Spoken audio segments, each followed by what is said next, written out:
If life could be lived again, Yifeng would never choose to be such a gossipy bystander. In his previous life, on the way back to the village, he witnessed a dramatic confrontation between a wife and her husband's mistress, and he eagerly watched the spectacle. As a result, he met a tragic end. A speeding car under the godlike control of a female driver panicked and swerved to avoid the crowd watching the spectacle, only to hit him, who was standing in what was considered the safest spot on the roadside. He was instantly sent to a dangerous other world, the super god world. Don't ask him how he knew which world it was, because the system told him. Yifeng was a soul transmigrator occupying the existing body to be reborn. His predecessor was a novice interstellar raider from the Boke Nebula, 18 years old, yearning for the exciting adventure life of the vast starry sky. The civilization of the Boke Nebula was shattered, but it produced many famous interstellar mercenaries and pirates. Transmigrator standard the predecessor's parents. After selling all his assets and ignoring the dissuasion of relatives and friends, he spent his entire fortune to buy a 9-hand interstellar small warship and ventured into the starry sky, beginning the thrilling adventure life he had imagined. He planned to learn from the excellent predecessors of the Boke Nebula and become an interstellar outlaw. Interstellar life was exciting and thrilling, but too thrilling. Unfortunately, his predecessor was just hot-headed and had no experience in interstellar space survival. As soon as he entered the starry sky, he rushed into a torrent of ultra-high-intensity radiation and died instantly. Fortunately, the physical body was preserved. Sun Feng transmigrated and replaced the predecessor, and the system repaired his body that was ravaged by high energy. Ding! System fully charged. Host body repaired. Current initial world super god universe. Detected host identity interstellar outlaw. System adapts to host profession, officially renamed to All Heavens Outlaw System. As long as the host performs appropriate acts of interstellar outlawry, system rewards will be given. Yifeng heard that the system had become an outlaw system, and his eyes went blank, his expression turning gloomy. No way. This is the super god universe. According to the fragmented memories of his previous life, it is currently the era when the Angel's Order of Justice dominates. Under the cover of the Order of Justice, if he wants to become an outlaw, won't he be burned to ashes by the Angel's flame blades at any moment? Detected host strong anxiety. System issues a consolation-type newbie gift pack. Yifeng wanted to curse again. No way, if I didn't have this strong anxiety, you would have swallowed my newbie gift pack, right? Unfortunately, the system pretended to be dead as if it didn't feel his emotions. System opened the newbie gift pack. Newbie gift pack opened. Host receives basic knowledge of space survival and ship operation, basic, star map ship upgrade, card, a set of dark alloy energy suppression handcuffs, and a physique 10-fold upgrade card. This system newbie gift pack was not bad.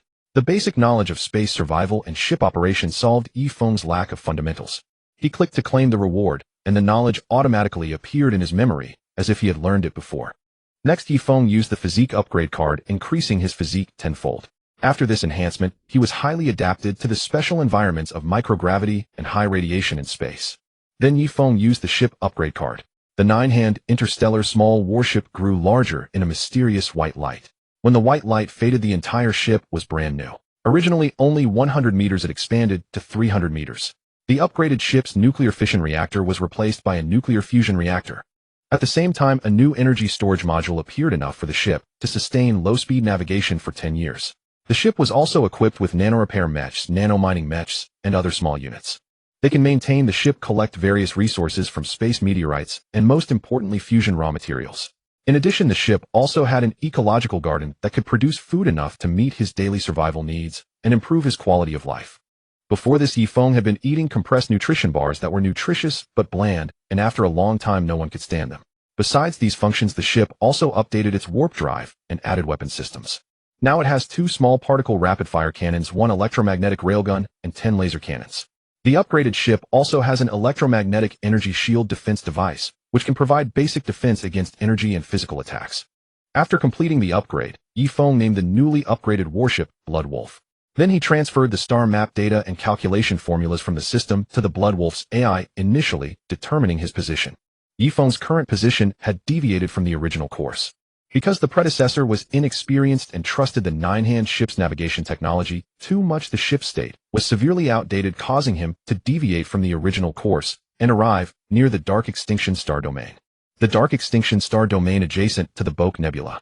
This area is extremely terrifying, a place where all forces are highly chaotic. Many interstellar warships that entered it have mysteriously disappeared. Yifeng's predecessor's family was very ancient. The family's ancient records recorded the secrets. The Dark Extinction Star Domain was actually the star domain where the Divine River civilization was destroyed by an unknown force. Now after the destruction of the entire Divine River civilization, what remains is this vast, extremely dangerous dark extinction star domain. And the Boke Nebula was once the location of a very powerful civilization. They were influenced by the Divine River civilization and developed super god gene powers, such as Titan genes, etc. But the Boke Nebula was unlucky as it was affected by the terrifying power of the Divine River civilization's destruction, and its original civilization was destroyed. Most importantly, the resource planets and meteorite belts with abundant resources in the entire Boke Nebula were all destroyed in that disaster. The disintegration of civilization and the scarcity of resources made it difficult for the survivors to live in this star domain. What they lack is not industrial technology or knowledge. What they lack is biological resources, basic resources. Later they were unable to form a unified force and gradually evolved into one of the birthplaces of mercenaries and space pirates. The knowledge, technology, and super genes left by civilization also make it easy for new super gene warriors to appear here. Therefore, super gene warriors from the Boke Nebula, when they become mercenaries or pirates, are a headache for all major civilizations. Because the major civilizations are wary of the destructive power of the Divine River civilization, fearing that approaching the dark extinction star domain might cause unforeseen disasters and bring mysterious destruction to their own civilizations. Therefore, the major god-making civilizations dared not easily approach this area. As a result, although the Boke Nebula is a notorious birthplace of cosmic mercenaries and pirates, it still maintained relative peace and stability. Moreover, the people of the Boke Nebula rarely fight among themselves; they prefer to rob outsiders. Although life is tough inside, they are relatively united.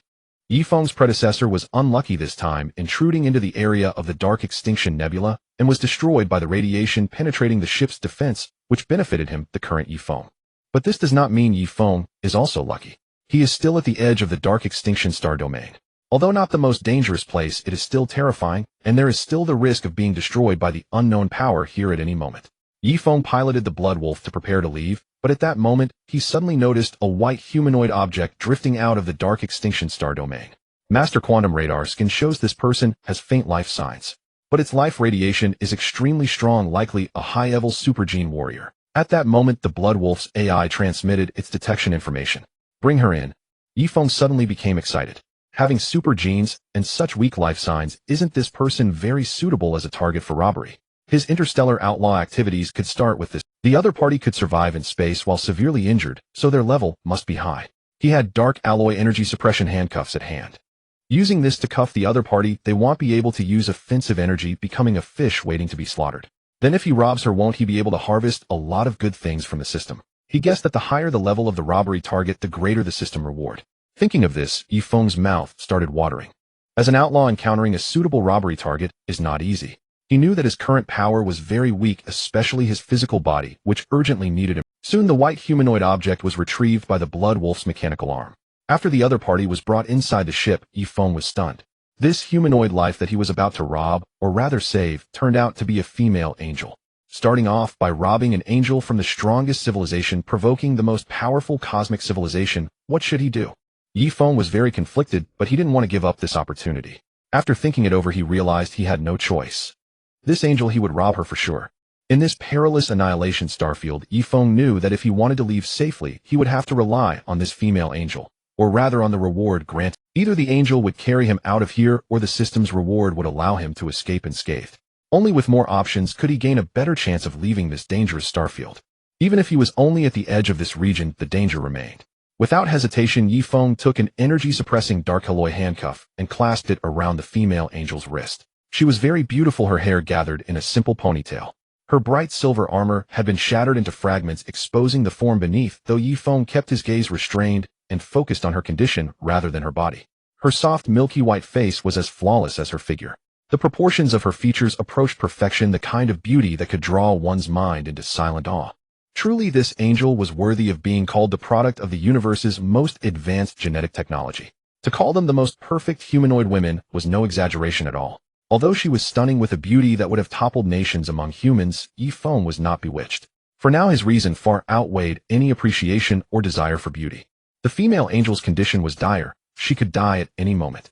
Following the principle of doing whatever he could, Yifeng dragged a finger-thick cable from the ship's spare parts compartment. He connected one end of the cable to the ship's power outlet and aimed the other end toward the female angel. In her weakened state, she likely did not need food, but electroshock seemed like a crude yet plausible way to replenish her energy. He only wondered whether the angel's genetic system would accept such. Yifeng did not bother to overthink it. Once the angel had surplus energy in her body, it would help her recover. As for using that energy for attacks, her power was sealed by the dark alloy energy-suppressing handcuff, making that impossible. The dark alloy energy-suppressing handcuff provided by his system housed a special energy suppression engine capable of restraining the combat energy circulation of a supergenetic warrior.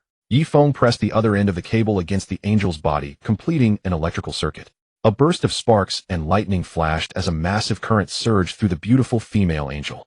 Her entire body convulsed under the shock, twisting involuntarily, though there was no smoke and no scent of burning flesh. The sight made Yifeng's own eyelids twitch. The scene felt indescribably strange. Just as he feared he might have ruined the angel, the blood wolf's life detection system showed that her vitality was actually recovering. Target lifeform's vital signs increased by 2.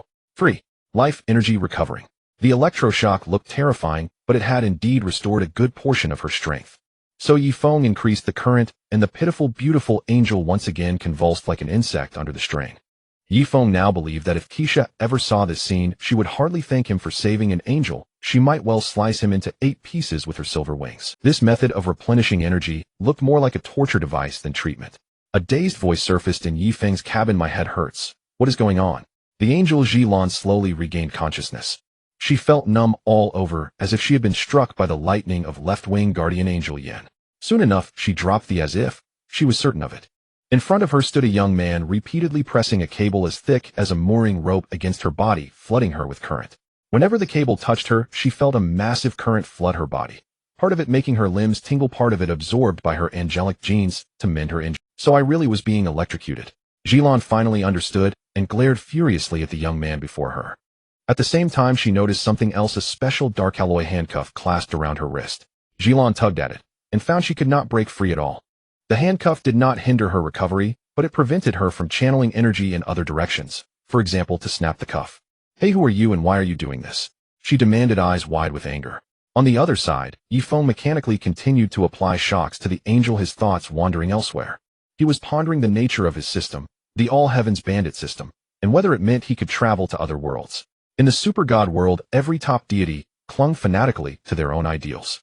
Because of that, each of them acted with terrifying resolve, willing to pay any price for their beliefs. In the super god universe, stars decaying, exploding, and even black holes being detonated were common occurrences. Each such event affected an unimaginably vast region of space. The survival risk in the super god world was among the highest in all the myriad realms. While he was lost in such thoughts, he failed to notice that the angel before him had already awakened and was glaring at him with furious, beautiful eyes. Only when she finally shouted her furious question did he react. In the whole universe, almost no one dared to treat a female angel like this, except the forces of demons. She could feel the energy suppression technology housed within the special dark alloy handcuff, leaving her unable to break free. Under normal conditions, Jilan was certain she could snap it with a single effort. Are you from the forces of the demon, Queen Morgana? She asked again. This angel seemed to lack worldly subtlety, as she did not know how to probe gently. Because of Yifeng's unusual methods, she reached that conclusion. In the known universe, almost no one dared to attack warriors of the angelic civilization, no one except demons. Yifeng shook his head. No, I am an interstellar bandit. Then he carefully studied the beautiful angel meeting her gaze as he stated his true purpose. This time I saved you, and you are also my captive. Now the robbery officially begins. Hand over the treasures you keep in your dark dimension along with the knowledge and technology stored in your memory. Jilan froze for a moment, finally realizing what was happening. She was being robbed. At the same time, memories of what had happened before she blacked out resurfaced. She was a retired angel, but unlike those naive little angels who had become others' guardian angels and sworn vows of protection, Jilan had a fierce passion for scientific research and exploration and chose a life of adventure. After retiring from the ranks of battle angels, this somewhat unconventional angel began roaming the universe in search of discovery. This time she had come to the Annihilation Starfield, ignoring the danger warnings from her dark dimension computer, to explore the place where the Shinha civilization had once perished. But as a third-generation super-genetic warrior, Jilan had overestimated her abilities. Once inside, she was struck by a powerful chaotic void energy, then attacked by the automatic defense weapons left behind by the Shinha civilization, and quickly fell into a near-death state. Then she had lost consciousness. Now Jilan understood that it was indeed this young man who called himself an interstellar bandit who had saved her. His method, electrocuting her, was infuriating, but it had truly replenished her energy. Jilan observed that the young man before her was very inexperienced. He did not even possess a super gene. The way he used a cable to deliver energy made it clear that he was a novice in many respects. Real interstellar pirates would never replenish her strength like this. They would give her only enough energy to keep her barely alive. Not like this boy enough energy for her to be ready for a small battle. You're so young. Of all things, why become an interstellar pirate? Jilan asked, showing no sense that she was supposed to behave like a captive of a bandit. Yifeng sighed inwardly. This was all the fault of his body's former owner. If not for that earlier desire to become a star pirate, the system might never have turned into this all-heavens bandit system. It was my childhood dream. Star pirates can roam the universe freely. Just imagine it. The vast interstellar expanse at your feet, infinite territories as your hunting grounds. He could only offer such an explanation on purpose. He spoke at length not to provoke the angel to hatred, but to avoid offending her beyond repair. After all, he did not know when he might travel across worlds, and wanted to keep things as secure as possible. Ideally, he would rob this angel, without making her despise him completely, giving himself enough time and room to grow. Being a cosmic pirate is wrong. If you want to travel the universe, there are other ways, Jilan replied. By now Jilan had risen and moved to sit on a seat to the side. Yifeng had only restricted her power, not her ability to move. Forget it. I'm already an interstellar pirate. No, an interstellar bandit. And I won't change, Yifeng said. Jilan was bewildered, as she could not see the difference. Star pirates are gangs of thieves, while an interstellar bandit acts alone. In terms of power, the latter is stronger and freer, bound by nothing, he explained kindly. This made Jilan feel that there was a faint aroma of demonic fallen freedom about him. But when she thought of the methods of other star pirates, she no longer equated. Then Yifeng finally remembered his main business. How did we end up chatting? I'm the bandit and you're my captive. The robbery continues. Hand over your dark dimension armor sword, and all your knowledge and technology. Otherwise you yourself will be my spoils of war. In truth, like all perfect angels, Jilan was very beautiful. Keeping her as a small attendant, he mused, might not be a bad idea. Pleasant both to have nearby and to look at. Yet Yifeng feared her technology, worried that she might reconnect to the angel civilization's knowledge vault. They were currently on the edge of the annihilation starfield, where interference was severe. Jilan's misfortune was due in part to her inability to connect to the angel civilization from here. Faced with Yifeng's demands, Jilan shook her head. No. Justice and order do not allow us to bow to evil. I will not give you anything. Another angel thoroughly indoctrinated, Yifeng thought, and decided to switch tactics. Very well, then you yourself will be my spoils of war. At that very moment, in response to Yifeng's actions, the system surfaced to announce a reward. Congratulations, host. You have completed your first robbery. You have robbed one angel from the strongest known angelic civilization in the universe. The host has overfulfilled the first robbery mission. The host is now awarded 1 vial of first-generation spacetime gene evolution fluid, 1 special energy resource required for first-generation super soldier evolution, a 1 set of basic micro-wormhole technology, the complete knowledge of a basic spacefaring civilization's treasure vault, 1 pair of basic wings of spacetime, 1 micro-dark dimension computer, 1 dark alloy blade bow, 3 days of dark information shielding, and 1 safe star map of the annihilation starfield. For his very first robbery with an angel as the loot, Yifeng had received a trove of rewards from the system. The sheer list made his mouth water. Hey, what are you planning? Seeing Yifeng practically drooling over the rewards, Jilan panicked, and could not help imagining the worst. Ignoring the flustered female angel, Yifeng paid her no heed. After escorting Jilan to the escape pod of the Shualong, he stripped off her armor and left her only with a set of worn coarse cloth garments. When intruding into the Ami Star region, Jilan was wearing defensive armor, but it had already become quite tattered. Yet Yifeng cared not, and no matter how battered, the angel's metallic armor was far superior to the warship materials of even the most advanced civilizations. He gathered the pieces, thinking they might prove useful someday. Jilan, clad in the coarse garments, felt both wrath and dejection. She had originally hoped to guide this young man back to the righteous path, but it seemed her efforts. After completing this step, Yifeng directed the Shualong to navigate out of the Ami Star region, following the safety chart. In truth, had he wished, he could have ventured deep into the Ami Star region along that route to seek treasures and secrets. Yet after much deliberation, Yifeng abandoned the idea. He felt it wiser to wait until his strength had improved before proceeding. Soon he departed the Ami Star region, then accelerated to reach a nearby uninhabited planet. He then performed a peculiar action. He remotely manipulated a mechanical arm to clamp onto the dark energy alloy restraining cuffs on Jilan's wrists, then remotely unlocked and retrieved them. Afterward, he opened the escape pod and tossed the now unrestrained Jilan out, hurling her toward the barren planet below. Given her strength as a third-generation super soldier, the fall would certainly not kill her. Why did Yifeng do this? Because with his technical capabilities, once he left the Star region, he had no means to prevent Ji-Lan, a third-generation super gene warrior, from contacting the angel civilization. If he hadn't rid himself of this troublesome being, the mini-skirt-clad angels would have been able to precisely lock onto his position. Abandoning the angel Ji-Lan was the only way to shake off the nuisance. After all, the system's rewards were already in hand, and the system had not demanded he keep Ji-Lan imprisoned. Yi-Feng piloted the Shuolong swiftly away from that star region. The system showed no reaction to his actions, nor did it retract the rewards which put him at ease. As Yi-Feng fled, Ji-Lan plummeted straight down in a daze, utterly caught off guard, not even noticing that the suppression of her energy had vanished. She never anticipated that Yi-Feng would dare to do such a thing. The coarse garments on her body soon caught fire from the terrifying friction with the atmosphere, turning to ash and revealing the fair form beneath, a sight that unfortunately went unappreciated. By the time she finally reacted and spread her angelic wings, she had already crashed into a vast storm on the uninhabited planet. The storm contained immense bolts of lightning, so she was struck several more times. After barely escaping the storm, Ji-Lan returned to the starry void, but by then there was no trace of Yi-Feng. "You boy from the Boke Nebula, I will remember you."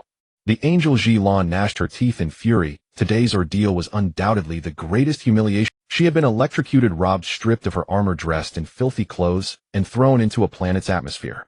This series of events was utterly unprecedented in her past existence. Enraged, Ji-Lan automatically forgot how Yi-Feng had saved her. The vengeful nature of women, even the angelic genes, could not suppress it. She immediately activated her inside eye. Target data not detected. Please rescan. She found no trace of Yi-Feng's dark information, leading her to realize that his dark data might be protected by some form of technology. This discovery immediately shocked Ji-Lan. Could a fledgling like Yi-Feng truly possess such technical prowess? Upon recalling the special cuffs that had suppressed her energy, she found the matter less surprising. Yet she could not fathom how he had come by so many extraordinary means. Had he perhaps obtained something from an ancient civilization? Regardless, unable to locate him, the angel Ji-Lan had etched Yi-Feng into her memory. She promptly uploaded all information about Yi-Feng to the angel civilization's knowledge treasury, cautioning them to be vigilant. Fortunately, this did not attract the attention of Kesha or He-She. In the vast cosmos, individuals who chanced upon small fortunes were too numerous to count, and nothing unusual. A minor interstellar pirate was far from worthy of their concern compared to demons. They merely issued an order to capture him should he be found, and let the matter rest. At that moment, Yi-Feng was unaware of all this. He engaged the ship's warp engine and swiftly fled to an uninhabited nebula region, where he began to utilize the spoils of his operation. Once he stopped there, Yi-Feng lay down in the ship's life support pod and injected the first-generation spacetime gene evolution fluid into his body. In truth, gene evolution in other civilizations was far more complex, requiring specialized large-scale equipment and the computational power of a massive celestial computer to complete the evolution of an ordinary human into a super gene warrior. After all, it involved the complete alteration of the entire life gene and cellular structure. Considering the number of cells in a human body and the countless molecular-level operations required, the complexity was staggering. Without the supercomputing power of an advanced civilization, it was exceedingly difficult to create a super gene warrior, even a first-generation one. Moreover, there was the issue of compatibility. If the recipient was not the most suitable, tremendous problems would arise after activation. Had you not seen the batch on Earth? They were all inherited, and even then they were only activated as a last resort. In fact, Geshaluan was not the one the Super God Academy considered most suited for the galactic power. But circumstances forced their hand, and they had to activate him prematurely, making him the galactic power. The gene evolution fluid rewarded by the system was remarkable. It bypassed the cumbersome process of forging a super gene warrior in reality, allowing him to evolve with a single injection. After Yi-Feng completed the injection, the system also supplied the energy needed for his evolution process. The entire process lasted nearly 10 days, during which he successfully evolved from an ordinary human into a possessor of space-time gene abilities, a super gene carrier. Even as a first generation, he had transcended the ranks of ordinary life. With the space-time gene, he possessed a natural advantage in utilizing and mastering all space-time technologies. After completing the gene upgrade, Yi-Feng also fused the wings of space-time onto himself. These wings also contained super genes, but they belonged to a completely different system from Yi-Feng's own genes. However, Yi-Feng could summon them through his gene system. Ordinarily, the wings of space-time existed only in the dark dimension, appearing only when activated. This differed from the wings of angels, which were their own organs, an inseparable part of them, even though they could also be stored in the dark dimension. Yi-Feng's wings of space-time enhanced his space-time-related techniques and allowed him to fly freely through the starry void. Their underlying technology was based on micro-wormhole technology. With the wings of space-time, he could roam the cosmos at will. Next, Yifeng began to equip his micro-dark dimension computer. This computer had very low computational power comparable to a ship's AI and was considered extremely low-grade in the universe. Yet even with its low power, it could support the operation of many technologies. It served as Yifeng's additional computational support. This process was also overseen by the system. In reality, installing a proper dark dimension computer required first carving out a dark dimension space in the dark dimension where one's dark data was recorded.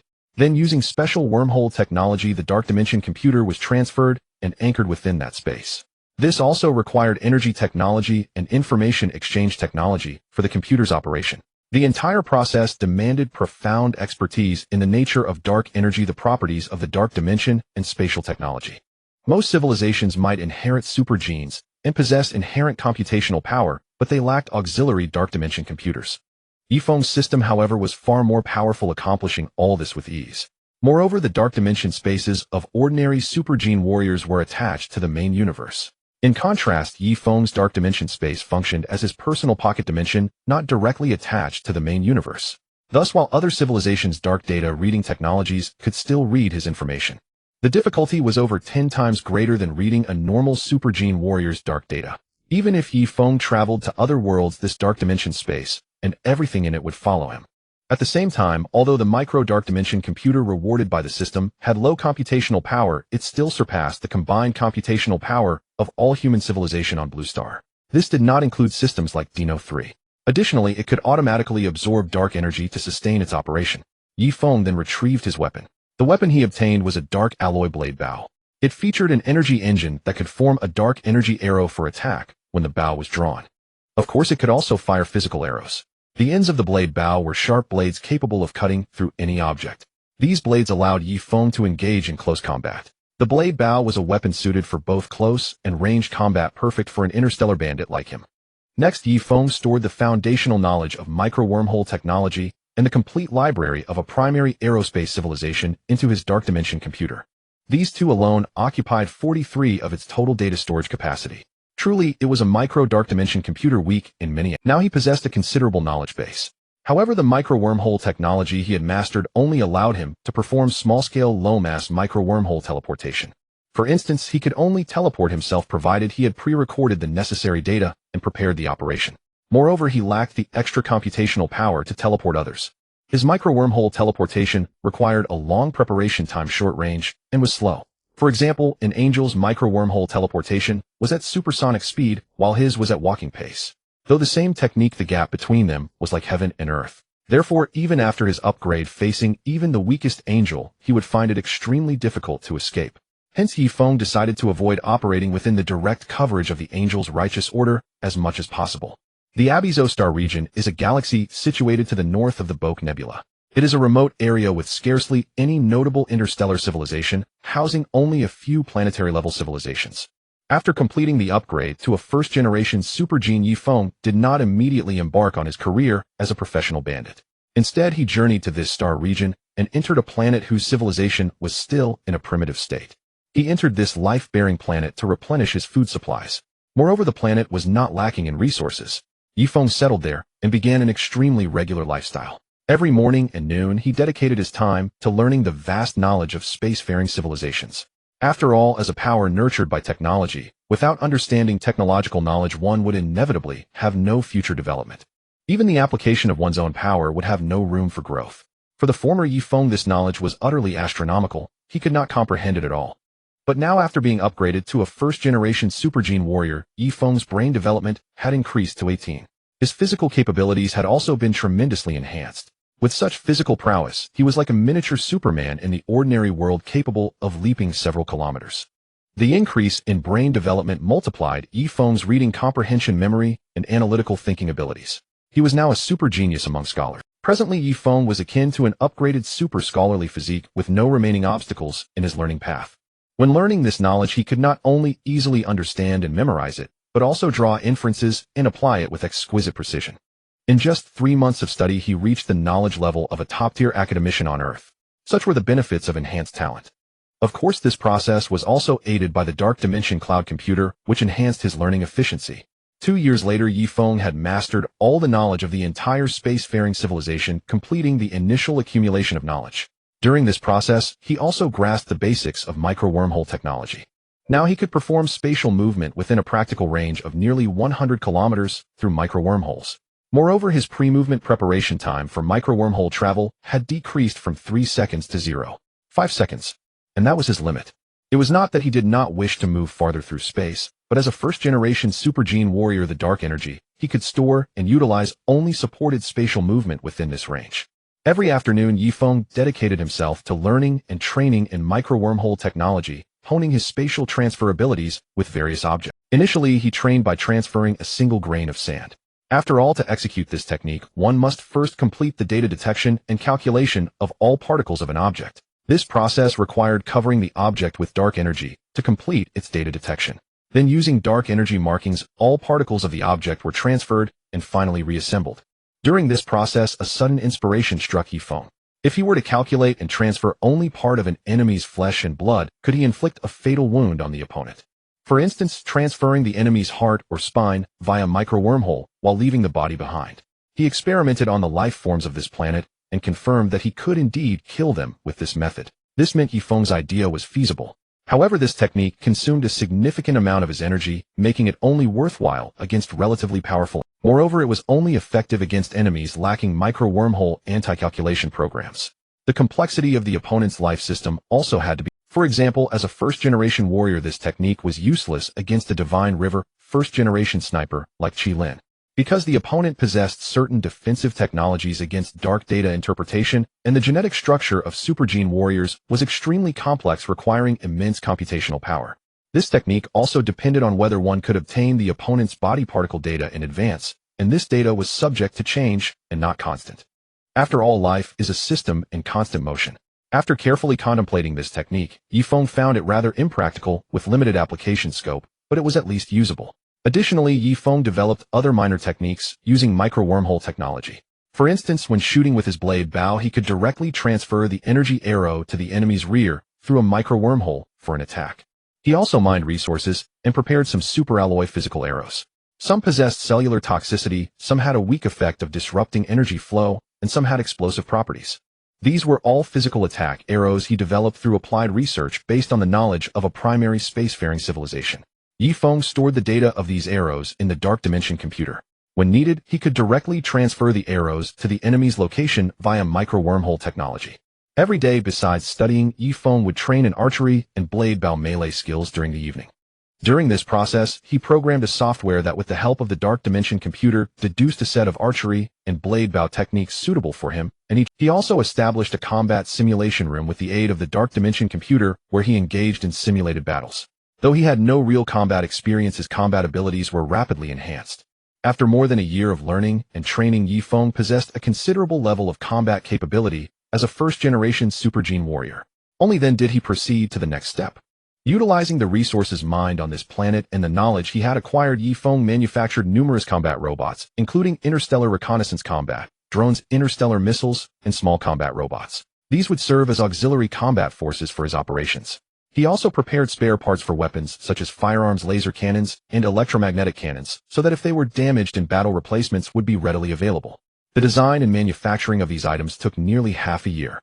Finally, after completing a series of studies, training, and equipment preparations, Yifeng, who had stayed on this planet for 2 years, resumed his journey.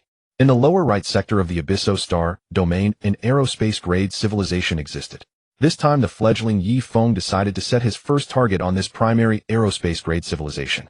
This civilization was known as the Lingtao civilization. Piloting his Xuelong Hao, Yifeng had recently upgraded it, coating its surface with a layer of optical auto-simulation imaging film. This film was a space-grade upgrade of the Blue Star screen panel. It could project images across the entire warship based on deep space background data calculations, making the ship's surface perfectly match the deep space backdrop. If observed optically, one would see nothing there. Through this technology, Yifeng achieved optical invisibility for the entire Xuelong Hao. Beneath this optical invisibility film lay an electromagnetic signal absorption layer capable of completely absorbing all electromagnetic signals and converting them into energy for the warship. By this means, it also achieved electromagnetic stealth. These were all techniques developed by Yifeng himself. The civilizations of this world always pursued greater firepower and stronger energy defenses without delving deeply into the application of subtle technologies. With his self-developed technology, Yifeng's Xuelong Hao became an optical and electromagnetic ghost in the starry void. However, when faced with gravitational detection radar, dark energy fluctuation radar, quantum radar, and the like, his warship could still be easily detected. Upon reaching the border of the Lingtao civilization's domain, Yifeng did not act immediately. He found a spot that seemed to be a commercial passage hid behind a meteorite and waited. In the starry void, safe commercial passageways were not abundant, but neither were they scarce. Commercial spacecraft generally had weak defenses, focusing on resource transport and unable to accommodate much protection. In the starry void, dangerous phenomena such as high-energy rays, meteorite turbulence, dark stars, stray stars, and high-speed space debris were plentiful. All of them could threaten the safety of space vessels. Dark stars referred to dead stars with no energy reaction drifting aimlessly through the cosmos. One might not even detect them until they were close. Besides these, there were various extreme hazardous environments, such as the supergravitational fields in black hole coverage areas. Safe commercial transport routes that could be used at the closest distances were relatively few. Flying recklessly in other regions of space often led to danger. When Yifeng's Xuelong Hao activated high-speed mode, it engaged the warship's magnetic energy barrier to defend against collisions with these hazards. Many places that appeared pitch black might conceal meteorites, tiny ultra-high-speed debris streams, or even other unknown entities. After waiting for 3 days, he finally spotted a luxurious small space cruise liner passing by. This vessel surely carried dignitaries of the Lingtao civilization, for it was escorted by 1 medium-sized and 3 small warships. Seeing this, Yifeng did not immediately open fire. Instead, he stepped onto an external platform of the warship. One of the special abilities granted by his indomitable body allowed him to survive directly in the vacuum of space without oxygen. He quietly let the invisible Xuelong Hao drift forward. Achieving this was simple. The Xuelong Hao's mechanical arms merely needed to toss a few meteorites. Since he was already in a meteorite belt, he wasn't worried about the enemy noticing anything unusual. The Xuelong Hao gradually converged with the enemy's direction of travel, drawing closer. Then Yifeng raised his blade bow, took out 3 arrows loaded with powerful explosives, and shot them forward. The arrows suddenly vanished, transferred by Yifeng through micro-wormhole technology. By himself, he could only transfer 1 arrow, but with the computational assistance of the Dark Plane computer, he could transfer 3 arrows at once. The 3 arrows appeared directly near the main propulsion systems of the 3 small military warships. The arrows collided with their thrusters, instantly triggering 3 massive explosions in space, destroying the main thrusters of the 3 military vessels. However, reliability was paramount for military warships. Besides the main thrusters, these vessels had at least 3 auxiliary small thrusters that could help them maneuver in critical moments. But Yifeng continued his attacks with micro-wormhole technology, firing several arrows to completely destroy the thrusters on one side of each vessel, leaving only those on the opposite side. As a result, when the small thrusters activated, the force direction changed, causing the 3 military warships to lose proper steering capability, drifting uncontrollably away from the cruise liner they were escorting like ships out of control at sea. Simultaneously, the Xuelong Hao engaged in close-range laser strikes, destroying the enemy's electromagnetic cannons, laser weapons, and other armaments. He did not seek to destroy these 3 Lingtao civilization warships completely, only to cripple them and render them combat ineffective. After neutralizing the escort forces, Yifeng's final arrow struck the escaping space cruise liner's propulsion system, causing its course to go out of control. In space, a spacecraft that loses power continues moving at its original speed due to the vacuum environment. However, it could no longer accelerate, making escape impossible. Having finished this ambush, Yifeng piloted the Xuelong Hao to pursue. But he underestimated the importance of this cruise liner. The 3 warships carried space combat mechs capable of fighting in the void. Over 30 mechs were deployed. Additionally, nearly 5 more advanced mechs appeared from the cruise liner itself, all converging to surround the advancing Xuelong. After the Xuelong Hao opened fire, its optical stealth became less effective. Yifeng briefly read the energy data of these mechs and discovered they were powered by nuclear fission reactors. This civilization possessed a special technology that directly converted nuclear fission energy into electrical energy. Such technology was not uncommon in Yifeng's Boke civilization, but it was extremely rare in the Lingtao civilization, which was only a primary aerospace-grade civilization. After all, this technology was considered a relatively advanced energy application even among primary cosmic-grade civilizations. Yifeng had no interest in gaining combat experience with these mechs. He needed to finish this quickly and decisively. Thus, Yifeng once again employed micro-wormhole technology to enhance his arrow attacks. one arrow per target, each striking the nuclear fission energy devices, causing the mechs to explode one after another, staging a magnificent fireworks display of uncontrolled nuclear fission across the cosmos. After eliminating these threats, the Shualong Hao approached the small space cruise liner from behind, extending several massive mechanical arms to clamp onto it. But Yifeng did not board immediately. Instead, he activated a communication jamming device he had built, blocking the cruise liner's transmissions. Then, under the watchful gaze of the three powerless military warships, he had the Shualong Hao push the liner away, disappearing into the depths of the starry void. Yifeng surmised that there must be a very important figure aboard the cruise liner. If he lingered, a large fleet of the Lingtao civilization would surely arrive. In the interstellar age, cosmic resources were abundant, and the disparity between civilizations lay not in the number of warships, but in technological level. After all, with industrial manufacturing capabilities, as long as the technology was realized, warships could be produced in any quantity. The star domain of the Lingtao civilization was not as resource-poor as the Boke Nebula. Yifeng had no interest in engaging in an interstellar war with the Lingtao civilization. After arriving at a desolate area, Yifeng, with his face veiled, entered the interior of the cruise ship. He had reached the ship's interior through a micro-wormhole transfer. The guards inside the cruise ship, witnessing his bizarre appearance, prepared to attack. However, a key figure behind the scenes, observing the surveillance footage, immediately halted them, putting an end to the futile resistance.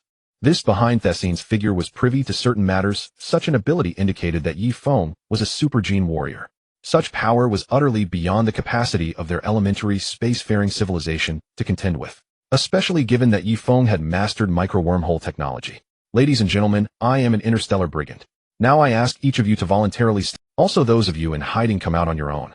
I am being reasonable at the moment, but if I have to drag you out, you will bear the consequences. Yifeng spoke. The universal lingua franca across the cosmos was river god language, which was Chinese. He believed that a considerable portion of those present could understand what he said. From the moment he entered, he had observed these people. Based on their attire, accessories, and demeanor, these individuals were undoubtedly key figures of the Lingtao civilization. After a moment, without his needing to command, they voluntarily confessed their identities. Two attempted to lie, but Yifeng promptly severed their heads. When he resolved to become an interstellar brigand, he understood that ruthlessness must never be hesitated upon when necessary.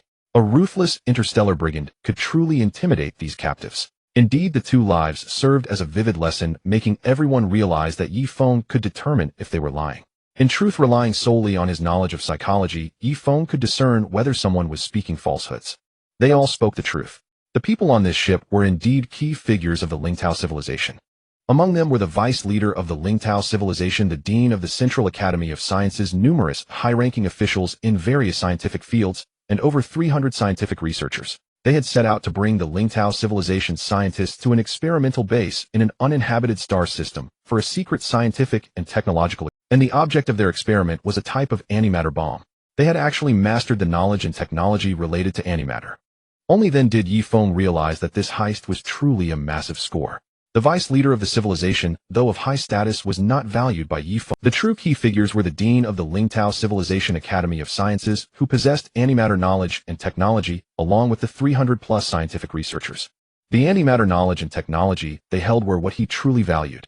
Although Yifeng had previously obtained the entire knowledge base of a primary spacefaring civilization, it was of a mediocre type.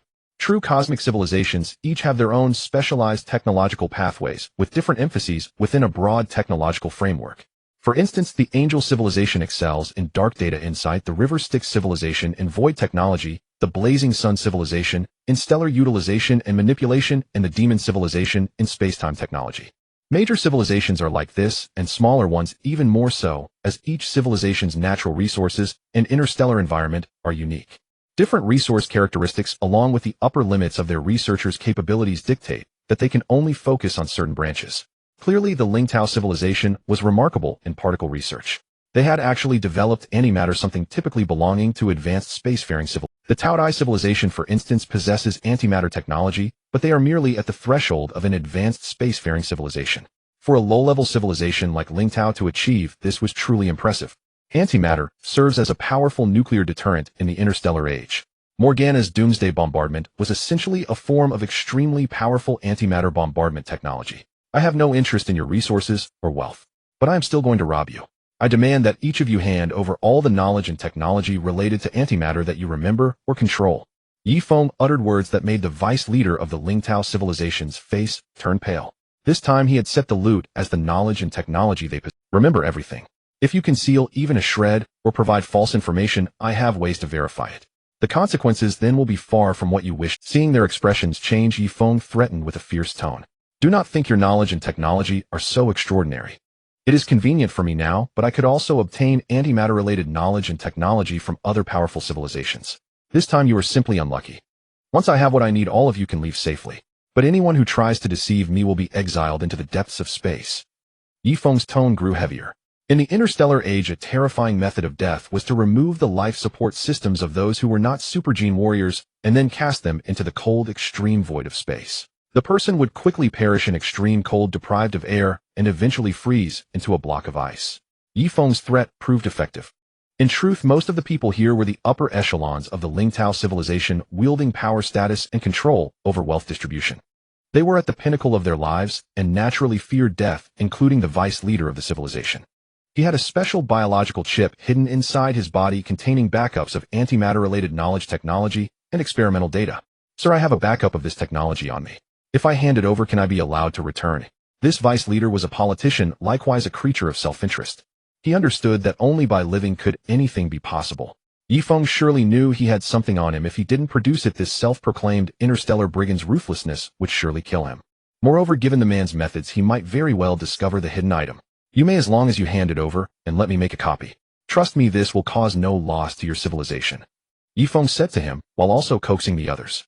After all, antimatter technology was precious here, but quite ordinary in advanced spacefaring civilizations, or even god-forging civilizations. Thus, with this man's cooperation, Yifeng used dark dimensional computation to copy the relevant data from the chip inside his body. As promised, he did not. Seeing that even the vice leader had surrendered, the others had no more hesitation and voluntarily handed over related materials. For those without such technology, Yifeng allowed them to offer other knowledge or technological items in exchange for their lives. Of course, a few were extremely stubborn, believing these were the treasures of their civilization and would rather die than surrender. Yifeng unceremoniously exiled them into the frozen void of space, turning them into eternal cosmic ice corpses.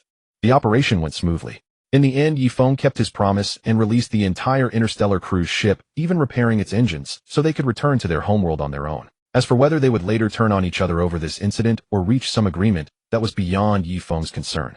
After leaving the Lingtao civilization's territory, he found a place to meticulously study the technology. This technology was rudimentary, but it was an excellent start from 0 to 1.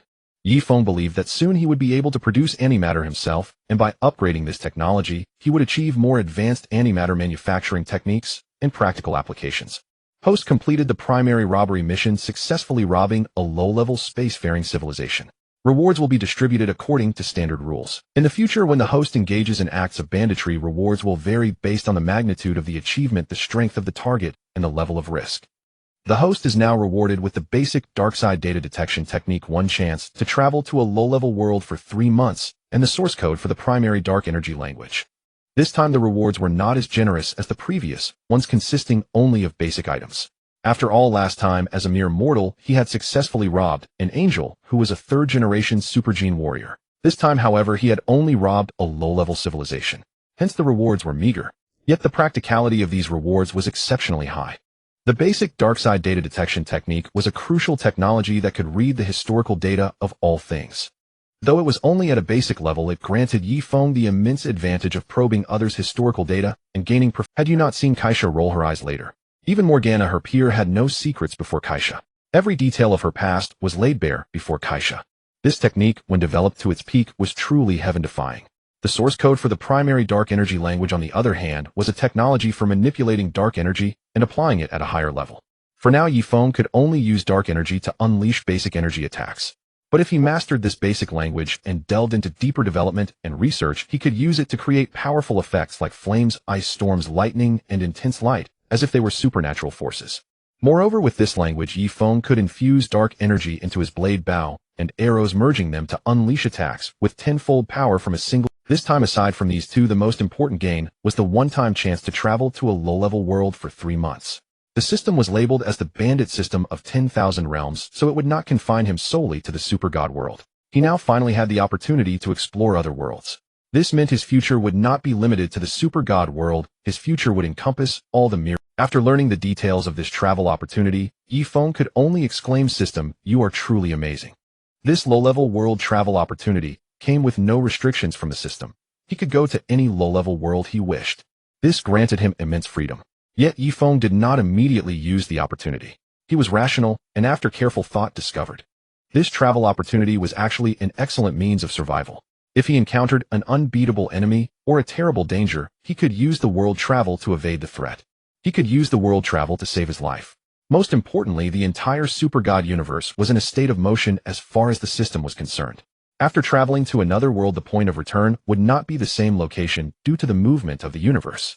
Therefore, the system simply made his return point a relatively safe place. Moreover, during the travel, his warship, the Blood Wolf, would be taken by the system and stored in the system space.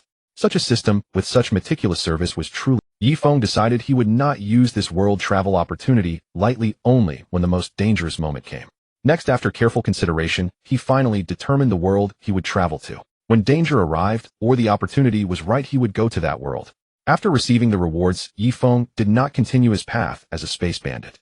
He lay low once again prudently, and began to delve into the study of his newly acquired spoils knowledge of antimatter and related technology for antimatter bomb. To be honest, this stuff was extremely complex. Yifeng spent 2 months mastering all the knowledge and technology related to it. However, when it came to producing antimatter, he found it truly difficult. The production required a super large device, an electromagnetic ultra-vacuum control furnace the size of a province on the planet Camlin, a celestial-grade piece of equipment. Only equipment of this level could completely isolate everything and create an absolute vacuum that met the requirements. A prerequisite for producing antimatter was an absolute vacuum environment that contained no normal matter, not even a trace of gas or a single speck of dust. Antimatter upon contact with normal cosmic matter would annihilate each other, unleashing tremendous energy. Only a space-grade industrial facility of this level could serve as the foundation for antimatter production. Yifeng initially planned to build such a super electromagnetic ultra-vacuum control furnace, but he later discovered that constructing just this one device would take at least 3 years to complete. As a space bandit, engaging in industrial manufacturing was far less cost-effective than launching a surprise attack on the Lingtao civilization and stealing their electromagnetic ultra-vacuum control furnace. Could he use the nearly omnipotent dark energy to create a relative vacuum environment? Yifeng suddenly had a thought. He began simulation calculations using the dark side computer. Due to his limited total computational power, it took him 10 days to obtain the results. The plan was feasible, so Yifeng immediately devoted his efforts to applied research on the source code of the basic dark energy language. This basic source code could directly manipulate dark energy. Upon receiving the system reward, he had automatically gained preliminary knowledge of it. Now he needed to delve deeper into its study and research how to achieve efficient application. After another month and a half of study and hard work leveraging his exceptional intelligence and research ability, Yifeng successfully created a special dark energy programming program that allowed him to produce an absolute vacuum environment anytime, anywhere. The absolute vacuum environment he created was only the size of a basketball, but it was sufficient for antimatter production. However, Yifeng then discovered with surprise. Was this absolute vacuum environment not the foundation of the top-tier void technology in later stories? The ability to reflect light, reflect dark energy, and create absolute vacuums. By continuously researching and upgrading this absolute vacuum technology, could it not someday become a super suppressive technique capable of reflecting light and dark energy, creating an energy-free absolute environment? As long as his computational power exceeded that of his opponent, he could use this method at any time. After discovering this, Yifeng recorded it in his dark side computer, planning to upgrade it when he acquired new technologies and knowledge in the future. After completing the precondition of the absolute vacuum environment, Yifeng also developed a small antimatter storage device. Then, after 2 months of continuous attempts, failures, reattempts, and more failures, he successfully produced the first batch of antimatter. The amount of antimatter he produced was very, very small, but it still possessed the power to reduce the fully defensed Blood Wolf to ashes. Thus, Yifeng combined the antimatter storage device to successfully create a super powerful antimatter bomb. For this, he used up all the antimatter he had. This bomb had the terrifying power to destroy a small moon in a single blow, a true cosmic-level nuclear weapon. In the end, Yifeng produced 5 such super antimatter bombs and loaded them onto air-to-air missiles. These 5 super bombs would become his most formidable weapons at this stage. Yifeng himself did not know that the antimatter bomb he had created surpassed the technological level of the Lingtao civilization, reaching the level of intermediate antimatter technology. Afterward, Yifeng spent 10 days carefully recording the dark data of these bombs and presetting their micro-wormhole deployment program. This way, when necessary, he could instantly transfer them to the target location via micro-wormhole for close-range bombardment. With this completed, he would possess a powerful trump card. Originally, he intended to further research an antimatter energy furnace and install it on his blood, but he gradually realized that his knowledge base was insufficient. The theories he had mastered could no longer support him in achieving this. Thus, Yifeng decided to continue roaming the cosmos, seeking opportunities that would allow him to grow. Yifeng embarked on his journey, this time preparing to leave the Boke Nebula, the vast galactic system shared by the Lingtao civilization. However, before departing, he needed the Dark Plane computer and the Blood Wolf's AI to jointly calculate the trajectory of the star map. He had obtained a portion of the cosmic star map from the Lingtao civilization. Yet the positions of stars marked on this map were not fixed, and all celestial bodies in the universe were in a state of constant motion. In other words, the positions of planets you think you know are actually changing at every moment. Thus, the star map itself was a special data computation system capable of vaguely calculating safe landing points across galaxies and even galactic systems. After all, with two galaxies moving relative to each other, you could never know whether your spaceship upon arrival would fly into a black hole, crash onto a neutron star, or plunge into the interior of a star. The star map had a fuzzy result computation function designed precisely to ensure that spaceships navigating the cosmos would not enter extremely dangerous zones. Crossing the vast dark region between two galaxies required a transgalactic curvature jump. The Blood Wolf was indeed capable of such a feat. But before undertaking this, the Blood Wolf needed to find a star and undergo nearly a month of close-range energy absorption to achieve the transgalactic leap. After all, the energy required for crossing galaxies was immense. During the process of energy absorption, Yifeng also used optical data to recalculate and correct the original star map. In this process, every number that needed computing was astronomical. In the universe, computational power was truly vital. Every application of technology, every exertion of power, every cosmic journey demanded substantial computational support. For the entire universe was in a state of constant flux. After a full half-year of preparation, Yifeng finally succeeded in initiating his first transgalactic operation. This time, he was heading to the neighboring Chang'e galaxy. It was a complex and enormous galactic system home to various cosmic forms, such as the Shinha bodies, beast bodies, and triangle bodies. Its size was nearly 1,000 times that of the galaxy containing the Boke Nebula. With a hum, the Blood Wolf entered curvature space, beginning a 3-day curvature. In reality, due to the destructive power of the Shinha civilization within their galaxy, no one had established an interstellar Great Wormhole bridge. Had such a bridge existed, crossing galaxies would not have been so troublesome. In the universe, large-scale travel between many galaxies was conducted through cosmic Great Wormhole bridges, employing advanced wormhole technology. These were primarily controlled by God-creating civilizations like the angels, the Styx, and the blazing sun. Meanwhile, some lower-level God-creating civilizations also possessed the ability to establish great wormhole bridges between different galaxies. People from other civilizations wishing to use these great wormhole bridges had to pay a toll of precious resources or energy. However, Yifeng would not adopt such a method for transgalactic movement, because it meant that all your body data and all your ship's data would be decoded by the other party. Or alternatively, you could perform the data decoding yourself and interface with the other party's relatively secure computation process. But in either case, there was a risk of exposing vital information such as your body data and technical information. Even if you chose the latter method and controlled your own data, if your technology was not advanced enough, the other party could still silently replicate your core data. Yifeng certainly did not wish to have no secrets before other advanced civilizations. After 3 days of curvature navigation, the Blood Wolf finally emerged from curvature space. Then before him, a massive dark star suddenly appeared.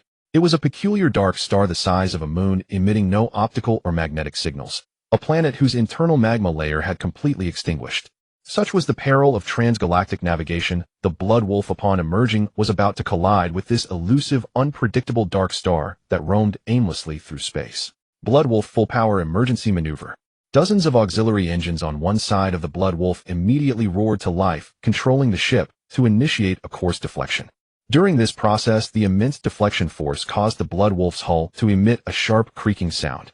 The Blood Wolf narrowly scraped past the thin atmosphere of the dark star, barely avoiding a collision.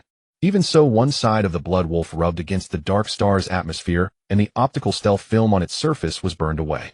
Fortunately, this was not a major issue. The entire Blood Wolf was saved.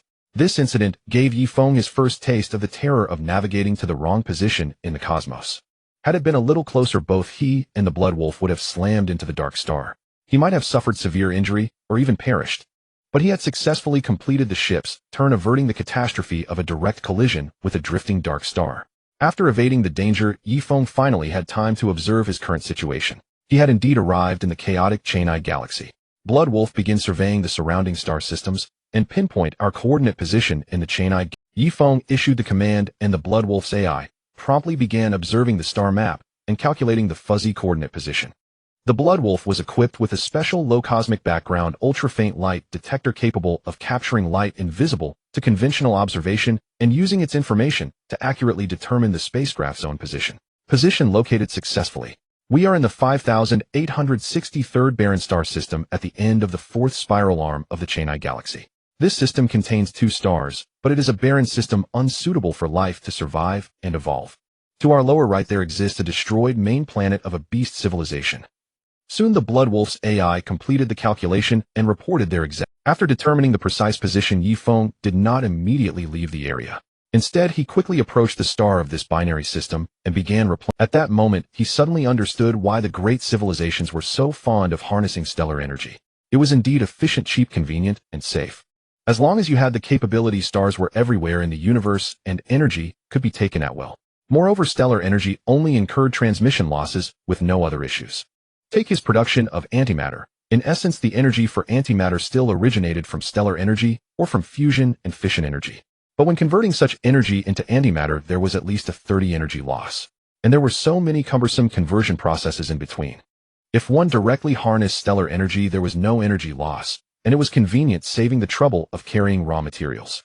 After completing the energy recharge, Yifeng began intercepting communications in this universe, searching for the intelligence he needed. As long as they were electromagnetic or quantum signals with his current technology, he could capture the signals, perform encrypted analysis, and directly obtain the main content of these cosmic communications. Yifeng had long been capable of such feats. Early on, after learning the relevant technologies and knowledge of spacefaring civilizations, he had set up a communication interception and analysis device on the Blood Wolf. The competition among the great nations of his past life had already taught him the importance of intelligence reconnaissance and information acquisition capabilities. On this day, while Yifeng was recharging, he suddenly deciphered a highly encrypted communication. Fortunately, he possessed dark dimension data detection technology. With this technological advantage, he successfully cracked this extremely covert quantum communication. ZZZ. Kayla, are you sure the Ming clan, wanted by Liang, has fled to the Chaineye Galaxy? Dia, I'm certain they've arrived. But we can't determine which star domain they're hiding in. After all, the Chaineye Galaxy is as chaotic as the Boke Nebula. Should we inform Liang of this news to claim a bounty? Kayla, I advise you not to do that. The rules of the Liang civilization are as fickle as a solar storm. Mercenaries and spies who dare to profit from Liang have mostly vanished. Don't you know that the Liang civilization has the worst reputation in the mercenary? Then what do you suggest, Dia? Don't rush. The Ming clan also possesses some knowledge and techniques for harnessing stellar energy. Even a fraction of it would be coveted by countless civilizations. Let's gather our forces first, then capture them alive when we find them. This woman named Dia was the mastermind behind this secret communication. The Ming clan broke with Pan Zhun and were ultimately forced to rebel. As long as we can guarantee their safety, we can obtain this technology. If not, we can contact the Mingi civilization. Their reputation in the universe is even better than the angels. Every civilization has its own internal conflicts, and from those conflicts, betrayers emerge among the losers. Even the highly unified angel civilization saw figures like Liang Bing and Ruan Ning. It is no surprise that other civilizations produce betrayers or those who lose in internal struggles. It was not unusual for the Liang civilization to have a traitorous clan. However, the fact that the Ming clan, once part of Liang, might be hiding in the Chaineye Galaxy immediately piqued Yifeng's interest. If he could gain control over this clan, or even capture just one of its members, he could unravel all or part of the stellar energy harnessing technology. This was an enviable, monumental prize. Yifeng instantly decided that his target this time would be the Ming clan. Next, he had to be the first to find the Ming clan. But how to locate them was a problem. After much deliberation, Yifeng simulated and calculated through the dark dimension computer's plan, eventually discovering 2 paths. The first path was to enhance his communication interception capabilities. Using the technology and knowledge he controlled, he improved the original communication interception device, granting it the ability to monitor and analyze dark energy communications. The technical knowledge he applied this time included basic micro-wormhole technology, foundational dark dimension data detection technology, and elementary dark energy language code technology. With these technologies, he could initially observe traces of dark communications and lock onto key information within them. For example, he locked onto key terms like the Ming clan lion and stellar energy. At the same time, he made a minor upgrade to his quantum communication interception capabilities and managed to lock onto the previous communication channel. In reality, Yifeng's monitoring of dark communications was quite rudimentary, but he had achieved a preliminary step of vague localization of the transmission and reception addresses of dark communications. At the very least, he could pinpoint the approximate star system. That was already crucial. The second path Yifeng conceived was to focus on using dark dimension data detection technology to conduct planet-level scanning and localization for life forms that exhibited traces of stellar energy usage and dark energy. He knew that any Liang native would inevitably leave behind certain traces of stellar energy manipulation. Tracking these traces might lead him to the Ming clan's location, and then he could devise a plan. After complex preparations, Yifeng roamed the Chang'e galaxy ready to track the Ming clan's whereabouts at any moment. Unfortunately, the group he was monitoring was also searching for the Ming clan, but with no success. Their focus was on star domains inhabited by Shinha bodies. Could they be hiding in star domains of other life forms? Yifeng formed a bold speculation. Why must Shinha bodies necessarily hide in star domains where Shinha bodies reside rather than in domains of beast bodies or other forms? After half a year of tracking, Yifeng finally made a breakthrough. He discovered that a star named the Qiyuan star system had once exhibited anomalous data in stellar energy fluctuations. Although this data was extremely subtle and could be dismissed as a normal cosmic phenomenon to Yifeng's eyes, who was tracking Liang natives, it was an invaluable clue. He then noticed that near this star system existed a primitive planet known as No. Foyern star. On this planet thrived a beast body civilization steeped in primal savagery. They were a branch of the ape-like beast body civilization, the closest to Shinha bodies among all beast body variants. Yifeng instantly understood the Ming clan was likely hidden here. Sure enough, upon arriving at the planet's outer atmosphere, he observed traces of stellar energy operations. Though cautious, the Liang natives could not entirely erase the traces of their stellar energy outbursts. The Liang civilization had never conducted such research, and neither had the Ming clan. Through dark dimension data scanning, Yifeng discovered that while the Ming clan lacked third-generation supergene warriors, they possessed a large number of second-generation supergene warriors. The Ming clan seemed to have built an extensive underground facility deep beneath this planet, indicating their unwillingness to fade into obscurity and their desire to rise again through the accumulation of knowledge and technology. Through high-resolution optical observation, Yifeng noticed that some Ming clan members active on the surface also appeared to be ape-like beast bodies. They had disguised themselves as beast body individuals, making them nearly impossible to detect. Only by scanning for stellar energy traces could one find that their stellar energy radiation data was far higher than that of the native beast bodies. Their hiding place was extremely remote, utterly inconspicuous among the countless billions of planets in the Chang'e galaxy. No one would imagine that the proud Liang natives would disguise themselves as the beast bodies they most despised and hide within a primitive beast body civilization. The moment Yifeng discovered the Ming clan members who had betrayed Liang, they also detected his prying eyes. When they chose this location as their hideout, they had already deployed numerous early warning measures around the planet. Since the Xuelong Hao had slipped in quietly with its optical stealth activated, the Liang natives paid little attention to this aspect. Thus it was only when Yifeng approached the planet that he was detected by their more advanced sensors. After all, the Ming clan, while hiding here, could not risk deploying too many advanced detection devices outside. Such devices would be easily spotted, essentially signaling to others that something was amiss in this star system. At that moment, both Yifeng and the Ming clan became aware of each other. A sinister smile curled at the corner of Yifeng's mouth as he formulated a plan to plunder the entire Ming clan. Since we've all discovered each other, let's talk. Yifeng opened the public channel of the dark communication and hailed the Ming clan. Those of you below, do not come out, or I will be nervous and immediately transmit your location to Blazing Sun. With this message, silence fell below. The Ming clan had second-generation powerhouses far stronger than Yifeng, yet they dared not act recklessly. Because the techniques they used to ascend were enough for Yifeng to send their coordinates to the Blazing Sun civilization. That would spell utter destruction for the entire Ming clan. I have good news. I am an interstellar pirate who loves precious things. Now send me the knowledge of Blazing Sun's stellar energy manipulation technology in a formal document, and I will give you information that concerns all your life. Seeing their silence, Yifeng continued. They'll give you 20 minutes to prepare. If I don't get what I want after that, you'll face the consequences. If you manage to kill me, your clan's secret will still be exposed and death is inevitable. Once I obtain what I need, I'll drift through the cosmos again. Someone like me never stays in one place, and I won't trouble you further. Also, I have ways to verify the technology's authenticity. I hope you won't gamble with your lives and your clan's future. He continued to persuade through words projecting a countdown in the starry void. Time passed, and the Blood Wolf was already prepared for a curvature space jump. An intangible weight of tension settled in. Yifeng was not anxious. Even if he failed this time, he could still obtain the stellar energy knowledge another time. After all, the foundation of this power was still micro-wormhole technology. Finally, as the 20-minute countdown neared its end, the Ming clan sent a massive data. Its content was precisely the stellar energy manipulation knowledge and technology he needed. Yifeng skimmed through it. At least the fundamental part seemed correct. But the Ming clan also appended a final message. We have recorded some of your data signatures. If we encounter trouble, we will certainly inform Blazing Sun about. I believe Blazing Sun will never allow their core technology to fall into the hands of a pirate. Yifeng realized that this was mutual blackmail. The moment he obtained the stellar energy manipulation technology, even the basic version, both he and the Ming clan became potential mortal enemies of Blazing Sun.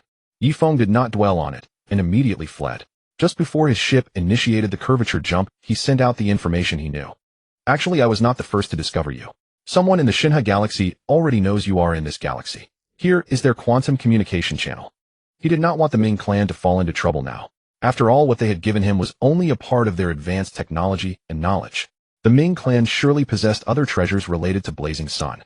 When he became stronger and could overpower them in combat, he would return for another harvest. Just like that certain money brother said, brother ill milk this secret for a lifetime. Yifeng traveled thousands of light years before choosing a new direction, rapidly distancing himself and constantly altering his course. He had to ensure the Ming clan could not follow him. After all, they likely mastered micro-wormhole jump technology. In the original story, even a minor deity could easily flash from outer space into a planet. It was unreasonable that a clan of high standing within Blazing Sun could not. Only after confirming no one was tailing him did Yifeng inspect his gains. To be precise, it was not a basic, but an intermediate-level stellar energy manipulation. The Ming clan, fearing he might find the technology fake or incomplete and sell them out in anger, had not falsified it. After all, survival outweighed precious knowledge. The angels possessed even more advanced stellar energy manipulation technology than the Ming clan, and that technology also originated from the Blazing Sun civilization. Confirming its authenticity and value, Yifeng looked at the system's reward notification. Host has completed a heist against a traitorous clan of Blazing Sun and successfully obtained parts of Blazing Sun's core technology. Reward: 1 Dark Dimensional Computer Upgrade Card, 1 Micro Wormhole Technology Upgrade Card, 1 Dark Energy Language Upgrade Card, 1 Basic Weapon Engine for the Blade Bow, and 1 set of basic super gene design knowledge and technology. Even robbing only the traders of Blazing Sun yielded immense rewards for Yifeng. He immediately used the Dark Dimensional Computer Upgrade card. Subsequently, his Micro Dark Dimensional Computer automatically upgraded into a larger, more efficient Mini Dark Dimensional Computer. Compared to the original Micro version, the upgraded Mini Dark Dimensional Computer boasted an increase in computational power by nearly 100,000. Such as technological progress, a single generation upgrade in dark dimensional computers can bring a 10,000-fold or even greater leap in computing. After all, compared to the micro version, the mini dark dimensional computer operates at a higher level with base chips reaching the small molecule level. This also means its computational power is far stronger. As one advances, the data processing required grows exponentially.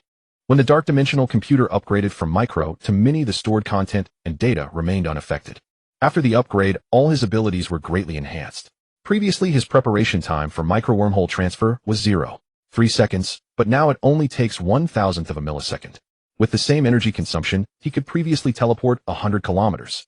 Now, with the same energy and micro-wormhole technology, his single teleportation range has increased to 300 kilometers. The increase in computational power effectively upgraded his spatial movement distance, achieving more efficient energy utilization. And this is just one of the benefits of the dark dimensional computer upgrade. With greater computational power, the efficiency and capability of everything he does are vastly improved compared to before. His ability to invoke dark energy has also increased by no less than 10 times. This means just the energy aspect alone boosts his combat power by multiple times. Next, Yifeng used the upgrade card to elevate his basic dark energy language code to an intermediate level. Intermediate dark energy language code allows him to develop more advanced ways of utilizing dark energy, upgrade his efficiency, and broaden the scope and depth of its application. In fact, intermediate dark energy language is already quite formidable. The Angel Civilization's sacred language code is merely an advanced dark energy. God-making civilizations like Blazing Sun only use intermediate-level dark energy language code. At this step, Yifeng has reached parity with the Blazing Sun civilization. However, the extent of its application depends on Yifeng himself.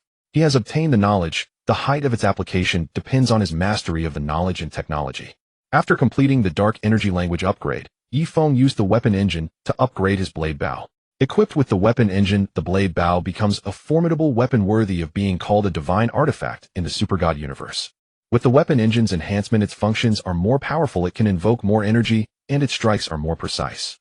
The weapon engine also strengthens Yifeng's computational advantage in attack power.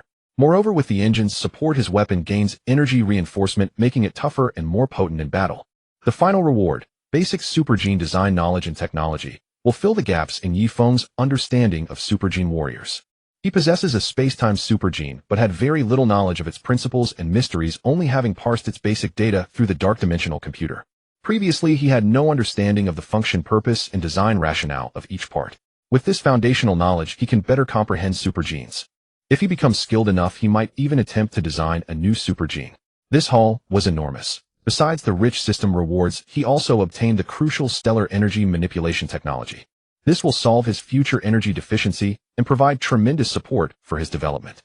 Next, Yifeng's task is to thoroughly digest and assimilate all his gains from this operation. After all, this is a technological world. Only by truly mastering this knowledge and technology will his power genuinely belong to him. Thus, he resolved to study and internalize everything he had acquired. Yifeng began to invest his time in learning, thoroughly absorbing the various knowledge and techniques he had acquired this time.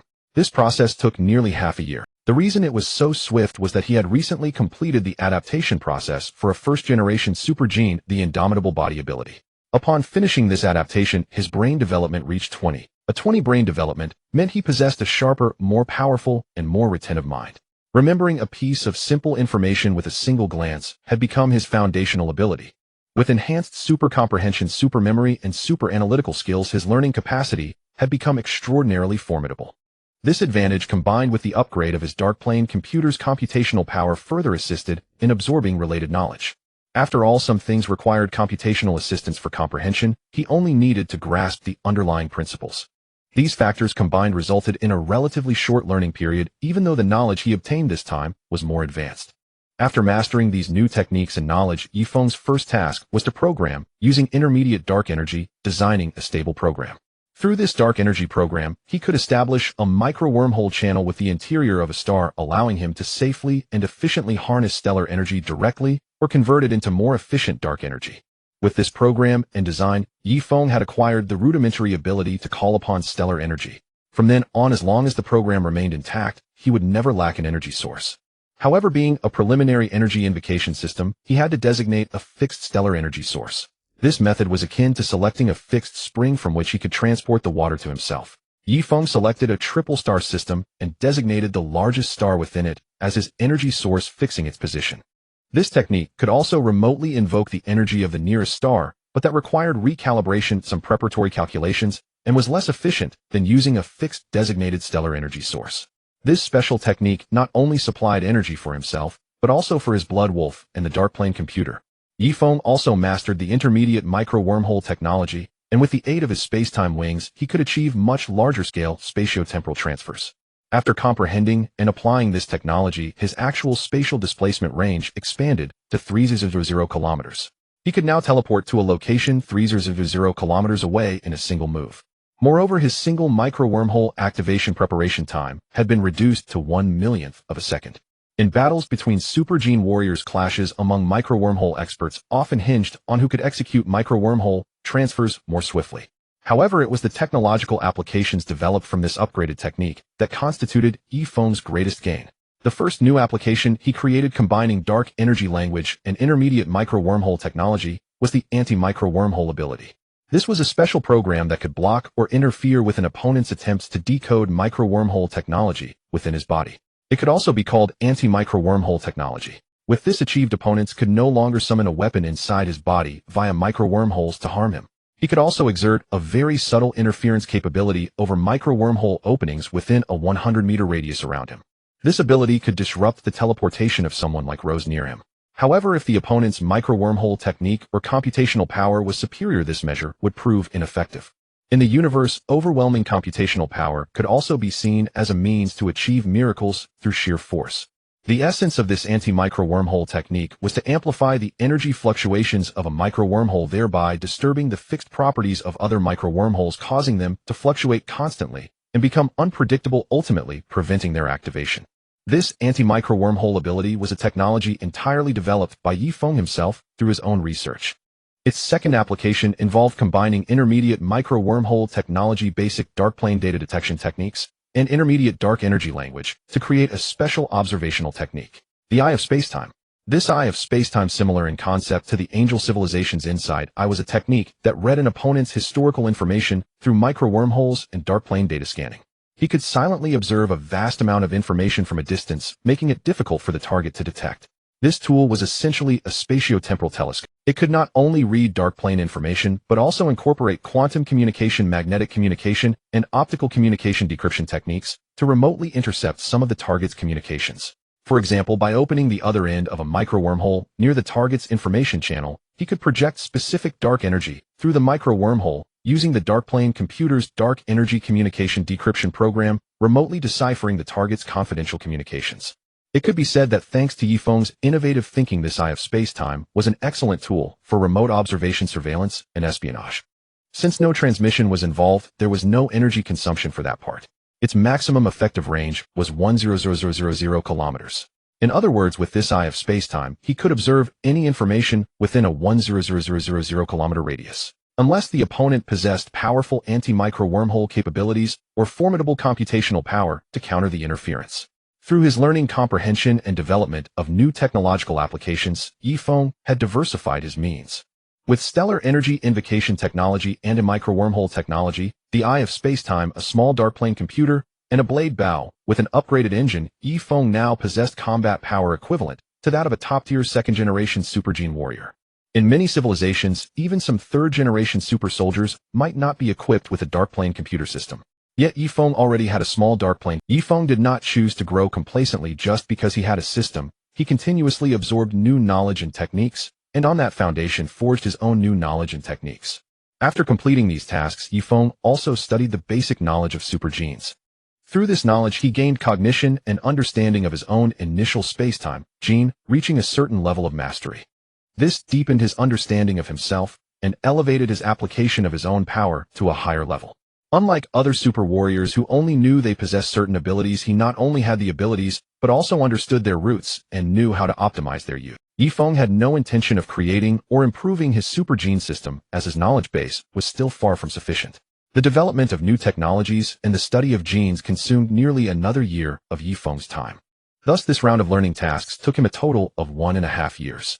After completing this series of work, he once again embarked on his cosmic adventure. The Chang'e Galaxy, as its name suggests, is an extremely chaotic and tumultuous galaxy. Remnant beast bodies along with parts of the Shunhe civilization and other special civilizations have taken root and flourished here. There are even a few triangle bodies here, making it a rather chaotic place. Similarly, such a place cannot lack a special ethnic group. During the advance, the Shualong suddenly sounded an alarm. A large energy outbreak is detected at a position 10 light-years ahead. Fuzzy calculations show that there is an 81.2 probability that a war is erupting, possibly even a war between interstellar supergene warriors. Yifeng immediately ordered the Shualong to stop. He pondered for a moment and decided to approach a certain distance, then sneak over to observe and see what was happening. If it was a real war, could he take advantage of both sides being weakened and reap the benefits? After the Shualong arrived at a position 10 million kilometers from the battle site, Yifeng stopped the Shualong. Then through the ultra-long-range quantum radar, he obtained a preliminary blurry image of the two opposing sides. A humanoid life form with white wings was engaged in battle with 13 bat-winged beast-like beings. Yifeng's scalp tingled instantly, and he regretted why he had come so close. This was clearly an angel fighting a group of demons. The battle was at a stalemate. The female angel was more powerful, but the demons were numerous, and almost all were second-generation demons.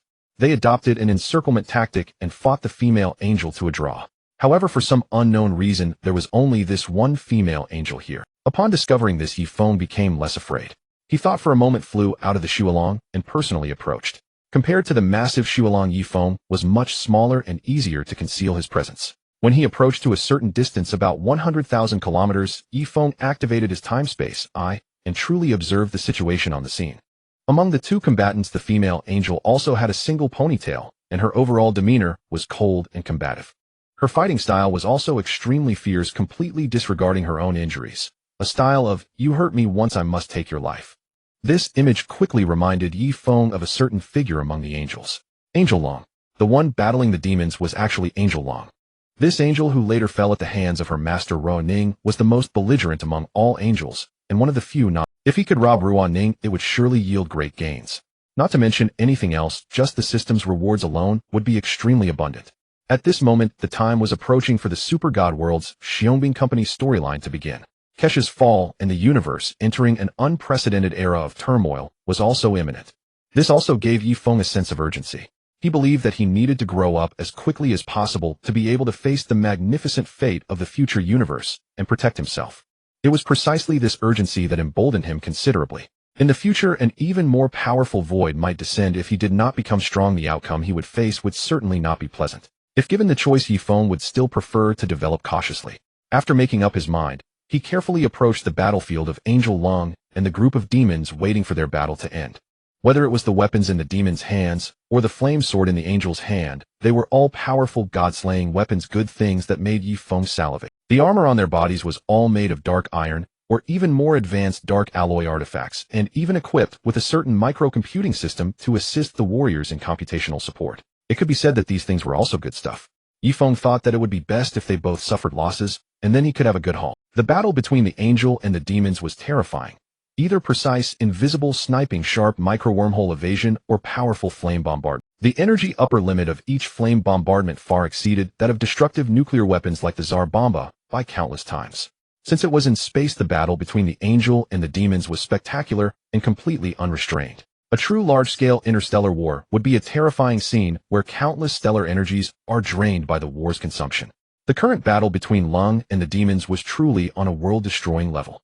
After comparison, Yifeng realized that although he was also a second-generation level combatant, facing a third-generation angel like Lung would inevitably result in being mercilessly crushed. Even against a single second-generation demon, he was no match for them. The reason was simple: he was currently only first-generation and his combat experience was far inferior to these battle-hardened beings. Angel Lung was alone while the demons were numerous. They played roles such as snipers, tanks, disruptors, and melee fighters, coordinating very closely. Even though their combat power was far inferior to Angel Lung, their tight coordination allowed them to fight her to a draw. Their figures flickered constantly across the cosmos, appearing and disappearing like phantoms, calculating and locating each other's positions, ambushing and counter-ambushing. In the end, Angel Lung paid the price of being shot in the arm by a sniper rifle and successfully eliminated 2 second-generation demons. Next, the battle remained stalemated. As a result, Lung fully exerted her fearless and ruthless fighting style, taking risks to kill her opponents one by one. However, in this process, she also paid a heavy price, with new wounds appearing one after another on her body. By the time she defeated the last demon, her injuries had reached a point that was difficult to repair, and her energy consumption was enormous. With her physical strength, she successfully eliminated all the enemies. Those demons seemed to have no intention of fleeing. They all engaged and fought to the death with her. However, Angel Lung was worthy of being a third-generation supergene warrior. She managed to annihilate the enemy at the cost of her own severe injuries. Seeing this, Yifeng understood that the opportunity had come. So he activated a micro-wormhole and abruptly appeared on the starry battlefield where the battle had just ended.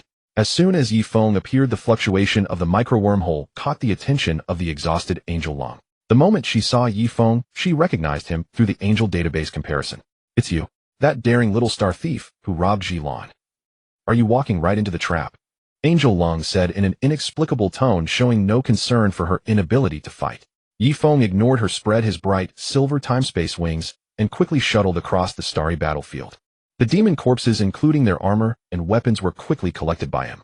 These demon corpses could help him study the demon gene system. However, once these demons fell, they would quickly self-decompose to prevent others from stealing their dark data and gene system information. But Yifeng had designed a special dark energy program and successfully preserved one demon corpse. Although he only snatched one demon corpse, he obtained all the armor and weapons of over a dozen demons. Not to mention the research value of these weapons, even the materials were far superior to his current weapon materials. Watching Yifeng's actions, Angel Lung knew very well that this little star thief was taking advantage of the chaos. However, the angel's advantage was not so easily taken. In a little while, she would have a way to capture this special little one.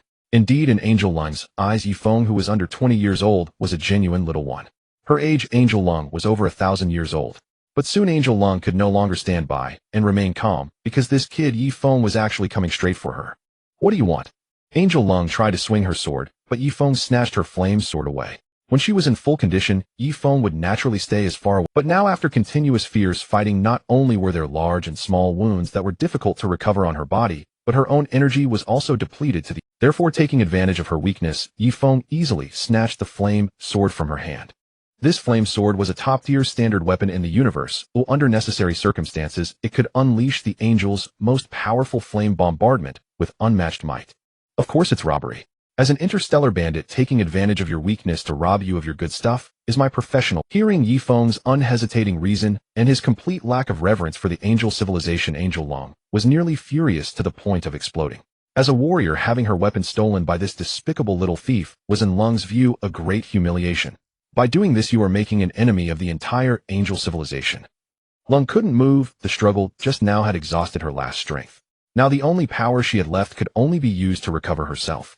As long as she recovered a little, she was confident she could snatch back the flame sword, teach this little star thief a lesson, and take him back to the angel civilization. No, I wouldn't dare make an enemy of the angel civilization. It's just that you were unlucky. Who told you to be mutually weakened by the demons? Didn't you see that I also robbed the demons of their things? You just appeared in my sight at the right time and happened to become my robbery targets.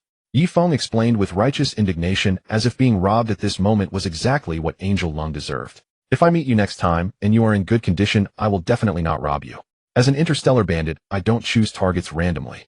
Hearing Yifeng's words, Angel Lung was furious. So you're taking advantage of my weakness is justified, and me being robbed is also just. At this moment, Yifeng's words successfully raised Angel Lung's hatred for him to the extreme. Just as she was about to say something, Yifeng was already close enough. He spoke like this in order to divert Angel Lung's attention. Sure enough, Angel Lung's mind was distracted, and the next moment, Yifeng flashed behind her and knocked her unconscious with a metal rod.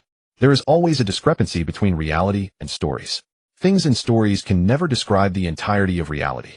The reason Yifeng needed to divert the attention of Angel Lung, even though she was powerless, was that he was worried whether she might have a special trump card. What if her dark dimension harbored a means to mutually destroy both sides? What would happen in reality was hard to say. Yifeng chose to be cautious. After knocking out Angel Lung, he stripped off her angel armor. Then he took out a needle made of dark alloy and drew a tube of Angel Lung's blood. This blood could serve as material for his future research into the mysteries of the angel gene.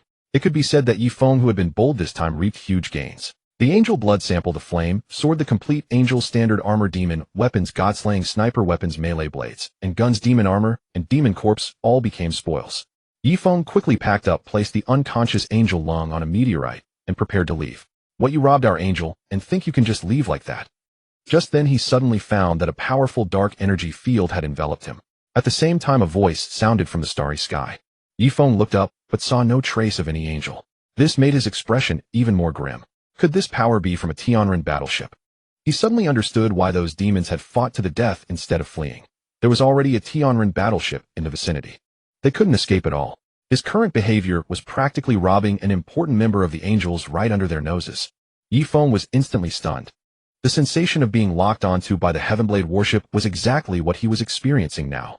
That feeling of imminent death, of vanishing from this world, if not for the fact that Angel Lung was not far from him, and he feared harming her, the Heavenblade warship's attack would have already struck.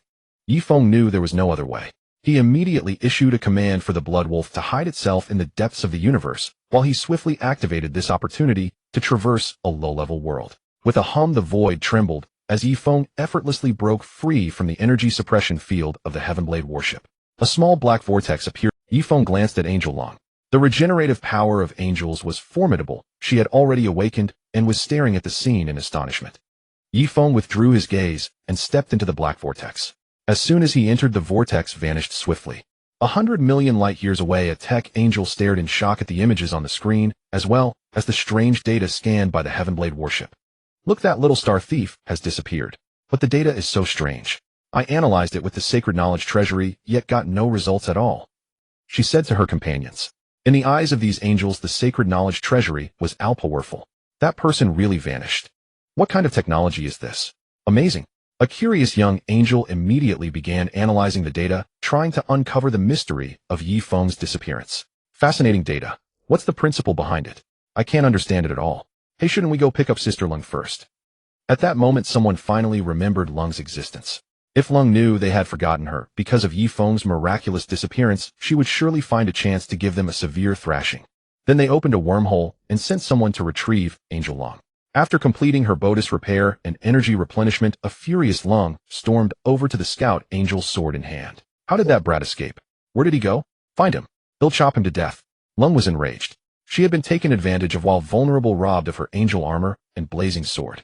In the history of angel civilization, Angel Lung was probably the only one who had been robbed by a first-generation little star thief. This was a great disgrace and unbearable humiliation. Angel Lung was furious. Unfortunately, she soon received bad news. Sister Lung, this person's method of departure is very strange. It's not any known technology of ours. The data from his departure is incomprehensible, so we might have lost track of him. But don't worry, we've already reported the matter to the Queen. I believe that with the wisdom of the Queen and the Tianji King, they will surely understand and help us find that little star thief. Upon hearing this, Angel Lung felt like dying on the spot. Reported to the Queen. That meant the Queen would also see the scene of her being robbed. Clang. The new blazing sword in Angel Lung's hand fell uncontrollably to the ground. She was utterly dejected, returning to her quarters to be alone. Meanwhile, in the Merlot heaven, she learned of the anomaly involving Angel Lung before Kesha. Every angel's data was accessible to the Tianji King, he at any time. Because all the angels' systems were set up by he and she had reserved certain special privileges within them. Most angels were unaware of this. Moreover, the Tianji King, he had installed an anomaly observation program in all angels' genetic systems, allowing her to detect any unusual occurrences or data at any time. This alert program also existed in every Heavenblade warship. This time, when the Heavenblade warship detected Yi Feng's disappearance, it triggered the relevant program's alarm for he. What kind of data is this? Interesting. He became intrigued, immediately pulling up the footage of Yi Feng's disappearance and the related data. Gazing at the black vortex and the data characteristics it exhibited, his eyes' expression grew increasingly grave. She activated her own Tianji celestial computer cluster to analyze and calculate the data. In the universe, other cosmic deities only had one celestial computer to support them. But his celestial computers were described as a cluster, revealing the vast number of celestial computers in her dark dimension. The observation and analysis from earlier had already shown he that this was an unknown, highly advanced type of spacetime-related data. He had preserved some technical materials from Liang Bing's past research on spacetime, along with some avant-garde conjectures. Some of the data even bore similarities to the phenomenon at hand. This confirmed to her that the phenomenon was an extremely advanced spacetime power. The little star thief, whom the angels had not taken seriously, had left through this, but she could not calculate where he had gone. This time his interest was truly piqued. This brand new method of spacetime transition would be a major leap in the understanding of spacetime. She was now eager to find Yi Feng and study the secrets he possessed. Something has happened with Angel Lung and the others. The data is very special. Kesha suddenly connected to he who was in the midst of research and analysis. I'm studying it. Come quickly and see. This is a major discovery we've never encountered before. He had already extracted some extremely vague data characteristics. She would need to study further, but some shallow-level calculations had already given her a certain understanding of the method Yi Feng used to depart. Soon Angel Kesha used micro-wormhole transfer technology to arrive directly at his research lab. What have you found, He? Kesha asked. He excitedly announced her great discovery. I've made a great discovery. It might be a certain void power, but it doesn't have the special aura of the void we've studied. The probability of it belonging to the void is less than 15.6. But it also suggests another possibility beyond our known world. There may be other worlds. And my fuzzy projection analysis shows that the probability of an alternate universe existing is as high as 72.1. The remainder accounts for other unknown possibilities. Beyond the vast known universe, there may be other voids or unknowns, or perhaps our universe is not unique. There could be other universes or even worlds. His conclusion stunned Kesha. After pondering carefully for a moment, she had a conjecture was the void power that annihilated the Shunha civilization and invasion and control of this universe by another world. At the same time, she began to analyze what impact such events would have on the angel civilization. After a while, Kesha spoke. You mean that little star thief obtained a great power or some civilization legacy that can traverse worlds? So when he sensed he couldn't survive under the Heavenblade, he opened a cross-world passage and left our universe. She nodded. If my analysis is correct, 71.6 of the probable outcomes indicate that the little star thief has already left our universe and gone to another world. Both of them understood what such an event would mean for the super god universe. This little star thief held the future of all civilizations. What attitude should we adopt toward him? She asked. This matter had escalated to the level of the survival or extinction of the angel civilization. If Morgana Carl, or even Panjun of the Liang civilization obtained the Little Star Thief's secret or support, it would spell doom for the angels in the future. It could threaten the civilization's survival. This was no longer a time to speak of the order of justice. Kesha did not immediately answer the question. Instead, she activated the computational power of the sacred knowledge treasury, fully calculating and observing Yifeng's historical dark information. By paying a certain high-energy consumption cost, Kesha could also remotely observe a person's historical dark data. When she looked aside from a 3-day period that was unreadable, all of Yifeng's actions, except those involving his system, held no secrets. This made Kesha realize that Yifeng still had many mysteries and even more unknowns. This person can escape to another world or another universe at any time. We cannot afford to adopt a hostile attitude toward him. That would only drive him into the arms of our enemies, and we would gain a terrifying mortal enemy. She said. They could not gamble the fate of the angel civilization by provoking Yifeng. Although this person had robbed the angels twice, he only took items and made no excessive moves, nor did he actually harm Zhilan or Long. How about marrying off the tomboyu? I believe a fledgling young god won't be able to resist the temptation of a queen of the gods, and a queen at that. She jokingly offered a bad idea. She believed Kesha's charm was irresistible across the universe. Kesha was so angry she wanted to slap her, but deep down she inexplicably did not oppose the idea. From his past trajectory, Yifeng was merely obsessed with robbing and had no evil thoughts.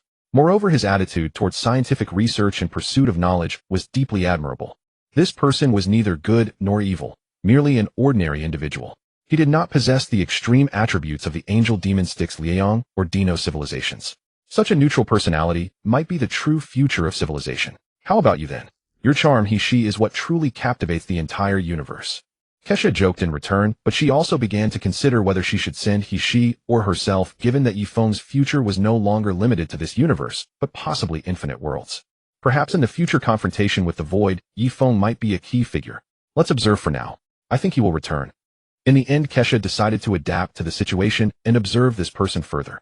The look in Yifeng's eyes when he left was not one of farewell to this universe, but rather as if he would return soon. At that moment, Yifeng guessed that he would attract the high attention of the angel civilization, but he never imagined that their attitude toward him was still undecided.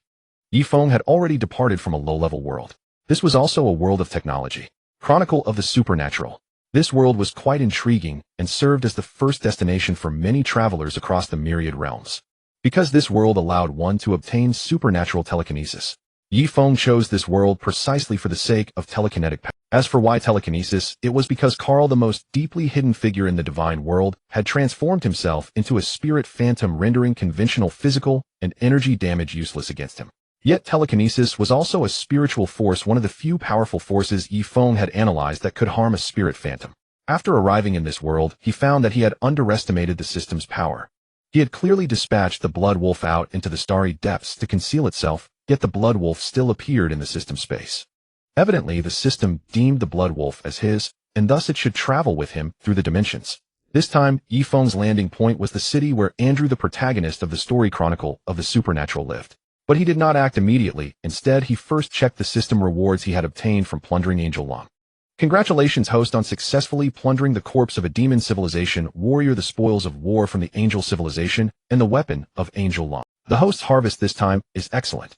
The host is now rewarded with 1 second-generation temporal gene upgrade injection, 1 upgrade pod, 1 batch of specialized upgrade energy and nutrient mixture, primary level super gene design knowledge and technology, 1 primary level concept rewriting engine, 1 dark space computer upgrade card, 1 intermediate level temporal wings upgrade card, and 1 intermediate level world travel card.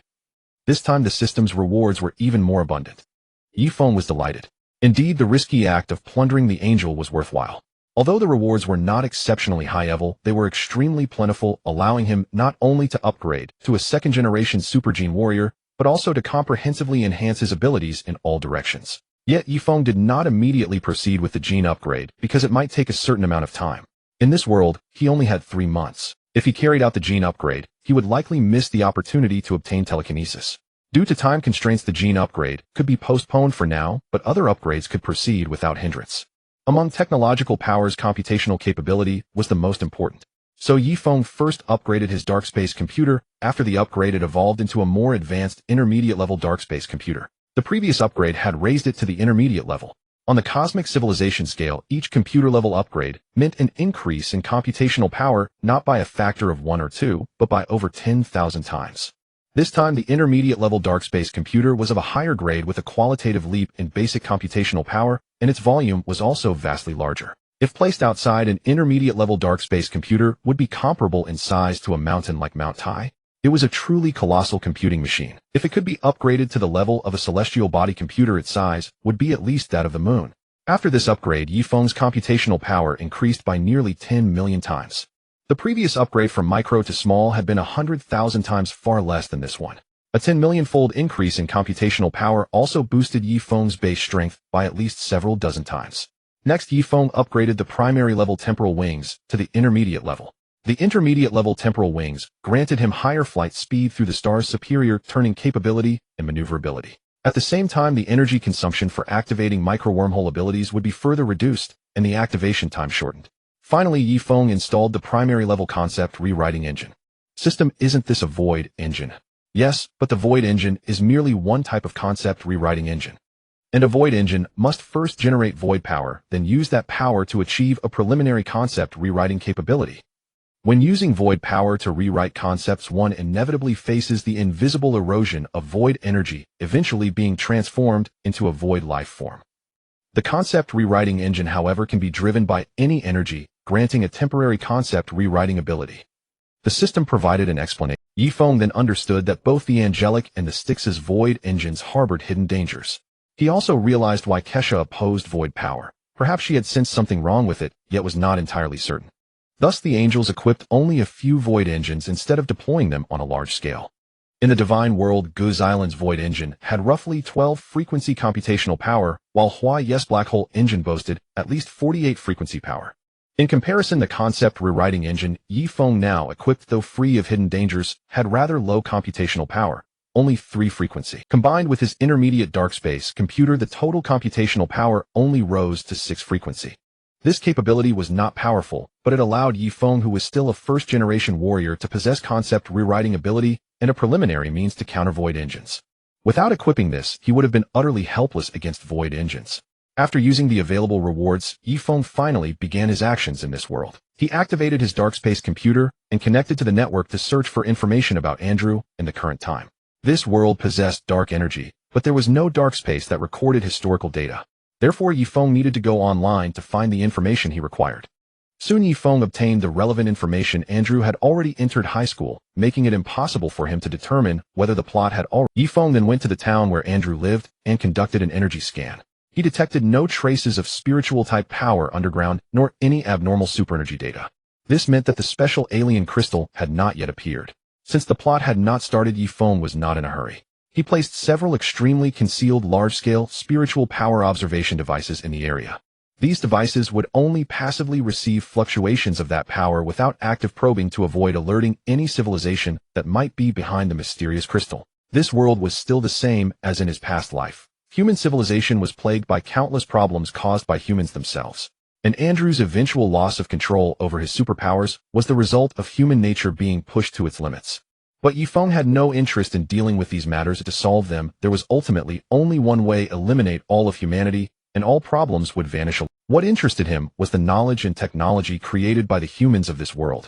Different worlds inevitably have different underlying logical rules, which also leads to unique and unorthodox achievements in certain technological fields. He would never underestimate the research results and scientific discoveries of a civilization just because it was low level. Some seemingly absurd data or conjectures might bring great inspiration and breakthroughs to his own research. Every civilization, regardless of its level, must have its merits. First, Yifeng used micro-wormhole technology to place miniature data-connecting devices onto the interfaces of public and private laboratories and super databases around the world. Then he began cracking these devices' programs. Relying on the immense computational power of his intermediate dark space computer, he quickly bypassed their firewalls and started copying data on a massive scale. At the same time, Yifeng deployed nanobots through the ventilation shafts of many countries' secret vaults to read the contents of paper documents stored inside. Some cutting-edge technologies and materials might not be stored in plain sight, and might not even be stored as digital data, but rather kept secret as paper documents. In this world, every nation possessed foundational-level technologies and knowledge that were never leaked. This operation took Yifeng only 10 days to collect 99 of the knowledge on this planet.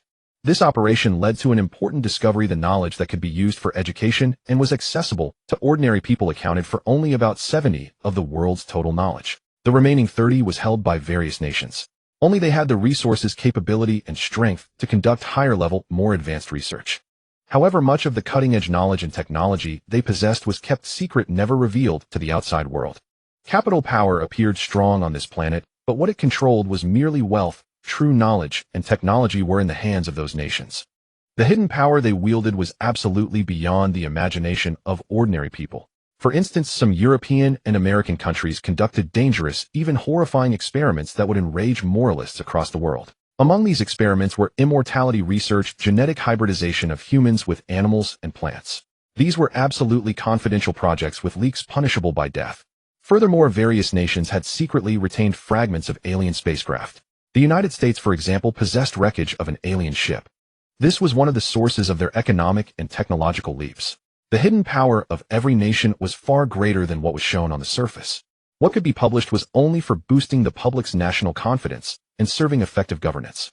Yifeng then discovered that the nations of this world had already gained some control over telekinetic power. Their understanding of this power was not shallow. However, perhaps due to insufficient alien technology, the telekinetic users they created were not only weak in power, but also suffered from severe issues. For example, telekinetic users would quickly experience organ failure. Humans had speculated that the emergence of telekinesis might be an alien experiment on humans. The other party might be secretly observing this planet.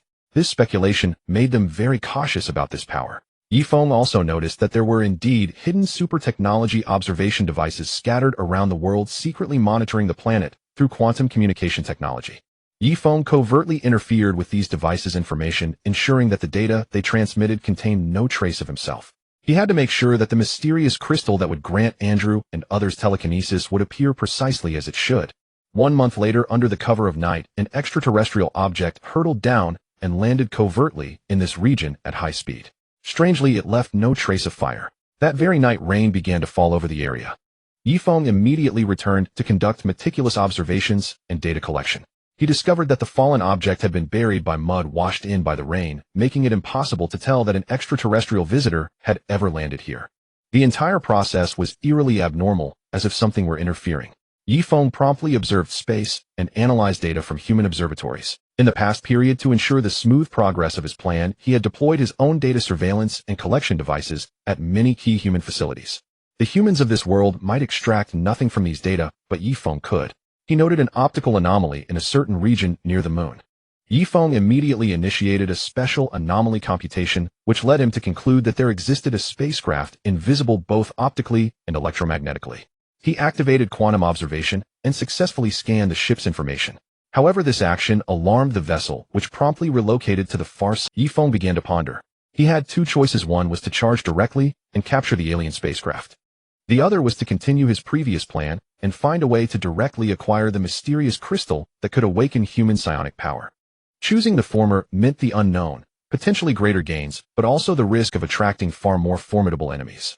This world was a low-level world, but that did not mean the aliens behind it were weak. After much deliberation, Yifeng felt it was better to obtain the power of psionics first. He opted for a cautious approach. Instead of immediately heading to the region of the mysterious crystal, he began to conceal himself and meticulously collect data on the energy emanating from the crystal. He would wait, first allowing Andrew and the others to undergo their psionic awakening, before approaching the mysterious crystal. From the awakening process of these three, Yifeng intended to understand the fundamental principle behind their psionic activation. He fabricated ultramicroscopic nanorobots resembling hair and attached them to Andrew and the other two, thereby observing the changes in their bodies during the psionic awakening. After all preparations were made, Yifeng waited. Gradually, he noticed that the mysterious crystal did not resemble an alien machine, rather it seemed more like a special life form. The crystal itself was likely a kind of force field or energy radiation from this special life form. Analyzing the data, Yifeng discovered it was a process where powerful spiritual energy was transformed into another special force. But deeper layers remained beyond the reach of data analysis. Soon Andrew and the others encountered their opportunity. They entered a cave and successfully went inside, where they fell unconscious and underwent a transformation. Through various surveillance methods, Yifeng discovered that after they lost consciousness, a crystalline organ similar to a small crystal had grown on their pituitary. This organ had spontaneously developed under the influence of the mysterious crystal's power. Seeing that psionics originated from a crystal-like organ growing in the human body, Yifeng became less anxious. Next, he devoted himself to monitoring the life data of Andrew and the others, beginning to analyze and study the working principle of this mysterious crystal. The three also suddenly discovered the immense power of psionics and the fun of this superhuman ability. As they practiced and trained, the special crystal-like tissue continued to grow. Yifeng gradually observed that this crystal-like tissue grew from less than the size of a sesame seed to that of a soybean. Andrew, who had relatively stronger psionic power, had a crystal organ even 1/10 larger than a soybean. Little by little, Yifeng understood the function of this special crystal organ. It converted human spiritual energy into a special wave energy of a particular frequency, which could directly interact with physical objects, manifesting as the power of psionics. The ability to manipulate all objects was one aspect of this wave energy. Yifeng gradually analyzed part of the principle. From a technological perspective, spiritual energy was real, but it existed at a higher dimensional level beyond the reach of ordinary people. It was only through the concept rewriting engine that Yifeng had come to accurately understand spiritual energy. This was because the fundamental principle of the concept rewriting power involved in part the characteristics of spiritual energy. Through data comparison, Yifeng found that the crystal organs in the minds of Andrew and the others bore many similarities to the mysterious crystal in the cave. In fact, from a data perspective, it was difficult to discern any differences. This gradually led him to a bold conjecture. Perhaps Andrew and the other two were merely a kind of bait or food raised by the special life form within the crystal. At a certain stage, it would harvest the crystal organs in their minds. Otherwise, on a human planet touched by an alien civilization, how could such a life form appear so easily, generously bestowing psionic power upon humans? Just as humans raised pigs, the ultimate purpose of its existence was the harvest. Upon discovering this, Yifeng made extensive preparations, but did not act rashly. He decided to observe first. Indeed, not long after the three whose psionic powers had grown stronger formally split. One was accidentally killed by Andrew. After this death, the crystal in the deceased's mind turned into a liquid like formless water and flowed out of his brain. It then streamed toward the cave where the mysterious crystal lay. In reality, after the three gained their psionic powers, the life within the crystal used its psionic force to send them out, and the cave collapsed, allowing the mysterious crystal to once again hide securely deep underground.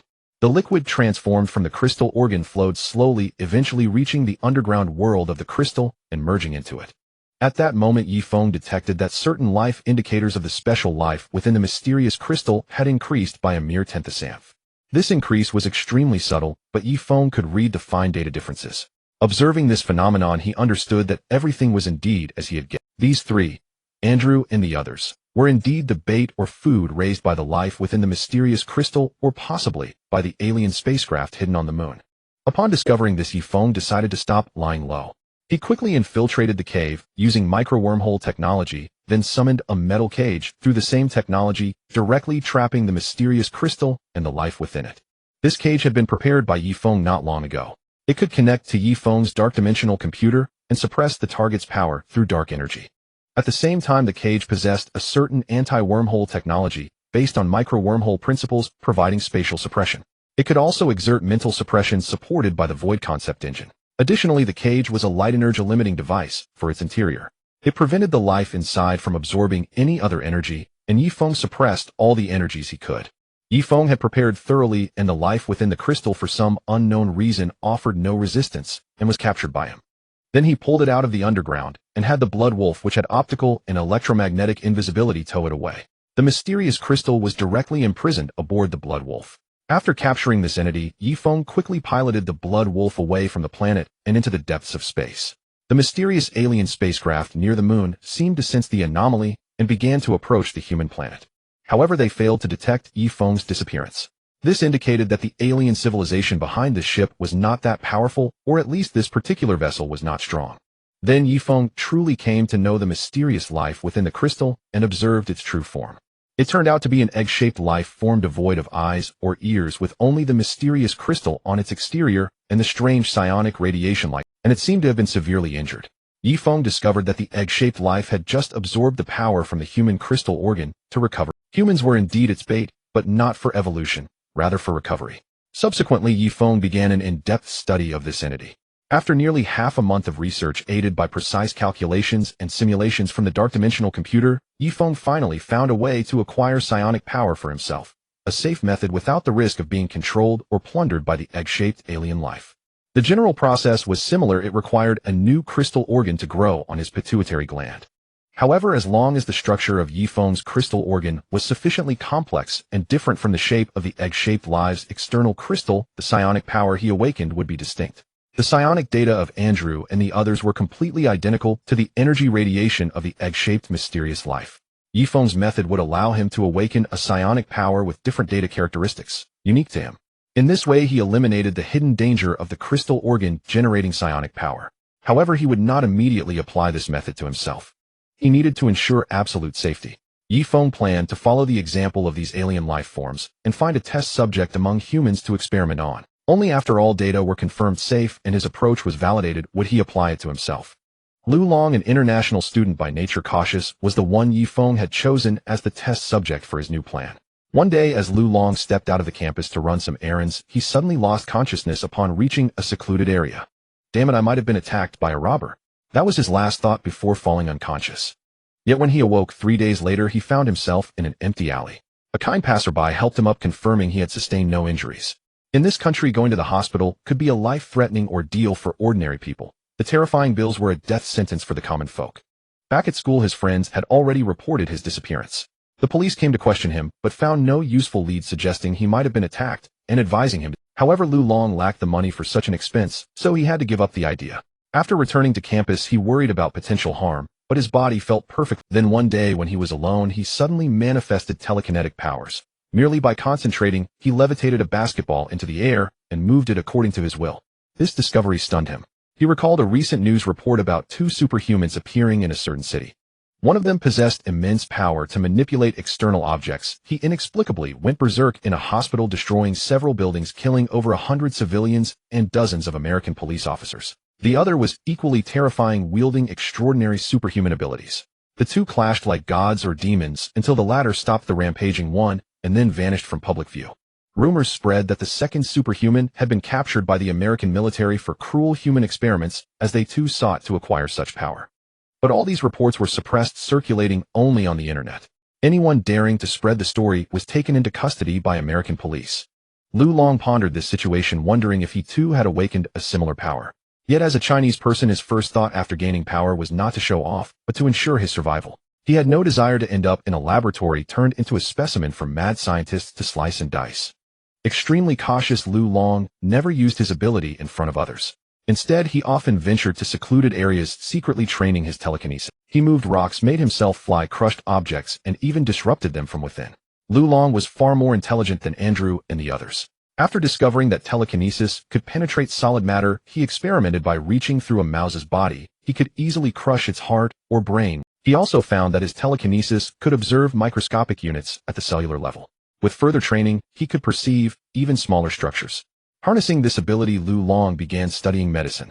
He used telekinesis to influence his own body, eliminating subtle residual damage, and improve. He deliberately interfered with his bodily tissues to make himself stronger. Gradually, Lu Long grew unsatisfied with mere enhancement and threw himself into biology, aiming to evolve himself through telekinesis, seeking longevity or even godhood. All of Lu Long's actions provided Yifeng with a wealth of valuable data. He secretly released the mysterious egg-shaped alien life form, only to find it completely unable to influence Lu Long. This confirmed some of Yifeng's conjectures. At the same time, Lu Long's creative use of telekinesis offered Yifeng a unique line of thought. Yifeng began to consider whether telekinesis could observe atoms or even finer levels. If so, combined with technological means, he might be able to open his own path to a divine body. Having obtained what he wanted, Yifeng stopped monitoring Lu Long. He had granted him an opportunity. How far his superpower would develop was up to Lu Long himself. Half a month remained before Yifeng's return. Now he began to construct his own telekinetic organ. Within it, Yifeng incorporated principles similar to those of a super-algorithmic engine, making it both a telekinetic conversion organ and a biochemical computer with immense computational power. This time it took him only a day to create his telekinetic organ. The organ's structure was multifaceted and critical. Yifeng ultimately chose a regular dodecahedron as the initial configuration. Once his telekinetic organ formed, its efficiency and purity in converting mental energy into telekinetic force were 100 times greater than Lu Long's. The composition of Yifeng's telekinetic organ was the optimal state from his algorithmic simulations. Thus, Yifeng also acquired telekinesis. His initial telekinetic power was extremely weak, only capable of moving objects the size of dust particles and his telekinetic organ itself was no larger than a speck of dust. But Yifeng's telekinesis suffered no backlash. He would never experience the nosebleeds or exhaustion from overuse that plagued Andrew and Lu Long. His telekinesis either worked or didn't. There was no risk of harming himself through overexertion. Initially minuscule, his telekinetic power grew rapidly thanks to his own formidable base. After one day, he could easily lift a one-on object. After 3 days, he could lift nearly 100 tons with his mind. By the 8th day, Yifeng could move a massive boulder weighing thousands of tons. Moreover, his microscopic observation limit improved swiftly. At first, he could only perceive and influence things the size of a hair, but later he could observe and affect the movement of large protein molecules. Micromanipulation via telekinesis became Yifeng's foundational skill. Combined with his own computational power, the assistance of the dark-dimensional computer, and knowledge of psychology and brain function, Yifeng initially learned to perform basic mental suppression and even control through telekinesis. He could now add, delete, or modify the memories of an ordinary person, influencing their perception and altering their will. With this ability, Yifeng finally understood the terrifying nature of the angel civilization. Their mental suppression and control techniques were the most advanced in the entire universe. They simply refrained from using them due to the constraints of the order of justice. The emergence of telekinesis also had a nourishing effect on Yifeng's own body. He discovered that his physical strength, already enhanced by first-generation super-soldier genes, had increased by nearly 1% under the influence of telekinetic power. This improvement was a breakthrough beyond the limit. Remarkable as it was, the most crucial change was the qualitative leap in Yifeng's brain development due to the arrival of telekinesis. His brain development surged by nearly 10, bringing the total to 30. This level of brain development meant an exponential increase in intelligence and in mental strength. The rapid rise in mental power in turn amplified his telekinetic abilities. Yifeng now understood why Andrew and the others grew stronger and smarter. Telekinesis itself boosted brain development, enhancing intelligence and mental power. Telekinetic power and the human body mutually reinforced each other. The advent of telekinesis opened up the microscopic world for Yifeng's scientific research. He could now observe changes at the micro level without relying on dark data or other technological means. Once his telekinesis advanced to the atomic level, his various methods would undoubtedly undergo a new leap forward. Having completed the enhancement of his telekinesis on the last day before his return, Yifeng finally turned his attention to the mysterious alien spacecraft. There must be valuable treasures on that ship. As an interstellar bandit, it would be a shame not to plunder it. For this confrontation with the unknown civilization, Yifeng had no intention of engaging personally. Even a low-level world might harbor unforeseen dangers that could catch him off guard. The system was merely responsible for rewarding him as a bandit, but not for saving his life. From the very beginning, Yifeng never regarded the system as his sole safeguard. Necessary caution coupled with his relentless pursuit of scientific knowledge formed the foundation of his survival. Yifeng prepared hundreds of combat robots, equipping them with formidable defense, close combat capabilities, and special abilities, then activated micro-wormhole transmission. Micro-wormholes also existed in the space of this world, though they were not as powerful as those in the Chaoshin universe. Thus, the application of micro-wormhole technology posed no issues whatsoever. Soon a large number of combat robots were teleported into the interior of the alien spacecraft. Yifeng then established contact with them through dark energy communication, ready to perform remote control operations when necessary. OWK go. As the robots entered the alien ship, they heard this sound emanating from within. It was entirely the language of the aliens, which Yifeng could not understand. But after a moment, he heard them addressing him in English. Mysterious civilization, we mean no offense. Please do not attack us. We are nothing but a group of pitiful interstellar wanderers. This time he did not believe a single word they said. Through data analysis of their tone and life fluctuations, he detected that these creatures were terrified, yet also lying. Clearly their power was not particularly formidable. Yifeng immediately issued orders to attack and capture these aliens. Seeing that Yifeng's side showed no intention of stopping, the isolation doors at various positions on the ship swiftly closed, and terrifying electromagnetic shockwaves erupted from each sealed section, attempting to fry the chips of the robots.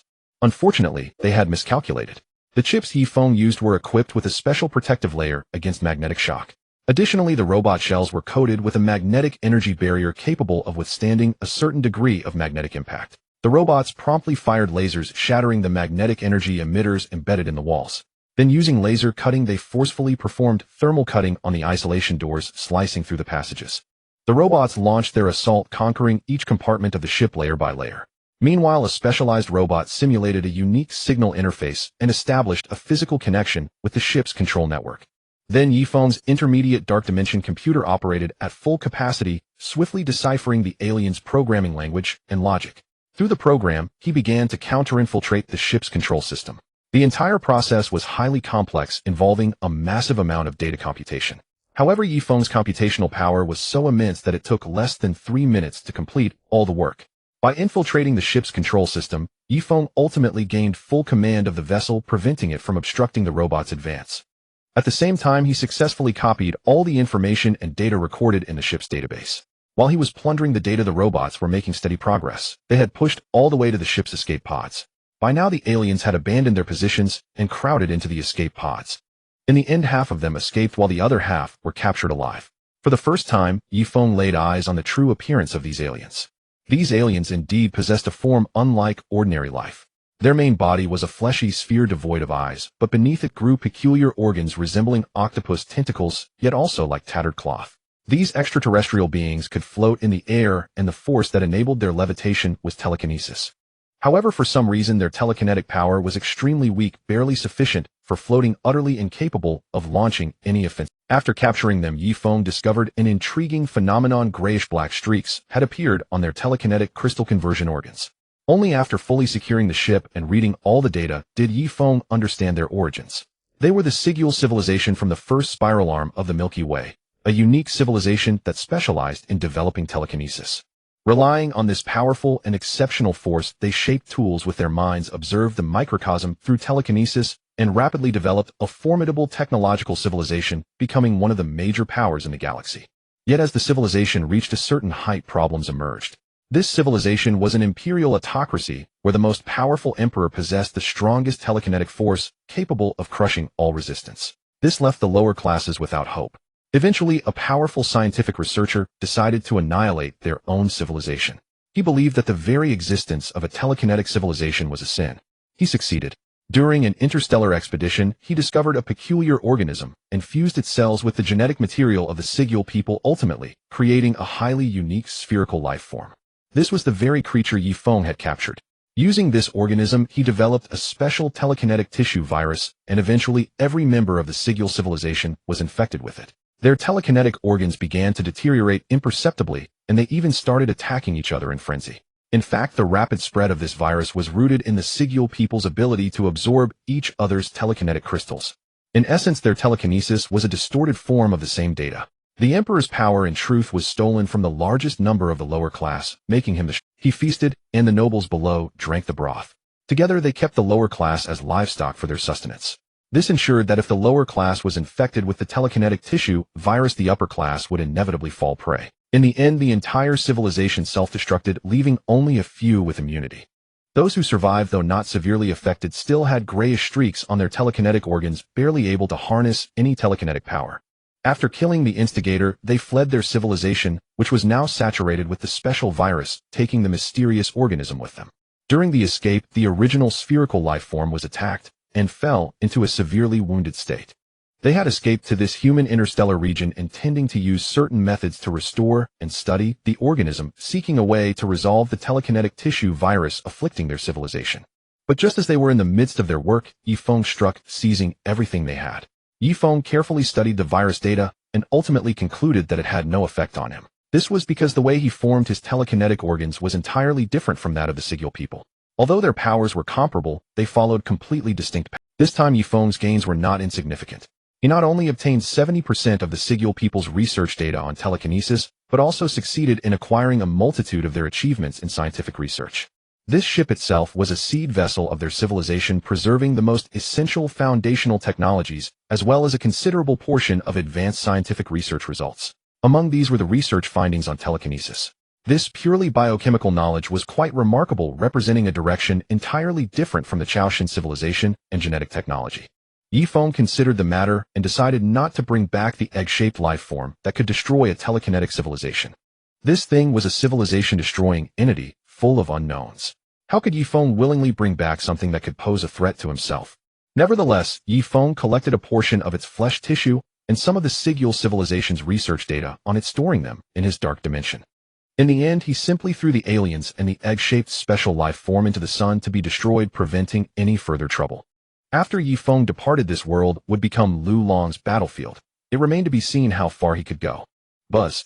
In the super god world on a certain living planet, ripples spread through space, and then a black vortex suddenly took shape. Yifeng emerged from within. He had left the superpower out of control world and successfully returned to the super god world. He took deep breaths of the cosmic air, feeling an unparalleled sense of comfort. Perhaps due to the low dark energy in the superpower out of control world, he found the super god world with its abundant dark energy far more soothing. He immediately scanned the surrounding dark data and meticulously pinpointed his interstellar location through the star map, only to discover that he was now on a primitive life planet belonging to the beast body lineage. He was still in the Chang'ai River system, but nearly 10,000 light-years away from his original position. This star region was rarely visited by other civilizations, so Yifeng decided to begin his leveling process on this primitive planet. But before that, he still had to claim his rewards. Congratulations to the host for successfully plundering the Skull Psychic System civilization. The host is now rewarded with 1 Psychic Power Enhancement card, 1 complete set of Intermediate Spacefaring Civilization knowledge, and 1 primary Invincible Body Gene Fusion card. This harvest, though not vast, was not insignificant either. Especially the complete set of Intermediate Spacefaring Civilization knowledge. What he lacked was not power, but a comprehensive knowledge system. The primary Spacefaring Civilization knowledge he had obtained earlier was no longer sufficient for his continued development.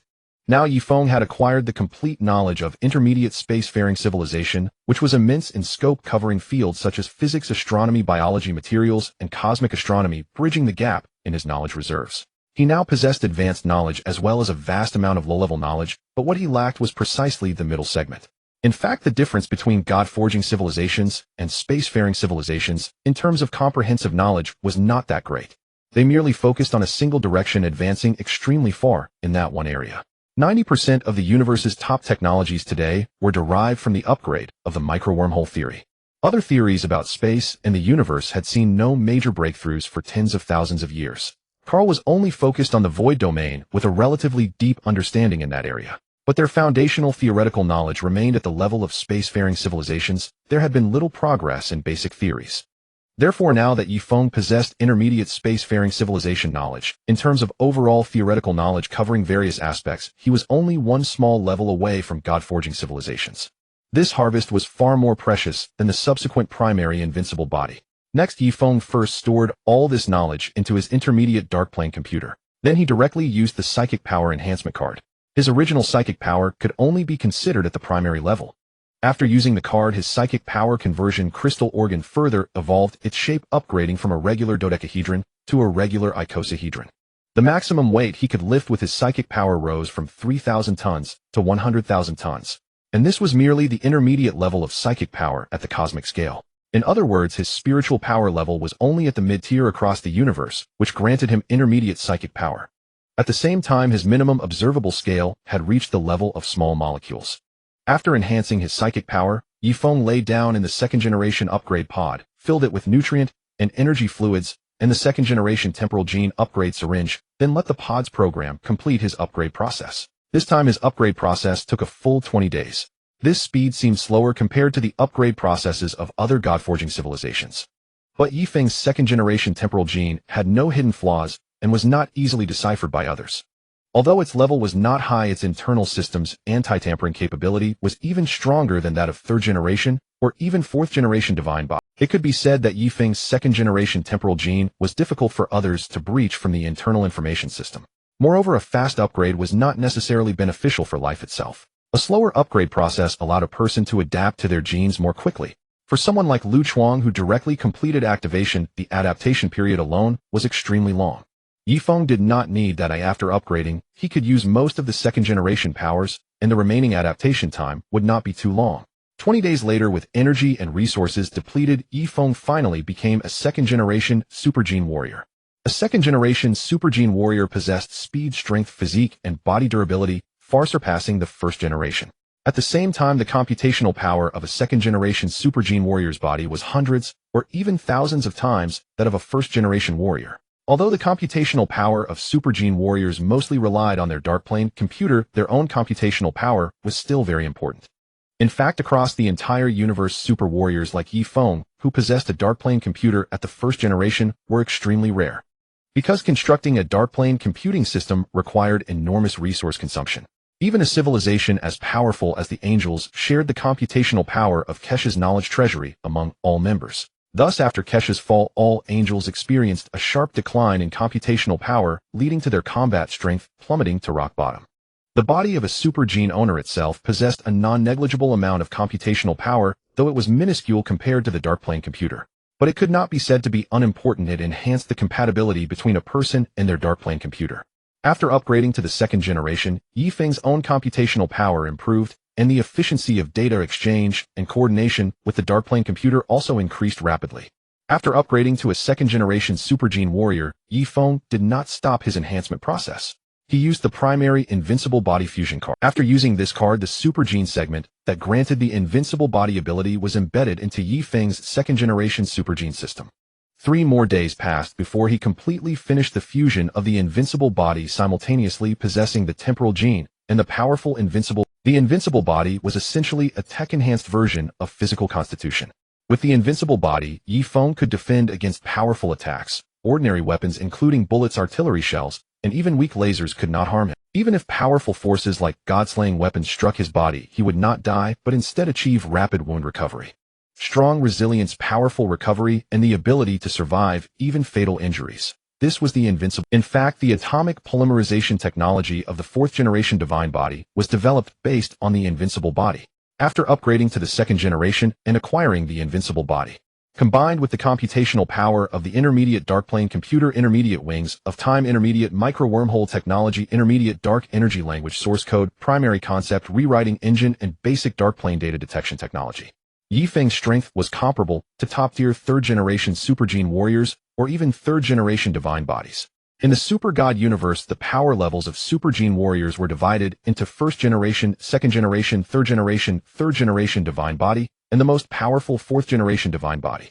3rd-generation Super Gene Warriors possessed formidable combat power, but lacked eternal life. However, 3rd-generation Divine Bodies were different. Theoretically, as long as they did not suffer fatal damage, they were immortal. The regenerative ability of a 3rd-generation Divine Body was extremely powerful. Even if they sustained fatal injuries, they could recover and were not easily destroyed. More importantly, even against the destructive power of a nuclear explosion, a 3rd-generation Divine Body would remain unharmed. But when facing such force, a 3rd-generation Super Gene Warrior would definitely be injured. Only God-slaying weapons or equivalent God-slaying technology could damage a Divine Body. If Yifeng could fully unleash his combat power, he could rival a 3rd-generation Divine Body, showcasing his profound accumulation and overwhelming strength. Though a 2nd generation, he far surpassed the 2nd generation tier. After upgrading to the 2nd generation, Yifeng retained the opportunity for intermediate world traversal and began to absorb and learn the various knowledge he had collected. This process took another 8 months. The knowledge of an intermediate aerospace-grade civilization was exceedingly complex and vast enough to fill an entire continent if converted into books. Thus, the learning period was quite lengthy. After completing this study, Yifeng resumed his wandering through the cosmos. He passed through star systems seeking high-quality resources, intending to first carry out a major upgrade for the Bloodwolf ship. He had previously recorded data and information from his small-scale dark dimension computer. Now he simultaneously collected resources, engaged in interstellar travel, and researched how to construct a small dark dimension computer using his own knowledge. Throughout the entire process, the technologies he needed to study exceeded 1.5 million types. It took nearly 7 months to analyze and understand the various technologies involved. Afterward, Yifeng spent another 2 months making improvements according to his own ideas. Only after thoroughly mastering all the knowledge and technology did he successfully craft a small dark dimension computer using resources such as dark iron. This was a creation shaped entirely by his own acquired knowledge, not something bestowed by the system. Subsequently, based on his research into the dark dimension, Yifeng devised a method to establish a new supporting structure within the dark dimension, using resources, successfully expanding his own dark dimension. The dark dimension is essentially a chaotic region akin to a special space filled with a glue-like substance. To carve out a space within such a dimension, one must invest resources and use a special structure to expand an area, thus making that portion of the dark dimension their own. The supporting structure itself was not difficult. The challenge lay in the resources and materials, which were all extremely advanced. Yifeng expended a great deal to successfully expand a new space within his dark dimension, just large enough to accommodate a small dark dimension computer. This small dark dimension computer was transferred into it via wormhole technology. After securing it, Yifeng configured it as a subsystem of the intermediate dark dimension computer. However, it did not serve Yifeng directly. Its computational power was primarily dedicated to the Blood Wolf ship. The Blood Wolf ship would undergo a comprehensive functional and structural upgrade with this as its core. After preparing the computational foundation, Yifeng began the large-scale upgrade of his Blood Wolf ship. During this process, the main tools for upgrades were the nanobots which assisted him in fabricating various devices efficiently. The upgrade of the Blood Wolf ship began with the main cannon. To this end, Yifeng researched and upgraded the superparticle stream acceleration technology. This technology could accelerate a particle stream to extremely high speeds, granting it devastating impact power. With this technology applied, the main cannon of the Blood Wolf ship could unleash a single strike powerful enough to annihilate an entire continent. Its energy output far surpassed that of hydrogen bombs, comparable to the ferocious tidal wave of the Tao Dai. This force could to a limited extent penetrate defensive barriers like the light energy shield, delivering effective impacts from within. The light energy shield is a layer of energy defense, but the individual particles in the beam possessed immense momentum. When they struck the light energy shield, they caused disturbances, interfering with its defensive efficacy. Given the lengthy particle stream of the energy weapon's subsequent particles could exploit these disturbed regions to breach the inner layers of the light energy shield. In addition to the main cannon, Yifeng also enhanced the technology of electromagnetic cannons and laser cannons, increasing their power by nearly fivefold. Moreover, Yifeng installed a range of specialized weapons, including an antimatter bomb bay. It could launch antimatter bombs and then transfer them via micro-wormhole to the target's vicinity. Each antimatter bomb had a minimum yield equivalent to 10 billion tons of TNT, 10 times that of the Tsar Bomba. Similarly, Yifeng equipped 10 super antimatter bombs, each capable of destroying a planet in a single strike. The upgrades of weapons rely on a fundamental foundation: energy. Thus, aside from the conventional energy engines, the Blood Wolf ship was also equipped with a stellar energy harnessing technology capable of drawing stellar energy to support the entire vessel's power needs. Beyond these, Yifeng successfully developed a preliminary space-time energy barrier. This barrier utilized micro-wormholes to form a defensive measure based on micro-wormholes far superior to the previous magnetic energy defense shield. This defensive technology, unless faced by a few god-creating civilizations, could not be easily breached even by the techniques of the Lion civilization. Only brute force could achieve that. After developing the preliminary micro-wormhole defense technology, Yifeng also applied it to the Dark Dimension computer. Thus, a micro-wormhole-based defense could form around Yifeng himself. This technology, whether for angels or demons, seemed impossible to directly apply to personal defense, likely due to some constraints. Yet for reasons unknown to Yifeng, as long as the program was set within the Dark Dimension computer, it could be realized. This might be related to the fact that his Dark Dimension computer originated from the system, or perhaps to his unique Dark Dimension. With the Blood Wolf ship equipped with advanced defenses, Yifeng also added devices for reading and decrypting dark energy signals, magnetic signals, and quantum signals. These devices would allow Yifeng to efficiently monitor the communications of other civilizations. However, their presence also consumed considerable space. This forced Yifeng to expand the volume of the Blood Wolf ship. After the upgrade, the Blood Wolf ship, though powerful, had grown to nearly 3 kilometers in length, 700 meters in width, and 1,000 meters in height. The upgrade took a year, transforming it into a true supergiant vessel. Had Yifeng not placed its main computational core in the small Dark Dimension computer, its volume might have been even larger, because so many functions demanded immense energy and computational power. Fortunately, the former was addressed by stellar energy harnessing and the latter by the Dark Dimension computer.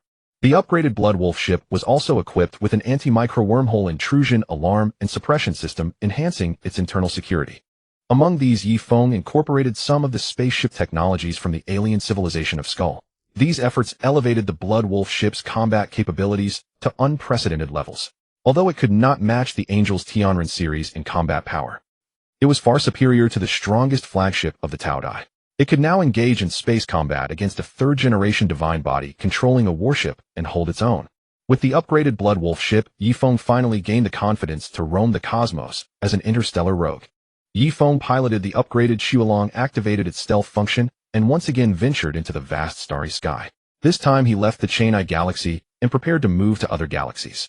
In this process, Yifeng began to constantly monitor all kinds of communications across the universe and set some key information for the Xuelong to report Suddenly, he intercepted a piece of information belonging to a certain beast civilization intelligence organization. Number 4. I have discovered intelligence on the activities of a Tianzhou organization. Do you need it? Need it. Number 916. What conditions do you want? Number 4. How about giving me a superpower gene? Here, super genes merely refer to superpower genes similar to those humans transformed into demons by Morgana possessing only basic extraordinary ability. But it is a different concept from the super gene system, the latter being a complex human engineering system. Nevertheless, superpower genes can still grant people superhuman strength similar to the superpowered individuals in the Chuhenren Songming of Lanqing. The Tianjia have nothing now, and this news is not worth it. I can give you at most 1 million Shinha energy coins. That's acceptable too. I discovered that this group of Tianjia found an ancient civilization relic at the edge of the universe. They may have obtained some mysterious ancient legacy from it, and they are preparing to secretly transport it away from this star position. The Shinha energy coin mentioned in this conversation was issued by the former Shinha civilization and later the Chaos Hen Academy, serving as a universal currency throughout the universe. It is very special, can only be manufactured by the Shinha civilization, and contains powerful dark energy. Due to its scarcity, it has gradually become a super currency throughout the universe, circulating among major civilizations. This intelligence organization's information about the Tianjia aroused Yi Feng's interest. He knew that ever since the Tianjia were driven out of the angel civilization by the female angels and exiled to the edge of the universe, many of them had never been peaceful. They have always yearned to return to the angel civilization one day. The restless Tianjia would certainly search everywhere for resources and mysterious ancient powers to stage a comeback. This news for Yi Feng was a good opportunity for robbery. The Tianjia were not powerful, they were merely very numerous. So Yi Feng immediately changed course and headed for the star region where the Tianjia had appeared. From the previous interception, he gradually calculated some intelligence and figured out the position the Tianjia would surely pass through. After 10 days of cross-galaxy jumps, Yi Feng finally arrived at this position.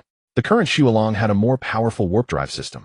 The alien civilization Sigul from the Chowning Shirkong world, although a biochemical civilization, had warp drive technology far more advanced than that of the warp drive technology of the Chaos Hen world achieved warp effects through strong gravitational field changes. But the warp drive of the Sigul civilization was based on real space folding technology. Even if it was only an entry-level warp drive achieved through space folding technology, it was still extremely powerful, allowing Yi Feng's Shuolong to increase its speed in the universe by nearly 30 times.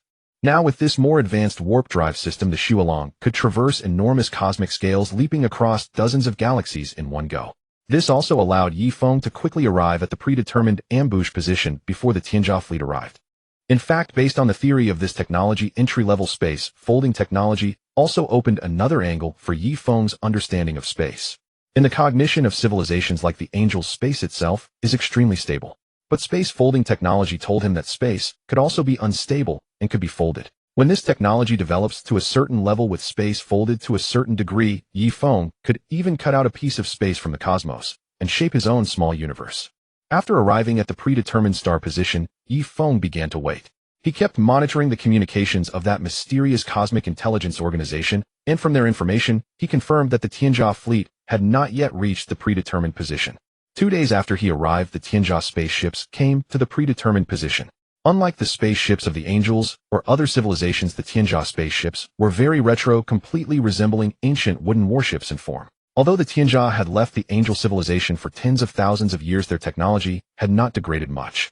Their warships still possessed powerful top-tier light energy barrier defenses, which could even lock fresh air in the space around the ship, keeping the ship in a most comfortable state. The Tianjia's unceasing desire for pleasure and enjoyment had not changed. At this moment, these Tianjia were enjoying the beautiful women they had plundered from other lower-level Shinha civilizations, oppressing them wantonly. These people included many princesses of lower civilizations, beautiful upper-class ladies, and some top beauties among commoners. Although the female angels claimed to uphold the order of justice, they had never really cared about the evil deeds of the Tianjia living at the edge of the universe.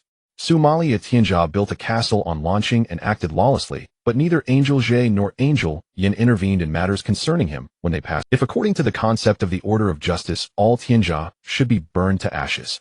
Yi Feng observed these situations, but he didn't care much. The universe was essentially in order of the strong devouring the weak. He prepared well. When the Tianjia fleet approached this area, irregularly moving meteorites gradually appeared around them.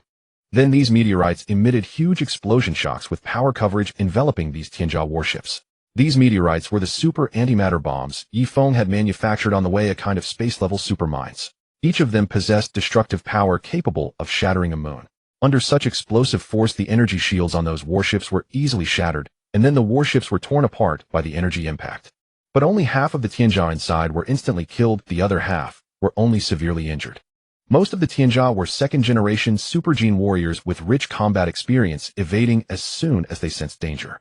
Only half of them, because they couldn't avoid it, were killed by Yifeng's hidden means. In fact, these space mines were loaded with optical, electromagnetic, and quantum stealth technologies, making them very difficult to detect. Moreover, the Tianjia were very careless and did not conduct any reconnaissance. They didn't think anyone would ambush them in such a way, since powerful forces like the angels disdained ambushes, and those weaker than them lacked the ability to launch such an ambush. Having never experienced such a situation, the Tianjia naturally had no defense, resulting in Yifeng's first wave of ambush achieving great results. In his original simulation calculations, destroying 70% of the Tianjia warships and 1/20th of the Tianjia members in the first wave would be a great, but he didn't expect the opponent to be so careless, especially when they were transporting important treasures. The ambush successful, Yifeng immediately activated all the cannons on the Shualong.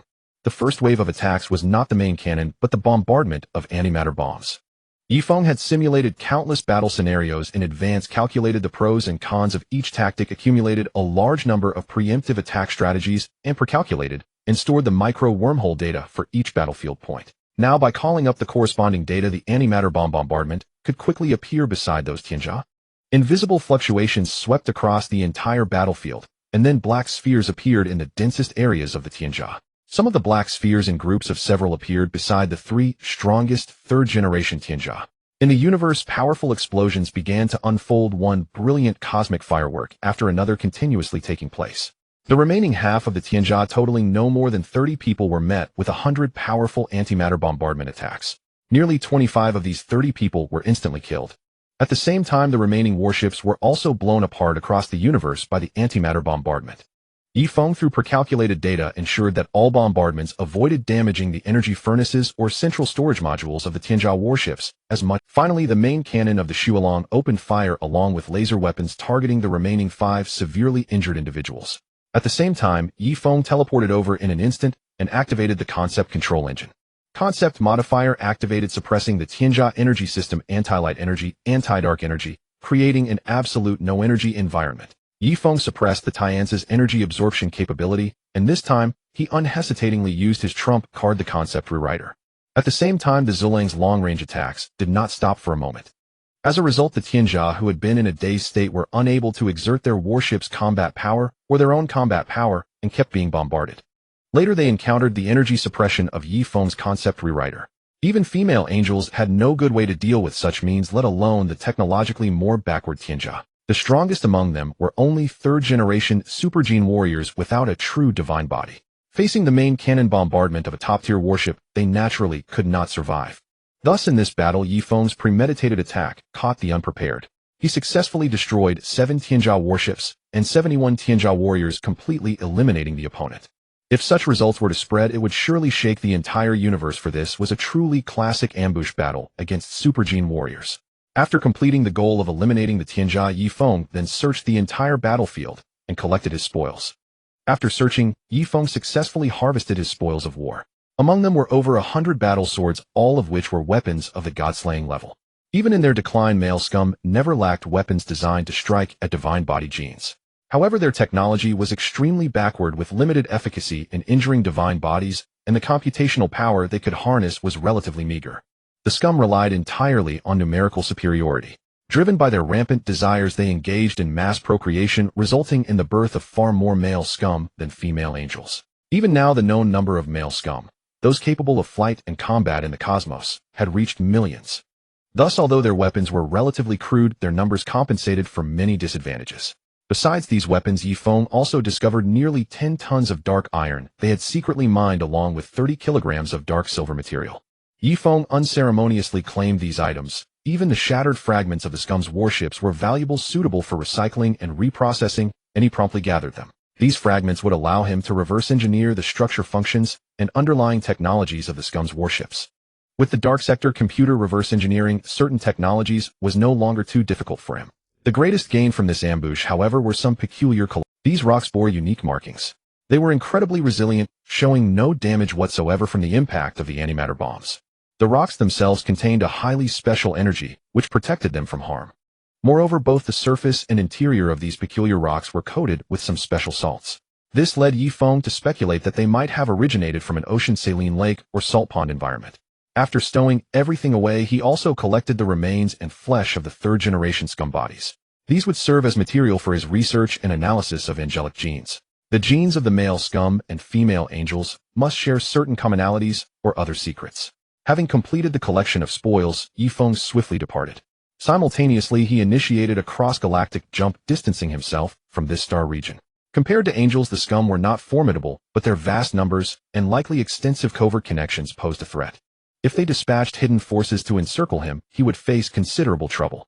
Shortly after Yifeng's departure, nearly 20 scum warships rapidly arrived, led by a general with an effeminate demeanor. Yet his eyes were filled with terror.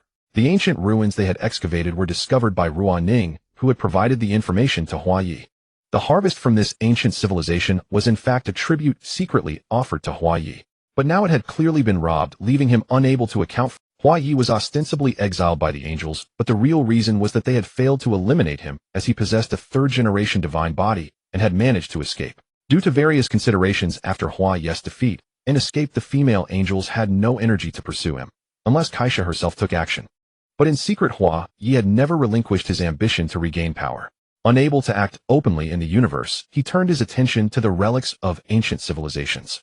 Through this path, Hua Yi had accumulated a considerable amount of cutting-edge technology and hidden forces. However, he kept all of this concealed. Otherwise, after receiving Karl's power endowment, Hua Yi would not have become so formidable. It must have been supplemented by his own rich accumulation. Hua Yi was never content. These male scum knew well his cruelty and terror, and given their own despicable nature, no one else in the universe would take them in except Hua Yi. Search thoroughly. We must find King Hua Yi's belongings. With these thoughts, the scum general immediately issued orders and carefully reported the matter to Hua Yi. Find this person or don't come back. That was Hua Yi's response. Had he not been short-handed, he would not have been so lenient. In truth, Hua Yi was furious, for these items were extremely important. They pertained to an ancient special civilization and his plan to strengthen his spiritual power. Hua Yi understood that upgrading his genetic technology would inevitably alert the angels monitoring him. But if he secretly enhanced his spiritual power, his opponents would not detect it easily, allowing him to grow stronger from this angle without notice. However, just as his plan reached a critical juncture, the most crucial relic was stolen. This made Hua Yi permanently remember the perpetrator, whether an individual or a group. Yifeng had anticipated some of this, but he did not know he had sabotaged a vital part of Hua Yi's secret scheme. Congratulations, host, on completing the robbery of the Quasagode-level civilization, the male angel civilization. Among the spoils there are extremely precious items. Reward: primary Great Bridge technology, 1 chance to upgrade space folding technology, 1 advanced dark energy language code upgrade card, intermediate supergene design knowledge and technology, 100 technology roadmap correction card, 1 advanced dark sector computer upgrade card, 1 primary dark sector theory study, 1 intermediate world 5-year crossing opportunity, and 5 primary world 3-year crossing opportunities. The system's rewards were distributed during Yifeng's interstellar journey. This time the rewards were truly abundant. Yifeng was stunned.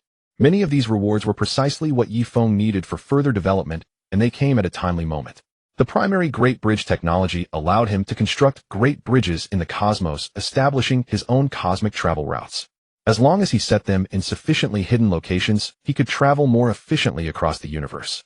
Yifeng immediately spent time learning this technology and returned to the desolate border of the Chang'ai River Galaxy, where he set up a hidden Great Bridge. Then he went back to the area near the Dark Annihilation Star region in the Boke Nebula and set up a second Great Bridge there. Setting up a Great Bridge required very advanced resources. Yifeng also made some modifications to the technology, allowing him to use the resources he had on hand. The 2 Great Bridges exhausted his high-level resources, including 90% of his dark iron. Given his current resource reserves, he could only set up these 2. In the future, as he traveled the cosmos, he would build more Great Bridges in uninhabited areas to facilitate his journeys. The second reward he received was an opportunity to upgrade space folding technology. This would elevate his entry-level space folding to the primary level. He immediately upgraded the technology, and the system provided the relevant knowledge.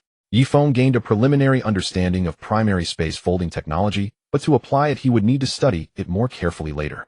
As for the advanced dark energy language code upgrade card, Yifeng used it immediately upon receiving it.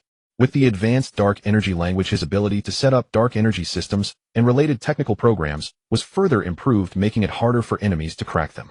During the spaceship's journey, he prioritized learning it, then used it to upgrade his intermediate dark sector computer, the control system of the Blood Wolf, and the dark energy applications of various technologies. Now with the advanced dark energy language, he also gained the ability to study the working principles of the concept modifier. This was a significant leap for him, because in the near future as his technology progressed, he would be able to create his own concept modifying engine. Advanced dark energy manipulation language was the foundation of void concept rewriting technology. Intermediate supergene design knowledge and technology elevated Yifeng's understanding of supergenes to the intermediate level. After thoroughly studying this knowledge, Yifeng would be capable of designing and modifying basic supergene systems. For instance, he could analyze research and upgrade the first-generation Divine River Sniper genes, like Qi Lin's. Extremely complex supergene systems would no longer be an incomprehensible, unmodifiable tome in his eyes. Furthermore, after completing research on his own genetic data, as long as he mastered advanced micro-wormhole technology combined with space folding and other spatial knowledge, he could upgrade his own space-time gene system to the third generation. This would become Yifeng's focus going forward. He would transition from relying on the system to reward him with supergene upgrades to researching and upgrading his own supergene system independently. First learn, understand, reverse engineer, then improve upon the foundation upgrade, and complete the shaping of a gene system fully under his control. Yifeng now had confidence in designing a roadmap to upgrade to third-generation space-time genes. This was due to the next reward, a 100 technology roadmap correction card. Once he designed a preliminary third-generation space-time gene, even if it had many flaws. Using this correction card, he would understand all errors and receive improvement suggestions, allowing his design gene system to reach an excellent state. Then he could complete his own enhancement and upgrade. After that, Yifeng immediately used the advanced Dark Sector computer upgrade card. His Dark Sector computer was upgraded from intermediate to advanced, and his computational power increased by nearly 100 million times over the intermediate level. Thus, Yifeng's computational strength was now on par with the Dino 3 of the Blue Star Dino descendants. Although their Dino 3 was called a quasi-celestial computer, it was actually only at the advanced Dark Sector computer level. After the upgrade, the immense computational power would greatly enhance Yifeng's strength, leading to a further leap in his combat capabilities. The primary Dark Sector theory study was also important fundamental knowledge about the Dark Sector. Yifeng stored it in his advanced Dark Sector system for later in depth. Finally, the most valuable rewards were 1 intermediate world crossing opportunity and 5 primary world crossing opportunities. Yifeng decided to use them whenever possible. As long as he had world crossing opportunities, he could always escape to another world for refuge. After applying some of the rewards, Yifeng shifted his focus to studying the special spoils from this mission. The fact that the spoils from the scum triggered such generous rewards indicated their extreme value and the significant secrets or special meaning they entailed. Finally, after examining all the spoils, Yifeng turned his attention to these mysterious rocks. Yifeng first conducted an optical scan of the surface patterns on these rocks, meticulously recording their characteristics. Then he uncovered a crucial clue from the remnants of the Tianjia spacecraft's intelligent core. Ancient triangular entity. These rocks were all derived from the long-extinct ancient triangular entity civilization and of a very ancient lineage. The reason salt grains appeared on their surface was because they originated from the ocean. Yifeng discovered that this triangular entity civilization was not the one defeated by the Super God Academy and the Angel civilization 20,000 years ago, but rather a more ancient one whose historical era might trace back to 500,000 years ago. The oldest recorded civilization in the known universe, the Divine River civilization, existed for no more than 200,000 years. Yet this time the Tianjia had found traces of a triangular entity civilization from 500,000 years ago. This made Yifeng realize that the male angel civilization, which predated the female angel civilization, must have possessed crucial information about ancient civilizations. This triangular entity civilization might have perished 500,000 years ago, or perhaps encountered some other mishap. But it had indeed existed, and it was indeed a triangular entity civilization. The Tianjia warships contained records of the special language system of the triangular entity. Due to differences in thought patterns, the linguistic logic system of the triangular entity was vastly different from that of the normal Divine River civilization.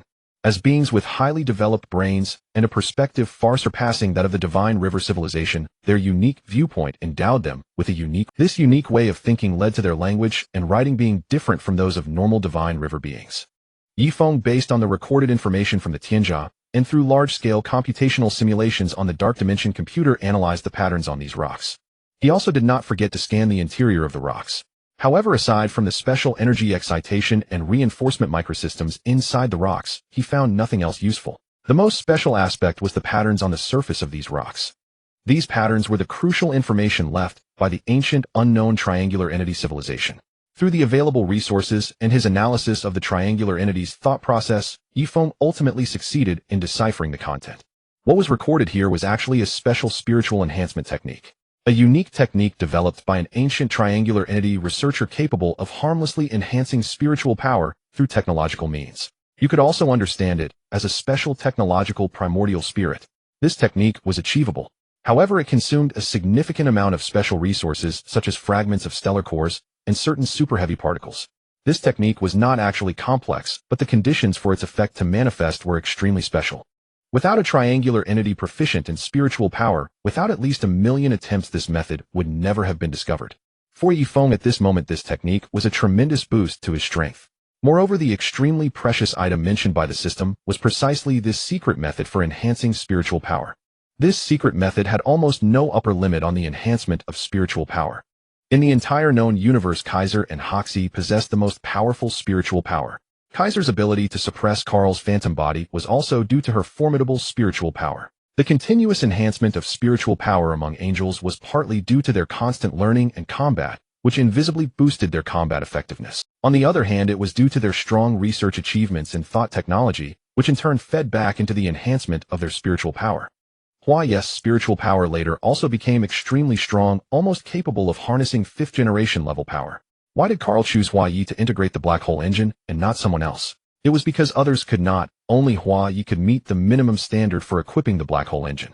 Hua-Yes' spiritual power was so formidable not only because he was ancient enough and the passage of time had accumulated strong spiritual power within him, but also because of this special spiritual technology. But now this technological means had fallen into Yifeng's hands, cutting off one of Karl's most important opportunities. In the entire Super God universe, there was almost no secret method that could infinitely enhance spiritual power. Thought technology only enhanced spiritual power to a limited extent from the side. The technique in Yifeng's hands was the true universe-unique method for enhancing spiritual power. Therefore, it was so precious, and it was why Yifeng received such abundant rewards. Having discovered such a precious technique, Yifeng was eager to apply it immediately, but lacking the necessary resources, he had to set it aside for now. However, Yifeng soon noticed something amiss. The energy released from within these strange rocks seemed to contain a repeating, intermittent fluctuation. Yifeng became cautious. He immediately read and analyzed this fluctuation, then began to find ways to eliminate the meaningless segments. After a preliminary analysis, Yifeng found that a large portion of this fluctuation was meaningless. However, embedded within these fluctuations were intermittent, similar pieces of information. They were like fragments seemingly unrelated, but in reality, they were a repetition of the same information. To interpret it, one had to strip away the outer garment of the noise signal that covered it.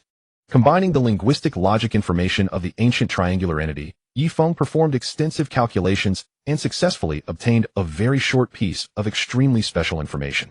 Dark dimension, voids, cage, triangular entity, cosmic janitor, voids, slaved. Seeing this information, Yifeng understood that this was clearly the message left by the triangular entity, who had developed the powerful spiritual technique, discovering a major secret at the very end. The meaning was likely that the dark dimension was the mysterious cage through which the void covered the known universe. And the triangular entity cleaned the entire universe, but they themselves were but slaves of the void. These two pieces of information were extremely shocking. Yifeng immediately retrieved the preliminary results of the basic dark dimension theory obtained from the system and carefully read and analyze the content. He found that the dark dimension in this knowledge seemed normal. However, when Yifeng attempted to read and analyze the dark dimension information data of the Super God universe, he noticed some differences from the system's theory. Gradually, Yifeng formed a bold conjecture. Perhaps the dark dimension itself was a natural force and natural existence, but the dark dimension of the Super God universe had been modified by the void. It might have become a semi-natural, semi-artificial creation of some void power.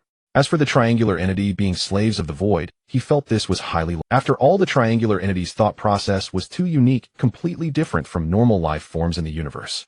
Yet on a cosmic scale, the triangular entity had existed long before the divine river beings, but had never become the universe's overlord.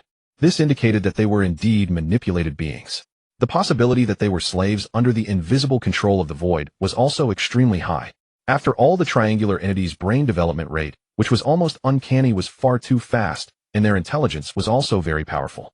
Yet despite their potential power, they never truly stepped onto the stage of cosmic overlords and were eliminated by Kaiser in alliance with the remnants of the Divine River civilization ahead of time.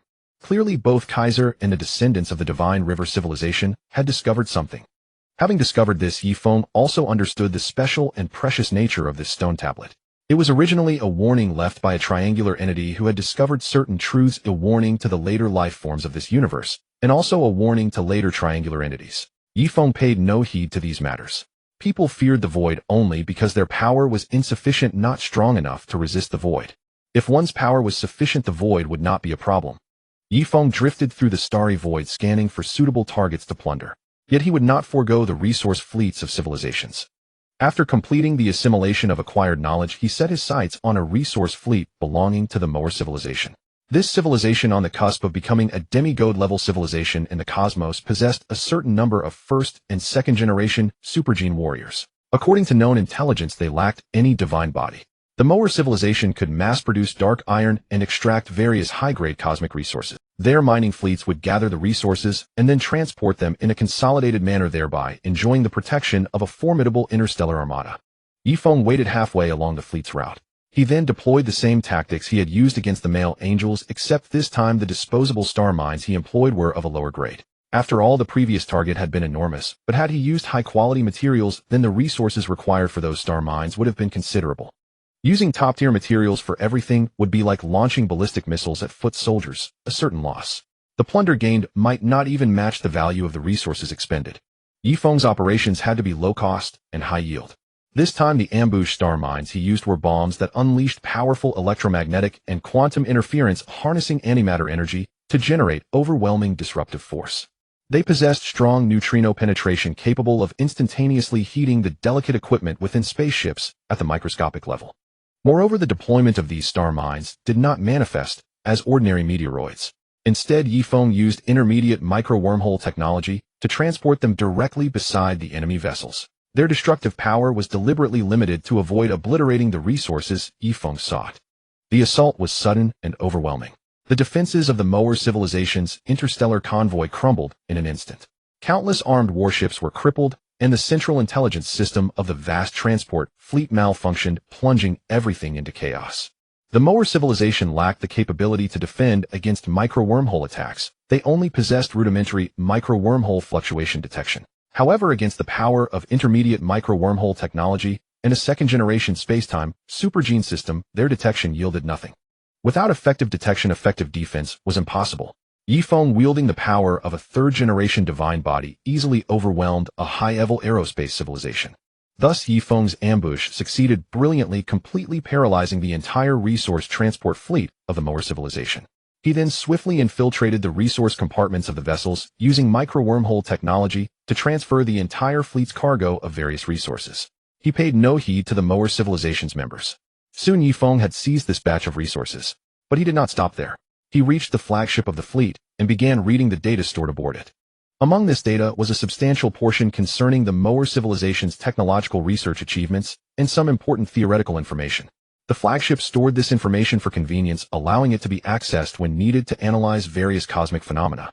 They had stored their civilization's vital technological information for convenience, but now it had become Yifeng's spoil. After completing this plunder, Yifeng quickly departed aboard the Blood Wolf. However, not long after, a woman with a devilish non-mainstream appearance and a pair of mechanical bat-like wings appeared on the battlefield. She glared furiously at the vanished resources, utterly enraged. The newcomer was none other than the demon Queen Imogan. After her previous defeat in war, she had almost no resources left. To revive the demon civilization, she had begun plundering precious resources from aerospace-level civilizations. This time, like Yifeng, she had also targeted the resource fleet of the Moer civilization. She had set up an ambush further along the route, where the probability of encountering little angels was lowest. But she soon detected the energy bombardment ripples spreading through the cosmos. Imogan was livid. Someone had beaten her to the plunder of what she considered her resources. In Imogan's eyes, anything she set her sights on was hers, and no one else could take it. Boiling with rage, she gave chase. So it's a little interstellar thief and a top-tier second-generation super warrior. Not bad, not bad. Someone like this should become a warrior of mine. Imogan quickly read the historical dark data of the scene and obtained some information about Yifeng. Unbeknownst to Yifeng, he had inexplicably become the target of Imogan. He was speeding away, leaving the Moer civilization's star domain. At that moment, his attention was fixed on the system panel. Congratulations, host, for successfully plundering the precious resources of a high-level aerospace civilization. Reward 10 kilograms of Insu-in 100 kilograms of anti-introductory space fracture creation technology, basic engine, equipment manufacturing technology, and basic dark data protection and deletion technology.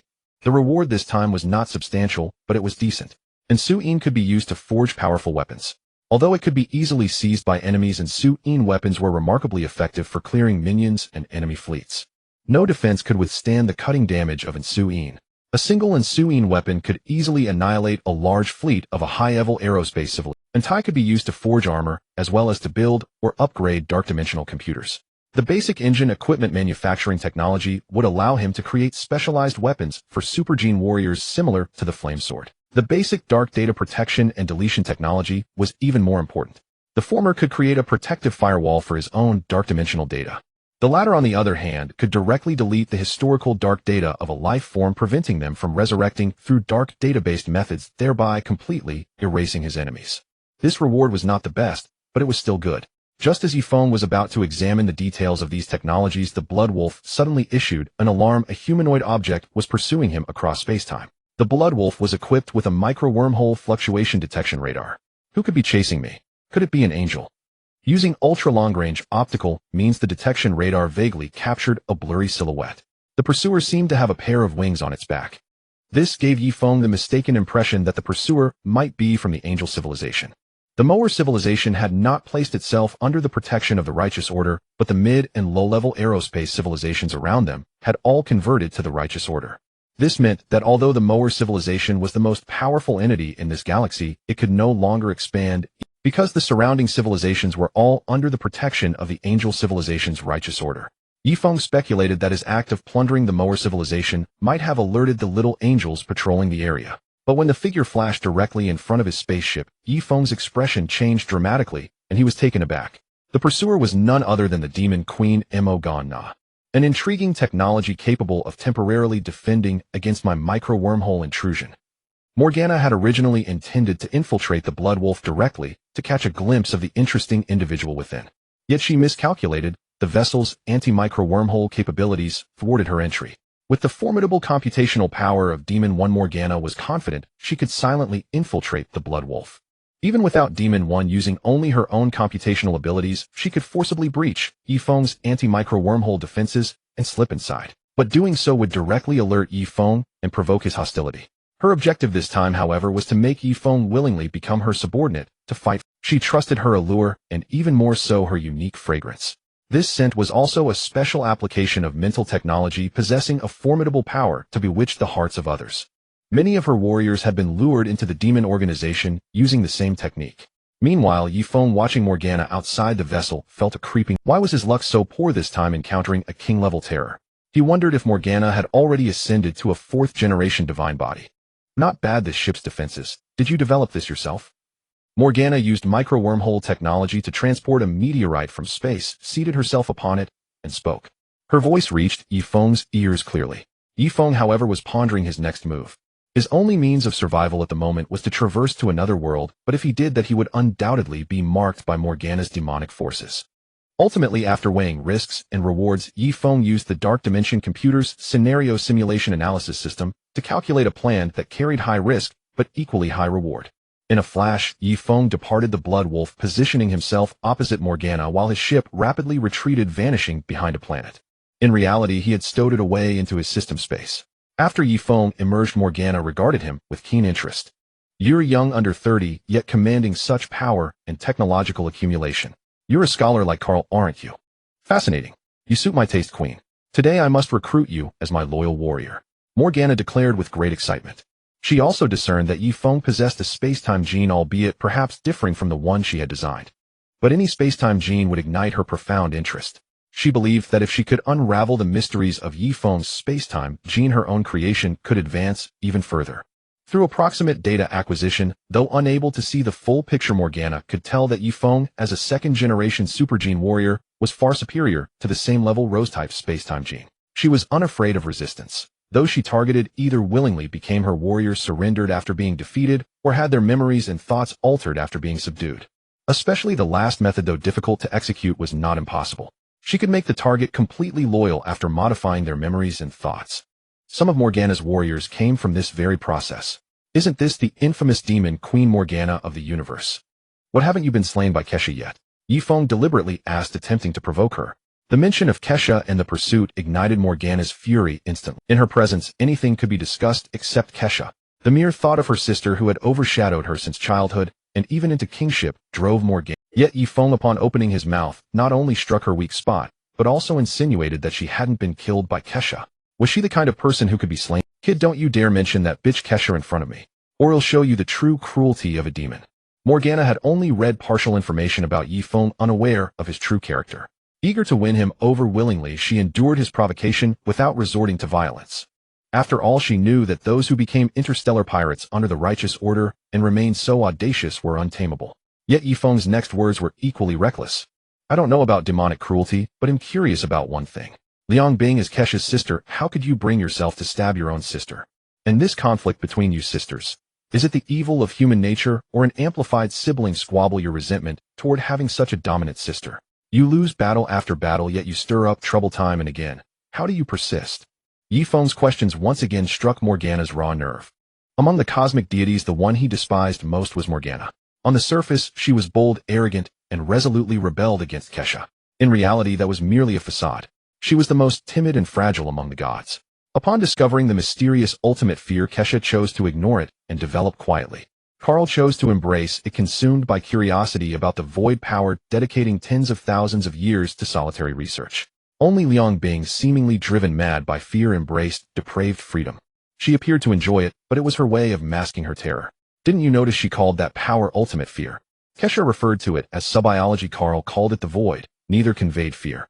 Only Morgana was terrified, choosing to avoid it and resort to any unscrupulous means. The harm Morgana inflicted upon civilizations across the universe far exceeded the horrors witnessed on Earth. In the original story, people only saw Morgana's interactions with Rose, but they failed to see the countless hells on Earth created by the endless transformed demons, with her as the source of all that evil. Before Morgana could strike, Yifeng spoke again. Since he had already offended her, he might as well go all the way and see if his plan could succeed. I'm also curious. Were you scared silly by the void power? Driven mad? That's why you chose the path of space-time, to escape it instead of facing it. Are you the weakest and most cowardly among the three sisters when confronting the unknown? As Yifeng's words fell, Morgana's face flushed crimson. For a queen to be enraged to such a degree demonstrated the potency of Yifeng's questions. Indeed, his words struck the true weak point, piercing the depths of her heart that she refused to confront. Kid, you know quite a lot. Most of the new angels don't even know about my affairs with Kesha. Can you tell the queen how you found out all this? Morgana's expression suddenly shifted to a friendly smile. Yet in the next microsecond, enormous demon hands were teleported from behind Yifeng. One on the left, one on the right, reaching for Yifeng. Her attack was abrupt, distracting him while she struck swiftly. But Yifeng was prepared, dodging quickly. Kid, this time the queen will imprison you deep within the demon wings, making you her plaything forever. Then I'll answer your questions properly. Don't run, okay? Just come to the queen, and all your questions will be answered. Throughout the process, Morgana continuously used words to distract Yifeng, hoping for a moment of negligence. A single slip would allow her to seize that infuriating. Throughout, Morgana's more advanced micro-wormhole technology was steadily cornering Yifeng. It was less a pursuit and more a game, like a hunter watching its prey flee and struggle, knowing it was all futile. Morgana held back, wanting to slowly make Yifeng taste the despair of facing the demon queen. Finally, at a certain moment, two demon hands came at him from the same direction, one front, one back. At that moment, a smile tugged at the corner of Yifeng's lips. Then behind him appeared a mysterious black vortex. Even Morgana could only read a minuscule fragment of its data, unable to determine what it was. Yifeng retreated into the mysterious black vortex. Morgana reacted too late. Her two demon hands, one after the other, plunged straight into the black vortex. Then the black vortex vanished abruptly. Morgana stood frozen, utterly incredulous. This was too bizarre. She could clearly feel that she had lost contact with her demon hands, completely severed. This was entirely beyond Morgana's comprehension. She had barely read any data from that black vortex, but based on her understanding of space-time, she sensed it might lead to an unfamiliar dimension. Without the demon wings by her side, she couldn't perform proper data analysis and computation. Her own computational power was insufficient to parse this situation. Morgana didn't immediately consider that Yifeng had gone to another universe or world. Her mental framework led her to analyze it as some kind of space-time power related to the void. Whether it was the void or something else, she was certain of one thing. She had been tricked by this interstellar pirate. This brat had prepared this all along, deliberately provoking her, making her strike repeatedly, and then successfully stolen the Demon Queen's two most important weapons, the Demon Hands. The moment the connection broke, Morgana realized he was a true pirate, a bandit.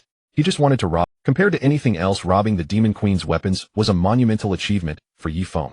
Even Kesha had never taken the Demon Hands from her. Simultaneously fuming, Morgana also understood one thing: Yifeng must harbor a great secret. And it was a space-time secret of enormous magnitude. This made the Demon Queen decide to stay right there, convinced that Yifeng would return. If she obtained that secret, perhaps even the ultimate fear would no longer be a fear to her. Morgana no longer rushed to find Carl. She resolved to lie in wait, determined to see Yifeng appear. The black space-time vortex might reopen at this very spot when he returned. But what Morgana didn't know was that Yifeng had traveled to another cosmic world and would never return from this place. Boom. In an extremely peculiar apocalyptic world, a black vortex suddenly appeared. Then Yifeng stepped out from it, followed by a pair of enormous black metallic hands. Morgana's core weapon, the Demon Hand, was successfully lured into this world by Yifeng. After arriving in this world, due to the barrier of the world, the Demon Hand completely severed its connection with Morgana. Bang! Clang! The demon wings fell to the ground with a loud crash. Next, Yifeng needed to complete the systematic decryption of the Demon Hand's interior, which would mark a successful heist. Right then, Yifeng suddenly heard a sound like countless objects moving rapidly. He immediately deployed his own dark dimension data detection technology. This world also possesses a natural dark dimension, but unlike the super god world, its presence is not as strong, and the historical data preserved in the dark dimension is very vague. Moreover, the historical dark data within this world's dark dimension only spans 100 years. More ancient historical dark data has been overwritten by the natural operation of the dark dimension, making it impossible to see further back through the dark dimension. However, this was sufficient. The powerful computational ability of Yifeng's advanced dark dimension computer was now enough for him to read a considerable amount of historical information. In less than 3 seconds, he understood which world he had arrived in. The Resident Evil world. This time he did not directly choose a world, but randomly selected the easiest one to cross into. Why did he do this? Because activating the world-crossing spacetime gate also required time, and the random selection for world travel could accomplish the crossing in the shortest time. Yifeng had to ensure that before Morgana could react, he would trick the Demon Hand into the cross-world spacetime gate, and then instantly close the world gate. Therefore, he did not know which world lay behind the world gate, as it was a random selection. Now Yifeng had confirmed which world this was. Resident Evil. This world was not bad, but Yifeng was indifferent. For now, the most important thing was still to decrypt the Demon Hand system. But at that moment, countless zombies came running out. They sensed the powerful allure of Yifeng's flesh, as he was a second-generation super gene warrior. Yifeng's flesh contained immense energy, making it extremely attractive to the zombies. The zombies appeared, but Yifeng paid them no heed. He continued to crack the system within the Demon Hand. In this process, he did not opt for cleverness, but chose brute force cracking using computational power. After all, without Morgana's computational support, the defense built into the Demon Hand's own computing power was far weaker. As these zombies were about to approach Yifeng, they suddenly burst into flames and turned to ashes. It turned out that Yifeng, through the Void Concept Engine, altered the properties of the air in many areas of the sky, turning them into oversized magnifying glass. They gathered massive solar energy, which was then concentrated and bound by Yifeng using part of his computational power augmented with micro-wormhole technology. This turned the area into a ring-shaped super high-temperature region, a special zone where heat would not dissipate, but only accumulate. The temperature here reached nearly 10,000 degrees Celsius, yet its energy did not radiate away. Any zombie daring to enter and disturb Yifeng would be incinerated by the hidden ultra-high temperature ring. Although this Resident Evil world was a small world, there were still plenty of micro-wormholes in space. However, they were not as dense as in the Super God world. Thus, through a cycle of micro-wormhole space-time corridors, Yifeng successfully achieved the effect of energy entering, but not leaving, creating an ultra-high temperature zone. This high-temperature defense measure allowed Yifeng to successfully fend off the endless zombie horde's harassment. As time passed, bit by bit, Yifeng slowly decrypted the system program that Morgana had loaded onto the Demon Hand. While cracking the code, he also learned the strengths of the system program created by Morgana, absorbing and integrating them into his own knowledge. Yifeng now lacked neither computational power nor time. He had 3 years. If he completed the decryption of the Demon Hand within these 3 years, it would be the Demon Hand, even without powerful computational support, was a masterpiece that embodied the pinnacle of Demon Queen Morgana's technology. No matter how deep Yifeng's accumulation was, he was merely a second-generation super gene warrior. Therefore, the entire decryption process was destined to be quite lengthy. During this process, Yifeng only diverted his attention to one minor task, extracting a small sample of the T-virus for preservation. At the same time, he also recorded the life information and various data of the zombies around him. This process was actually carried out by the small dark dimension computer that controlled the Blood Wolf. It was merely an automatic subroutine, requiring no distraction from Yifeng. Yifeng's arrival in this world also attracted the attention of the most powerful and evil force in this world. That was the Umbrella Corporation. Umbrella Corporation's satellites in space and its covert surveillance devices across cities worldwide noticed the anomaly. They immediately retrieved satellite footage and conducted a detailed observation of the area. The high-ranking officials of Umbrella Corporation discovered Yifeng the Demon Hand and the mysterious phenomena around him. They immediately realized that Yifeng was a powerful and mysterious figure. They even speculated that he might be an alien who had suddenly descended upon Earth. Whichever conclusion was correct, it made them aware of one thing: Yifeng harbored a great secret. At the same time, Yifeng was not to be trifled with. Yet this was not enough to make the greedy Umbrella Corporation's high-level executives give up. They began a series of plans to secretly test Yifeng. If he did not appear too powerful, they would directly make a move against this mysterious figure. Yifeng had long anticipated that the Umbrella Corporation might discover him and take covert actions. But in his eyes, nothing in this world was more important than cracking the Demon Hand. The resources and technological knowledge contained within the Demon Hand far outweighed the entire Resident Evil world combined. He paid even less attention to the Umbrella Corporation. To him, an Umbrella Corporation that couldn't even leave its own planet was as weak as roadside ants and weeds. The only thing in this world that piqued his interest was the T-Virus' unique ability to induce chaotic evolution in living beings. Everything else was beneath mention. Boom. A nuclear warhead descended from the heavens, aimed at a specific location within the city. Its target was Yifeng, who was desperately trying to break the demon's hand. The one who launched this nuclear warhead was the Umbrella Corporation. Yifeng was thoroughly enraged. If he didn't teach them a lesson, they would never learn. The colossal blood wolf, Shuolong, suddenly materialized above Yifeng's head, and under his command it swiftly ascended into the sky. Then the blood wolf rapidly launched countless metallic spheres. They were delivered via micro-wormhole transmission to numerous hidden corners around the world. If you examine these places closely, you would find one after another Umbrella Corporation base. These metallic spheres were actually aggregates of countless nanobots. Upon reaching their designated positions, the nanobots quickly infiltrated the Umbrella Corporation's facilities through various vents and began a special form of self-replication using various metallic materials. Once a sufficient number had gathered, the nanobots started to self-assemble, forming either small attack robots or small information reception and transmission port robots. The former were tasked with attacking the senior members of the Umbrella bases, killing them one by one. The latter, meanwhile, became information channels connecting to the base's main control computers. The Blood Wolf's AI was far more powerful than the Red Queen. It swiftly breached the systems of these main control computers, taking complete control of the entire Umbrella base and all its virus research data stored in the base's systems. Thus, in less than a day, the Blood Wolf completely eradicated all forces of the Umbrella Corporation, including the main base beneath Raccoon City. The dormant masterminds within the Umbrella Corporation, along with all their top executives, were utterly annihilated by the Blood Wolf's AI. The Blood Wolf now occupied all Umbrella bases and their entire research achievements. The surviving humans on this planet were also spared from the final reckoning. The gap in technology was terrifying. Yifeng had only deployed the Blood Wolf, and yet it so easily toppled the most powerful behind the scenes force in this world. However, Yifeng did not bother with the ubiquitous, ever-evolving zombies. He simply cleared all zombies from the Australian continent, using the Blood Wolf's micro-wormhole technology to relocate all remaining humans there. Yifeng was very curious. In this world brimming with evolving zombies, would this last batch of humanity, including Alice and others, be able to lead humankind to rise again? It took Yifeng nearly a year to crack the Demon's Hand system. During this process, the Umbrella Corporation interfered, but he dealt with them effortlessly.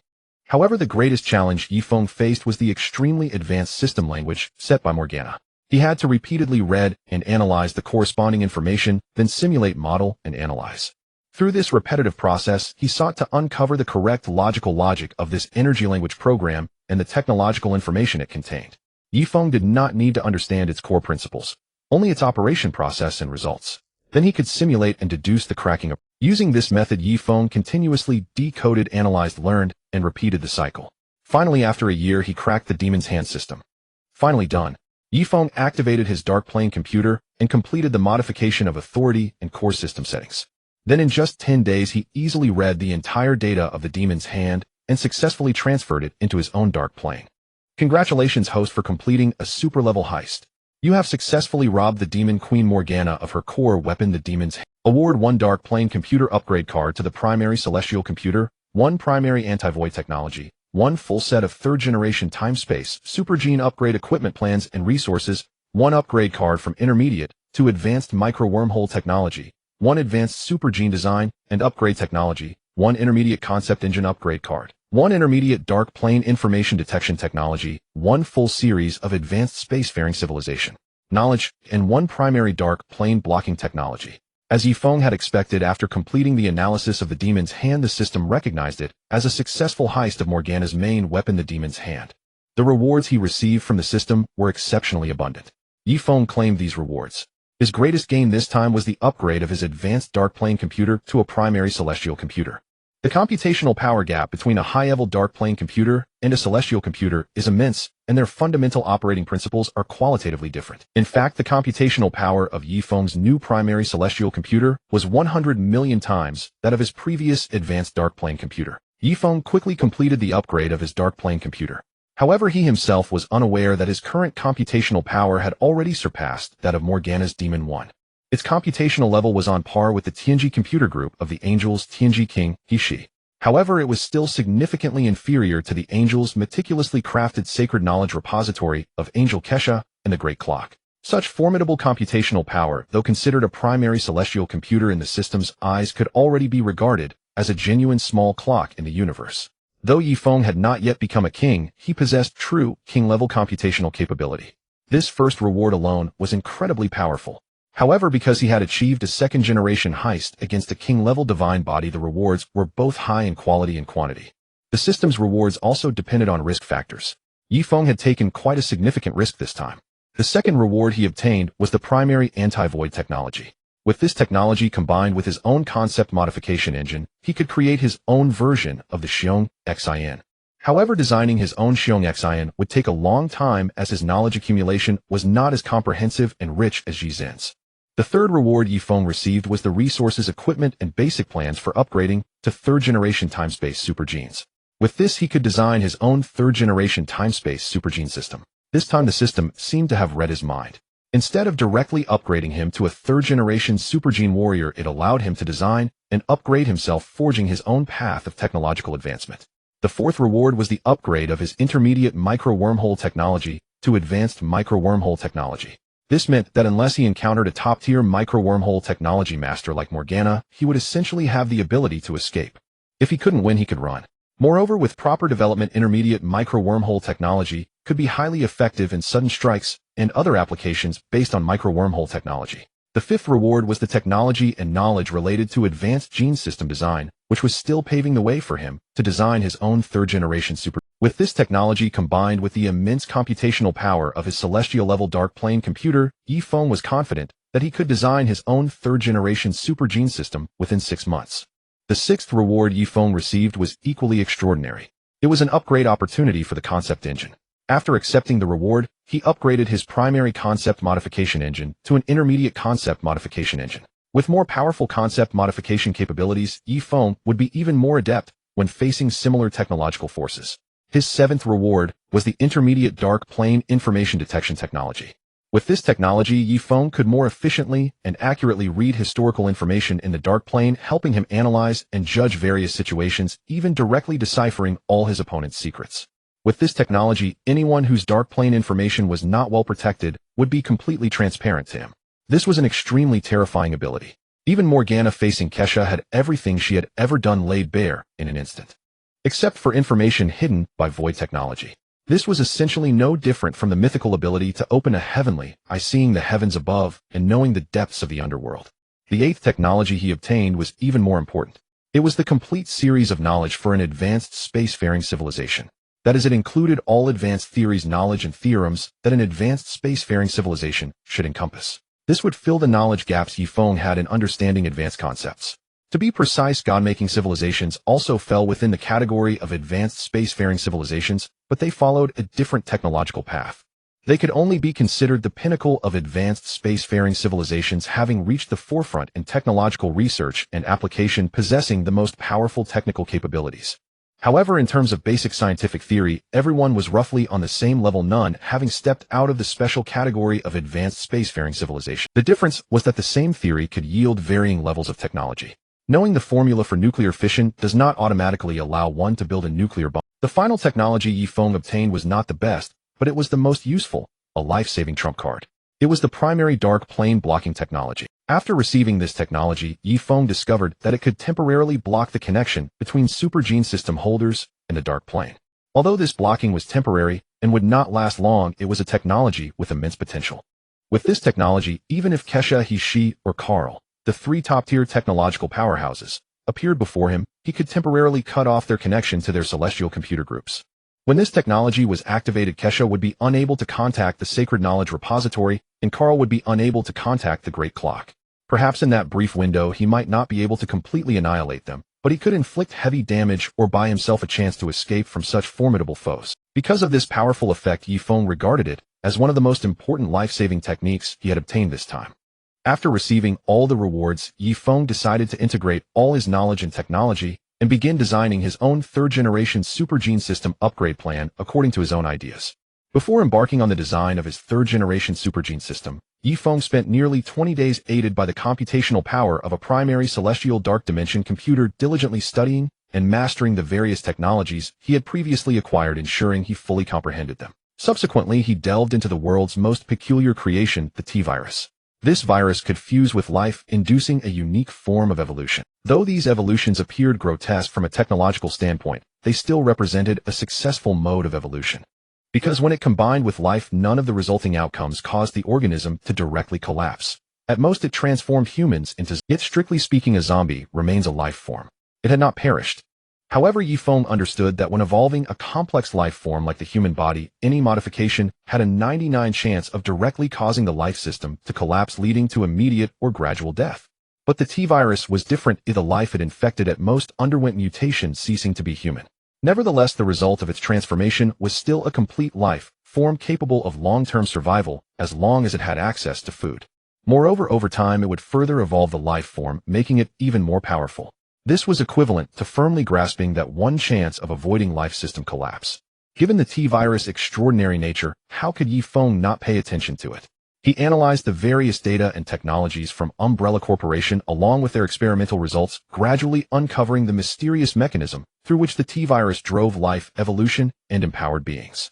He named this evolutionary mechanism the T-evolution mechanism. After understanding its principles, Yifeng discovered that he could enhance his own gene system without using the T-virus. At the same time, he found a more advanced and suitable solution for upgrading his gene system. The core principle of this solution was the T-evolution mechanism. With this technological gain, Yifeng calculated that the time required to complete the design of his third-generation spacetime gene system would be reduced from 6 months to 3 months. Of course, this accomplishment was inseparable from the immense computational support of the primary celestial dark dimension computer. While he was researching these technologies, the world's protagonist Alice once again escaped from Australia. Her psychic power had grown tremendously, and she intuitively found Yifeng, who was in the midst of research. The purpose of her visit was to consult Yifeng about the survival of humanity. In response, Yifeng used micro-wormhole technology to send her back to Australia, leaving a message at her landing point: the outside world is filled with evolved zombies. Humanity must rely on itself. Yifeng had no intention of playing the savior. History teaches us that heroes and messiahs are meant to be sacrificed, and humanity never appreciates those who save them, regardless of whether the savior is human or not. After being rescued, humans will only seek to extract benefits from the savior, even devouring everything, especially when the savior wields immense power. Covetous gazes never cease. Yifeng was curious whether Alice could save humanity and whether she would eventually be consumed by it. After all, her formidable psychic power was something everyone craved. This minor episode aside, Yifeng devoted all his energy to upgrading his own gene system. Prior to this, he had already analyzed and understood every secret of his second-generation spacetime supergene system, gaining a thorough comprehension of it. Yifeng never ceased his pursuit of study and research. Building on this foundation, he would design and improve his third-generation gene system. The system's rewards would greatly accelerate this process. The previous estimate of 6 months was due to this factor. One of the rewards from last time was the 100 Technology Roadmap Error Correction Card. He began the overall gene design, incorporating all the spacetime theories he had acquired into the third-generation supergene system. This process lasted for 2 full months. Subsequently, he spent another half-month conducting data system simulations, identifying numerous flaws and deficiencies, and making corrections. Yifeng did this to maximize his training in designing and shaping supergene systems. He ultimately succeeded in creating a very complete third-generation space-time gene system model. From the data simulations, he could no longer find any issues. Then Yifeng used the 100 Technology Roadmap Error Correction card to perform error correction, which pointed out 362 deficiencies and flaws and provided direct modification suggestions. He carefully analyzed and studied these, earnestly acknowledging that he had learned that these areas could be designed in such a way. After using the error correction card, Yifeng successfully obtained a design blueprint for a third-generation supergene system with an excellent foundation, which could be considered perfect. This blueprint was exceptionally good. It not only possessed powerful micro-wormhole space-time technology capabilities, but also included special space folding technology and a technique Yifeng had developed to create small spatial fissures. It also incorporated a certain degree of upgraded indestructible body technology, which was Yifeng's own technical upgrade based on the basic indestructible body. In addition, this third-generation supergene system was well compatible with abilities such as concept rewriting, stellar energy absorption, anti-void capabilities, and dark dimension blocking. Thus, this third-generation supergene system was extremely complex, with a complexity 30 times that of a normal third-generation divine body. After completing the entire design blueprint, Yifeng traveled to the moon of this world, and using a stable micro-wormhole technology, drew energy from the sun to begin his upgrade. The entire process lasted 3 days. But these 3 days terrified the humans on Earth. The sun became so dim during this period that it was barely visible, like a dark star in the sky. Yifeng's upgrade process nearly drained 70 of the energy released by the sun's stellar activity. The higher the level of the supergene system, the greater the consumption of resources and energy during the upgrade. Yifeng's third-generation supergene system involved not only space-time technology, but also the indestructible body and concept rewriting abilities requiring even more powerful energy and resources. Fortunately, the system provided the resources needed for the upgrade, distributing them at the maximum level required for a limit-grade upgrade. Yet, even so, Yifeng exhausted all the resources provided by the system and nearly drained the solar energy released during that period to complete the upgrade of his third-generation supergene system. 3 days later, Yifeng completed his advancement to a third-generation supergene warrior. After becoming a third-generation supergene warrior, Yifeng's abilities remained primarily focused on micro-wormhole space-time technology, while also possessing more powerful capabilities such as the indestructible body concept rewriting, anti-void stellar energy manipulation, and dark dimension blocking. While other abilities he possessed required computational invocation, these powers were instinctive. They could be used without deliberate calculation. In other words, abilities etched into the gene system could be instinctively utilized, even if one completely failed to understand their formation principles or computational processes. Such power in a mythological world would be considered divine abilities or bloodline talents. Upon advancing to a third-generation super warrior, Yifeng's brain development further increased, directly reaching 40. Simultaneously, his mental strength was further enhanced due to the increased brain development. This in turn elevated his psychic power to a new level beyond its already formidable foundation. Although Yifeng was now a third-generation supergene warrior, his overall combat power had already surpassed that of ordinary complete third-generation divine. For instance, beings like Pan Zhun and Huayi. After completing this upgrade, Yifeng finally achieved all his objectives. This cross-world journey had brought him immense gains. Now the time for him to leave this world was approaching. He would soon return to the Super God world. Before returning to the Super God world, Yifeng, leveraging his mastery of basic engine equipment manufacturing technology and the 10 kilograms of Dark Sun silver, he had crafted 3 miniature versions of the Star of Fate.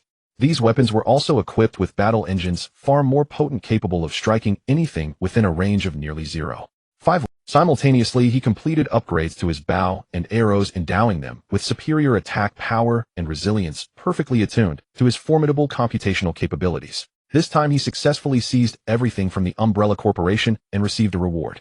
Yet the reward was meager, merely 30 kilograms of dark iron. After all, compared to his strength, the Umbrella Corporation was far too weak. Soon after his stay in this world expired, and the system automatically sent him back to the Super God world. The Black Vortex opened once more. This time, as Yifeng emerged from the space-time passage, what greeted his eyes were towering skyscrapers. Yifeng immediately realized he had returned to the Super God world. But the location was the blue star of that world. Gazing at the familiar high-rises, a wave of nostalgia washed over him. He appeared in a secluded alleyway. "Who are you? Why are you here?" Just then a female patrol officer appeared at the alley entrance, fixing her gaze on him. The spot was a dead end between 2 buildings surrounded by windows of others. Such a place seemed unlikely to harbor anyone but a thief. Yifeng had not anticipated that his arrival would immediately cross paths with Qi Lin, who was on patrol. Fresh out of the police academy, Chi Lin was eager to prove herself and earn merit, so she volunteered to patrol areas prone to trouble. To earn merit, she needed to catch criminals. As the department's seasoned officers often offered advice to curry favor with her. They suggested she patrol remote locales where she could easily claim credit. Thus, the rookie Chi Lin and her colleague He Weilon found themselves here. And Yifeng had just descended to this very spot. He learned all this by reading the relevant historical dark data. At this moment, Ge Xiaoluan, the protagonist, was still a naive college student. The grand drama of the supergod world was still 2 or 3 years away. Though the time seemed ample for Yifeng, it was far from enough. He aimed to ascend to the 4th-generation divine body before the spectacle began. Seeing that Yifeng neither answered her nor seemed lost in thought, Chi Lin grew wary. Routine check. Please present your ID or recite your ID number. Chi Lin said, signaling He Weilon to be cautious. Yifeng looked up and pulled an ID card from his pocket. Chi Lin examined it. Name Yifeng, age 21, residence.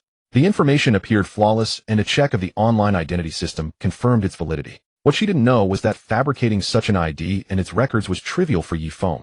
A mere concept rewrite sufficed. Even the elderly in that area would have only a vague impression of him. What are you doing here? Seeing no problem with him, and observing nothing amiss, she noted the strong scholarly aura that emanated from him.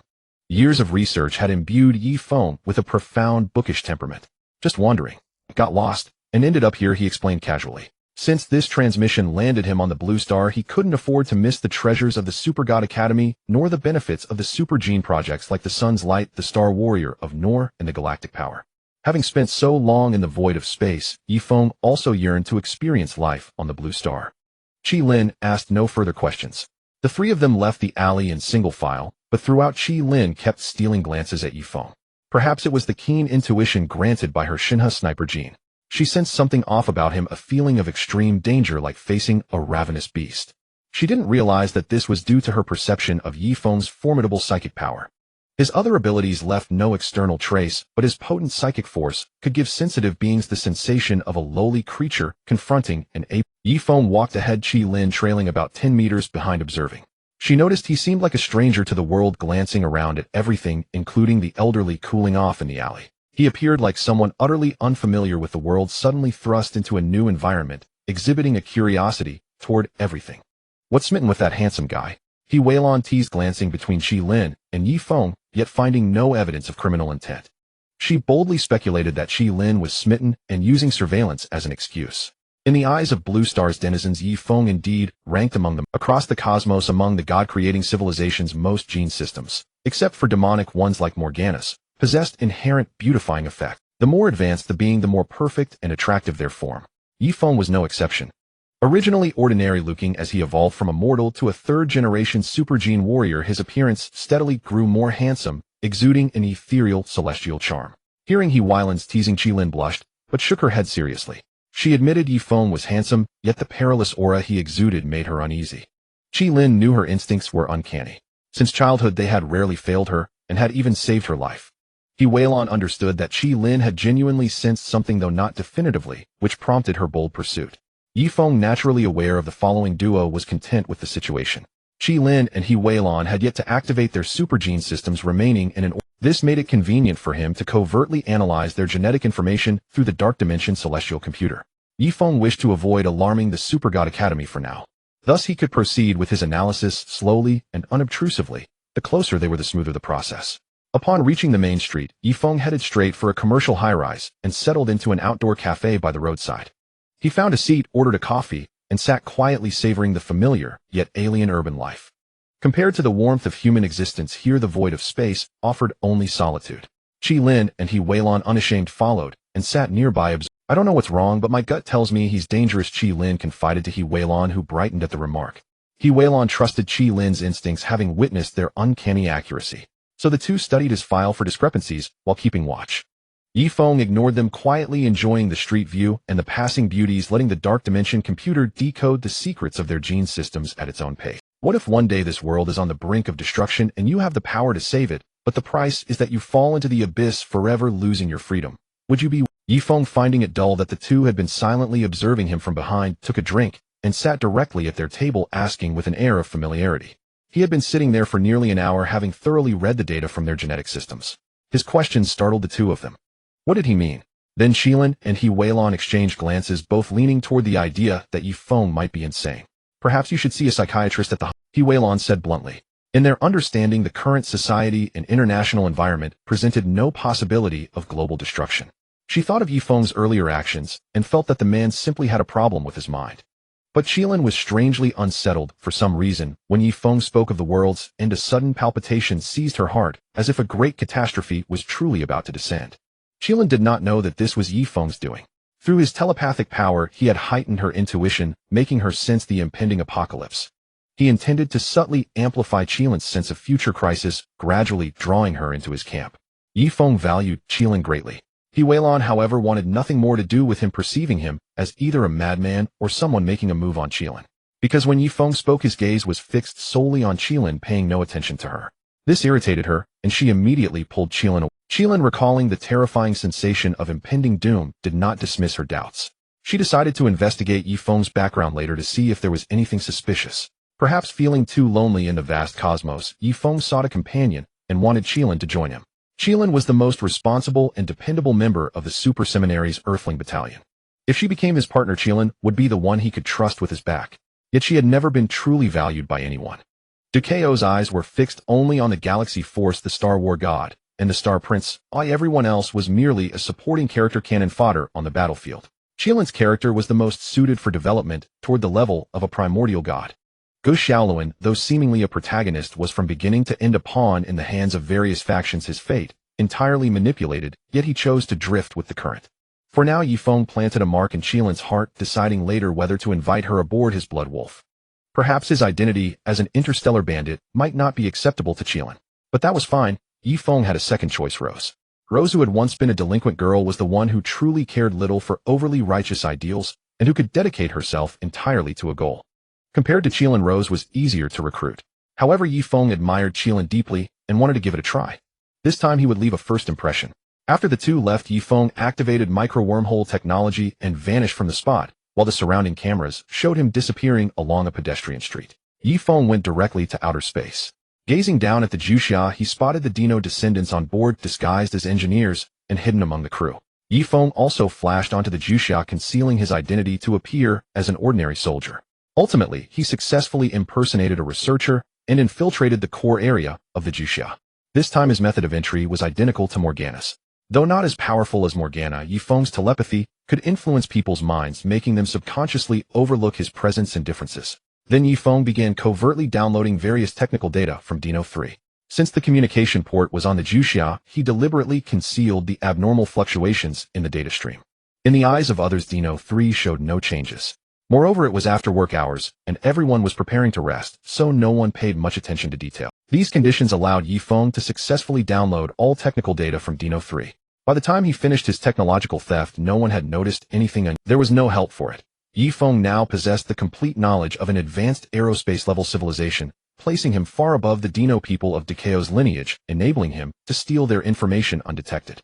During this process, Yi Feng even obtained the final password of Dino 3 through historical dark data. Whenever the Dino people entered the password in the past, Yi Feng could retrieve it from the remnants of dark data.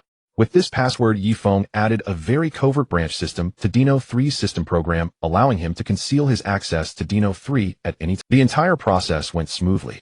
After completing his objective, Yi Feng received the reward for this operation. Congratulations, host, for successfully robbing the data and technology of Dino 3. Now reward the host with intermediate indestructible body technology, primary Godslayer weapon technology, primary mind rewriting technology, and 1 ton of dark matter. The rewards were not large, but the intermediate indestructible body technology was crucial.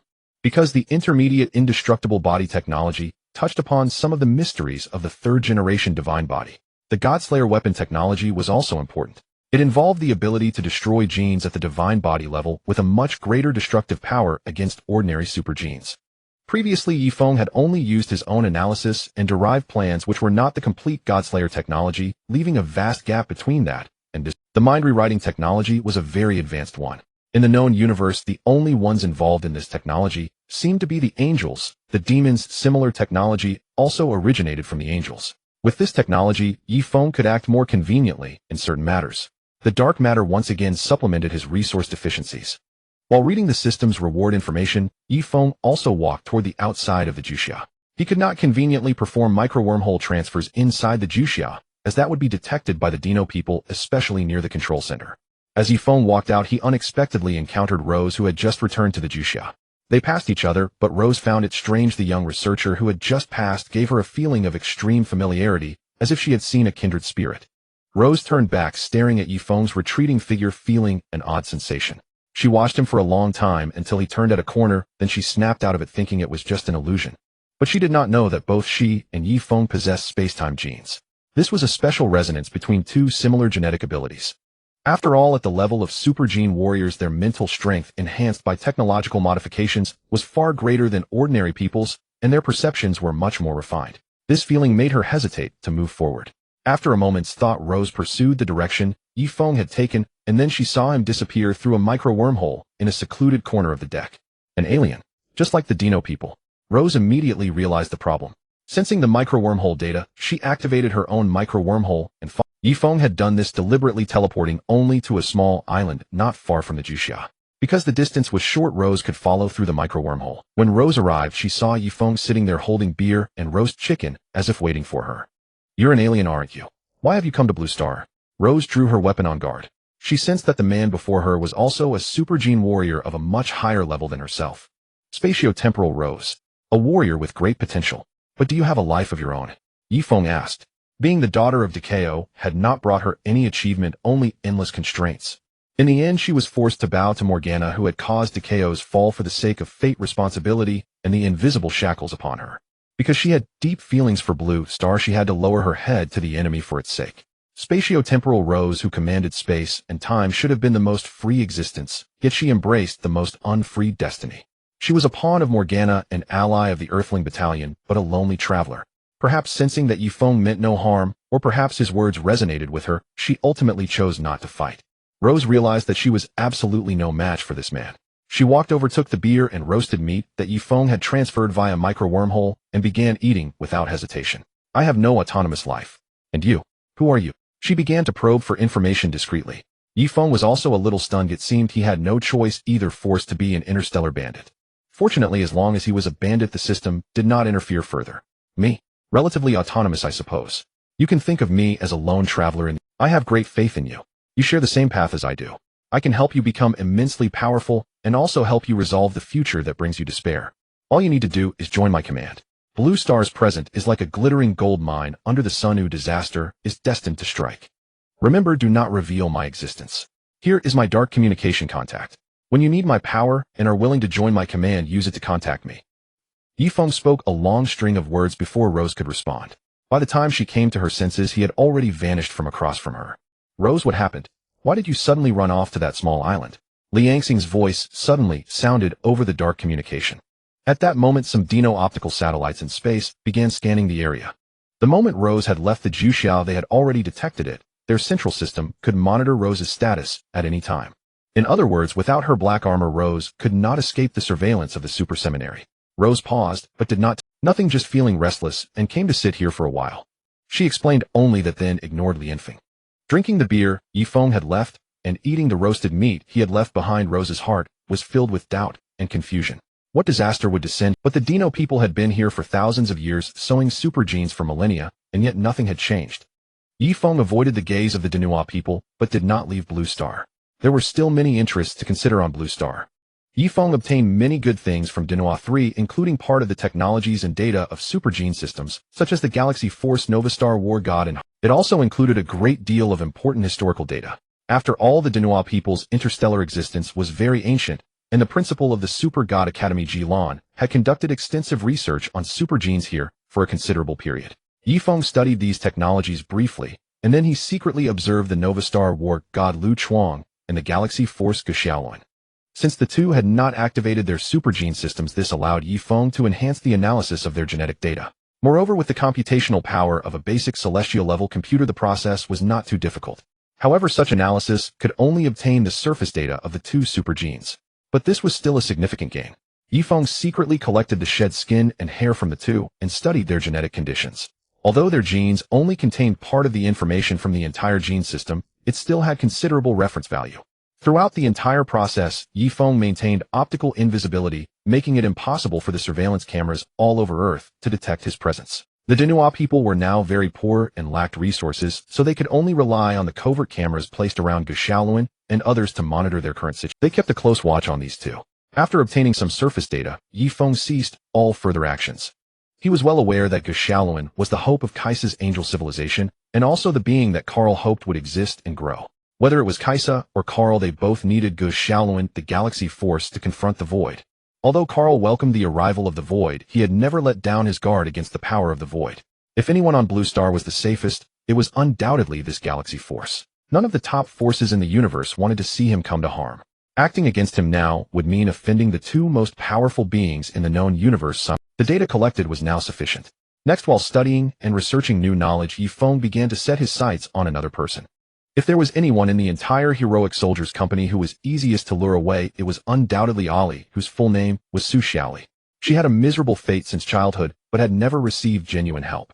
The people of the Super God Academy only ensured she stayed alive in secret without major crises. As for the hardships of life, the contempt and ridicule of others, she had experienced them all since childhood. Her bitter childhood experiences had given her a profound understanding of human society. At this moment, Su Xiaoli was live streaming, which was her means of making a living. Su Xiaoli's powerful charm gave her great popularity in the live streaming field, and it was only after starting streaming that her living conditions improved significantly. In her live stream room, there was always someone who tipped her, and he was the top spender. But when she proposed to meet this top spender who had almost single-handedly supported her while the other party always refused to show up, Su Xiaoli did not know that this person was actually Sun Wukong. Her body contained a special spiritual-type beast gene, and there was an inexplicable relationship between her ancestors and Sun Wukong. But today the top spender position was directly taken over. Someone had tipped her nearly 1 million. The original top spender's nickname was Blue Star Guardian, while this new top spender was called Interstellar Wanderer. Both nicknames were very strange. Su Xiaoli wondered why this person would tip her. At this time, Sun Wukong had no time to pay attention to Su Xiaoli's live stream, because he had already arrived at the Juxia Hao. The Denua people noticed Rose's unusual behavior, and felt that she might have come into contact with some special existence.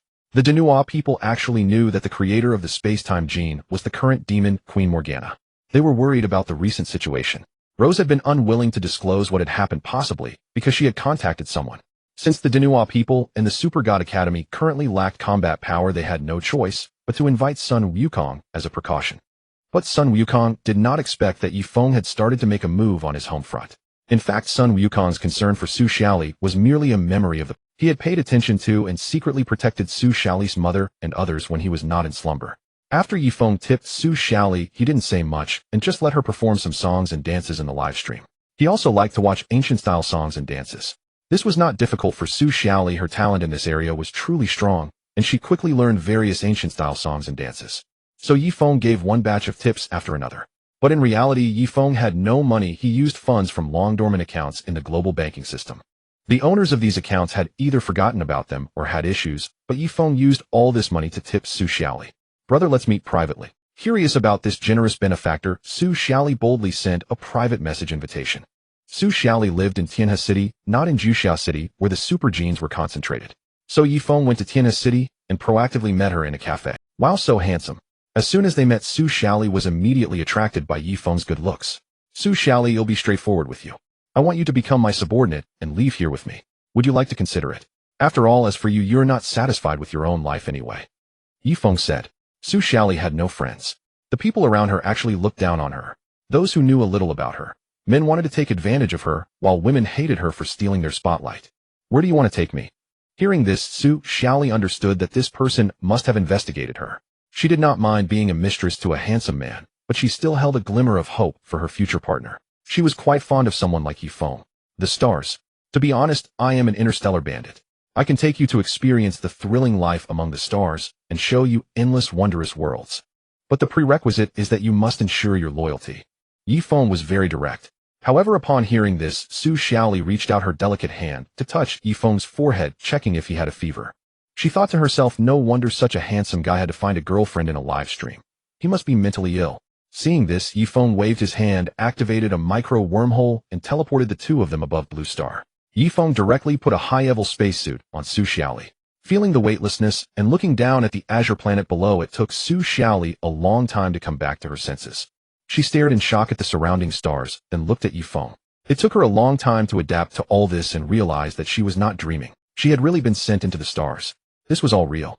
Yifeng, this handsome guy, might indeed be an interstellar bandit. So there really were aliens in the universe. This completely overturned Su Xiaoli's worldview. After a while, Yifeng teleported her back to her residence on Blue Star. She needed to properly adapt to everything that had just happened and to her shattered worldview. Think it over. In 3 days, I'll come back for your answer. What I can promise you is that if you join my team, the future will be sufficiently exciting, but there will be no absolute. But as my person, I will do my utmost to protect my subordinates. After saying this, Yifeng left Su Xiaoli to recover at home while he vanished once again. 3 days later, Su Xiaoli met Yifeng once more. I agree as long as you do not betray me. With her worldview shattered, she decided to follow Yifeng in his madness. Better to burn like a wild flame than to rot away in peace. Yifeng was also delighted he would no longer be alone on the Blood Wolf. To be honest, spending too much time alone in the starry void would drive anyone insane. He sought companions who were absolutely reliable. This is a mind contract, an agreement of absolute loyalty. You can read its contents. Taking on subordinates was never simple. Initially, he had his eye on Shilin because she was dependable and Su Xiaoli was also trustworthy. But human nature is the most vulnerable to the erosion of time. People change. The mind contract was a new form of psychic technology Yifeng created by combining knowledge from thought rewriting techniques with the ability to modify concepts. It could also be seen as a spiritual pact. This contract not only embodied the knowledge and principles of mind-altering technology, but also possessed the effect of conceptual level power. Once signed by both parties, it would be extremely difficult to alter. Yifeng had also integrated a special space-time technique into it. The contract's power was rooted in a unique space-time dimension following the signatories closely. To break it, one would need advanced thought rewriting technology, advanced void technology, and a deep understanding of space-time folding. This was because the essence of the contract was a physical entity, a miniature space sphere. Shaping it was easy, but breaking it was exceedingly difficult. Su Xiaoli examined the contract's terms. She voluntarily became Yifeng's subordinate and pledged her loyalty to him. In return, Yifeng would ensure Su Xiaoli's strength, improve, protect her within his capabilities, and never force her to act against her own will. The contract imposed mutual constraints. She chose to sign it, but the signing process was unique. It required her consent at the thought level. After the contract was signed, the two miniature space spheres at its core sank into their foreheads. Thus, Yifeng officially gained his first additional subordinate. He was no longer alone. Congratulations, host. You have successfully robbed an important member of the Xiongbing Company in a special way. Yifeng's method was seduction, but the system recognized it as an efficient interstellar brigand's modus operandi. Expanding one's power was also an achievement. Reward basic design of the Xiong core fundamental theory of the third-generation divine body intermediate thought rewriting technology and principles of weaponry construction. After taking Su Xiaoli under his wing, Yifeng received the system's rewards. This harvest was equally promising, laying a stronger foundation for his future development. Having successfully lured Su Xiaoli, Yifeng promptly flew her away from Earth to avoid confronting the technological version of Sun Wukong. Though he did not fear the latter, he had no desire to clash with such terrifying combat power. This is our warship, the Blood Wolf. Yifeng summoned the Blood Wolf to display his power to Su Xiaoli. Wow, what a domineering ship. I can't even find the words to describe it. The Blood Wolf's massive main cannon, countless secondary turrets, and numerous external devices that clearly looked sophisticated gave it an imposing and majestic appearance. Its overwhelming technological aura was captivating. Most striking of all, however, was its sheer size. A 3-kilometer-long hull, hundreds of meters tall, Earth's aircraft carriers were like tiny ants in comparison. They'll give you secondary control, so you can later it'll help activate your supergene system. Then you'll have a super genius level learning ability, making it easier to grasp the relevant knowledge. Yifeng outlined his next plan. But Su Xiaoli cared little about studying. She just wanted to see the interior. Never mind that for now, boss. Hurry up and show me inside. This is my first time seeing a starship. Actually, I might be the first person on Earth to ever lay eyes on one. Su Xiaoli was exhilarated. She didn't pay close attention to Yifeng's words, missing the crucial information, the supergene system. At that moment, Su Xiaoli had no idea she possessed a supergene system. Seeing her excitement, Yifeng indulged her and used a micro-wormhole to teleport them directly inside the Blood Wolf. Yifeng had no time to accompany her. He instructed the ship's AI to project a humanoid guide to show Su Xiaoli around the entire Blood Wolf. The Blood Wolf was enormous, a 3-kilometer-long hull with tens of thousands of tiny compartments. It would take her at least 3 days to explore it all. Meanwhile, Yifeng activated the Blood Wolf's optical, electromagnetic, and quantum cloaking, secretly arriving at Jupiter. At present, the Blood Wolf lacked dark information stealth capabilities. Yifeng was developing this technology based on the dark space theories and knowledge he had acquired along with his own research on dark space. He did not rely solely on system rewards for the technologies he needed. He preferred to research and develop them himself whenever possible. In theory, covering the ship's surface with a layer of dark iron coating could achieve a degree of dark information stealth. But dark iron was extremely precious. Yifeng's current stock was insufficient to coat the entire Blood Wolf. From the Dino 3 database of the Angel Academy, Yifeng had successfully retrieved their special dark iron manufacture. This technology did not involve mining natural dark iron. Instead, it converted stellar energy into dark energy, and then transformed ordinary metal into dark iron with dark energy conductivity through a special process. Though far less efficient than large-scale interstellar mining, it was their only option. Earth lacked even a proper spacecraft, let alone the capability for interstellar mining. Moreover, most dark iron deposits in the universe were already claimed. Touching one would invite at least a high-level aerospace civilization's military retaliation. With this technology, Yifeng could carry out the process aboard the Blood Wolf. He built the necessary equipment, and the Blood Wolf began producing dark iron, achieving self-sufficiency in resources. Next, Yifeng delved into Jupiter's interior. Deep within the hydrogen ocean, he found a relatively stable region and set up a hidden large wormhole bridge. He valued Earth greatly, as it was the central point of the world's transformation. Afterward, he returned to the Blood Wolf. By then, Su Xiaoli had finished touring the Blood Wolf, and through the AI's explanations gained a preliminary understanding of the cosmos. She now realized that alien forces existed on Earth. She learned about the existence of the Angel Academy, the female-led angelic civilization that ruled the universe, the opposing demon civilization, the unique and powerful Liang civilization, and the River Styx faction. She also gained a preliminary awareness of the universe's complexity and danger. After returning, Yifeng activated Su Xiaoli's gene system and began studying it, planning an upgrade. Even at her full potential, Su Xiaoli was only a second-generation super soldier. That was her limit. So Yifeng decided to upgrade her. After all, her combat abilities were far too weak and needed improvement. However, Yifeng was unaware that shortly after he left the Chiwu star system, the Angel Azul had successfully reached Earth on a patrol mission. Yanai discovered an anomaly on launching. What kind of anomaly? Currently on launching, besides the bunch from the Super God Academy and Dino, there exists an unknown residual dark data. Moreover, that entity took away a girl with a special beast form gene and has also contacted a possessor of the Divine River Sniper gene and a possessor of the Spacetime gene. Angel, as we once again patrolled launching and discovered an important situation. What is even more strange is that part of this dark data shares similarities with the interstellar little pirate we have a bounty on. Angel Yan's response came. So that is the one who robbed Angel Long and caused her to lose face. However, according to our latest information, this person also seems to have contacted Morgana, but after that Morgana became extremely furious. Who knows what that kid did to make our archenemy so angry? Do you think he might have robbed Morgana in a similar way? Upon hearing this news, Asui had a bold speculation. A very bold idea, though absurd. It is entirely possible for that even more absurd kid. Angel Yin agreed with this viewpoint. Yifeng was completely unaware that he had become renowned among all the little angels. Just the fact that he had robbed Angel Long made him famous. Angel Long was extremely proud and not well liked among the little angels. If not for the little angels being mostly kind and pure-hearted with Angel Long's sharp tongue, she would surely have become everyone's enemy. A personality like hers is only suited for the environment of angel civilization.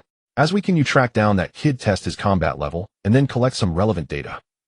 At that moment, Kasha's order was directly issued. Kasha had been paying close attention to Yifeng's traces, but that kid was always elusive, and when he returned it was never at the same place where he disappeared. She sensed that perhaps Yifeng possessed the potential to free angel civilization from the threat of the final void. Knowing that Asui had discovered Yifeng, Kasha decided to let her test what changes had occurred in Yifeng's current strength. Because she had discovered that every time Yifeng disappeared, his strength would undergo earth-shattering changes when he reappeared. Perhaps this was due to the support of resources and technology from another world or void civilization, but that was definitely not the whole story. Yifeng himself must have obtained some ancient and powerful civilization legacy, and his disappearances might also be to digest the cultural heritage he had acquired. Having Asui probe Yifeng was also Kasha's way of testing her own guesses and analysis.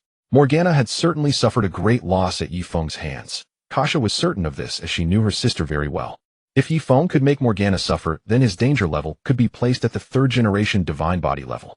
As a self-proclaimed interstellar bandit, Kasha had already anticipated Yifeng's danger. And Asui, who possessed a void engine, would not die even if she angered Yifeng and forced him to use his trump card. Asui was the closest, and her own circumstances made her the most suitable candidate for the probe. Yes, my king, I will definitely test his strength. Upon hearing that it was the queen's command, Asui's enthusiasm soared instantly, and her motivation Although Yifeng had made great progress, his dark position information blocking technology was still far behind that of the angels. As long as Kasha did not fall, the angel civilization warriors empowered by the computational power of the sacred knowledge treasury were each the strongest among. Now as a third-generation super warrior level angel, Asui was confident in finding Yifeng. Thus, she swiftly followed some special traces and conducted a large-scale search in the direction Yifeng had left. Fortunately, Asui did not discover the large wormhole bridge hidden inside the planet, but she still successfully searched a nearby galaxy and found Yifeng's blood wolf in a binary star system. Damn, the angels are so fast. After Angel Asui appeared on the periphery of the blood wolf only then detected her arrival and issued a warning to Yifeng, who was conducting technical research. Boss, what's wrong? Ollie ran out from a restroom next to the main control room of the spaceship, clearly having heard the blood wolf's alarm. She had been very comfortable lately. She lived in a private high-tech bedroom of nearly 100 square meters, or whatever she wanted to watch the blood wolf's AI would bring it up. This included entertainment programs from other civilizations. Watching alien entertainment shows was also quite interesting.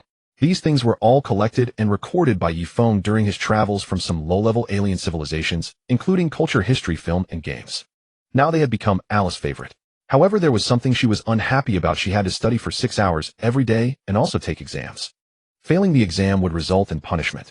After activating her super gene, her learning ability had been greatly enhanced, but the things she had to learn were also more advanced. This meant the difficulty had not decreased at all.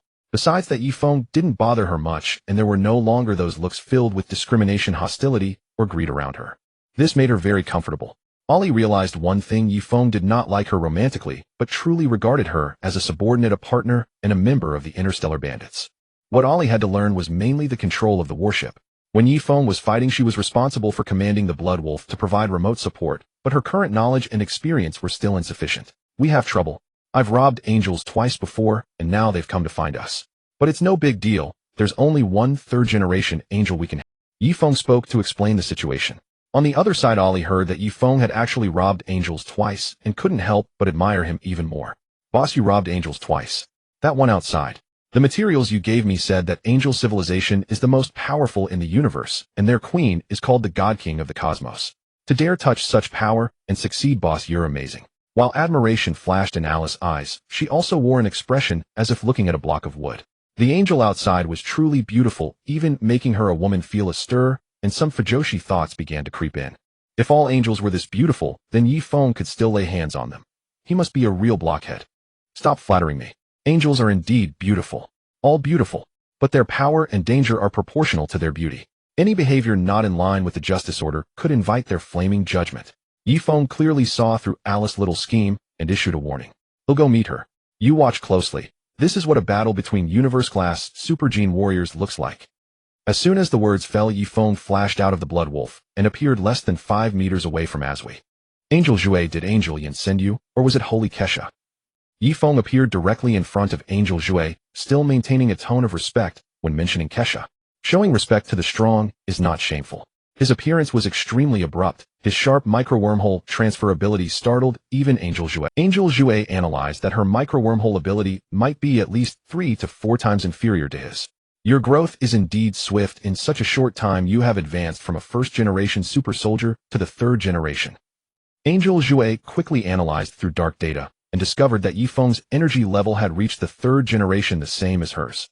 At such close range, some aspects of Yifeng could not be hidden. She felt curious about him, but did not harbor much hostility. After all, every time Yifeng could have killed the angels, he only took their belongings without harming them. However, she did not intend to answer him. After sizing each other up for a moment, Angel Jue suddenly attacked. Computational power enhancement: fully calculate the opponent's movement path, attack pattern, and collect combat data. Angel Jue issued computational commands to her internal operating system. At the third generation level, the instinctive reactions and speed of a life form have already reached a certain parity with the observation, calculation, and prediction speed of the computing system. Therefore, most of the time in battles between peers, computational power only plays a supporting role. The strength of combat effectiveness depends on both computational power and a super soldier's instinctive mastery of battle and application of various offensive and defensive measures. After all, by the time the calculation results are produced, the opponent may have already changed their actions. For super soldiers of this level, instinctive reactions are faster than computational results. Powerful computational power merely raises the upper limit of one's ability utilization. After issuing the command, Angel Jue charged at Yifeng, slashing with her sword. Yifeng summoned his blade bow, which had undergone countless upgrades, equipped with a weapon engine and reinforced with dark iron and dark silver materials. Then Yifeng swung the blade bow, and the sharp blades at both ends blocked Angel Jue's strike. Flame Sword channel stellar energy, enhanced gravity, speed, and power. Angel Jue issued another command, and the Flame Sword erupted with immense stellar energy, the force on the entire blade increasing by hundreds or thousands of times. Yifeng also issued an amplification command to the blade bow's weapon engine. The blade bow also radiated powerful stellar energy, which collided with and neutralized Angel Jue's stellar energy, forming a larger energy surge that spread outward, creating beautiful high-energy shockwaves expanding in concentric circles across the cosmos. The erupting energy surge forced the two apart, no longer engaging in a contest of raw power. But at the moment of separation, Yifeng had gained a favorable position, enabling him to unleash his long-range attack capabilities. Thus, Yifeng condensed energy arrows one by one, fired them from the blade bow, and they vanished at the bow's front. Then behind a Jue, extremely tiny and concealed micro-wormholes appeared. These arrows randomly emerged from these micro-wormholes, striking at Angel Jue's body. But a Jue swiftly swung her flame sword, precisely shattering every dark energy arrow. Her genetic system captured the fluctuation data of Yifeng's micro-wormhole openings. Though the data arrived somewhat late, it allowed her to determine the possible attack. A Jue then counterattacked, launching a flame bombardment with her flame sword, sending a massive energy shockwave to cover the area where Yifeng was. Unfortunately, Yifeng had already dodged, but wherever he moved, the flame bombardment zone followed. A Jue could also use micro-wormholes to transmit her. The power of flame bombardment looked like inconspicuous small fireworks in the starry sky, but if you were close, you would understand the brilliance and danger of a force far surpassing nuclear weapons. On the surface, the range of flame bombardment was not large, but its energy density and destructive power against super genes were far stronger than ordinary attack. This flame bombardment inherently incorporated a certain energy operation mode, with targeted destructive power against super genes. It seemed like a bombardment and energy impact, but the internal energy distribution direction and operation mode were all controlled. At this time, the Shualong had already taken a leaf far away from the battlefield. Ali saw through the Zulang's perspective that an asteroid nearly 5 kilometers in diameter, unfortunately hit by the flame bombardment, instantly turned into countless interstellar dust. If the Shualong were hit by the flame bombardment, its fate would not be much better. With the flame sword in hand and the knowledge repository of Holy Kesha as computational support, Angel Jue could unleash flame bombardment almost infinitely. Such a massive power, capable of leveling a mountain with a single strike, was so easily displayed, truly shaking Ali to the core. She watched as Yifeng maneuvered like teleportation, sometimes firing dark energy arrows, sometimes engaging in cold weapon combat with a Jue. Yifeng's close combat ability was clearly weaker than a Jue's, but his growth rate was extremely fast, with remarkable progress. Even without teleportation, their speed was so extreme that Su Li felt her gaze could not keep up with their movement. Both had stellar reaction speed and agility at the peak of the 3rd generation.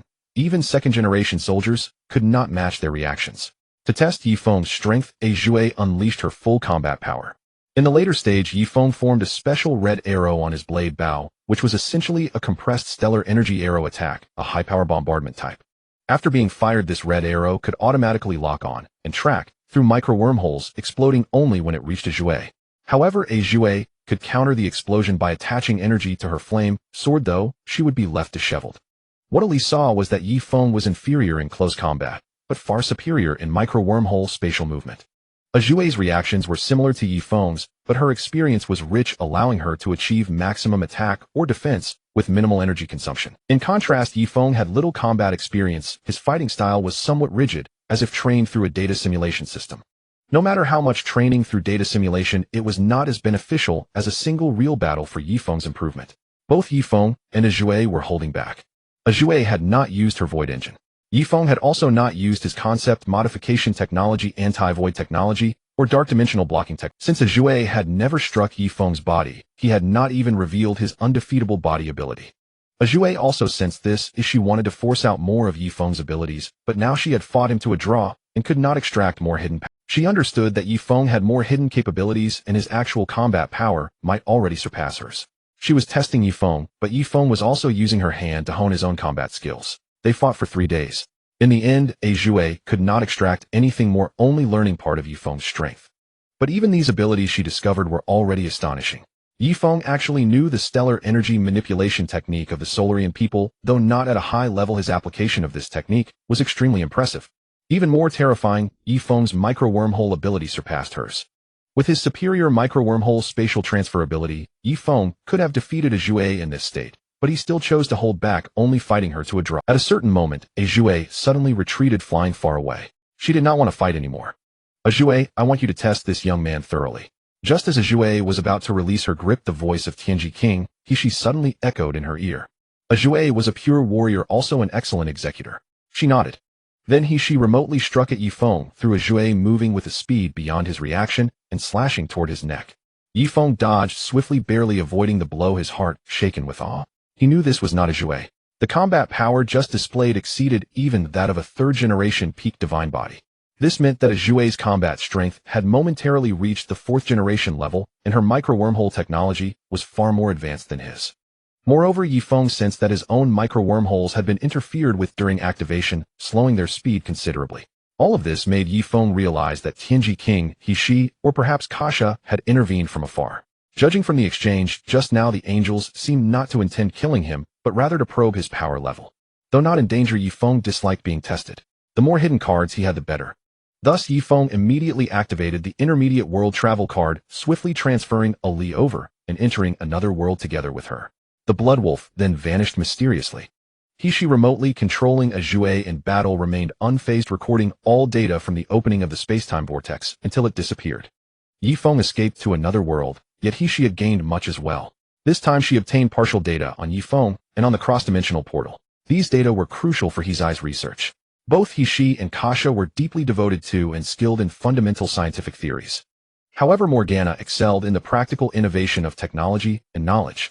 With these data, the two angel queens could certainly achieve breakthroughs in base. A Zhui, that young man has disappeared, but Blue Star is so special that he will surely return. When he does, you will be stationed in Blue Star's space, and Angel Lung will join you. Lung's anger must be vented, or it will fester. She revealed another piece of news. Angel Lung would come to Blue Star, waiting to settle scores with Yifeng. But Tianji King, Lung cannot defeat him. Even with hidden strength, Yifeng matched me in battle. I estimate his combat power has reached the level of a third-generation divine body. Angel Zhui stated a harsh truth. It doesn't matter. Lung is too arrogant, believing angels are invincible. Only failure can make Lung and other angels shed that pride, lest it lead to grave losses one day. She, however, considered this a good thing. This made a Zhui understand that allowing Lung to suffer a setback at Yifeng's hands was their intention. So Angel Zhui began to stand guard over Blue Star, constantly observing any anomalies. Meanwhile, Yifeng and Ali had arrived in another world. They appeared not on the ground, but in the starry void, with the Blood Wolf stored in Yifeng's systems. This space was special. Yifeng could not access it normally, only when crossing dimensions it would bring the Blood Wolf. Yifeng, with a bewildered Ali, swiftly entered the Blood Wolf and activated the Dark Dimension data scan. He soon found this method useless. This world also had a dark dimension, but it was terrifying, filled with countless powerful life energy fluctuations. It was like a mortal accidentally opening a door to find not a world of people, but a perilous realm teeming with wolves and lions. Yifeng immediately ceased the scan. He then made the Blood Wolf perform a cross-dimensional jump. After he and the ship vanished, the spot where he had scanned was now covered by countless eyes formed of energy. They looked around, but found nothing useful, as Yifeng had used micro-wormhole technology to erase his traces. This medium-level world also possessed micro-wormholes. Yifeng knew which world he had come to, but not his exact location within it. The world he arrived in was a familiar one, the Marvel Universe. After crossing over, Yifeng intended to use Dark Dimension data for positioning and information, but he then realized that the Dark Dimension of the Marvel Universe was a highly active plane. All the dimensions of Marvel's deities were part of what Yifeng perceived as the Dark Dimension. Even the realm of Asgard was essentially a powerful dimensional domain existing within the Dark Dimension, a region overlapping with the same dimensional area as parallel Earth. Dormammu's Dark Dimension, the Hell Dimension, Hellas Underworld, and the Crimson Realm were all parts of the Dark Dimension. These so-called dimensional domains were actually vast worlds formed within the Dark Dimension, capable of being claimed possessing immense special energy and could be considered divine kingdoms. Their locations were exactly what the Supergod universe recognized as the Dark Dimension.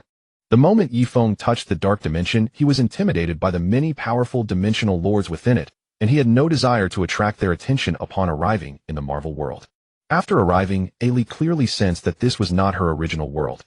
As a super-gene warrior, her perception was very sharp. While Yifeng was busy, Ali observed quietly, not disturbing him. As a competent subordinate, she knew when to be playful and when to be silent. It was only after Yifeng had moved the Blood Wolf to a safe star region and detected no further tracking signals that she spoke curiously.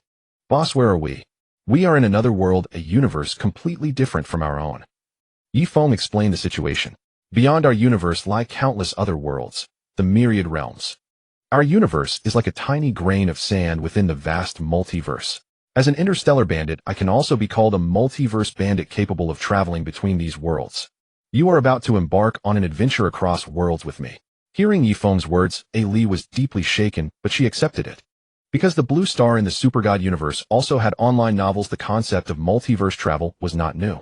Having been exposed to such stories, she easily embraced this reality. And now she was eager to know what thrilling adventures awaited her in this strange world. Following Yifeng would inevitably mean danger and countless crises, of fact Li understood well and was prepared for. Boss, what are we doing now? Any targets for robbery? Ali asked. Yifeng pondered and made a decision. Let's find a random interstellar ship, steal a star chart, and then head to this world's Earth, the core node of the entire universe. Ali was stunned. This world also had an Earth, and it was the core. What about our universe? Is Blue Star also the core node of the entire universe? She asked with curiosity, but without any emotion. She couldn't muster any sympathy for Blue Star. Yifeng even detected a hint of schadenfreude. No one had experienced the depths of human evil like Ali. If it weren't for Sun Wukong secretly protecting her as a child, her innate allure might have been devoured by those seemingly respectable elites long ago. Some things don't happen because they're covered up by powerful forces, not because they never occurred. When Yifeng scanned the hidden historical data of Blue Star, he discovered this truth. Whenever an atrocity occurred, the first instinct of those handling it was to conceal the truth and persuade the victim to drop the case. After all, those who committed such deeds were people of social status, wealth, or fame. Major issues were trivialized and minor ones were brushed aside. Ali had endured countless injustices. Even with Sun Wukong's protection, she could only grow up safely. But many others, like those harmed by Lu Chuang, never received any response at all. Blue Star is also such a place. In the future, it will be the convergence point of divine wars and the battleground of various cosmic civilizations. As the center of the universe's fate, it may not be a good thing for the people of Blue Star. In the future, it would be fortunate if even half of its population survives. Yifeng informed Ali. In the Super God universe, the annihilation of billions of lives across a star system was commonplace. The wars between angels and demons alone had caused countless planetary extinctions. Later, angels and demons exercised considerable restraint on Blue Star, but normally their battles were nebula-level wars that extinguished stars in countless galaxies. Ali received this news without any reaction. For her, following Yifeng on interstellar and even interdimensional adventures was already exciting enough. Other disasters didn't concern her. Just then, the two detected the trace of a small spacecraft heading toward a lifeless star region. They observed the ship's trajectory briefly. Yifeng couldn't use dark dimensional data scanning, but he could employ telepathy for ultra-long distance observation. To his surprise, the ship carried only one person, a human from Earth. Yifeng made a bold guess. Could this be Star-Lord from the Guardians of the Galaxy? Judging by his direction, he was likely heading to retrieve the cosmic orb. Thinking of the Power Stone inside the orb, Yifeng decided to change his plan. He would follow Star-Lord and see if he could obtain the Power Stone. Thus, the Blood Wolf quickly activated multiple stealth technologies, optical, electromagnetic, quantum, and quietly tailed Star-Lord. As expected, Star-Lord arrived at a long-abandoned, life-bearing planet. The planet no longer harbored intelligent civilization. It was covered in hazardous radiation and ferocious post-apocalyptic creatures. Whatever catastrophe had struck, it had completely wiped out all intelligent life. Yifeng and Ali noticed that a massive hidden starship was also following Star-Lord, cloaked and stealthily trailing him. This confirmed Yifeng's suspicion. Star-Lord was here for the cosmic orb. The Power Stone was on this planet. However, Yifeng did not descend. He kept the Blood Wolf hidden in the starry void and waited patiently. After 7 hours, he detected energy fluctuations from within the planet. Clearly, Star-Lord had engaged in a firefight with another group. Soon, a small spacecraft flew out and sped into the depths of space. After reaching a safe distance, Star-Lord prepared to initiate a hyperspace jump. In the Marvel Universe, all ships possessed considerable warp drive capabilities, allowing them to traverse the entire cosmos. Why isn't it moving? Star-Lord suddenly realized his ship had not only failed to warp, but was also frozen in place. Then he noticed that someone had appeared inside his ship without a sound. The figure had materialized behind him, taking the cosmic orb he had fought so hard to steal. Who are you? Star-Lord reached for his laser gun, but found himself completely immobilized. The mysterious figure's face seemed pixelated, as if layered with a mosaic. Though standing right before him, Star-Lord couldn't make out any features. It was Yifeng, who had teleported onto Star-Lord's ship through micro-wormhole technology. Just as Star-Lord tried to act, Yi-Feng bound him with telekinesis. Then, to Star-Lord's disbelief, Yi-Feng produced a large syringe and plunged it into. Under Star-Lord's incredulous gaze, Yi-Feng drew a large amount of blood. Then he opened the ship's hatch, left the vessel, and flew back to the Blood Wolf. Since he was carrying the cosmic orb containing the Power Stone, he couldn't decode its information and thus couldn't perform a spatial transfer with it. He could only fly back. During this process, Yi-Feng maintained ultra-long-range telekinetic control over Star-Lord, keeping him immobilized. When Yi-Feng returned to the Blood Wolf, Star-Lord's ship spontaneously activated its previously dormant warp drive. As Yi-Feng released his hold, Star-Lord's ship jumped away, leaving Star-Lord fuming helplessly at what had happened. Unbeknownst to Star-Lord, another cosmic orb had been left beside him, a fake created by Yi-Feng. It emitted a similar energy fluctuation to the Power Stone and was extremely difficult to open. Yi-Feng had not only stolen the real orb, but also intended to make Star-Lord take the blame. Accuser Ronan was searching for the cosmic orb along with the Kree Empire, Thanos the Collector, and other forces, all vying for the Power Stone. Using Star-Lord, who was notoriously hard to kill, as a decoy was a clever strategy. After obtaining the cosmic orb, Yi-Feng piloted the Blood Wolf to a remote location, opened it, and beheld the Power Stone within. He had also extracted Star-Lord's blood for research. After all, Star-Lord was the son of the celestial ego, possessing his bloodline, which held immense research value. At that moment, Yi-Feng received the reward for his heist. Congratulations, host. You have successfully robbed the Power Stone. Reward: Advanced Space Folding Technology, Basic Theory of 3rd Generation Divine Body Construction, Top-Tier Temporal Micro Wormhole Technology, 1 Advanced Concept Rewriter Upgrade, Card 1 Power Stone Essence Observation, Card 1 Intermediate Space Cutting Technology, 1 Intermediate Celestial Computer Upgrade, Card 1 High Energy Stellar Energy Utilization Technology Upgrade Card. The rewards for obtaining an Infinity Stone were indeed incredibly generous. This time, with the acquisition of the Power Stone, Yi-Feng's gains were extraordinarily immense. With the space folding technology, his spatial jump capability, which was based on space folding, could be further enhanced. In fact, he spent only a single day, aided by the upgraded celestial computer, to develop a spatial movement scheme rooted in space folding technology and curvature jump technology. From then on, Yi-Feng possessed a second form of spatial movement. The advanced space folding technology could also be employed to shape a personal portable pocket. Although the dark dimension could also store items, opening a space within the dark dimension was exceedingly difficult, and all available space was best reserved for computational computers. His personal portable dark dimension currently had just enough room for a large celestial computer and a small dark dimension computer. Yi-Feng did not have much space left to store other things. After completing the comprehension and study of the advanced space folding technology, he immediately folded a personal pocket space for himself. This was a private space of approximately 1,000 cubic meters of physical space cut from the grand universe, capable of moving with him. During the construction of this private space, he also applied another reward.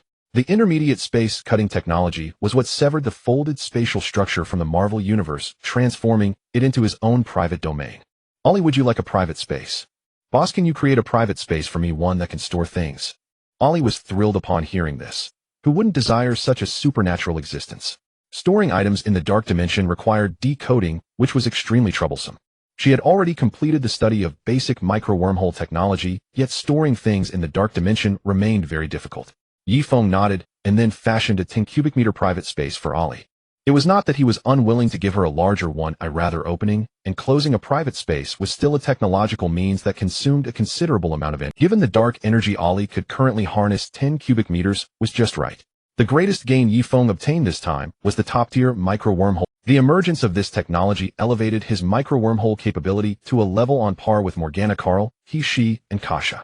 His application of micro-wormholes reached the upper limit of the entire supergod universe. Moreover, at this point, just one step forward would allow him to expand through micro-wormholes, ascending to a realm that truly touched upon the fabric of spacetime. In other words, as long as Yi-Feng conducted further expansion research, he could perform time travel operations aimed at the past. Of course, there were limitations. He could observe the past, but could not interfere with it. After learning this technology amidst the stars, Yi-Feng spent a little time studying it and constructed a historical observation instrument. Through this device, he observed fragments of information from the past timeline. However, Yi-Feng could only look back 100 years into the past at present. To see more and farther into history, he would need to further advance the space-time retrospection technology.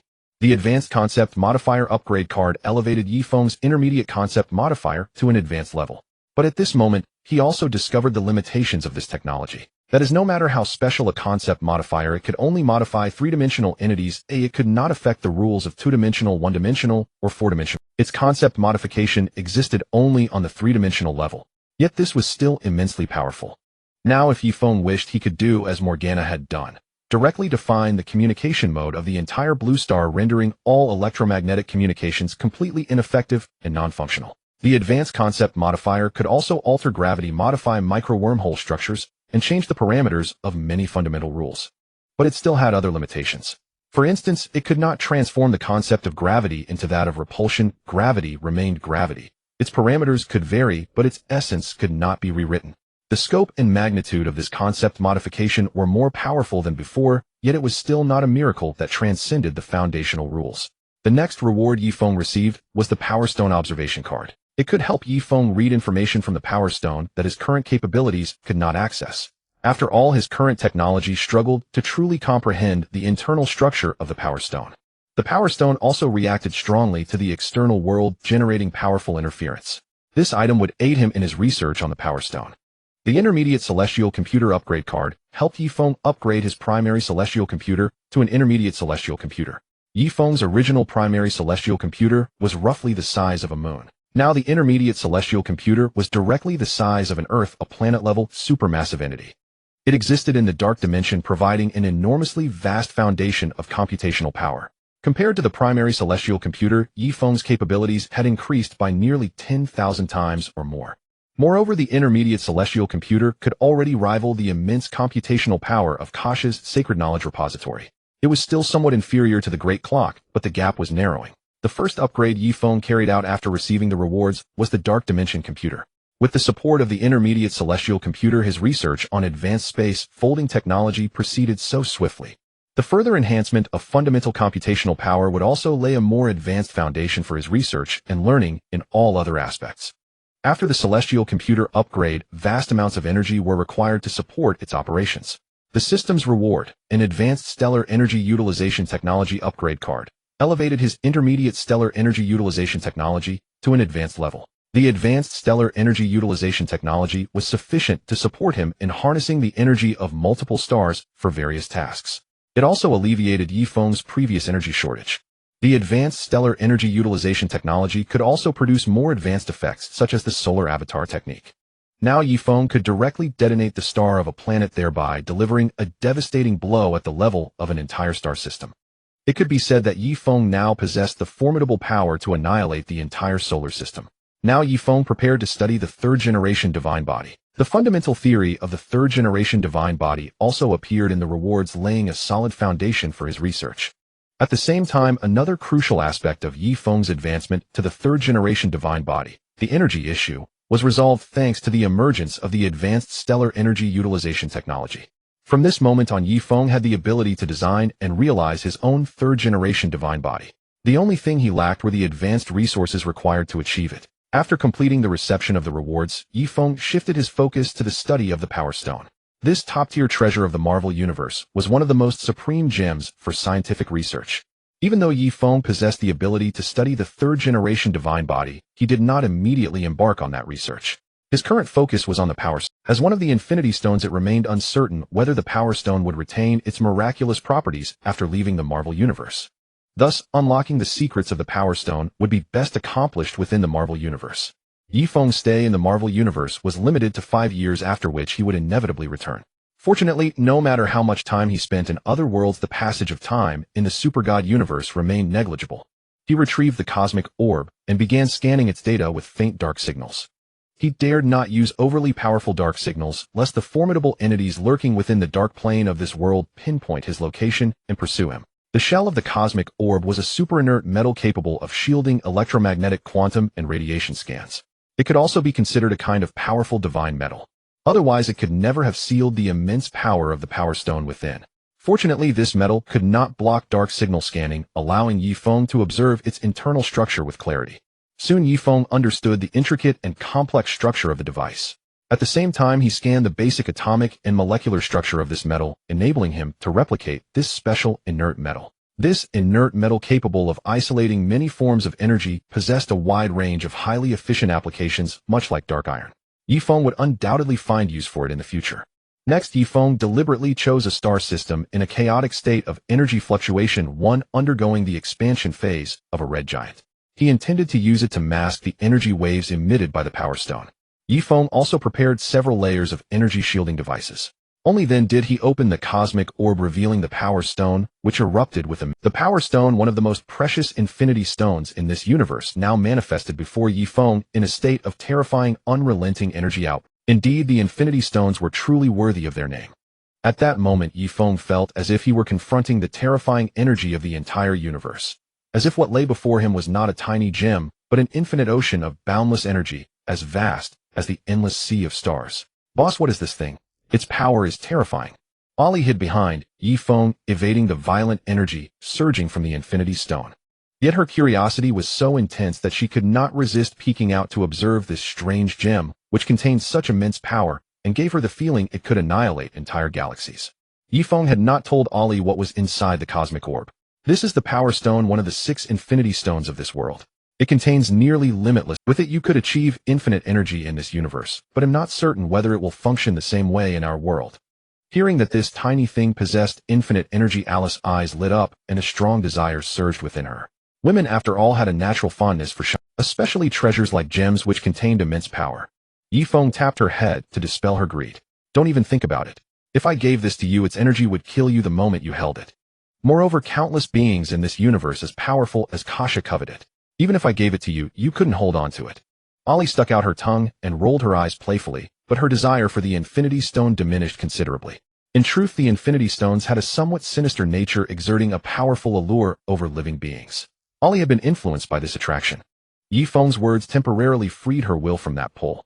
At that moment, Yifeng disregarded Alice's reaction and used the Power Stone Essence Observation card. Under the effect of the Power Stone Observation card, Yifeng completely bypassed the energy interference from the Power Stone, observing its internal structure with ultra-high definition, including its microscopic makeup, energy circulation, and storage patterns. With this card, all the mysteries of the Power Stone were laid bare. Seizing the opportunity, Yifeng immediately activated the full power of the intermediate celestial computer in the dark plane, dedicating all its computational and storage capabilities to recording every piece of information and data about the Power Stone. Although the Power Stone Observation card was unparalleled in examining the Power Stone, it was not without flaws. Its main drawback was its short duration. The effect lasted only 3 hours. After that, the observation ability vanished, and Yifeng was once again unable to see inside the Power Stone through the raging energy. But 3 hours was sufficient. During this window of complete transparency, Yifeng successfully recorded over 98 of the Power Stone's critical data. After completing the data recording, Yifeng meticulously studied the Power Stone's energy composition. He needed to confirm one thing, whether its energy harbored any hidden traps or was harmful to him. After a full day of calculations, Yifeng confirmed that while the Power Stone's energy was violent, it was not artificially tainted or laden with significant. He immediately began absorbing and utilizing the Power Stone's energy.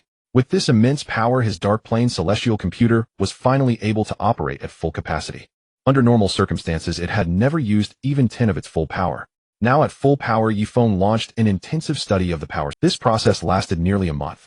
The research yielded tremendous results, granting Yifeng profound insights into energy classification, internal mechanisms, and fundamental rules. In fact, his understanding of conventional energy had now reached the highest level within the supergod universe. These conventional energies included fusion energy, fission energy, radiation energy, electromagnetic energy, dark energy, and even void energy. The Power Stone was like a universal collector of all energy, flows a special terminal capable of releasing any form of energy. Its seemingly boundless power was in truth drawn from the energy sea of the Marvel Universe itself. Beyond his vastly enhanced understanding of energy, Yifeng also succeeded in identifying the structural core that allowed the Power Stone to safely store immense amounts of energy. Using this core structure, he conducted further research.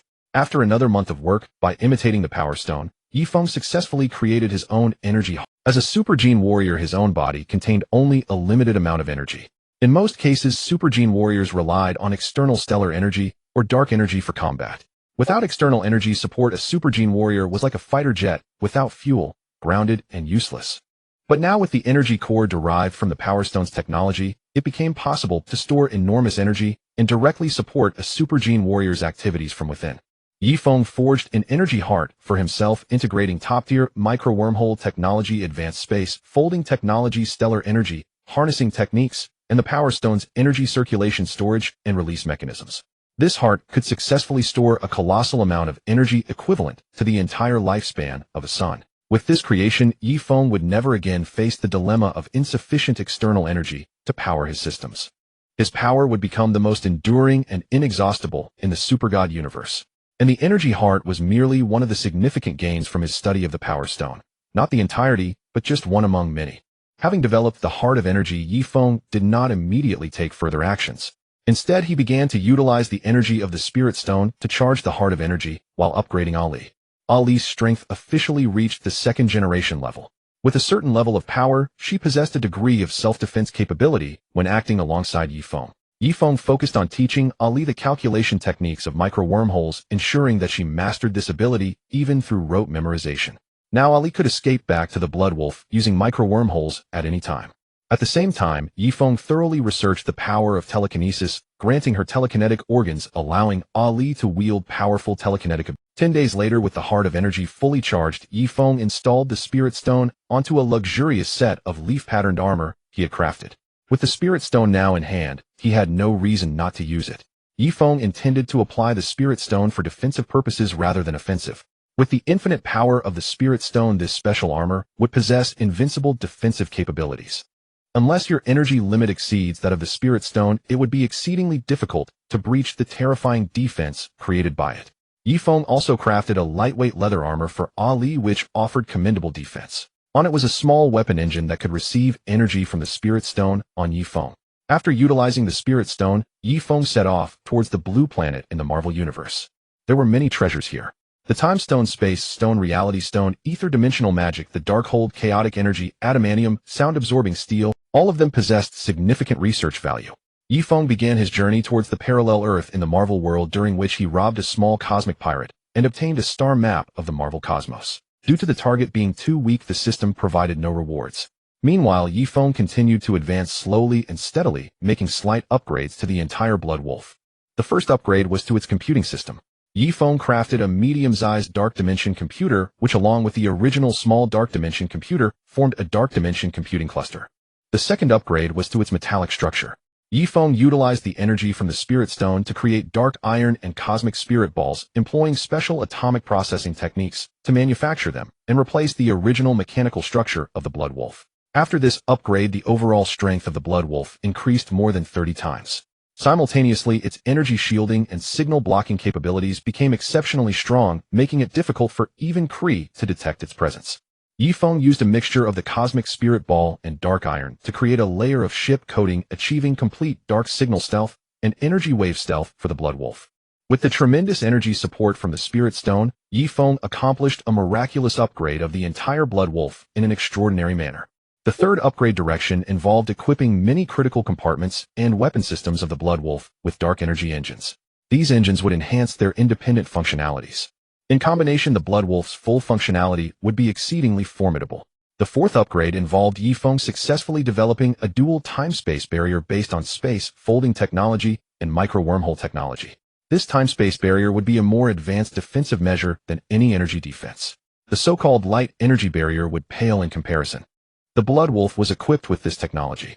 Without comparable high-level time-space technology, no one could penetrate the Blood Wolf's defenses unless they had top-tier understanding of micro-wormhole technology and intermediate knowledge of space folding. Unless you could miraculously unleash stellar explosion-level power against the Blood Wolf, only then could you potentially break through Yifeng's defenses with absolute brute force. The fifth upgrade was to the main cannon and energy core of the Blood Wolf. Yifeng also created a massive heart of energy for the Blood Wolf and charged it with the Spirit Stone. With immense energy support, the foundational strength of the Blood Wolf would be significantly enhanced, allowing all functions to operate at full capacity. Next was the weapon system. Yifeng crafted a new antimatter impact flow main cannon. This main cannon possessed powerful energy attack capabilities. Destroying a planet with a single shot was not a problem. Additionally, it was equipped with a new micro-wormhole energy transfer engine, allowing the main cannon's attacks to traverse space via micro-wormholes, enabling it to strike any target within a range of 100 million light-years. The upgraded Blood Wolf, in terms of functionality, was no weaker than the Angel Civilization's blade system, and it even surpassed it in both attack and defense. The entire upgrade of the Blood Wolf lasted for 6 months. During this time, Yifeng remained calm and unhurried, progressing at a steady pace. He understood well how deep the waters of Earth were.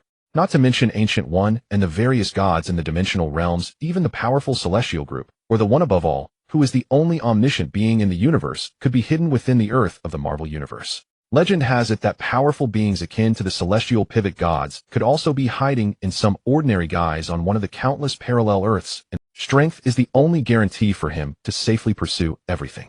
However, just as Yifeng advanced into a certain star domain, he discovered a super battleship nearly 10 kilometers long waiting for him in the cosmic void ahead. Upon seeing this seemingly rectangular battleship, Yifeng immediately understood who it belonged to. It was the relentless Ronin, the accuser, a figure obsessed with the Spirit Stone, serving as a mad dog for the Kree Empire. In Yifeng's view, the Kree Empire could not afford to be overly aggressive on the cosmic stage, so they unleashed Ronin the Accuser, letting him act as their enforcer to handle certain matters or deal with specific individuals.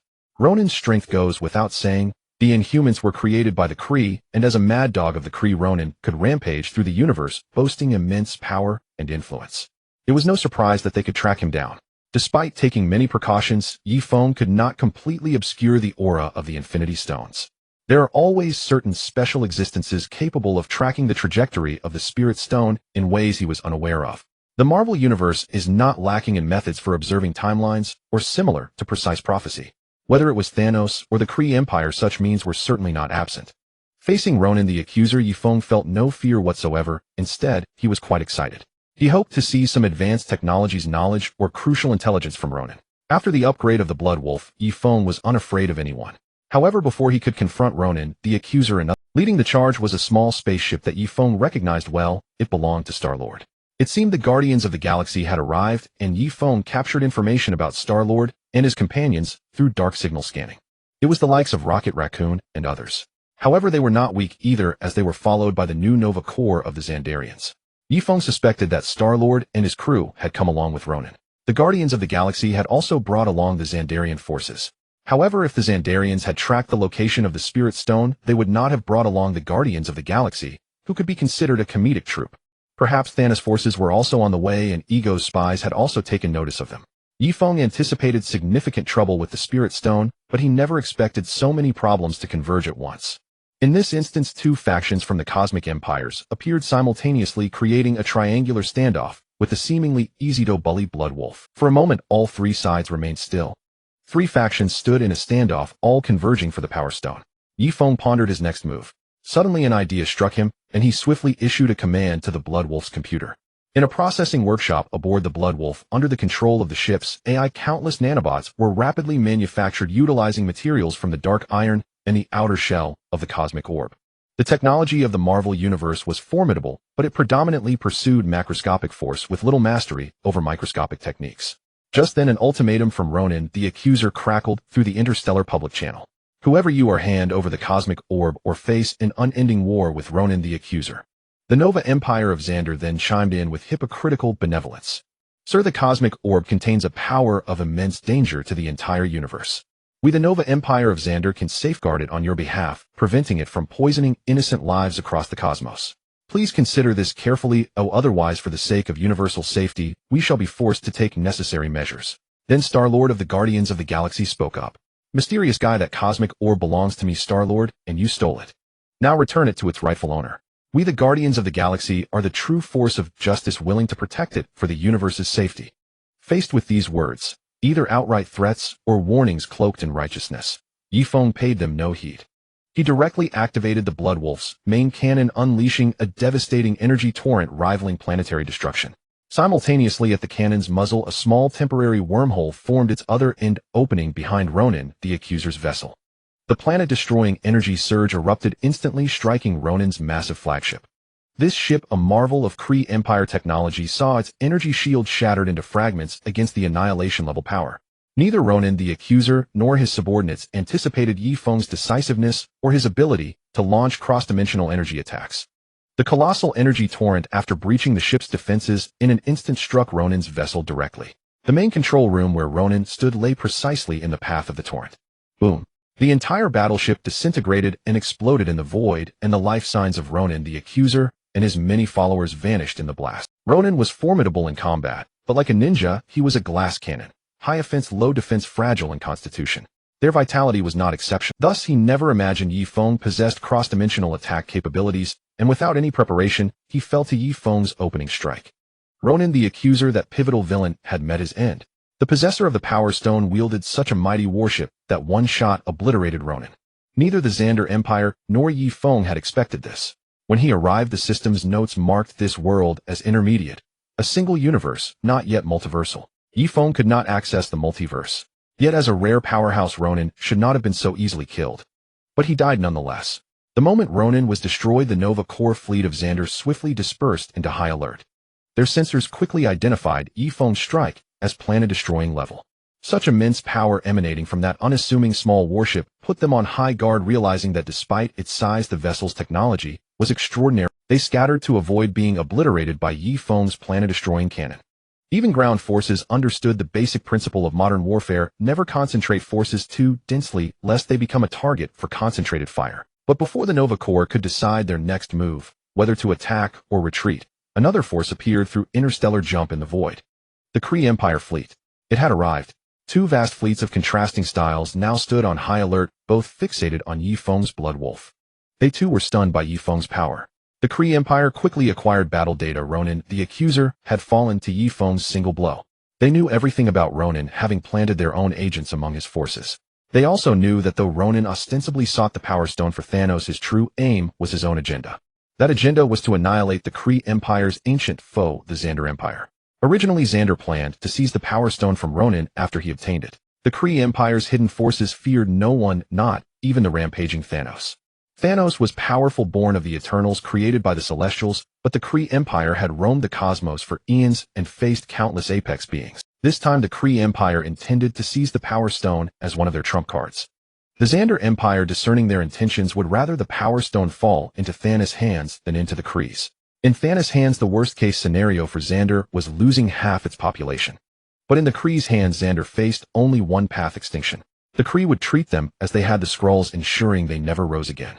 Thus, upon the Kree fleet's arrival, after a brief delay, the Xander fleet received orders from above. They swiftly swung their cannons to aim at the Kree.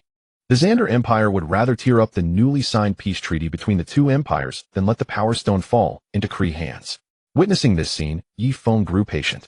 He speculated that Thanos' forces might also enter the fray. Both empires had moved and Thanos could not be. He was curious to see whether the current Thanos could wrest the Power Stone from him. This was not arrogance on Yi Feng's part. He simply had no way to leave. Though Xander seemed to be holding off the Kree, neither empire would easily allow the Power Stone to leave their sight. Yi Feng did not believe these two top-tier cosmic empires lacked formidable guardians. Without them, they could not have dominated the universe and established their imperial names. A powerful force must have apex warriors, mid-tier elites, and a foundation of lesser power. None could be missing. Thus, Yi Feng was in no hurry. He wanted to see how many players would step onto this cosmic stage surrounding the Power Stone. The armor bestowed by the Power Stone gave him absolute confidence in defense. Moreover, he was certain he could withdraw swiftly if the situation turned unfavorable. The fluctuation of space-time occurred once more, and a ring-shaped spacecraft materialized on the spot. Yi Feng sensed the powerful telekinetic energy emanating from it, and quickly confirmed that it was not Thanos himself coming for the Power Stone, but rather Ebony Maw, one of Thanos' lieutenants. Spotting Ebony Maw's ship appearing carelessly without much precaution, Yi Feng seized the opportunity without hesitation. He opened fire with the main cannon, unleashing a blast straight at Ebony Maw's vessel. A terrifying torrent of cosmic energy vanished from the Blood Wolf's main cannon and erupted from behind Ebony Maw's warship, bringing forth a universe-shattering force of destruction. Ebony Maw had not anticipated that upon his arrival, and before he could intimidate these foes in Thanos' name, Yi Feng would strike first. The colossal main cannon's energy stream slammed into his warship in the next instant. One trick used to perfection. Ebony Maw's ship exploded, shattered into fragments. He had never expected this, as he had received no prior intel about Yi Feng's ability to combine cannon fire with spatial teleportation. This move of Yi Feng's was essentially no different from Asgard's Bifrost attack. This time, though he had obliterated the enemy's ship, Ebony Maw managed to shield himself with a powerful telekinetic barrier, surviving the explosion and emerging into the cosmos. He was severely wounded, but not yet dead. Yi Feng's decisive strike had caught him off guard, costing him dearly. Then Yi Feng's secondary cannons opened fire, their shells also delivered through micro-wormhole technology. This time he launched a simultaneous assault on the fleets of both the Xander Empire and the Kree Empire. The countless secondary cannon shells that streaked through space appeared to be solid metal projectiles, but their true nature lay in nanobots. Neither side had expected Yi Feng to attack the forces of both empires while they were locked in a standoff, a situation that favored him. Once launched, this attack was tantamount to declaring war on the Xander Empire, the Kree Empire, and Thanos forces simultaneously. Yet Yi Feng did exactly that. What was his identity? A galactic brigand. If he did not dare to do what others would not, he would not be worthy of that title. Why was Yi Feng so audacious? Not merely to flaunt his outlaw status, but for profit. At that moment, countless nanobots disguised as dust attached themselves to the ships of the Xander and Kree empires. With their formidable resilience, they gnawed tiny channels into the crevices of these vessels, burrowing their way inside. The nanobots then converged, connected to the ship's communication lines, and under the immense computational power of Yi Feng's celestial-scale computer began to analyze and crack their communication source codes. Once the source codes were breached, they infiltrated the databanks of the Kree and Xander ships, covertly copying various technical data. The warships of both empires, deployed to constantly assess enemy intelligence, carried vast databases containing mid to high-level knowledge and technical information from their civilizations. Of course, top-tier knowledge and technology were absent, but even these existing resources were a substantial haul for Yi Feng. This knowledge, technology, and data were indispensable for the fleets to conduct analysis and maintenance. Leveraging his superior computational power, Yi Feng began covertly plundering this knowledge, technology, and intelligence. After a volley of secondary cannon fire, Yi Feng ceased large-scale attacks against the Xander and Kree empires. He launched only sporadic strikes to keep the two fleets occupied, preventing them from easily detecting the data anomalies aboard their ships. The enraged empires began cooperating, tacitly aiming to eliminate Yi Feng before deciding the fate of the Power Stone. Both fleets trained their main cannons on Yi Feng's Blood Wolf, which swiftly evaded through spatial displacement. The beams of the main cannons streaked across the starry void, striking small planets and shattering them into fragments. When dealing with Yi Feng, both the Xander and Kree empires unleashed planetary-level destructive force. But while Yi Feng could fire such attacks with ease, the two empires required lengthy cooldowns, needing time to recharge their main cannons. Such was the technological disparity between their cosmic vessels. Yi Feng dodged the fleet's assaults while his secondary cannons targeted Ebony Maw, who was flickering through space, trying to board the Blood Wolf. The barrage kept him at bay, forcing him to retreat.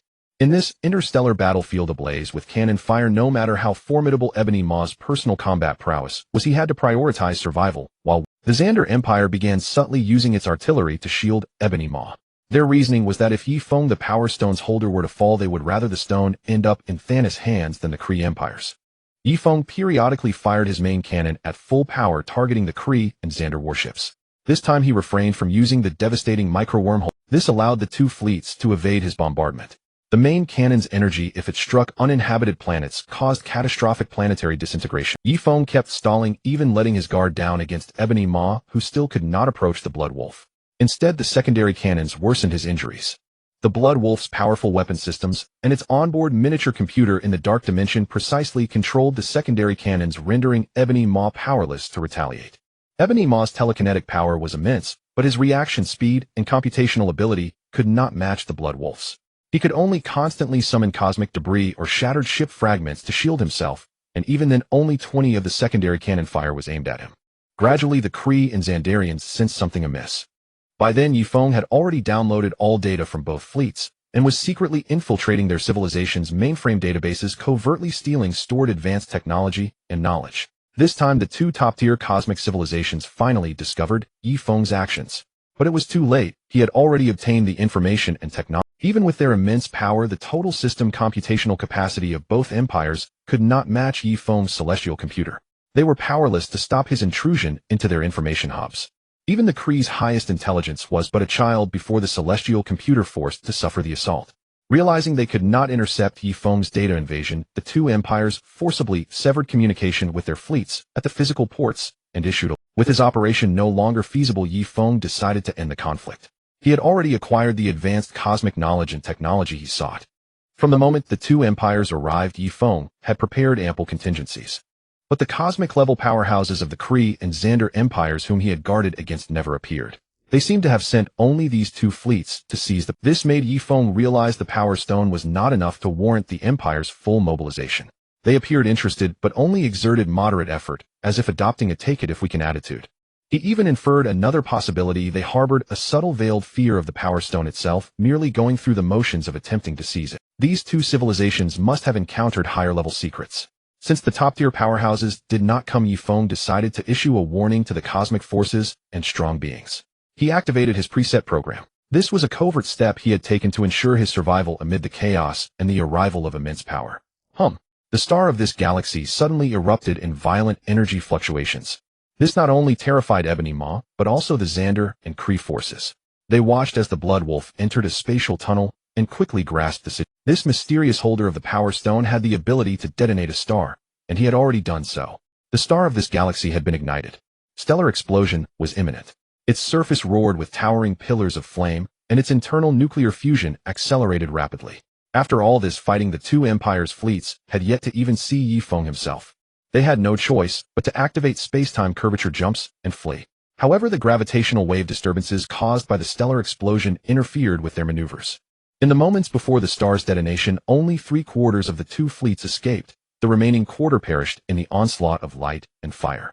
In the cosmos, the star blazed with unprecedented light and heat, triggering a terrifying tidal wave of space-time disturbance. It was a magnificent cosmic spectacle. Countless civilizations and powerhouses turned their gaze, swiftly investigating the cause of the star's sudden explosion. Ebony Maw Shrewd, despite his wounds, had boarded a Kree warship. But his luck ran out. That ship had sustained damage in the battle and failed to perform a successful interstellar jump. As a result, Ebony Maw, a key lieutenant of Thanos, perished in the stellar supernova.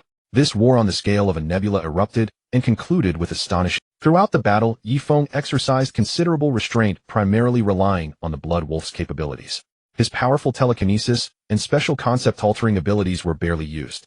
These powers were reserved for Thanos' dimensional demons, cosmic elders, and the Celestials, the Supreme Forces. The struggle for the Power Stone ultimately culminated in a stellar explosion, leaving all factions grievously wounded.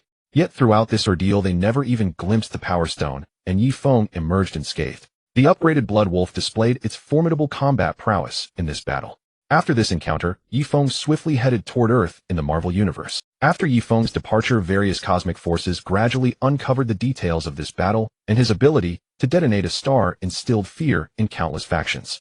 Countless cosmic forces listed Yifeng's Blood Wolf as an entity to be avoided. Since they had not observed Yifeng personally, they designated the Blood Wolf as his representative and took precautions accordingly. Thanos too took note of Yifeng at this moment. Simultaneously, he acquired a bounty of advanced goods from the Kree Empire and the Xander Empire, two major cosmic civilizations. Among them, the Kree Empire's biotechnology and energy technology were exceptionally potent, with many unconventional technologies playing a significant role in shaping superpowered individuals, thereby greatly advancing Yifeng's research into the supergene system.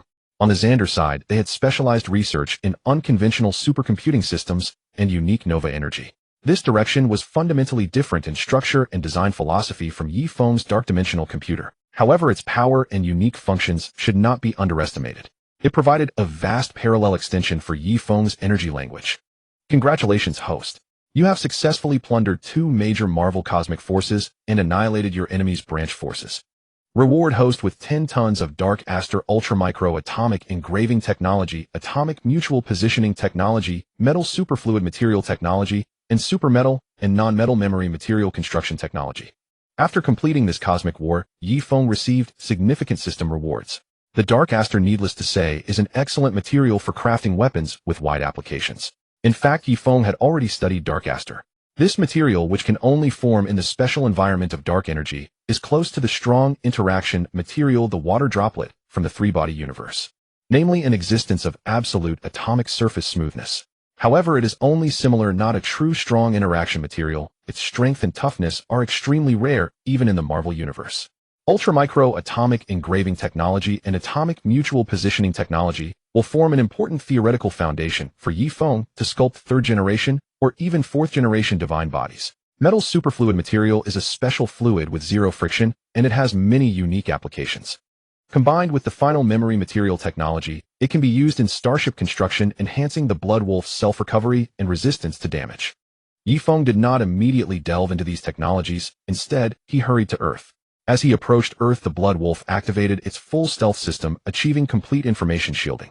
In the Marvel Earth of that time, not only were there mighty beings like Gu-E, but also powerful entities such as the Celestials, and even gods like the god of Pivot, all possibly lurking in some corner of Earth watching the grand drama of fate.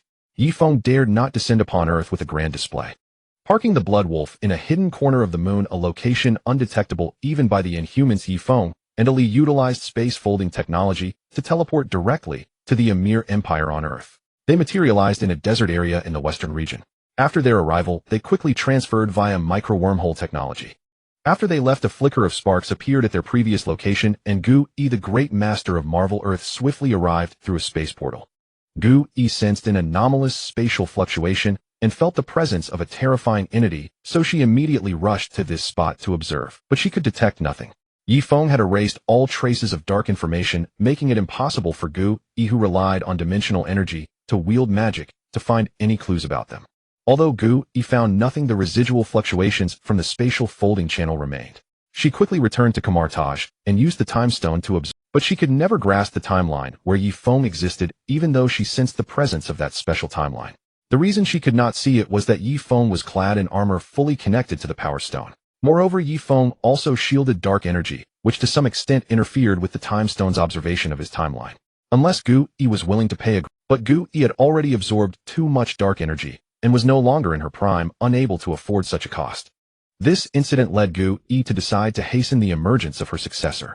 She could surmise that the appearance of this mysterious figure would make Earth's future fate even more unpredictable. Returning to Earth again, even if it was a parallel Earth, filled Ali with immense excitement. She created a fake account, transferred a large sum of money from dormant accounts, and then embarked on a global journey of travel and shopping with Yifeng. Ali frantically purchased everything she needed, stuffing it all into her personal space. When she ran out of space, she stored things with Yifeng. Yifeng did not restrain her, allowing her to indulge, and together they traveled the world. They did not use airplanes, instead they directly teleported through space to reach any desired destination. In just 3 months, they visited all the famous landmarks across the parallel Earth. Throughout the journey, Ali was the one truly enjoying herself. But Yifeng was engaged in a covert and crucial activity, collecting data on the formation of a nascent celestial. In the entire Marvel universe, aside from the one above, all the first firmament and the aspirant, the Celestials are one of the most powerful forces shaping the course of the entire Marvel world. Earth in turn nurtures a new celestial secretly guarded by a group of Eternals. When Earth is destroyed and humanity perishes, the new celestial will be. This new celestial holds a significant portion of the celestial's secrets, making it a treasure far more valuable than the 6 Infinity Stones in terms of knowledge and information. Yifeng naturally did not want to miss this opportunity. Therefore, his first objective upon arriving on Earth was to travel globally, covertly observing all data and information changes within Earth to analyze the secrets of the Celestials. This new celestial, not yet born, could not resist Yifeng's ability to detect historical dark information. Whether masters like Gu-E knew of the new celestial's existence remained uncertain. In fact, even among the Eternals guarding it, only a few were aware of its secret. Its existence was highly concealed. This allowed Yifeng to study it without alarming anyone. The Celestials were busy, and as long as the new celestial's birth was not affected, they would not easily cast. This gave Yifeng the opportunity. After completing the global tour, including the poles, he had successfully acquired vast data about this Earth, and among it information about the new celestial had also been gathered into his hands. Furthermore, Yifeng secretly deployed tens of thousands of data collection devices across the globe, covertly monitoring every step of the new celestial's growth. This new celestial upon birth would undoubtedly be a fourth-dimensional life form.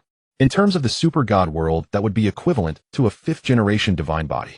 Such data would be a crucial accumulation for his future research on fifth-generation divine bodies and technologies. Next, Yifeng focused on studying this data. At that time, the Marvel Earth had just experienced the Thor's arrival, and there was still a considerable amount of time before the battle. His research lasted 3 months and consumed nearly the energy of a star burning for half a year. From studying the new celestial's data, Yifeng obtained 2 significant gains. The fundamental principle of fourth-dimensional objects. With this principle, Yifeng had taken the theoretical and cognitive leap from 0 to 1 for the fifth-generation divine body. It was a correct, infinitely expandable foundational theory that truly described the fourth-dimensional world. The second gain was a theoretical understanding of concept modification. Although Yifeng had previously possessed the void-like ability of conceptual rewriting, it was merely an ability. He lacked the corresponding knowledge. He could only use it without understanding its essence. Now, through studying the new member of the celestial race being gestated, Yifeng successfully grasped the basics of this conceptual rewriting technology. In essence, when applied to divine power, it could be seen as the foundational theory of divine energy. Conceptual rewriting could be viewed as a power that changes the essence of things, turning water into stone or metal into life. And divine power is also this kind of power based on the same foundation. In science, it is called conceptual rewriting. In metaphysics, it is called divine power. As a deity in the Marvel universe, this new celestial possessed divine power. By observing the gestation process and data of its divine power, Yifeng successfully deduced its essential theory through celestial computing. From then on, Yifeng gained a foundational understanding of this power. If he continued to study the celestial's power data, he could further extend the knowledge and technology of this theory. This would greatly enhance his capabilities. Beyond these two major gains, Yifeng also achieved other benefits. For instance, his understanding of spiritual power was further elevated, as was his cognition of atomic structural changes. Especially the former, the advancement in knowledge and technology regarding spiritual power, successfully upgraded Yifeng's originally troublesome spiritual power enhancement techniques. Now he no longer needed such complex prerequisites and resources. He could enhance his spiritual power in the simplest way. This improved spiritual power enhancement technique could be carried out by supplying energy from the Power Stone. Using the Power Stone's energy was the most efficient, but other energies could also enhance spiritual power. For example, dark energy, stellar energy, or bioenergy. However, the efficiency of spiritual power enhancement with the latter was very low. With this technology in hand, Yifeng immediately applied it, and both he and Elise's spiritual power began to grow steadily. Subsequently, thanks to the enhancement of spiritual power, Yifeng's telekinesis directly advanced to the mid to late stage of the advanced tier. At this point, he could shake a small planet with his telekinesis alone. For instance, he could play with the Marvel Earth like a basketball, though it would consume a great deal of spiritual power. Having reached this stage, Yifeng had only grasped less than 1/10 of the new Celestial's data secrets. But he did not continue further research. Instead, he shifted his focus to the opportunities and treasures of the Marvel Universe. In a Hydra base in Eastern Europe, Wanda and Pietro were undergoing Hydra's training. Pietro had to learn to turn in time while racing at high speed to avoid crashing into anything at super velocity, which would mean his own destruction. Meanwhile, Wanda had already begun to learn how to manipulate human minds with chaos magic. Hydra was training this ability in her, and later the Avengers would suffer greatly from this very skill. As the two trained, the entire base gradually fell into an eerie silence. It was as if a shadow was silently enveloping the entire Hydra base. No one else noticed anything unusual, but Wanda, who had mastered chaos magic, sensed something was wrong. She felt an incredibly terrifying force like a dark cloud slowly closing in on her from all directions. Finally, she saw the guards at the door collapse to the ground. Then Wanda sensed that the hearts of the two Hydra soldiers at the entrance had suddenly stopped beating, completely losing their lives. "Pietro, let's go. Something powerful is coming," Wanda urgently shouted to Pietro. Pietro also saw the two fallen at the door and was about to rush over to take Wanda away, but when he reached halfway to her, his speed slowed down. An invisible telekinetic force acted upon him, forcibly decelerating him and trapping him in place. Wanda was also restrained by the same telekinetic power. They were now as if under a spell of time stasis, unable to move a single inch. Only their heads could turn, and they saw the intruders, a man and a woman, both exceptionally handsome and beautiful. They were Yifeng and Ali. This time, Yifeng's target was Wanda. He covered the entire base with telekinesis, eliminating all Hydra members inside, leaving only Wanda and Pietro. Wanda's chaos magic was extremely peculiar. Yifeng speculated that this power, capable of destroying Infinity Stones, was actually a fourth-dimensional force on par with the power of conceptual rewriting in the void. After capturing the two, Yifeng did not engage in much conversation. He directly transported them to the Blood Wolf through a space-folding spatial corridor. Since he did not understand the essence of chaos magic, he could not decode Wanda herself, and thus could not use the micro-wormhole-based spatial transfer method. "Are you aliens? Why are you capturing us?" Wanda wanted to resist, but Yifeng placed bracelets on both of them that possessed mental suppression power. These bracelets could sever the connection between her powerful mental energy and her chaos magic. Both Wanda and Pietro needed their mental energy to unleash their abilities, but Yifeng had blocked that connection. In response to Wanda's question, Yifeng thought for a moment and gave an answer. "We are not aliens, nor are we from this world. Capturing you is because I am very interested in your power. Your power is very special, very advanced, and holds great scientific research value. But please rest assured, I do not need to conduct research through methods like dissection or live experiments. Such methods are, in my view, a very inefficient way of scientific study. Being able to conduct research without harming the host of the power is a testament to technological prowess and the best research method yielding the most accurate results with minimal deviation." Hearing Yifeng's words, Pietro breathed a sigh of relief. They had become captives, and having been Hydra's prisoners before, they were already familiar with being subject. Previously, Hydra's research on the two of them involved blood draws and dissections, which were quite inhumane. Wanda said nothing more, but her whole demeanor became... Her fate had always been like this. Ever since she lost her parents, things had only worsened. First she fell into Hydra's hands, and now into Yifeng's. Seeing her like this made Yifeng deeply uncomfortable. Don't worry, I won't harm you. In fact, if you stayed in human society, you would either be used by Hydraeus, H-I-E-L-D, or the Avengers. You must have experienced the darkness of human nature. People with powerful abilities like yours are warriors to be sent to fight in times of crisis, but in times of peace you are considered dangerous elements that threaten society. You either die or become pathetic lab rats. After offering this advice, Yifeng allowed them to move freely within their designated area on the ship. During this process, the ship's numerous dark energy engines would automatically operate, collecting various data on the chaos magic within Wanda's body. Yifeng had suppressed the connection between her mental energy and chaos magic, which would make the chaos magic relatively active within her, amplifying data fluctuations and making them easier to detect and read. Their activity area was also equipped with a large number of entertainment devices. The Blood Wolf's AI would ensure they lived there very peacefully, preventing Wanda from going berserk due to emotional issues. After capturing Wanda, Yifeng set his sights on the second important figure, Jean Grey the Phoenix. There were also mutants on Earth in this universe, but compared to Magneto and Professor X, Yifeng was more interested in Jean Grey's Phoenix Force. This advanced power was far more intriguing than Professor X's telepathic abilities.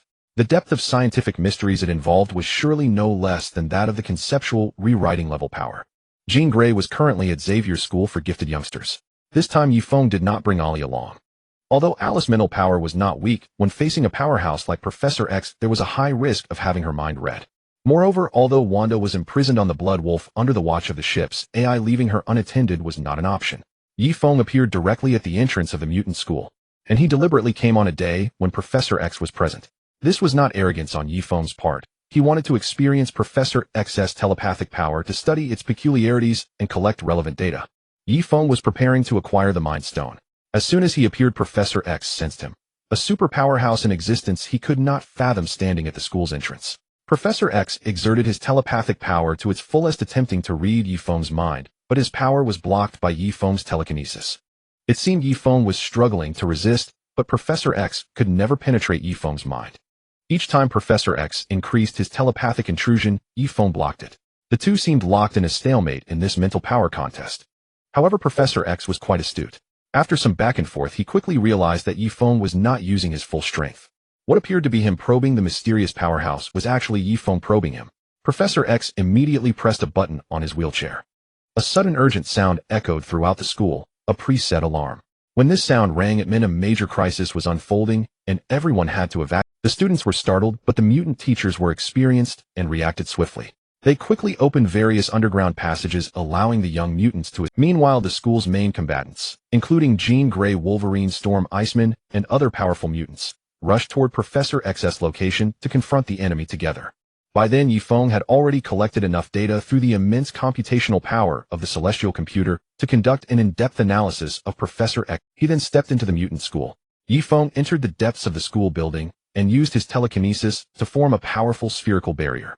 This barrier created a formidable energy shield both above and below ground, trapping everyone inside and preventing any disturbance from reaching the outside. To anyone outside, it seemed as if nothing had happened, utterly calm. All the lesser-powered teachers and young mutants were trapped underground. As they ran, they collided with the invisible barrier Yifeng had created, unable to get out. Thus, everyone in the mutant school, regardless of age or power, was confined within the school. With no other choice, they had to emerge from underground. Yifeng, however, made no further moves. He sat on a swing at the school's entrance, leisurely swinging back and forth, waiting for Professor X to activate his cerebral. Sure enough, before long, Professor X activated the device, amplifying his telepathic power to Omega level. Yet even then, he could not invade Yifeng's mind. Instead, Yifeng collected even more data on telepathic power. Helpless Professor X led the mutants out of the building, and there they saw Yifeng sitting leisurely on the swing. "Sir, as a powerful being, why are you attacking us mutants?" Cyclops and Wolverine wanted to attack, but Professor X stopped them. The closer he got, the more he sensed the danger and power of the man before him. "I am an interstellar bandit. I've just arrived on this planet and discovered there are many things worth looting here." Yifeng introduced himself calmly and stated his purpose. With a wave of his hand, Jean Grey flew up, bound by telekinesis, and came to his side. "And my target this time is to snatch this little girl with the Phoenix Force." As he spoke, Yifeng secretly activated the concept rewriter. Target Phoenix Girl. Initiating energy suppression. Anti-light energy, anti-dark energy, anti-other suppressible energies. Creating an absolute energy null field. Initiating mental suppression. Suppressing the Phoenix Force's awakening. Suppression successful. Phoenix Girl's thoughts stalled as she cannot exert her power. With the support of the celestial computer's massive computational power and the aid of Yifeng's telekinesis, the concept rewriter suppressed the stillion-awakened Phoenix force within Jean Grey, causing her to fall unconscious instantly. Everything happened in a very short time. So short that Professor X and the others had no time to react before it was over. Jean Grey fell into Yifeng's arms, and he immediately opened a spacefold corridor, teleporting her to the Blood Wolf. Seeing Jean Grey vanish, Cyclops erupted in rage and fired an optic blast, but Yifeng knocked him unconscious with a slap of telekinesis. Wolverine, like a furious beast, lunged forward only to be knocked out as well. With power comparable to a planetary-level powerhouse, Yifeng effortlessly crushed them with a slight exertion. Professor X, please don't move. Otherwise those young mutants might not be safe. Yifeng threatened casually, perfectly embodying his persona as an interstellar bandit. In truth, he was not guarding against Professor X, but against the Ancient One. The disappearance of Wanda and Jean Grey would inevitably cause drastic changes in the timeline, attracting the attention of the Ancient One and even the Time Variance Authority. While he had time, he also did one last thing: read the genetic data of all the mutants. In just a short while, Yifeng completed this step. Then with a flash, Yifeng vanished completely. Not long after he disappeared, the figure of the Ancient One appeared on the roof of the mutant school, yet no one noticed her. Yifeng abducted Wanda and the Phoenix Girl, causing a massive upheaval in the timeline of the Marvel Universe. Yet he paid no heed to this, returning to this time the system's reward would surely be substantial. Congratulations, host, for successfully capturing the special individuals the Scarlet Witch Wong Da and the Phoenix Girl Qin Galei. Host has been awarded the top-tier Gravitational Operation Theoretical Model, the Advanced Spiritual Energy Existence and Operation Theory, and 3 random technology upgrade cards beneath the 4-dimensional level. The rewards were few in type this time, yet each was exceedingly precious. The top-tier gravitational theory model would elevate his understanding of gravity to an extraordinary level, as gravity in astrophysics pertains to black holes. With this gravitational model, creating an artificial black hole would no longer be a challenge for Yifeng. Moreover, he could manipulate the fluctuations of gravitational strength at will, modifying the gravitational data in real time to achieve special environments of hypergravity and to apply gravity in conventional combat. The Advanced Spiritual Energy Existence and Operation Theory would allow Yifeng to further refine his understanding and application of spiritual energy, building upon his existing foundation. Yifeng's previous accumulation of knowledge in spiritual energy had reached the intermediate level. Now he was advancing further in this domain. With this, Yifeng could simplify and enhance his methods of amplifying spiritual energy, raising the upper limit of its augmentation. The final reward was even more practical: 3 random technology upgrade cards. These could upgrade various technologies, making them immensely valuable. After obtaining the system's rewards, Yifeng embarked on a prolonged data collection and research of chaos magic and the Phoenix Force. Both powers were not easily deciphered and required a considerable amount of time. Yifeng had no choice but to turn his attention once more to this parallel Earth as the most significant event in the world. The alien invasion of New York was. Yifeng paused his research and began to await the outbreak of the Battle of New York. Once the battle commenced, he set his sights on the Space Stone and the Mind Stone. Yifeng waited for the Battle of New York to conclude, for only at its end would be the moment for him to strike. However, as he observed from above the clouds, the being he had always been wary of, the Ancient One, appeared. "You are the mysterious variable. You are indeed formidable, but you bear traces that do not belong to this universe. Please return the Scarlet Witch and the Phoenix Girl, then leave Earth." The Ancient One spoke, not immediately engaging in battle. Upon her appearance, she sensed the unknown and the power of Yifeng, and this uncertainty led her to exercise caution. At this moment, the Ancient One had not yet completed the training of her successor. She understood the other dimensional demons, confident in her ability to expel them, but when facing Yifeng, she felt only the unknown. Moreover, the Ancient One discovered that she could not reverse the time around Yifeng. When she noticed Yifeng observing the battle from the sky, she secretly activated the Time Stone to interfere with the timeline. But this time the timeline remained utterly still. All forks in the timeline converged into one, becoming the sole timeline of this universe at the moment of her attack. This meant that the power of time could not affect Yifeng, and that trapping him in a time loop was impossible. The Ancient One did not know that as long as the system existed within Yifeng, time could never influence him. Since time could not affect Yifeng, the Ancient One opted for a degree of compromise. However, while the Ancient One sought compromise, Yifeng did not share. Upon seeing the Ancient One appear and the Time Stone she carried, he resolved to engage in this battle. Yifeng possessed the space-time gene. The mysteries of the Time Stone and the Space Stone were immensely valuable for shaping his 3rd-generation or even 4th-generation space-time gene system. Yifeng never forgot that no matter how many other abilities he had, his core remained space-time itself. Even the Time Stone and the Space Stone would be crucial for his future 5th-generation super gene. Since the Ancient One had appeared, he would not hold back. He would first test her true strength. If she was not as powerful as he feared, he would not hesitate to forcibly seize the Time Stone. Yifeng quickly drew his blade bow and launched a swift attack at the Ancient One. This time the arrows were made of dark iron embedded with micro-dark energy strike engines, a type of god-slaying weapon. The Ancient One's power was based on dimensional energy, a branch of dark energy. Yifeng fired 3 dark iron arrows which traversed micro-wormholes to appear directly behind the Ancient One. But the Ancient One waved her hand, creating a spatial barrier behind her. However, the barrier failed to stop the arrows. Thanks to Yifeng's formidable computational power, they pierced through the spatial barrier. As the arrows advanced, the power on their tips, aided by computational force, dismantled the spatial structure of the barrier, eroding 3 cavities through it in a special manner. The 3 arrows pursued the Ancient One like homing missiles. The Ancient One, perceptive, detected the secret of the micro-wormholes. She stepped back, retreating through a dimensional portal to a blind spot in Yifeng's vision. Then, by slightly altering the port information of the micro-wormhole with magic, she redirected Yifeng's 3 god-slaying arrows back toward him. After understanding the essence of micro-wormholes, she could influence them. Such was the terrifying learning and application capability born of her immense power and knowledge. The Ancient One turned Yifeng's arrows against him. Yifeng immediately redirected the arrows and reinforced the computational power controlling them, nullifying the Ancient One's influence over the micro-wormholes.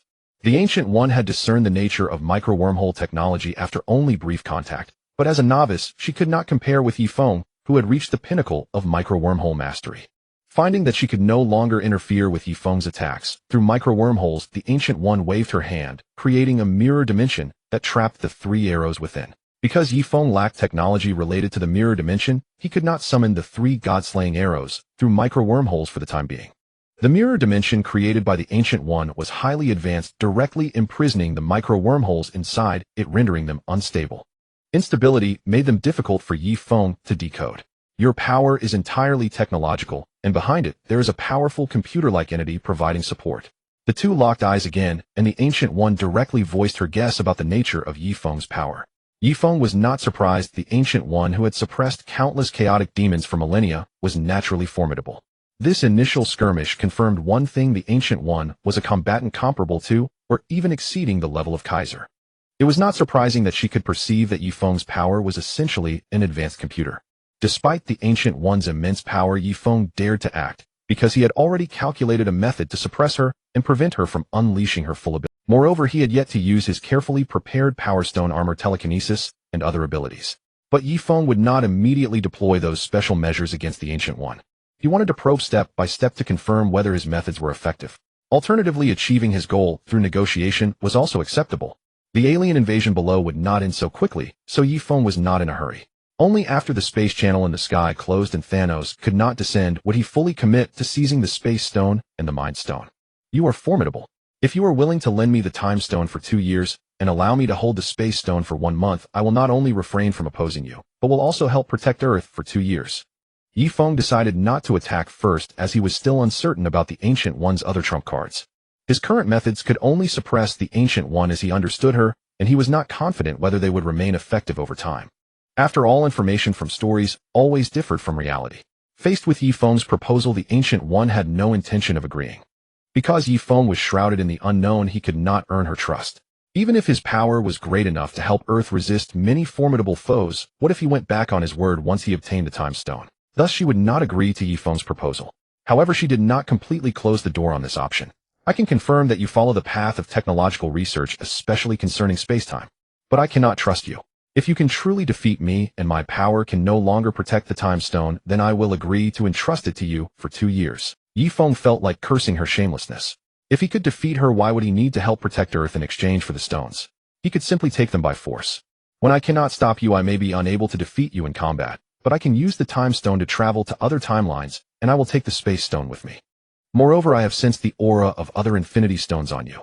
Those who seek the Infinity Stones will only turn their gaze upon you. The Ancient One's next words stunned Yifeng. It seemed to be true. If he could defeat the Ancient One through special methods, could she not simply flee? If she retreated into the dimensional realm, how long would it take him to retrieve the Time Stone? In that case, his only effective means might be to threaten her by destroying planets. But in the Marvel world, Earth was full of hidden masters, and he dared not do that. As an interstellar bandit, his ferocity was situational and had to stay within limits.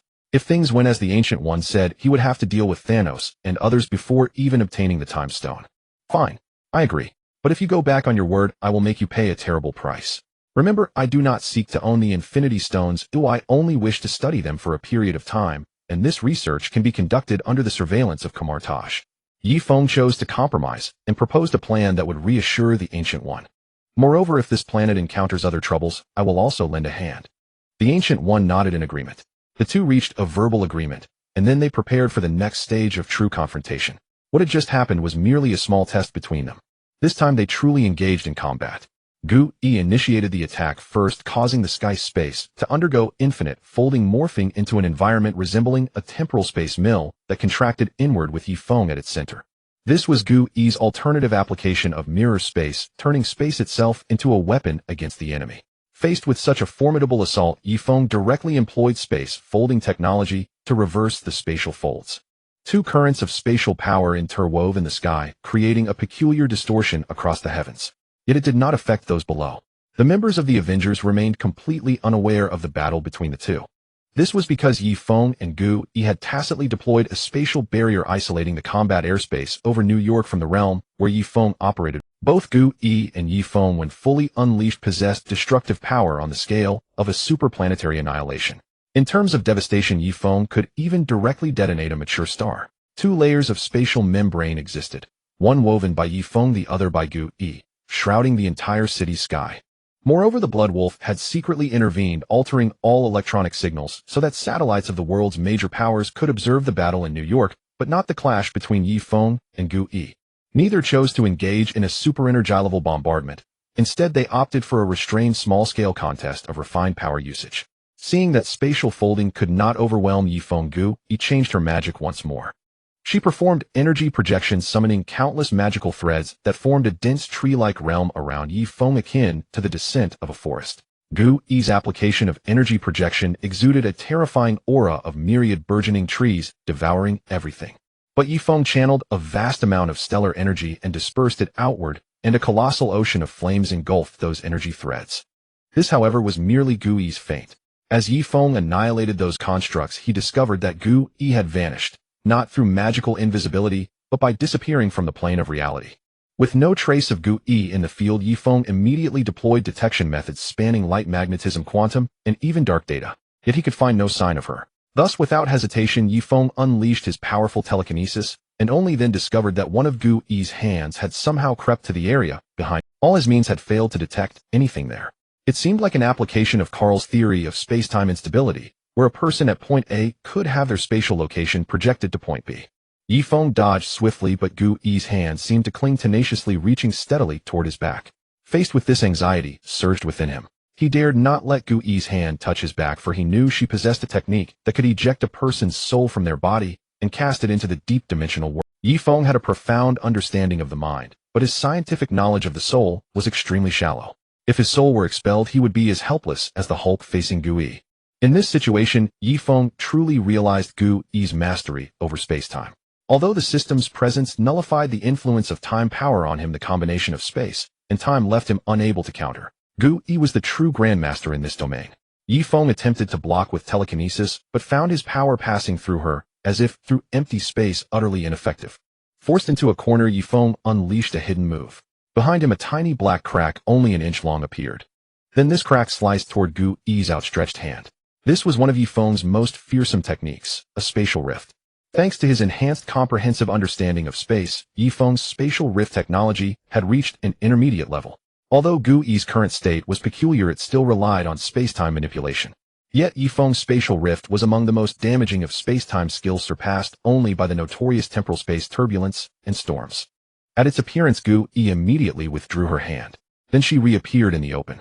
Evidently maintaining that special attack state placed a heavy burden on. She had been relying on dark energy to sustain her battle against Yi Feng. He also noticed that although Gu-Yi had many techniques, her own condition was already severely deteriorated. Her body and life force had suffered terrible erosion from the power of the dark dimension. This erosion had reduced her combat strength to the level of a third-generation divine body, on par with the current Yi Feng. Subsequently, the two engaged in diverse exchanges of other abilities. Gu Yi knew many spells, but few could threaten Yifeng. In the ensuing clash, Gu Yi once suppressed Yifeng. She employed a nested multi-layered space technique, one layer within another, nearly trapping him. These layers of space could isolate all external energy and signals.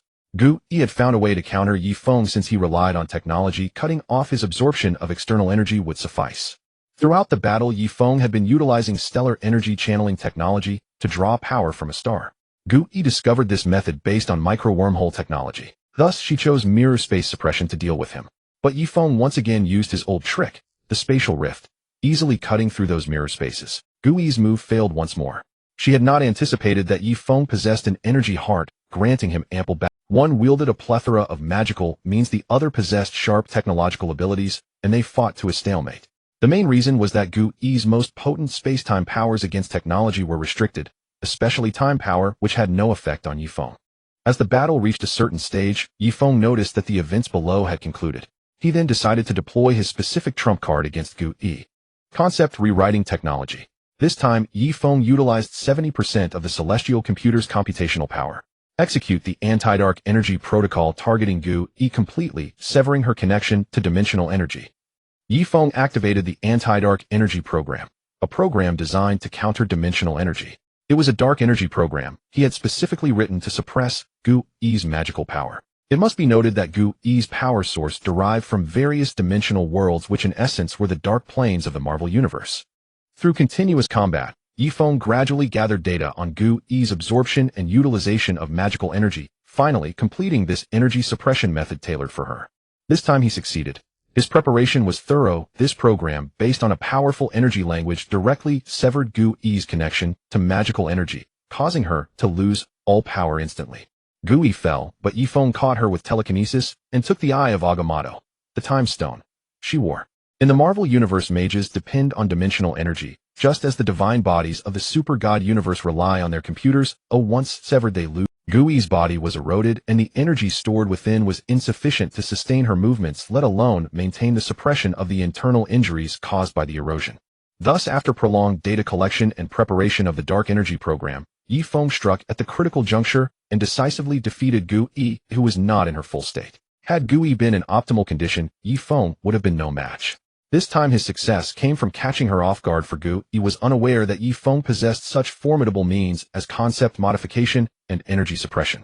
If Gu Yi had not been so careless and had had a chance to counter, Yifeng might have learned what it meant to face a fully powered Gu Yi, who could overwhelm all cosmic entity. But unfortunately, her energy source was gone, and no matter how powerful her techniques, they could not be unleashed. Yifeng obtained the time stone, but did not intend to break the agreement. He planned to respect the pact they had made earlier. This was not out of saintliness on Yifeng's part, but out of caution toward the hidden masters on Earth. Moreover, without Gu Yi's suppression, those unruly forces might turn their attention directly on him. He had to be prepared for such eventualities. This time in his confrontation with Gu Yi, he did not employ the Power Stone armor, a power he reserved for high-level threats like Thanos, and thus could not be carelessly. Yifeng triumphed over Gu Yi, who was not at her full strength, yet he chose to honor his previous promise. Beyond his fear of terrifyingly powerful beings, he harbored another ulterior motive. The Reality Stone also resided on this world's Earth. He intended to target them as well, and cooperation could prevent Gu Yi from interfering. Yifeng was only interested in studying the Infinity Stones, not in possession. Very well, the Time Stone is yours for now, but you should know the trouble that would arise if you, an anomaly in the timeline, harbor improper intentions. This world holds countless unknown powers far greater than ours, and they are all watching this planet. Moreover, I do not ask you to confront other crises, but please block Dormammu's invasion. Gu Yi, a formidable entity who had suppressed dimensional demon lords for over a millennium, possessed terrifying insight despite her diminished state. She was aware of the Celestials, the pivot god, and possibly even special existences like the First Firmament. Whether she knew of the Oa Yifeng was uncertain. Gu Yi, the great master, though her physical body perished in the original story, her soul did not die. She vanished, but was not truly fallen. She had simply chosen retirement. After executing conceptual suppression, Yifeng discovered a problem. Gu Yi's powers still harbored hidden reserves, though they seemed difficult to unleash, indicating that if it came to a life-or-death struggle, he was no match for her. She had merely chosen compromise. No problem, I will conduct my research in Kamartaj. Call me if there's an issue. For Gu Yi now, without the Time Stone, she lost a trump card against Dormammu. Unwilling to continue, she handed this arduous task to Yifeng. For Yifeng, Dormammu's appearance fulfilled another desire, studying the dimensional realms of various deities and demons. This was crucial for strengthening his dark dimension and enhancing its security. Yifeng did not wish to end up like Morgana meeting Kara's having all his data read. Gu Yi gave Yifeng a deep look, then opened a portal and returned to Kamartaj. Yifeng turned his attention to the battlefield below. The battle below finally ended when Iron Man carried a nuclear bomb into the space-time tunnel. At that moment, spatial channels formed by folded space appeared beside the Space Stone and the Mind Scepter. Yifeng sent the two cosmic treasures into the channels with his telekinesis, delivering them to the Blood Wolf. He paid no more attention to the Avengers. They harbored secrets, but they were essentially at the level of the Super God Universe's Avengers. Yifeng had already completed his data collection on them, and there was no further need to interact. Thus, Yifeng had collected 4 Infinity Stones, time, space, power, and mind. He still lacked the Reality Stone and the Soul Stone to achieve a full collection. After completing this step, Yifeng ignored the commotion below. He returned to the Blood Wolf to see what rewards the system would grant him. Congratulations, host, for successfully robbing the Time Stone, Space Stone, and Mind Stone. For your great achievement, you are rewarded with 1 advanced celestial level computer upgrade card, 1 103rd generation divine body error correction card, 1 copy of primary dark energy solidification technology, 1 advanced mind rewriting technology upgrade card, 1 top tier electromagnetic force knowledge and technology, 1 super 3-second invincibility defense card, 1 time stone essence observation card, 1 space stone essence observation card, and 1 mind stone essence observation card. The rewards were all excellent. Yifeng first used the upgrade card on his Dark Dimension Celestial Computer, elevating it to the Advanced Celestial Computer level. A computing entity of this level was already comparable in size to a superplanet like Jupiter. Such a massive celestial computing body occupied an enormous mass merely by existing. Within this colossal object, countless tiny units contained gravity elimination devices.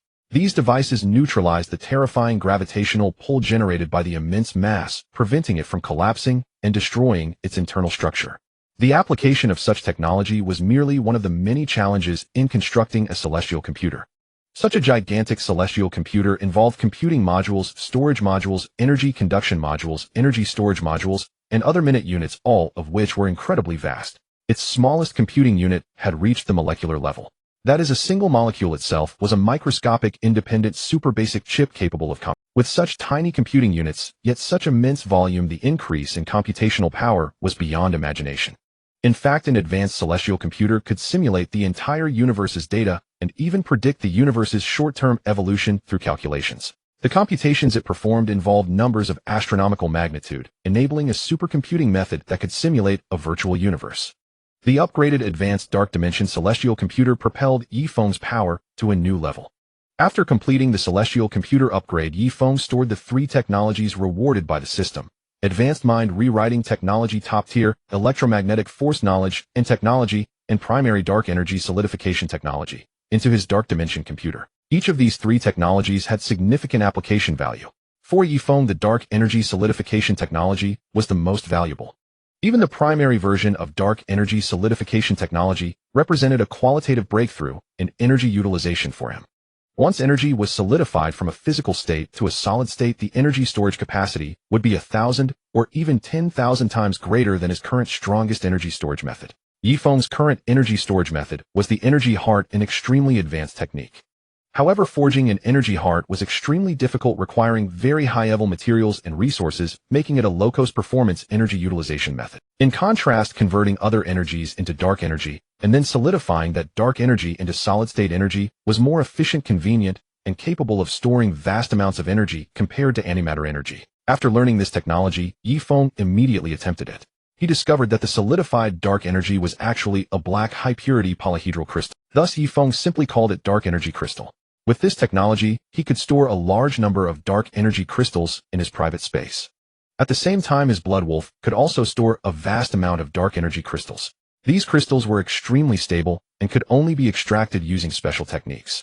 Moreover, their energy release process was very steady, making them suitable for equipping weapons like the Blood Wolf. Of course, Yifeng would also research methods for unstable energy release. Once a high-speed, unstable energy release method was developed, the immense energy contained within could be released instantaneously, creating a superweapon comparable to an antimatter bomb. However, antimatter bombs required a massive containment shell to provide absolute physical vacuum isolation, whereas dark energy crystals did not.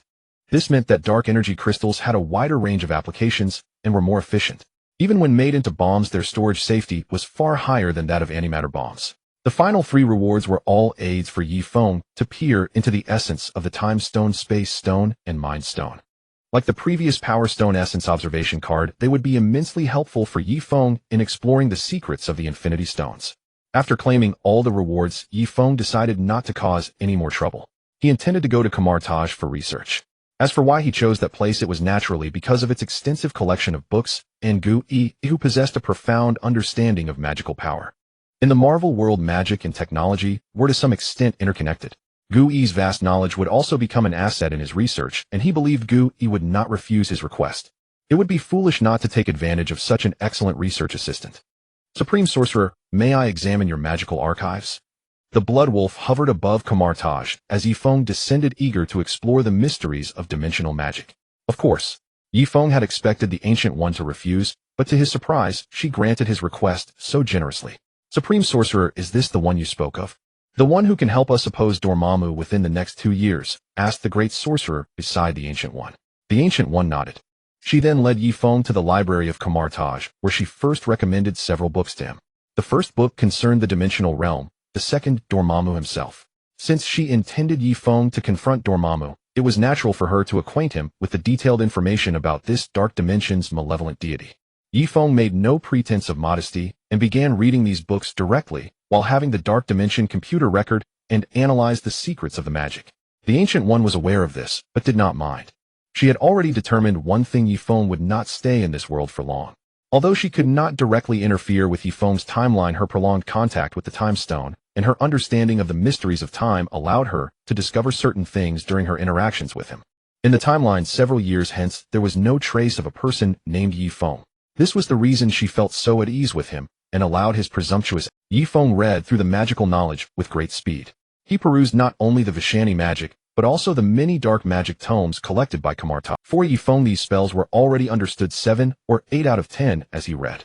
These arts perceived the world from the perspective of spiritual power, constituting a different kind of technological system. They could also be explained through a technological lens.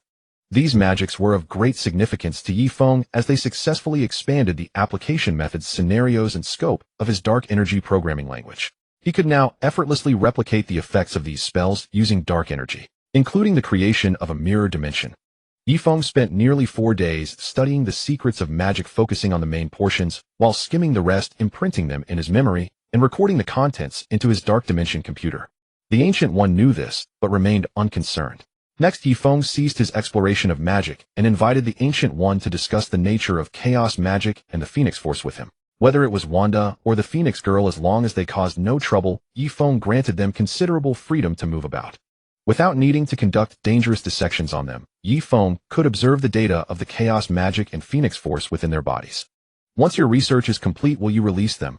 The Ancient One asked, looking at the 2 women, then at Yifeng. Yifeng nodded in affirmation. I am merely interested in the mysteries of their power, what kind of technological secrets these advanced forces contain. After the research, I will naturally grant them freedom. He had also said this to the 2 women, promising that their confinement would not exceed 2 years. The Ancient One did not interfere further. Yifeng approached chaos magic and the Phoenix Force from a data perspective. The Ancient One comprehended them through the lens of magic. After their studies, they engaged in discussions, exchanging their understandings of these 2 forces. In the end, both Yifeng and the Ancient One reached a conclusion: these forces, like divine power and reality-altering power, were forces of quasi-fourth dimensional or even fourth-dimensional nature. In Marvel terms, they were multiversal-level forces. If these 2 women truly mastered the power within them and recognized its essence, they would become multiversal entities. The original sources of their power resided in a higher plane above reality, or what might be called an elevated dimension. Wanda and the Phoenix Girl possessed these 2 formidable forces only because of their unique soul states, which inadvertently resonated with these powers, drawing them from higher dimensional realms into their bodies.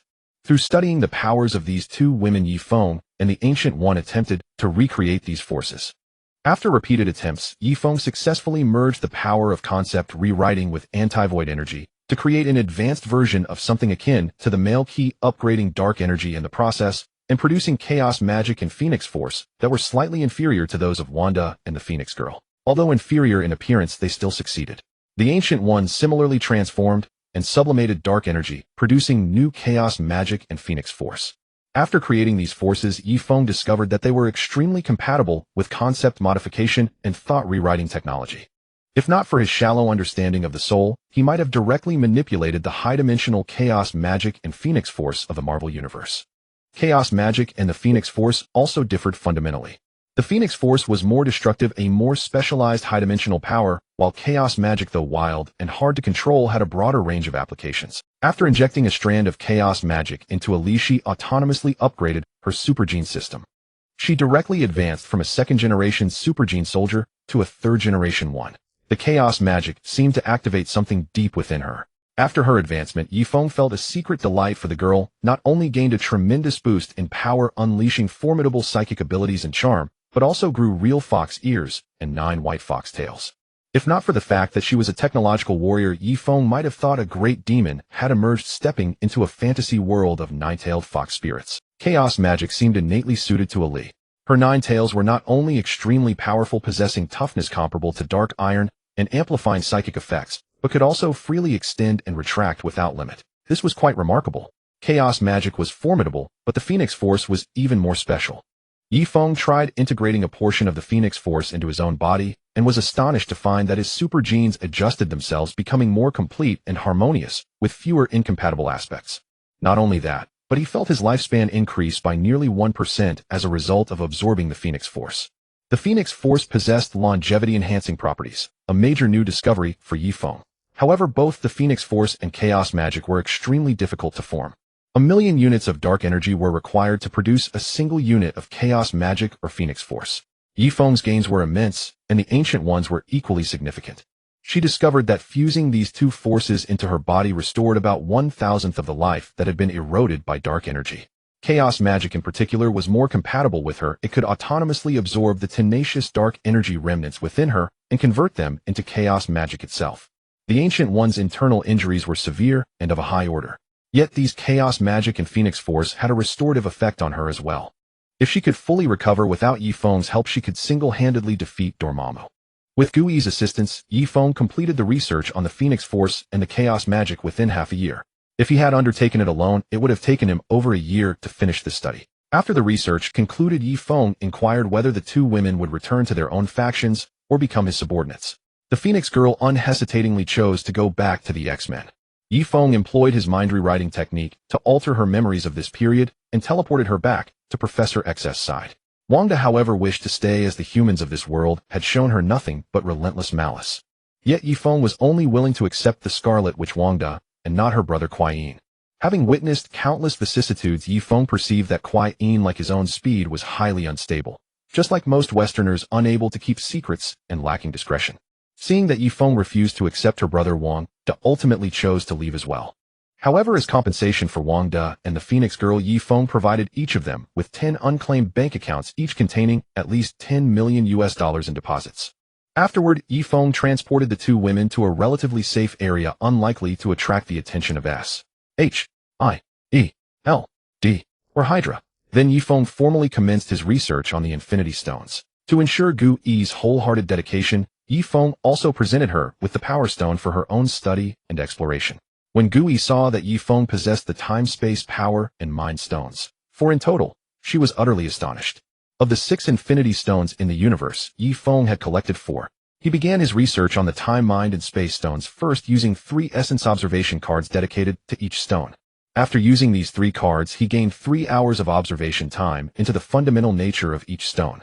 As before, Yifeng recorded all data from these 3 stones using the Dark Plane computer. Once the data collection was complete, he delved into their study. He also invited Gui to join him in exploring the mysteries of the 3 stones.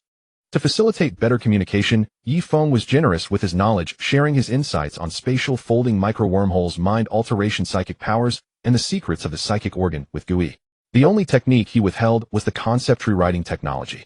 Gui was inherently magnanimous, and seeing that Yifeng had shared so many advanced concepts, she was more than willing to exchange ideas with him. She offered her years of research on time, her understanding of dimensional realms, a form of space-time, and her extensive knowledge on space and mind-related topics. Gui's perspective was rooted in the magical approach to these phenomena. Yet this unique viewpoint broadened Yifeng's horizons, granting him even greater. Their mutual exchange, combined with the collaborative study of the 3 stones, and the sharing of discoveries proved immensely beneficial for both Gu Yi and Yifeng. Through the analysis of data and dialogue with Gu Yi, Yifeng concluded this exchange after a full year.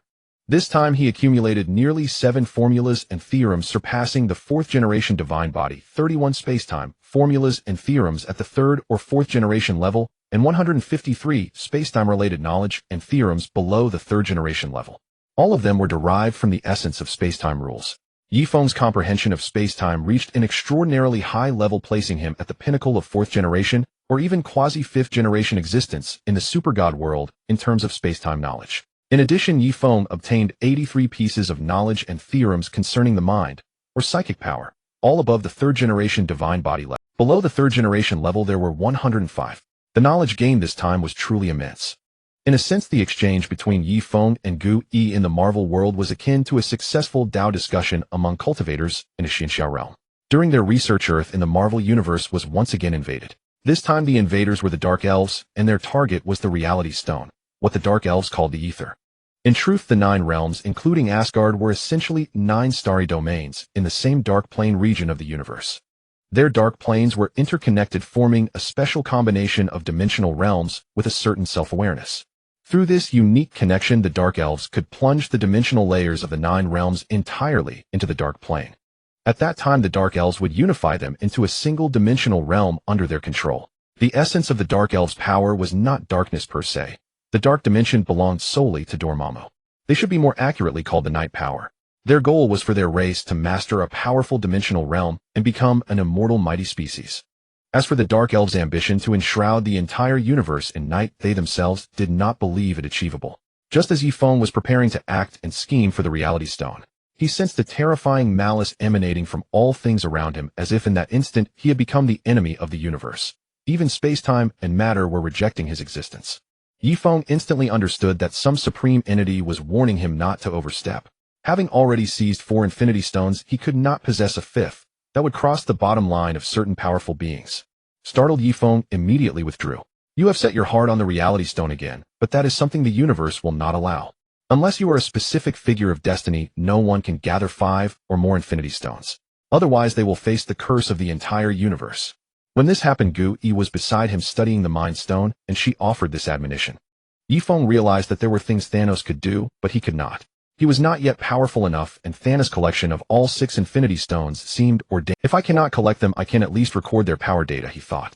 So Yifeng dispatched a small probe to observe the various data of the Reality Stone during its power eruption. This time he felt no malice. After completing the data collection, Yifeng could only watch with regret as the Reality Stone was once again collected, and having experienced this event, Yifeng understood that he could take no further action. He then devoted all his energy to research. After completing the study of the Time Stone, Yifeng returned it to Gu Yi. After finishing the research on the Space Stone, Yifeng also handed it over to Gu Yi, who then teleported it to Odin, the All-Father of Asgard, for safekeeping and concealment. The Power Stone, however, remained in Yifeng's collection.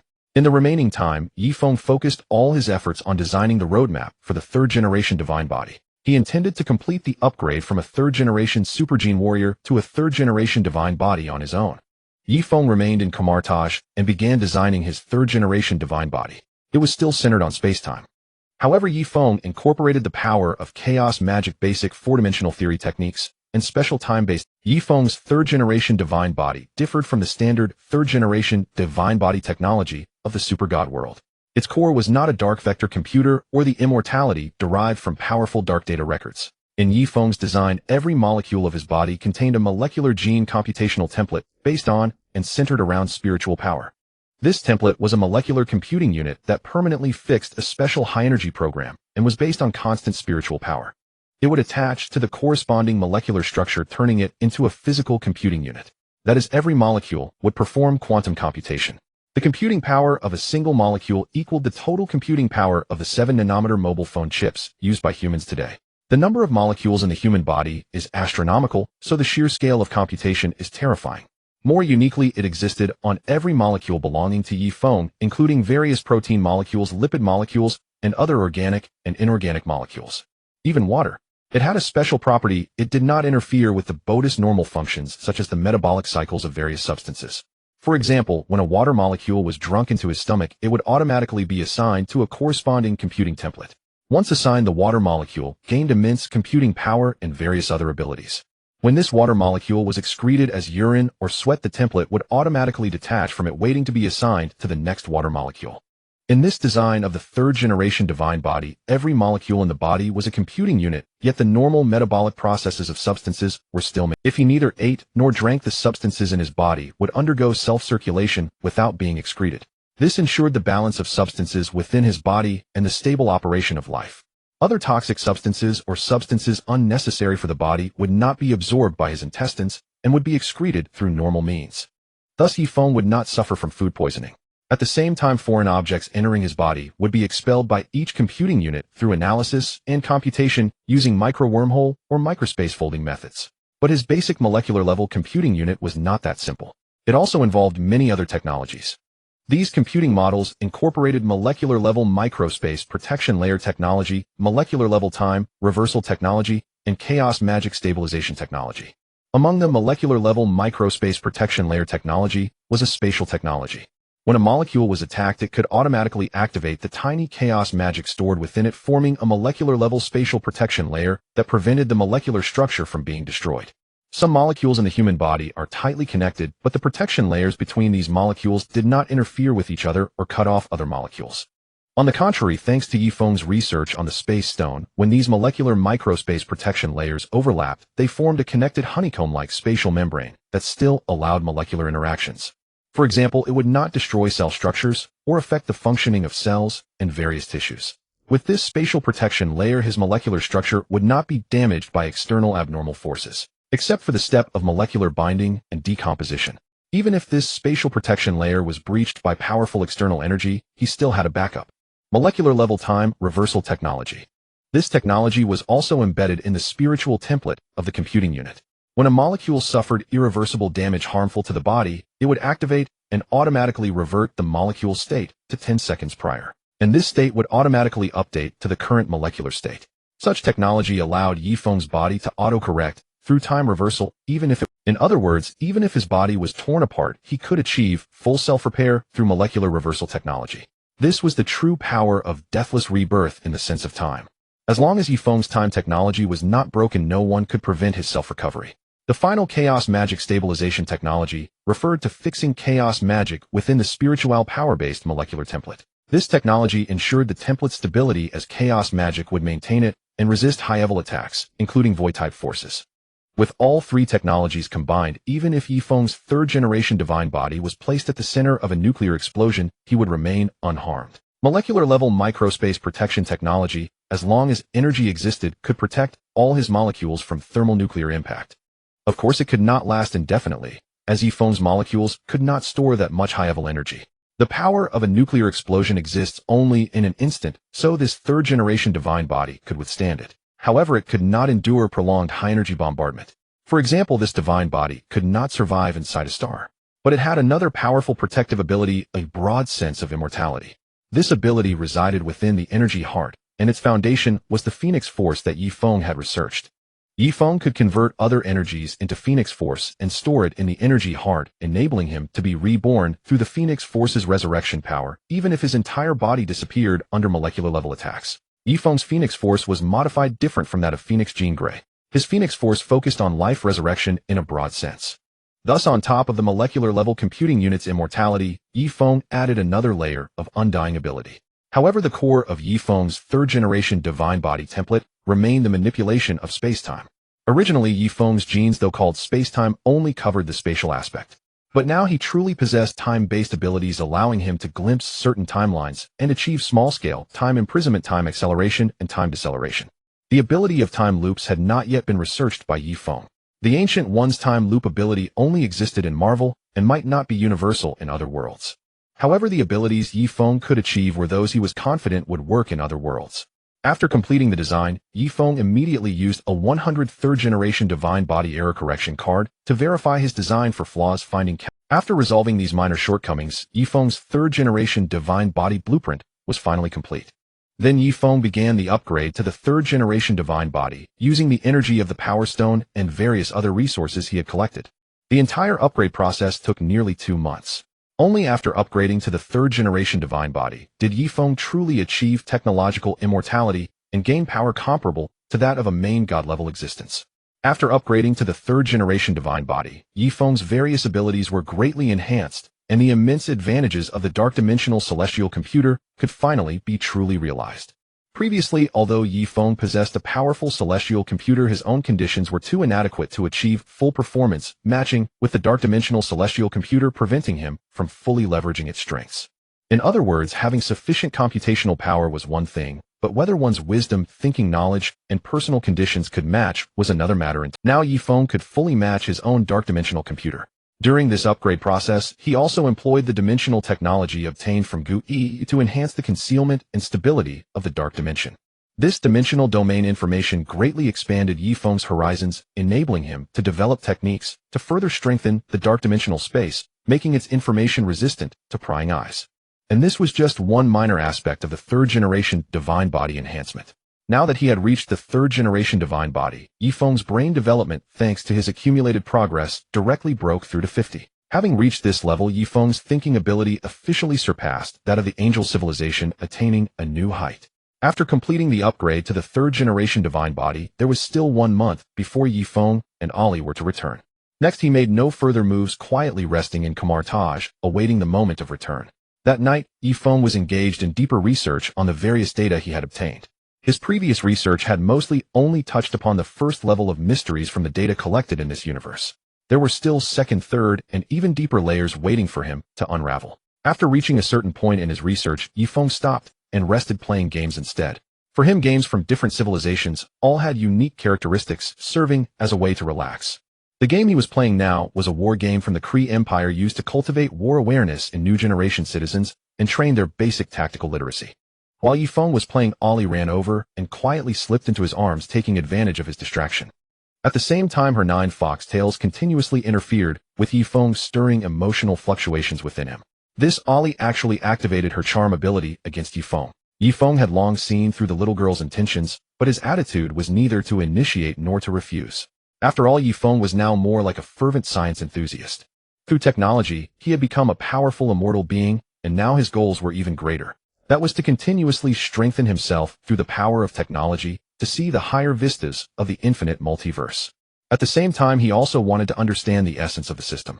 As a researcher increasingly obsessed with the power of technology, he was filled with curiosity about the essence behind all unknowns. Alice's face flushed slightly, and her heartbeat accelerated rapidly. She seemed bold on the surface and had appeared open during her previous live streams, but in essence, she was a very timid and conservative girl.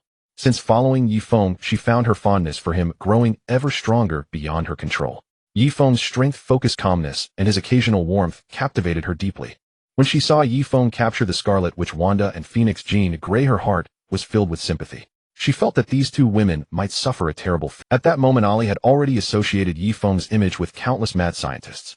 As a woman, Ollie couldn't help but feel sympathy for them. She also knew some things and had found records of their life stories, feeling even more sympathy for their tragic fates.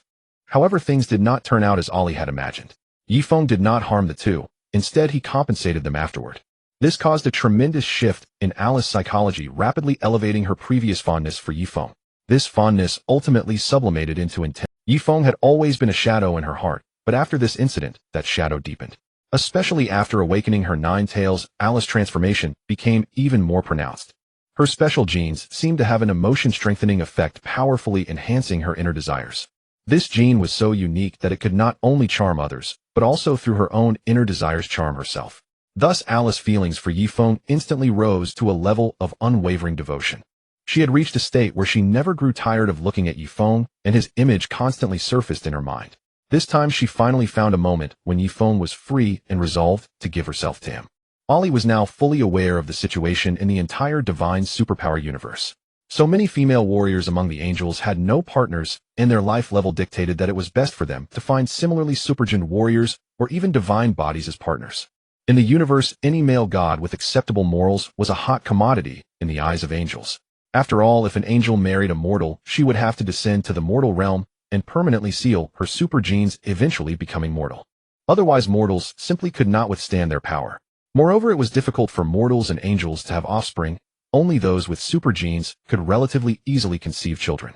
Ollie knew that Yifeng was likely a highly sought-after figure. All these factors prompted her actions tonight. Seeing her like this, Yifeng could no longer hold back.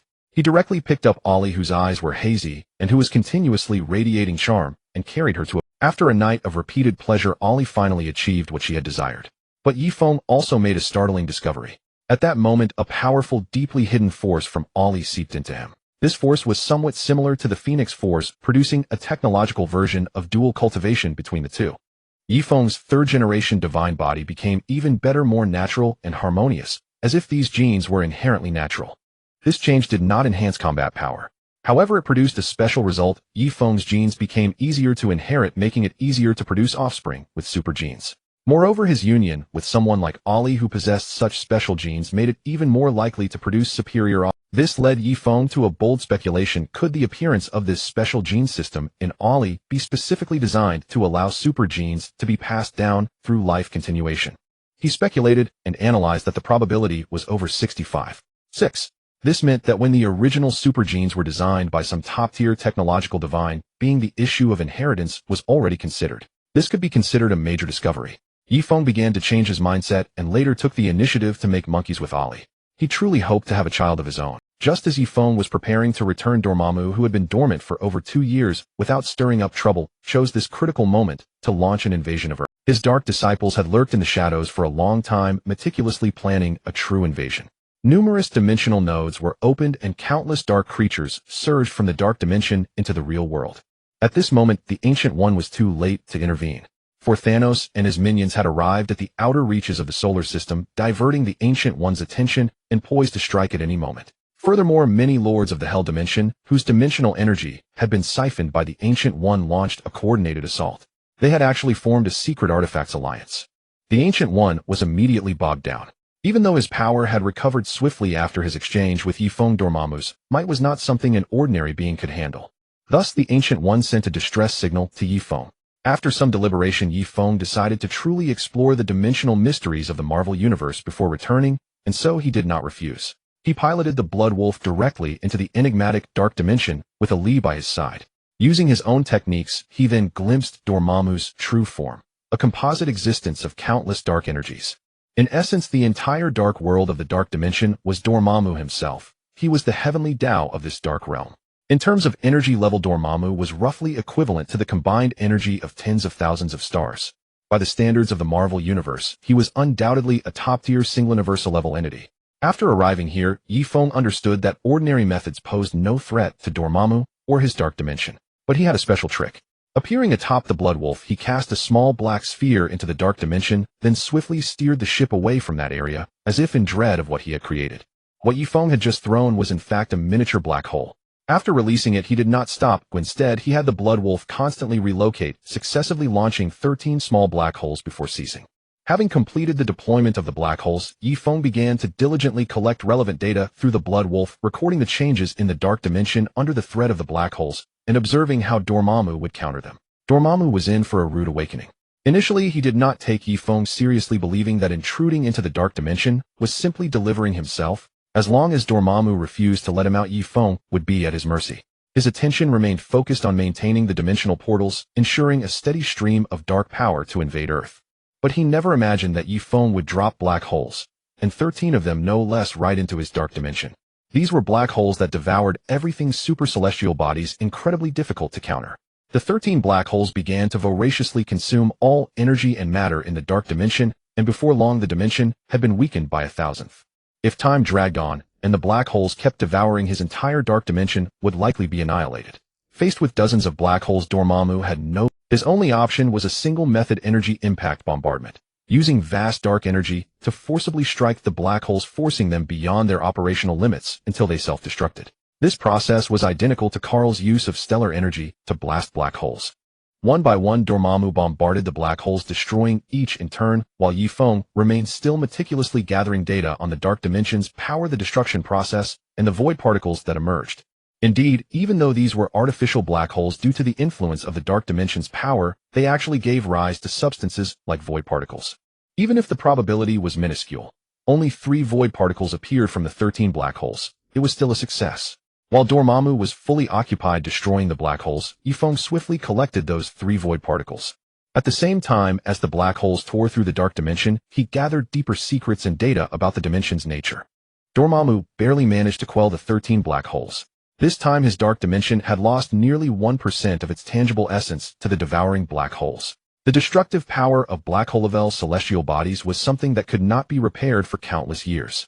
Though Dormammu was a powerful dark god who had studied magic for eons, when it came to understanding celestial bodies like black holes, he was just as dumbfounded as she and the others had been when they first encountered them.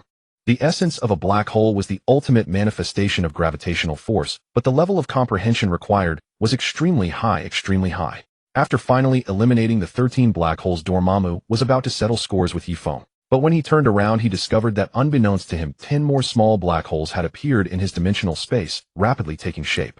That sly Yifeng had used void power combined with psychic force to forcibly shield himself from Dormammu's perception, and just as Dormammu was about to succeed, he created 10 more black holes and cast them into the dark dimension. If Dormammu ignored them and went after Yifeng, regardless of whether he caught him, his dark dimension would suffer immense losses. For these small black holes were growing rapidly, and after consuming enough matter and energy, they could evolve into medium-sized black holes. Dormammu clearly realized this, so he had no choice but to deal with these 10 black holes first. The enemy Yifeng was insignificant. The most important thing was not to let his dark dimension weaken too much. Otherwise, if he became too weak, powerful entities like the Hell Dimension might directly devour the authority of his dark dimension or even replace him. Though these dimensional lords sometimes cooperated, they were dangerous enemies to one another, without exception. For no one understood the nature of dimensions better than, I can let you leave and I won't invade Earth, but you must stop casting these damned black holes.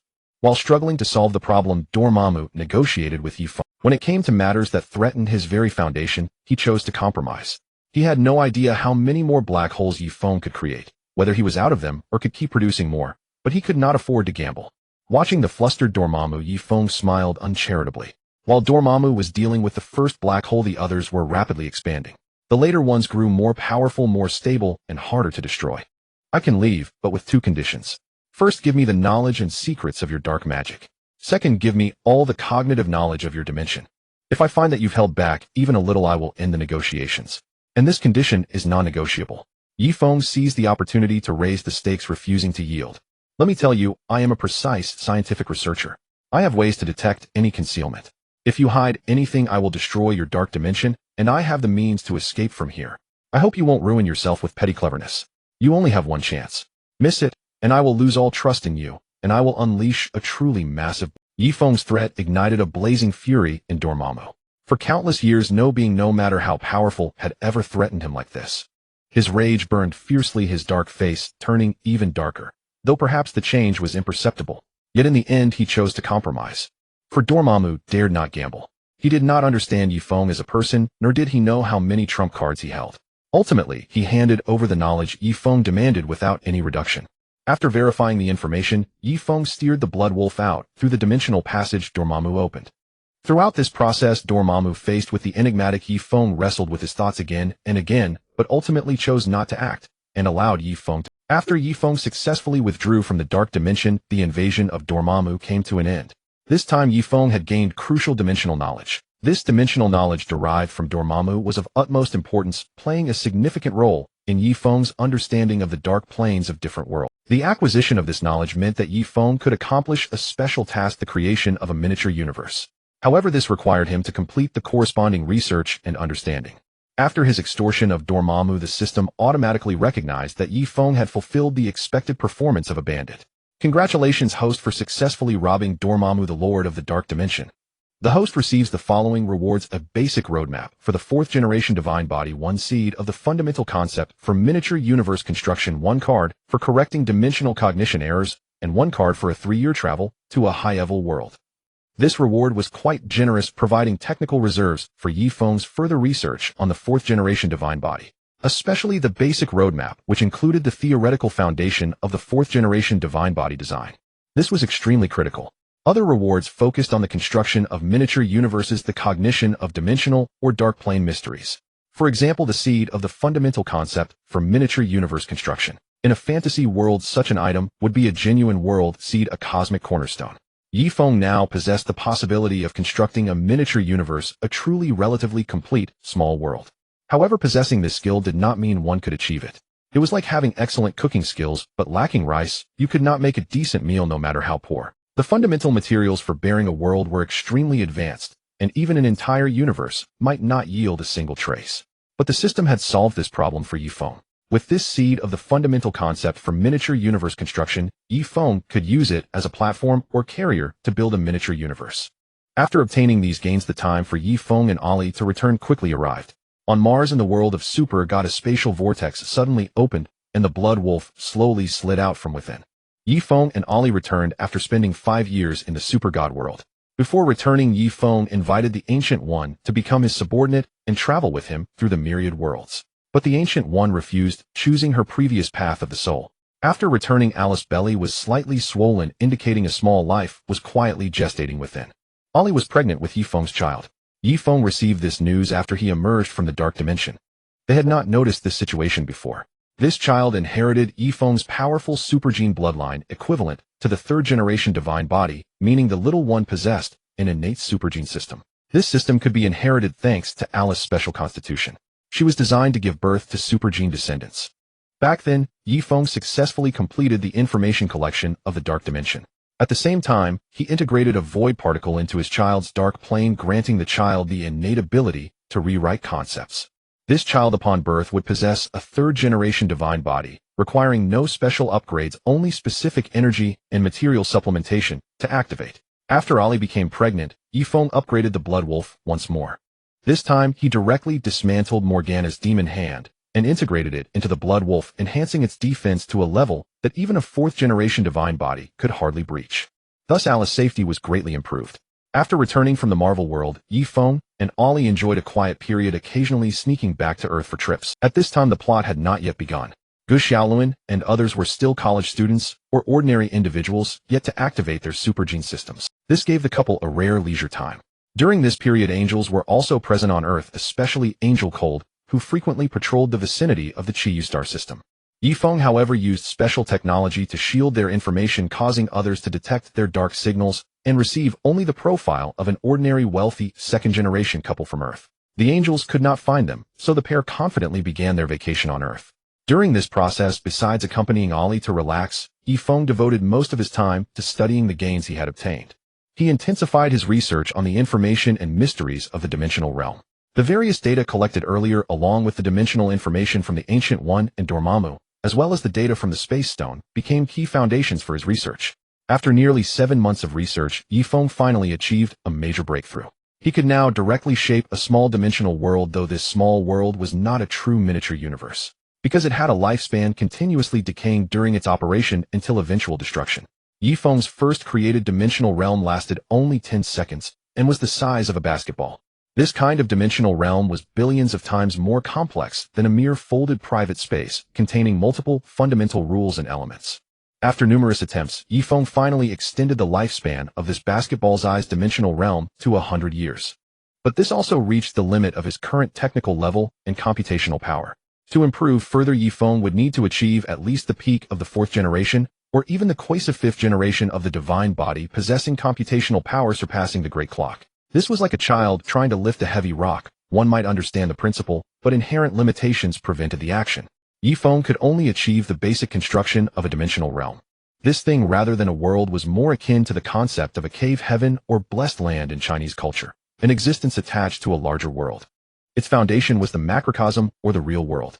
Therefore, it did not require high-level treasures like a universe seed as a carrier. The gains related to dimensions were only part of Yifeng's harvest. His greatest gain was regarding the dark plane of the super god world. This dark plane bore traces of artificial modification. The ability to record historical data in the super god universe was actually a man-made modification capability. It was not a function of the dark plane itself. Although the dark plane could also record historical data, its retention time was very short, nowhere near so long. Basically, the retention time of historical data would not exceed 100 years. Yet in reality, the historical dark data in the super god universe had a retention time of over 10,000 years, possibly even permanent. However, no matter how advanced the technology, the limit for reading historical data was within 10,000 years. This was equivalent to the limit of existence for advanced civilizations. Besides these, there were other pieces of evidence that led Yifeng to conclude that the dark plane had been artificially modified. The dark plane of the super god world was a natural existence, Yifeng could confirm. But it had been modified by someone. This Yifeng could also confirm. Through the comparison of dimensional cognition, Yifeng discovered that the entire dark plane of the super-god world was actually a special semi-artificial existence. If this discovery were to spread, it would undoubtedly shake the entire universe. Besides this, Yifeng had another faint discovery. As his dimensional cognition improved and his psychic power grew stronger, Yifeng vaguely sensed the existence of another sky above the dark plane. That was likely the void. Through dimensional knowledge, Yifeng perceived the existence of the void. He discovered that the void plane was exceedingly elusive, seemingly both distant and near, possessing an indescribable unique state. When Yifeng had advanced his research to a certain extent, he had no choice but to pause. For Ollie was nearing the time of childbirth.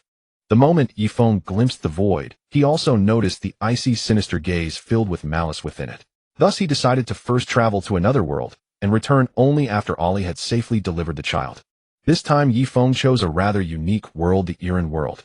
As the portal of time and space opened, Yifeng arrived in the Iran world, a realm of ordinary humans, advanced technology, mysterious celestial laws, extraterrestrial beings, and most notably the turbulent currents of fate. The Xuelonghao hovered behind the moon, and there Ollie gave birth to a baby girl, a little one born with a third-generation divine body. After the child was born, Yifeng used dimensional spacetime technology to help her forge a portable personal dark dimension. It was the pinnacle application of all Yifeng's spacetime research, incorporating rudimentary-level microcosm technology. The newborn was quiet at first, but soon Ollie experienced the same trials as Nez's mother in raising her child. Though the little one couldn't walk or even crawl, she could perform spatial teleportation. With a moment's inattention, she would teleport to some corner of the Xuelonghao. Yifeng placed no restrictions on her ability, but limited the ship so she could not escape. Yifeng named his daughter Yilinxian with the pet name Rurue. He wished for her to become a celestial maiden, immortal and eternally blessed. Yifeng had no worries about the child's safety, for his daughter possessed a third-generation divine body that could hardly be harmed by anything.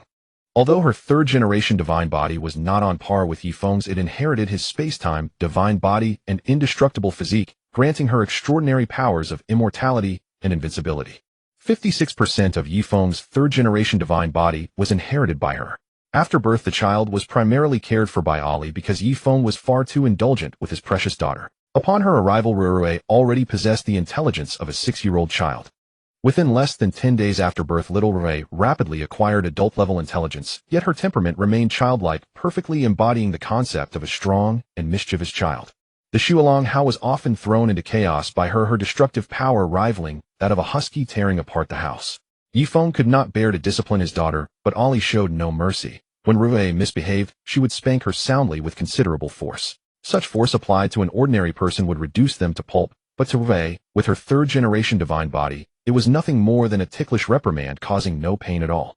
After caring for Rurue for a while, Yifeng descended to Earth in the Iran world to explore its mysteries. Upon reaching the surface, he immediately tracked down information on Gao Erzwang. His first study was of her ability to transform into electronic energy. In analyzing Gao Erzwang's condition, he speculated that her current state might not be due to incurability, but rather that the higher-ups of Nadutong found this condition most desirable. Otherwise, a Iran with the ability to become a network ghost would be the greatest fear of those in power.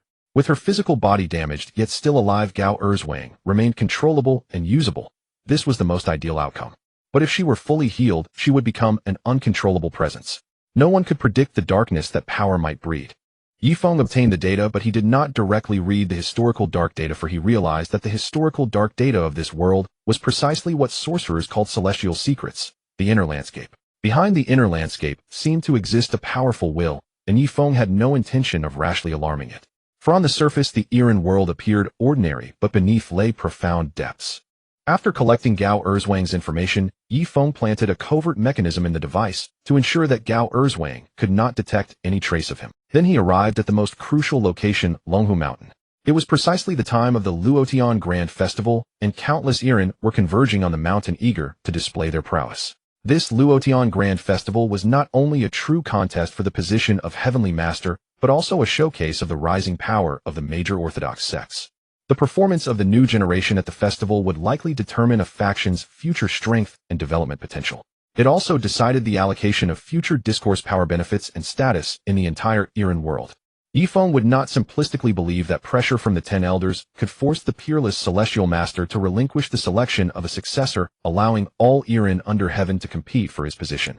That would be uprooting Longhu Mountain's very foundation. In his view, this must involve the covert support of the Nadutong hierarchy. The Celestial Master's retreat was not something decided by the 10 Elders' deliberations alone. The 10 Elders might not even be willing to confront the Celestial Master directly. The key factor could only be Nadutong. Only Nadutong could compel the Celestial Master to yield, forcing him to intervene in the selection of the Heavenly Master eventually.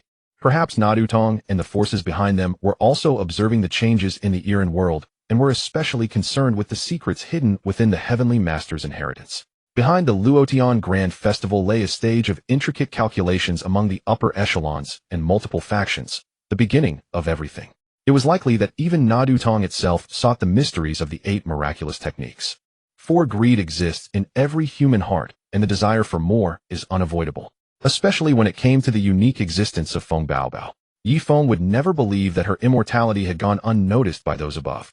The allure of eternal life and the secrets behind it must have been covertly pursued by some. Chu Tong was one of them, and there might be others. Those hidden in the shadows would not reveal themselves easily until the final outcome. When Yi Feng arrived at Longhu Mountain, it was precisely when the crowd was crossing the abyss. He came to observe all the primordial qi to determine the secrets of this power and how Iran could wield it. What intrigued him most was the Taoist cultivation of both nature and life. The aspect involving the soul was his greatest interest. He hoped that soul referred to the true soul, not merely the mind or spiritual energy. Yi Feng had made profound strides in the science of the human body, but his achievements in soul-related technology were minimal. Even the information about the soul obtained from Gu Yi was exceedingly shallow and insufficient to truly grasp the essential mystery of the soul. Upon arriving here, Yi Feng unleashed his telekinetic power, controlling himself to fly over. This move indeed stunned quite a few people, including Su San and Su Si, who had just arrived. "Sen, this guy's telekinesis is far better than yours. Look, he can fly while you can only perform ground tricks." Su Si seized the chance to mock Su San, yet a glint of sharp light flashed in his eyes. In his records, there had never been an abnormal human capable of flying with telekinesis. The ability to manipulate oneself to fly meant that person could soar through the sky at any time. Though abnormal humans are powerful, wreaking immense destruction on the surface, that power is limited to the ground. Most abnormal humans could only traverse between high-rise buildings, unable to ascend into the sky. Even the Kidrivan artifacts and magical instruments could only support low-altitude movement, utterly incapable of reaching high altitudes. But from Su Si's perspective, the young man who had just passed by flew with remarkable ease. High-altitude flight was certainly no obstacle for him. The ability to fly meant that the organization Na Do Tong, All Access, would lose effective means of restraint against such a person. Even modern fighter jets and other weapons would struggle to threaten this type of individual. The freedom of the sky far exceeds that of the earth, and an abnormal human soaring in the sky is undoubtedly far more agile than human weapons like fighter jets. Not only Su Si noticed this, some perceptive individuals also caught the key point. "That person, I can't sense him at all. He seems non-existent, yet I can..." "What is this?" This was Feng Baobao's feeling, and she spoke with great confusion. Even with her extraordinary abilities, being able to sense a third-generation divine body that had sealed its information was nothing short of mythical. Hearing Feng Baobao's words, Su San and Su Si's eyes flashed with gravity. Yet they soon discovered something even more astonishing. They had clearly seen that person, but now they could not recall what he looked like. Moreover, they were even forgetting the existence of that person, as if they had never seen him at all. Su Si reacted the fastest, immediately pulling out a notebook and jotting down the sparse remaining impressions of Yi Feng. But halfway through his notes, the image of Yi Feng vanished completely from his mind. Not only Su Si, but also Su San, Zhang Chul, and Feng Baobao, and the others all forgot their impressions of Yi Feng. This was actually a special technique Yi Feng had applied to himself for convenience, the memory erasure technique. Anyone who saw him, no matter how deep their impression, would gradually forget everything about him. It was a complex composite technique based on advanced mind rewriting, psychic arts, and spiritual power. It resided within the information of Yi Feng's person. The more deeply one perceived his information upon seeing him, the stronger the technique's effect became. In essence, this technique was a powerful memory invisibility spell. It rendered Yi Feng invisible from people's memories. In fact, not only humans would forget him, but even cameras, after recording his data, would gradually blur the information about him. Every trace of him, even computer data, could not be truly retained. No matter where it was stored, Yi Feng's technical capability would trace it like a Trojan horse, ultimately achieving complete erasure of that information. After a while, Su San looked at Su Si strangely. "Why are you holding a notebook? We're not conducting any investigation or writing a report right now." Su Si was also puzzled. Why was he holding a notebook? But when he looked down at the information on it, his expression changed drastically. "Mysterious young man can fly at high altitude, uses telekinesis, forgotten upon sight." That was all the information he could record. Yet Su Si believed in the content because it was his own handwriting, the ink still fresh on the pages. Su Si immediately understood that he might have encountered someone very powerful and special, but all of them had forgotten his existence. Could it be that person, Wu Jinxing? Su Si pondered this, but he noticed that the information on his notebook was slowly fading, and his own memory of this segment was. Su Si had no other choice but to write it again. Yet no matter how hard he tried, he ultimately completely forgot the existence of Yi Feng. Su San and Zhang Chulan thought he was acting crazy, and even he himself felt the same. Only Feng Baobao sensed that something had indeed happened to Su Si, but she couldn't articulate it. It was just a feeling. Meanwhile, Yi Feng had already arrived at the main venue of the grand ritual of Luotian. He began to record the energy data of all abnormal humans present with full force, meticulously analyzing the situation. Gradually, as more data accumulated, Yi Feng's deduction and analysis using the celestial computer accelerated. Primordial Qi Analysis Progress 1. 5. 20. 99. 100. By the time the Grand Master of Heaven was about to appear, Yi Feng, sitting in an inconspicuous corner among the throng of abnormal humans, had finally analyzed the essence of primordial qi. It turned out to be a variant of dark energy, yet not pure dark energy. It was a hybrid that combined psychic energy, life energy, and an unknown special high-dimensional energy. This high-dimensional energy resembled advanced energies like the Phoenix Force or chaos magic belonging to the quasi-4-dimensional or even 4-dimensional level. Its composition was dark energy 50, is psychic energy 40, O life energy 9. 9999, and the final unknown 4-dimensional energy accounted for 1/1,000,000%. Yet within this, the 4-dimensional energy, merely one part in a million, was the key. It was precisely its existence that endowed all abnormal humans with various extraordinary abilities, and these abilities further gave rise to innate superpowers. However, as a power manifestation, the primary force still came from the dark dimension of this abnormal human world, what the abnormal humans called the power of the inner scene. Abnormal humans needed a state of stillness and cultivation to draw energy from the inner scene, thereby strengthening their nature and life, achieving dual cultivation of nature and life, and enhancing their primordial qi. The magical energy or divine power of the Marvel world was also based on dark energy, and the same held true for the primordial qi of this world. This confirmed for Yi Feng that no matter which world one examined, whether from a technological or mystical perspective, dark energy was the key, and the existence of the dark dimension was the core element behind the emergence of supernatural powers. After Yi Feng completed his analysis of primordial qi, the Grand Master of Heaven Zhang Jue and others finally appeared.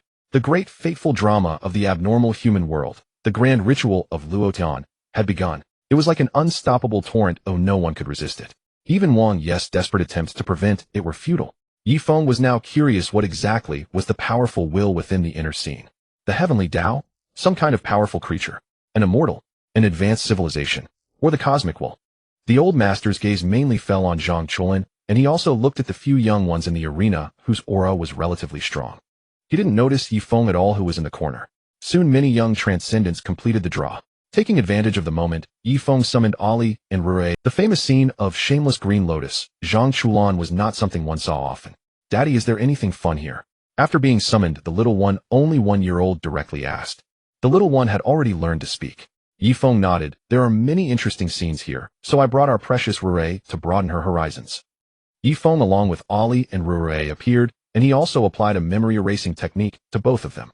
The family arrived at the arena where Zhang Chulan. When Zhang Chulan appeared with great momentum, Rui watched him with keen interest.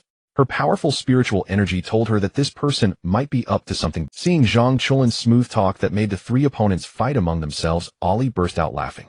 If not for the power shielding field that Yi Feng set up around her, probably everyone present would be drawn to her powerful natural charm. After advancing to a third-generation super gene warrior, Alice's charm became immense. Xiaohe was nothing but a weakling before her. Yi Feng was studying her genes, planning to combine the power of the Phoenix to upgrade her genes to the third-generation divine body level. This person is living like that, must be so enlightened. Ali saw through Zhang Chulan's tricks at a glance. She understood best that such a person was least likely to be fooled by lofty ideals. Having endured endless suffering in the past, she understood all too well that so-called morality and rules were merely things created by others for their own immense benefit. As for ordinary people, at most they only manage to get a few scraps from it. But the essence beneath the endless social rules is that you are still a special slave, manipulated and guided by others, willingly devoting yourself to them. Only this kind of slave is free. Even though Zhang Chulan knew he faced danger, he refused to join Nadu Tong because he had seen through the tricks. In the end, any benefits he got from Nadudong would have to be repaid with his life. Ollie understood that the enlightened Zhang Chulin, who didn't care about others' opinions, would surely live more peacefully than ordinary people. Ollie looked at the inner essence while little Rurue was purely there for the spectacle. Then the family enjoyed watching Zhang Chulin beat the last person putting on his shameless Green Lotus show. After watching Zhang Chulin's performance, the family moved to another spot and observed Zhuge Qing's battle process. Yi Feng and Ollie could see that the diviner's ability to read the future's celestial secrets was actually a fantasy version of dark data future prediction. These transcendents with powerful spiritual energy could resonate with the dark dimension through special methods, and using its power they could deduce certain futures. Thus, their so-called orientations and the techniques they displayed were manifestations of dark dimension power usage. Yi Feng carefully collected data on the diviners. Just as Yi Feng's family was watching Zhuge Qing's match, Feng Baobao somehow approached. She simply watched Ollie and Rurue from a distance. Little Rurue also stared at Feng Baobao curiously. Suddenly Rurue smiled at Feng Baobao and gently raised her small hand. Feng Baobao, startled, immediately scrambled and quickly jumped down from behind the bleachers. She sensed danger from Rurue. Feng Baobao couldn't sense Alice's aura either, but Rurue was too young, and Yi Feng couldn't fully prevent her from radiating power. Thus her presence was noticed by Feng Baobao, and it made her very curious. This little girl's perception was extremely acute. Rurue also noticed Feng Baobao. She sensed that this immortal girl was observing her, which made Rurue uncomfortable. The little one hated being stared at by unfamiliar eyes, so she raised her small hand ready to strike down. But when her little hand was about to strike, it mobilized the power of spatial suppression, so Feng Baobao sensed something wrong and quickly fled. But she couldn't escape the little one's sight. As long as Rurue could see her, she had ways to strike her. So Feng Baobao instinctively rushed into the woods to hide. Right then Ollie and Yi Feng noticed Rurue's intention to act. Ollie immediately grabbed the little one's hand and suppressed the restless Rurue. After being stopped only then did Feng Baobao feel the danger disappear. Yi Feng had already noticed everything, but he didn't intervene. He was observing Feng. At the very beginning, Yi Feng had already collected some of her data. Through deduction and his own collected understanding of the essence of the primordial qi, he discovered that Feng Baobao's genes were problematic. In her genes, there was actually information of at least a quasi-fourth dimensional level, that is existence above the fifth generation divine body. However, her spiritual memory was indeed a blank slate. This blankness made her extremely innocent, yet very sensitive. Her spiritual energy reacted keenly to external stimuli, enabling her to make the most correct choices from an intuitive perspective. Because of her connection with the dark dimension, her pure heart became incredibly harmonious, as if she were the child of the dark dimension. The dark dimension energy constantly maintained her special state, which was also the secret to her immortality. Feng Baobao's cellular metabolic cycles were unlimited, stemming from her genes, and also from her special connection to the dark dimension. All of this was due to the purity of her spirit and soul, and she had always maintained this purity, never being contaminated. Why did the old master later say, spirit radiance concealed within?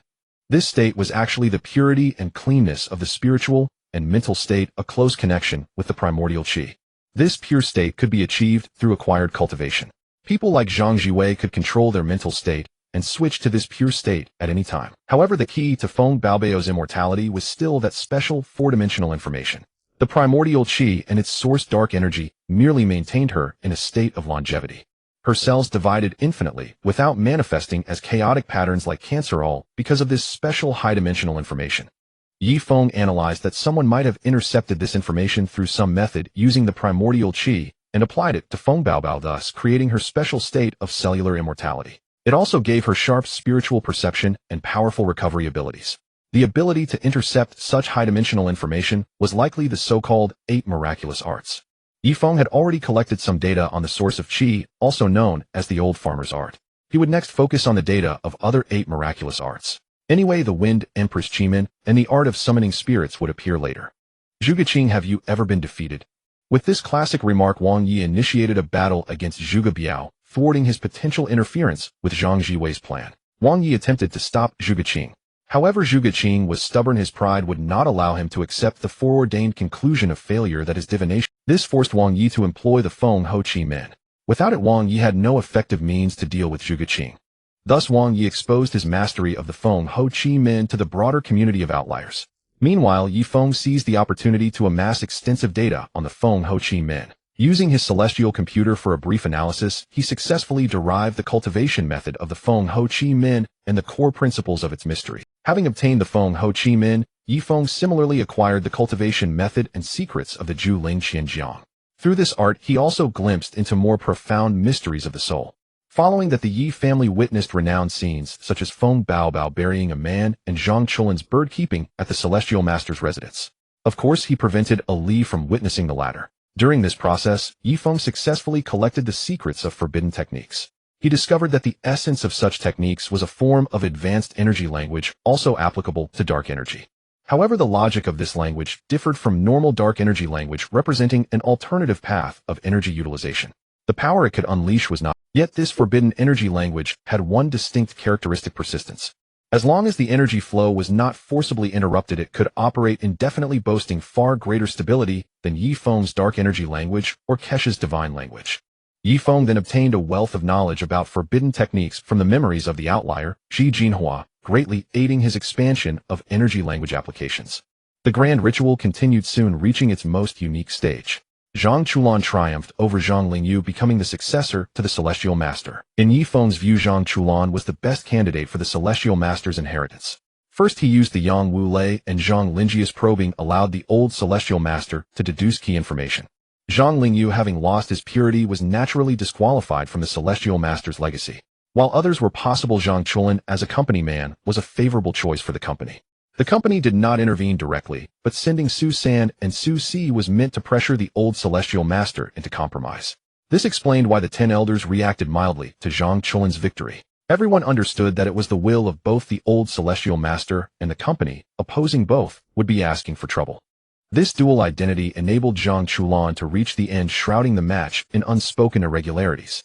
The company likely aimed to influence Mount Lunghu through Zhang Chulin, even to probe the secrets of the Celestial Master's legacy. Once everything was settled, the transmission of the Celestial Master's legacy began. During this process, the seals of the legacy loosened slightly, allowing Yifeng to glimpse its interior through a narrow gap. Previously, Yifeng had been unable to see inside the legacy's forbidden seals. The seals were supported by a far more powerful force. Now, as the old Celestial Master transmitted the legacy to Zhang Chulin, Yifeng finally perceived its true secret.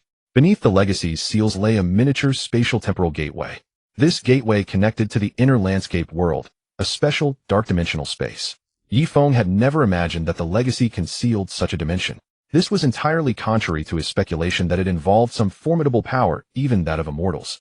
Within this dark-dimensional space, two massive energy mills composed of countless forbidden runes slowly revolved, encasing a vague shadowy object. It appeared to be grinding down the mysterious shadow. Intrigued, Yifeng immediately unleashed the full computational power of his dark-dimensional celestial computer to gather data on the shadowy figure. But soon Zhang Chulan realized that abandoning the legacy would mean the old Celestial Master's death. Thus, he promptly refused to accept it. The spatial temporal gateway behind the legacy quickly sealed shut, and Yifeng only managed to acquire rough data. He hastily performed vague calculations. He finally obtained a result: the shadowy figure was the corpse of a woman. Most importantly, it bore an uncanny resemblance to the living Feng Baobao. In that moment, Yifeng confirmed that he had uncovered the ultimate secret of this world. The very origins of outliers and all their powers might be linked to this mysterious woman's corpse, so similar to Feng Baobao. The corpse emanated the aura of a four-dimensional being. This meant it was the body of a four-dimensional life form.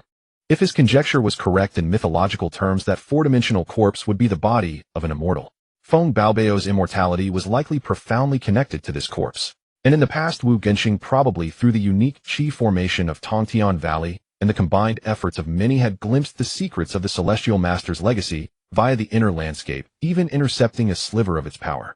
That sliver of power might have been enough to create the extraordinary immortal Feng Baobao. Upon discovering this, Yifeng's interest in the 8 miraculous Perhaps the 8 miraculous skills could allow him to bypass the legacy's seals and access the mysterious immortal-like woman's corpse in that dark-dimensional space. Next, Yifeng replicated the information from Tian Jinzhong's memories while Lu Liang was reading them. However, Tian Jinzhong only knew that the 8 miraculous skills originated from the Celestial Master's legacy. He knew little else. Yifeng thus turned his attention away, heading to the forest behind the mountain to find Baron, who was preparing to depart. At that time, the Chuanqing sect was attacking the mountain, causing chaos. But Baron and Xia Luqing were already ready to retreat. This time, Yifeng directly used telekinesis to control them and read their memories. From Baron, he obtained the cultivation method of the Lu Ku Xianzhe. Then from Xia Luqing, he learned the secrets of the divine mask, a technique that could gather scattered spiritual thoughts and harness faith directly. Yifeng was greatly intrigued. He knew that in some worlds faith was incredibly powerful, even becoming the dominant force. After completing this step, Yifeng dumped the two outside Mount Longhu and erased their corresponding memories. Finally, he also obtained information about the Tong Tian Lu from Zhang Lingyu. Thus, Yifeng had collected 5 of the 8 miraculous skills Tong Tian Lu Ju Ling, Qianzhang Lu Kuxian, Zeifeng Ho Chi Min, and Qi Ti Yuan. Yifeng had already collected 5 of the 8 marvelous techniques, lacking only the double hands, the Great Luo Insight, and the Divine Machine 100 Refinements. The inheritor of the Great Luo Insight was not easy to find. However, the inheritors of the Divine Machine 100 Refinements and the double hands were extremely easy to locate. So Yifeng sent Ali and Rurue back to the Blood Wolf, while he himself went to Bio village. As Yifeng walked into the village, everyone noticed the arrival of this stranger, but they would soon forget all about him. He did not disrupt the operations of Bio village, nor did he directly seek out Ma Xianhong. Instead, he first came to the house of a special individual, Chen Duo. In Yifeng's eyes, Chen Duo was a miracle, a phenomenon akin to a hive consciousness that might potentially evolve into a formidable insect. In front of Chen Duo, Yifeng did not activate his memory concealment technique. Thus, Chen Duo clearly perceived his presence, yet she sensed no trace of innate chi from him. Nevertheless, Chen Duo could still feel from Yifeng what it meant to be in extreme danger. That danger caused the primordial goo within her to instinctively radiate a sense of terror. Chen Duo was inside the house accompanied by the dog, named Chen Junyan.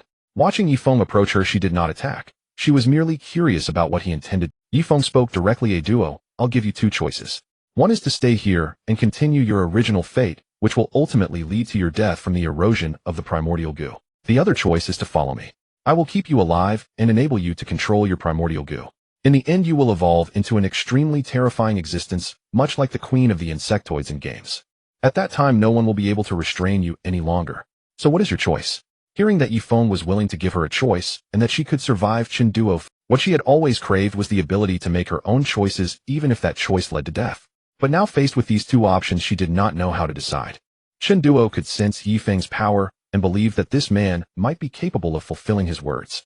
After hesitating for a moment, she made her decision. I choose to follow you. Please show me what kind of future you can bring me. As for Ma Xianhong, who had once given her a choice, Chen Duo held no deep affection for him. She had only followed him because he had offered her a choice. Ma Xianhong was always busy with the cultivation furnace, and Chen Duo, due to her goo poison, had no friends in Bio village. She had no one to converse with. She had no attachment to Bio village. Seeing that Chen Duo was willing to follow him, Yifeng smiled and nodded. All right, wait for me a moment. When I return, you'll come with me. You can bring that dog with you. Upon hearing that she could bring the dog, Chen Duo's usually lifeless eyes finally showed a flicker of emotion. Yifeng paid no attention to this. He directly went to the place where Ma Xianhong was forging the cultivation furnace. Ma Xianhong was there constantly refining. Arriving at Ma Xianhong's location, Yifeng immobilized them with his telekinetic power. Then, using thought tree writing technology, he read Ma Xianhong's memories and successfully obtained the Divine Machine 100 Refinements. He then erased Ma Xianhong's memories of him. Next, Yifeng read the information from Lu Wukue and his brother, successfully deciphering the secrets contained within their Fengbo fate. Yifeng also healed the boy's soul deformity. The objectives of this trip to Bio village were quickly achieved, and thereafter, Yifeng brought Chen Duo back. He customized a special protective suit for Chen Duo that could completely isolate her goo poison. As for the research on curing Chen Duo, Yifeng assigned it to Ali, while Rurue, who had already attained adult intelligence, studied alongside. Rurue liked Chen Duo very much. If Chen Duo could be cured, it would mean she would gain a playmate. This treatment was a training exercise for Ali. Chen Duo wandered around the spaceship.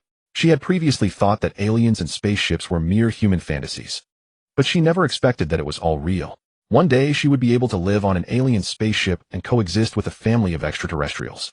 She felt that these aliens were far kinder than Earthlings. Humans had always shown her a malice mixed with sympathy and fear. Finally, Yifeng went to Chu Tong's Yaoxing society and successfully subdued her, just as she was about to use the double hands to change her appearance and flee. He obtained the secrets of the double hands from her, as well as information about the possessor of the Great Luo Insight. This time, Yifeng not only gathered a vast amount of information, but also successfully located a mysterious middle-aged extraordinary being who possessed the Great Luo Insight, obtaining the cultivation method for it. With this, Yifeng had officially collected all 8 marvelous techniques. After studying them, he discovered that the techniques themselves contained a fragmentary understanding of 4-dimensional information from the perspective of extraordinary beings. It was precisely because the object of this understanding belonged to 4-dimensional information and was likely weakened, making it accessible, that the 8 marvelous techniques could manifest such power. Yet at the same time, due to the fragmented nature of the information, they carried so many side effects. Through the core mysteries of the 8 marvelous techniques, Yifeng successfully deduced a method to briefly access the core secrets within the Tianshi degree by entering the inner scene using a special secret technique combined with a specific natural qi configuration. Although this access lasted only 2 hours, it was indeed a way to bypass the prohibitions of the Tianshi degree and glimpse the secrets within. Yifeng did not have a natural qi configuration, but he could easily create such an environment. For a top-tier 3rd-generation divine body like him, this was no challenge at all. After all preparations were complete, Yifeng officially entered the inner scene from the perspective of an extraordinary being and successfully opened the mysterious dark-dimensional space where the Tianshi degree resided. He once again saw the corpse of the 4-dimensional life form that resembled Feng Baobao constantly being worn down by the grinder of runes. Then Yifeng began to collect all the information and various data here. This inner scene actually preserved the core information about all of this, and the mysterious will of the inner scene that Yifeng had been wary of had long fallen into slumber. What maintained everything in the outside world was merely its instinct. Yifeng already had a guess about the identity of this well. It was the world well. 2 hours later, Yifeng completed the corresponding data collection and finally deduced the hidden secrets and core mysteries behind it all. The root of everything in the world of extraordinary beings began with this mysterious female corpse. In ancient times before the appearance of extraordinary beings, humans were still in the primitive state of ignorance. But one day a huge hole tore open in the space-time of this world's Earth, and the corpse of a 4-dimensional life form appeared. She was the female corpse that resembled Feng Baobao. The appearance of the female corpse activated an instinctive computation of the world, and eventually under the stimulation of the female corpse's 4-dimensional power, innate qi emerged. Through a series of transformations, the world's instinctual computation gradually formed the initial world will. Then the world will gained intelligence and successfully found a way to grind down this female corpse, which was of a higher order than the world itself. That method was the extraordinary beings. The source of power for extraordinary beings lay in innate qi, which in turn originated from the mysterious female corpse. Through their cultivation of this power, the extraordinary beings used their own nature and life as a millstone to grind away her power bit by bit. Once this power was released, it became nourishment for the world's growth. After the death of extraordinary beings, everything they had gained returned to heaven and earth, becoming resources for the world's development. In essence, everything originated from her. Likewise, the world treated the extraordinary beings as consumables, using them batch after batch to gradually digest everything of the mysterious female corpse, ultimately promoting the elevation of the entire world. Extraordinary beings were the root. This was also why the mainstream of this world's power was humanity rather than animals, which were greater in number and more likely to become non-human beings. Everything was the requirement of the world's own growth and the fixed decree of the heavenly Tao. However, after the world will completed all these arrangements and finally connected the female corpse's power to the extraordinary beings, it was struck by the instinctive impact of the female corpse's power and fell into slumber, leaving only its instinct to maintain everything. Extraordinary beings were consumables destined to return everything to heaven and earth. Therefore, no matter how powerful they became, they would eventually die. Moreover, the number of extraordinary beings was strictly limited to prevent anomalies from rising and disrupting the world's arrangement.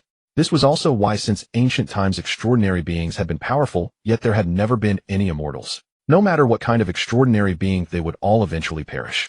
The appearance of the population red line seemed superficially to be a human necessity, but it was actually the need of the world will. It was the instinct of the world will that guided humanity to stubbornly believe in and enforce the iron law of the population red line. The fate of this world, and everything in the end, all pointed to the mysterious female corpse behind the Tianshi degree.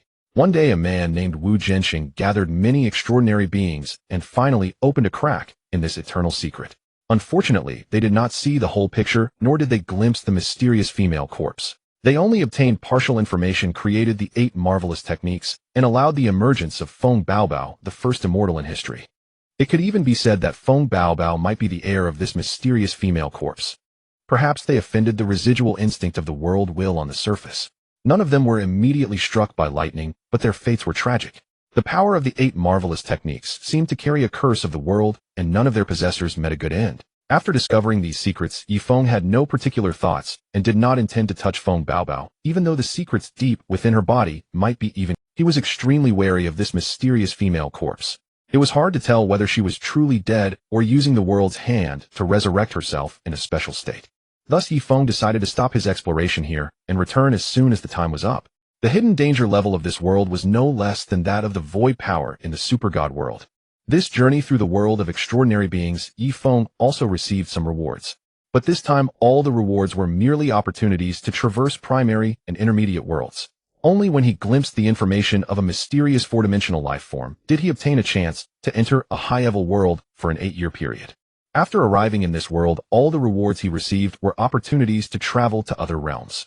Then Yifeng delved into the knowledge and technology related to the 4th-generation divine body, beginning to construct a preliminary roadmap for his own design work. The 4th-generation divine body was far more complex than the 3rd generation. Its design required a data volume over 100 million times greater along with exponentially more energy and resources. This demanded an immense amount of work from Yifeng. As time incessantly flowed, Yifeng finally welcomed the day of return. During this period, Ollie successfully suppressed the erosion of the original goo on Chun Duo, transforming it into a special external goo insect. Subsequently, Yifeng used his newly researched dimensional technology and darkspace technology to create for Chun Duo a small darkspace world where goo insects could survive. In this way, Chun Duo could raise goo insects through this small world and summon various kinds of goo. Before the return, Ollie also successfully upgraded to the 3rd-generation divine body, and her own participation in the research accounted for 36. 5. Yifeng began to consciously cultivate Ollie, encouraging her to conduct research independently. Then, using her own knowledge, Ollie developed a basic 1st-generation supergene system for Chun Duo, thoroughly repairing her body. Chun Duo also began studying various fields of knowledge. Her own 2nd-generation supergene system was to be co-developed with Ollie. Chun Duo's learning ability was not lacking, so she was also required to participate in scientific research. Yifeng envisioned Chun Duo's development direction as that of a swarm mother queen. Her goo insects should eventually possess the ability to survive in space, gradually evolving into a terrifying existence akin to a swarm. Rue also had to follow and learn various scientific knowledge related to her own abilities. The little one's greatest fear now was the homework assigned by Yi. When they returned to the super god world, the Blood Wolf had 4 members. Of course, Chun Duo, like Ollie, had to sign a mental contract. They then returned to the super god world and once again appeared within the Milky Way. At this time, they also observed in the cosmos traces of the approaching Tao Tai fleet. That was the main force of the Tao Tai fleet. Previously, only the vanguard of the Tao Tai had arrived in the Chiwu stellar system via the Great Worm Bridge. With the Tao Tai's strength, they were not yet capable of making an interstellar Great Worm Bridge jump for the entire fleet. Although Carl would support them, he would not spoil them. They had to figure out their own way to accomplish the mission objectives set by Carl with minimal In truth, the Tao Tai were merely cannon fodder among the beast bodies.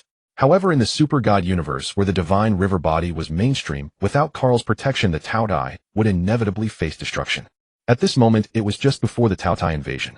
Yifeng found a hidden life-bearing planet and had Ollie and the others study various knowledge there first. He alone returned to the Blue Star intending to carry out some matters.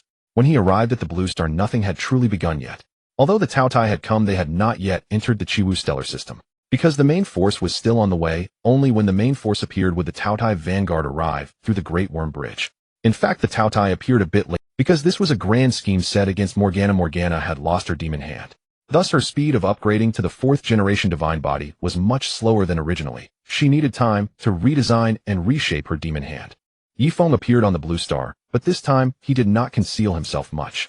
Of course, Dino 3 could not detect Yifeng's presence, but the power of the angels could see traces of Yifeng. After returning to the Blue Star, Yifeng first went to the place where Sotan was sealed and read all of Sotan's dark data. This data would be of great use for his research on the mysteries of the beast body. Then he devoted himself to moving around various places on the Blue Star, diligently collecting darkspace data from the entire location of the Blue Star. Yifeng discovered that although the dark space showed signs of semi-artificial modification, the entire dark space manifested most peculiarly at the Blue Star. The dark space here resembled a mysterious patterned area on a piece of cloth, extremely special. But what secrets the Blue Star held, Yifeng didn't. Whether the mysterious Panga civilization existed at the Blue Star's location, Yifeng also found no traces. However, the gathering of all gods at the Blue Star was enough to indicate that they had discovered something. After Yifeng appeared on the Blue Star, the angels who had been stationed in outer space for years finally detected his trace. And one among them was truly Nash. This person was Angel Long. "You despicable fellow, we meet again. This time I will definitely capture you and hand you over to Queen Kesha for judgment." In Angel Long's heart, Yifeng was the most detestable person. Upon seeing Yifeng after uttering a harsh threat, she drew her flame sword and slashed at Yifeng. But she missed. Yifeng used micro-wormhole technology to teleport behind her, then gave her but a gentle slap. Angel Lung's face flushed instantly, and then she grew even angrier. She also employed micro-wormhole technology, engaging in a game of dodging and attacking with Yifeng in the sky using micro-wormhole teleportation. Yifeng kept dodging, occasionally slapping Angel Long's, but even touching her face and chest, constantly taking advantage. And every time Angel Long was taken advantage of, she became angrier, attacking more fiercely and forcefully. The two frolicked like this for a while. Suddenly, Angel Long ran to the ground, sat on a large rock, and started crying. Yifeng was a bit dumbfounded. It seemed he had actually made this little angel cry. He had never expected that Angel Long, who was usually so strong-willed, would cry. "Alright, I was wrong. I won't tease you anymore, okay? And don't try to capture me. I'm a third-generation divine body, while you're only a third-generation super gene warrior. The gap between us is huge." Yifeng, this guy. If he hadn't tried to comfort her, it would have been fine. But his comfort had the same effect as Feng Baobao comforting Zhang Chulan. Thinking that she was only a third-generation super soldier while this guy was already a divine body, Angel Long felt more and more aggrieved and cried even harder. Having no choice, he had to go closer to comfort her. Unexpectedly, Angel Long, while still crying, suddenly pounced on him and held him tightly. "You bad guy, now I've got you." The two were holding each other face to face. Angel Long held on tightly, refusing to let go, while simultaneously using technology to seal off the surrounding micro-wormhole fluctuations, preventing Yifeng from escaping. Yifeng smelled the pleasant fragrance and couldn't help but be distracted. He wondered how the angel genes were designed. Every angel was a perfect female extreme. Seeing that she wouldn't let go, Yifeng didn't hold back and directly kissed her. Angel Long was stunned for a moment, then slowly loosened her grip. Yifeng in turn held her and kissed her even more passionately. Suddenly, Angel Long shoved Yifeng away and flew toward the sky as if fleeing. "Hey, you're mine now. Remember, no matter what happens, you are my little angel, and I will protect you." Yifeng, standing below, feeling the wonderful scent on his lips, shouted upward. Angel Long's flight trajectory became erratic, and she fled even faster. She didn't know why, but her heart was racing. This was something she had never experienced in her thousands of years of combat. After Angel Long fled, Yifeng remained on launching, conducting dimensional setup experiments in the dark dimensional spaces across various locations. Gradually, he succeeded in discovering the technology to permanently stabilize dimensional domains. Meanwhile, Yifeng covertly arranged the dark dimensional spaces in various regions of launching, leaving numerous contingency measures. After completing this series of covert preparations, Yifeng turned his attention to Sun Wukong. Strictly speaking, Sun Wukong was an artificial mythological figure, possibly the creation of Karl, or a powerful scientific researcher from the Divine River Civilization. Do not underestimate the Divine River Civilization or the Super God Academy. Over the years, Yifeng had been collecting information about the Divine River Civilization in the universe. He discovered that the branch of the Super God Academy created by Jilin was merely a small offshoot of the remnants of the Divine River Civilization, and there were several other remnants of that civilization. Of course, it was also the most powerful branch. Within the Divine River Civilization, there was a special faction called the Exhaustionist faction, which chose to retreat and hide in a certain fringe region of the known universe, conducting secret research. The passive faction would also occasionally explore various civilization ruins across the universe, seeking certain clues or conducting some experiments. There was also a special escape faction, which had already ventured into the unknown universe, seeking ways to escape the known universe, the void, or the ultimate terror. This branch had been missing for many years. In the Super God universe, the known universe refers to a space-time region filled with countless stars, energy, and the unknown universe, on the other hand, refers to the world outside the known universe, which is shaped like a Klein bottle. There is no light, no energy, no matter. Nothing at all. Only absolute vacuum and nothingness. It is vast and boundless, and even the Divine River Civilization at its peak could not fathom what lay deeper within. Thus, although the unknown universe exists, no one has ever been able to fully understand it. Even the dark dimensional space loses its ability to record historical dark data when it reaches the unknown universe. Most importantly, in the unknown universe, dark energy exhibits an inert state, a state that is extremely difficult to manipulate or invoke. Many civilizations speculated that this branch of the Divine River Civilization might have perished in the unknown universe. Another major faction of the Divine River Civilization was the Seed faction. They scattered various genes originally created by the Divine River Civilization throughout the universe, allowing them to spread and lie dormant within various Divine River body civilizations. Chilin's Divine River Sniper gene was the result of this faction's actions. This faction essentially does not interfere with the development of the entire universe. The faction that intervenes the most in the entire universe is the one to which Karl Jilin and the Super God Academy belong. They allied with the Angel Civilization to wage the Form War, expelling the Beast forms and Triangular forms, making the Divine River body civilizations the mainstream in the universe. Sun Wukong was likely a special research outcome of this faction or the passive faction. Yifeng arrived at the location of Mount Huagua. The Mount Huagua here was not the tourist attraction, but a real mountain covered with peach trees, a special peak that could not be found on any map of launching. Who are you? Sun Wukong asked, his expression radically changing as he saw a young man gently descending from the sky. Yifeng did not conceal his presence, but he severed the dark communication links in this area with the outside world. After sensing that he could not contact Du Cao, Sun Wukong became cautious. Although he could barely read the other's data, he deduced from the approximate energy information that this young man was an unknown third-generation divine body. Just think of me as a visitor. I came to you because I discovered an interesting matter while reading the historical dark data of launching, which has never been resolved. So I want to satisfy my curiosity here. Yifeng said directly. Sun Wukong did not act rashly either. As the guardian of launching, he would not recklessly make enemies for launching. What question? If I can answer, I might do so, but please leave this planet afterward. Sun Wukong had already confirmed through some facial details that Yifeng was not a native of launching. Even though this mysterious young man was a divine river body, he lacked certain features of launching natives. The Super God Academy is secretly controlling launching through genetic traps, and there is a 74% chance that the Dino people will turn launching into a territory of new Dino. Do you just tacitly allow them to act? Moreover, wherever the Super God Academy appears, war and destruction erupt. This is common knowledge across the universe. Why do you allow the Super God Academy to say? Are you not afraid that the launching you protect will also fall into destruction? Finally, since you guard launching, why don't you stop Du Cao's technological restrictions? The covert forces of Du Cao's faction seem to have gained absolute dominance. I am curious. Are you guarding the Super God Academy, the descendants of Dino, or launching? Yifeng asked a series of questions in one breath. He had recently accessed the activity data of the Dino descendants and was certain that they were secretly replacing the upper echelons of power on launching, gradually implementing a plan to replace the launching civilization. Du Cao's body on launching was merely a mortal, not his true form. Just a replica, with limited consciousness replication. It could be said that the real Du Cao was not on launching at all. However, this replica was genuinely planning for launching, but its memory had been altered. Moreover, later events showed that Lien Feng became the de facto supreme ruler of launching.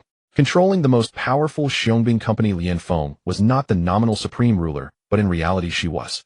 In response to Yifeng's questions, Sun Wukong fell silent. He did not know why he had allowed all this to happen, as if he had subconsciously ignored it, or as if he could. For some reason, he felt a great fondness for Du Cao and the others. Just as he was delving deeper into why Sun Wukong suddenly went berserk, he lifted his eyes, which turned bloodshot, and glared at Yifeng with hostility. Seeing him like this, how could Yifeng not understand that Sun Wukong's memory and thoughts had been tampered with? As long as he discovered something, such as harboring suspicion toward Du Cao, he would go berserk and become hostile toward the person who triggered it. Yifeng detected violent data fluctuations in his dark data, a mind rewriting technology, a preset program that was rapidly manipulating and modifying his memories. Seeing this, Yifeng did not hesitate. He directly activated the void suppression program, activated supergravity, activated anti-light energy, anti-dark energy, created an absolute zero-energy field. Then, with his telekinetic power capable of shaking a large planet, Yifeng forcibly pinned Sun Wukong down and activated his own mind rewriting technology. Yifeng employed a variant application of mind rewriting technology, a special technique with the lowest cost and highest efficiency. He directly blocked the opponent's brain, causing it to operate at a low state and rendering him completely unconscious. Sun Wukong was thus completely controlled by Yifeng and passed out. After he fainted, Yifeng read all his data while probing the contingency measures that the Super God Academy had placed on Sun Wukong. Yifeng's reading process was not particularly swift, so he employed the concept rewriting engine to conceptually weaken the defensive capabilities of Sun Wukong's genes. Activate the concept rewriting function and define Sun Wukong's genetic defense as weak. This concept requires an hour of computation time. Execute it. Executing, please wait patiently for 1 hour of computation time. After a series of operations, Yifeng waited an hour and finally modified Sun Wukong's genetic defense capability to weak. At the same time, he truly breached the dark dimensional defense of Sun Wukong's genes. Yifeng approached the dark dimension from the perspective of dimensional domains, opening a special channel in Sun Wukong's dark dimension, through which he successfully invaded his dark dimensional database and broke through his defense. Yifeng also successfully located the dark dimensional information that influenced and controlled Sun Wukong. This was a special anti-void program. Through data comparison, Yifeng discovered that similar elements existed in Suo Dun's dark dimensional database. However, Suo Dun's technological foundation was void technology rather than anti-void technology. Additionally, traces of mind rewriting technology were found in Suo Dun's genetic system, clearly the work of Angel Azui. By reading Sun Wukong's dark dimensional data, Yifeng gained a certain understanding of Sun Wukong's genetic condition. But as a beast form being, Sun Wukong's dark dimensional genetic system was primarily focused on genetic arrangement. His dark dimensional functions were not particular. Thus, Yifeng followed Sun Wukong's dark dimension to begin reading and probing the various data of his physical Bodis genes and cells. This time the difficulty of collecting data was no longer as great. The connection between Sun Wukong and the Super God Academy was not frequent, and this time was no exception. Yifeng suppressed Sun Wukong, keeping him in a state of unconsciousness. This situation persisted for nearly a month, and Yifeng's data collection reached 76.9. Meanwhile, Yifeng took other actions, eliminating the mind control measures imposed on Sun Wukong's dark dimension by the Super God Academy. From then on, Sun Wukong would be a completely independent existence, with his system fully under his own control. But it was at this moment that Du Kao actually contacted Sun Wukong. Yifeng then took over Sun Wukong's dark dimension, creating a false informational Sun Wukong to communicate with him. Du Kao's intention was simple. They had discovered traces of the Taotai invasion and decided to activate the many supergenetic warriors of the Super God Academy ahead of schedule. He hoped that Sun Wukong could also participate and help train the Xiongbing Company. The Sun Wukong simulated by Yifeng agreed, perfectly mimicking Sun Wukong's expected behavior throughout this process. Du Kao and the others detected no anomalies. This allowed Yifeng's actions to proceed smoothly, and he successfully read all the data of Sun Wukong. After completing this step, he also extracted a small portion of the other's blood as a subject for physical research. Then, using mind rewriting technology, Yifeng deleted the information of his own presence, and also erased the historical data records of this area's dark dimension regarding his past. Subsequently, Yifeng left the place and began to delve into the mysteries of Sun Wukong's genes. After this operation, he also received rewards. Congratulations, host, for successfully robbing the special character, technological version of Sun Wukong.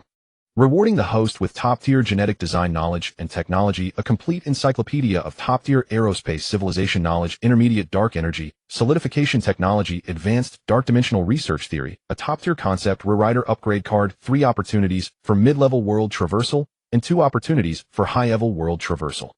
After successfully completing the robbing of Sun Wukong's information and data, Yifeng received considerable rewards. The many technologies that appeared this time were extremely important. Top-tier genetic design knowledge and technology would lay a foundation for Yifeng's research on the 4th-generation divine body, eliminating the need for multiple schemes to deduce the direction and methods of achieving it. By directly applying the direction and framework of this concept, he could complete the basic design work of the 4th-generation divine body. The complete encyclopedia of top-tier aerospace civilization knowledge supplemented his deficiencies in other fields. This point was extremely important. Even Morgana Kasha Karl and others were not able to master the entire series of civilization knowledge in all directions. They were also growing rapidly in a particular direction. In fact, these top-tier deities were all aware of this problem, but they could not achieve it, lacking the time and energy to complete the accumulation in this aspect. Because whether it was Kasha and Hishi Morgana or Karl, they were all advancing rapidly in the direction of shaping divine bodies. If they were even a step slower than others, they would be quickly overtaken in power and then face the risk of being eliminated by others. There was a covert competitive relationship between them and the potential technological powerhouses of the Shina civilization. Whoever advanced more steps would be the leader of the order of the entire universe. No one dared to stop for horizontal expansion of knowledge, as it required a vast amount of time and energy. Low-level knowledge in other directions could be copied and studied from other civilizations. But for advanced knowledge, other civilizations also lacked it, and they could only develop it themselves. However, the competitive reality prevented them from making horizontal improvements. When a single individual bore the burden of a civilization, they could only advance rapidly on this single track. This was the inevitable disadvantage of a civilization led by a technological divine body. Now Yifeng had compensated for this disadvantage. The reward of advanced dark dimensional theory played a significant role in Yifeng's further exploration of the mysteries of the dark dimension. The final top-tier concept rewriter upgrade card would allow his concept rewriting ability to reach the highest level in the known universe, surpassing even Karl's. After completing this upgrade, Yifeng would no longer fear Karl's void power. In the alternate world, he had already found a way to strike at phantom bodies. The final mid and high-level world traversal opportunities would play an important role in Yifeng's further development when entering other worlds. After receiving the rewards, Yifeng calmly observed the Taotai's initial probing, watching as Ge Xiaoluan and others activated their super genes through various means. He did not interfere. In this world, Blue Star was not his home, and he had no interest in playing the role of a savior. Yifeng observed the assembly and development of the Xiongbing company, recording their growth data while studying Sun Wukong's genes. Finally, he figured out all the mysteries of Sun Wukong's genes.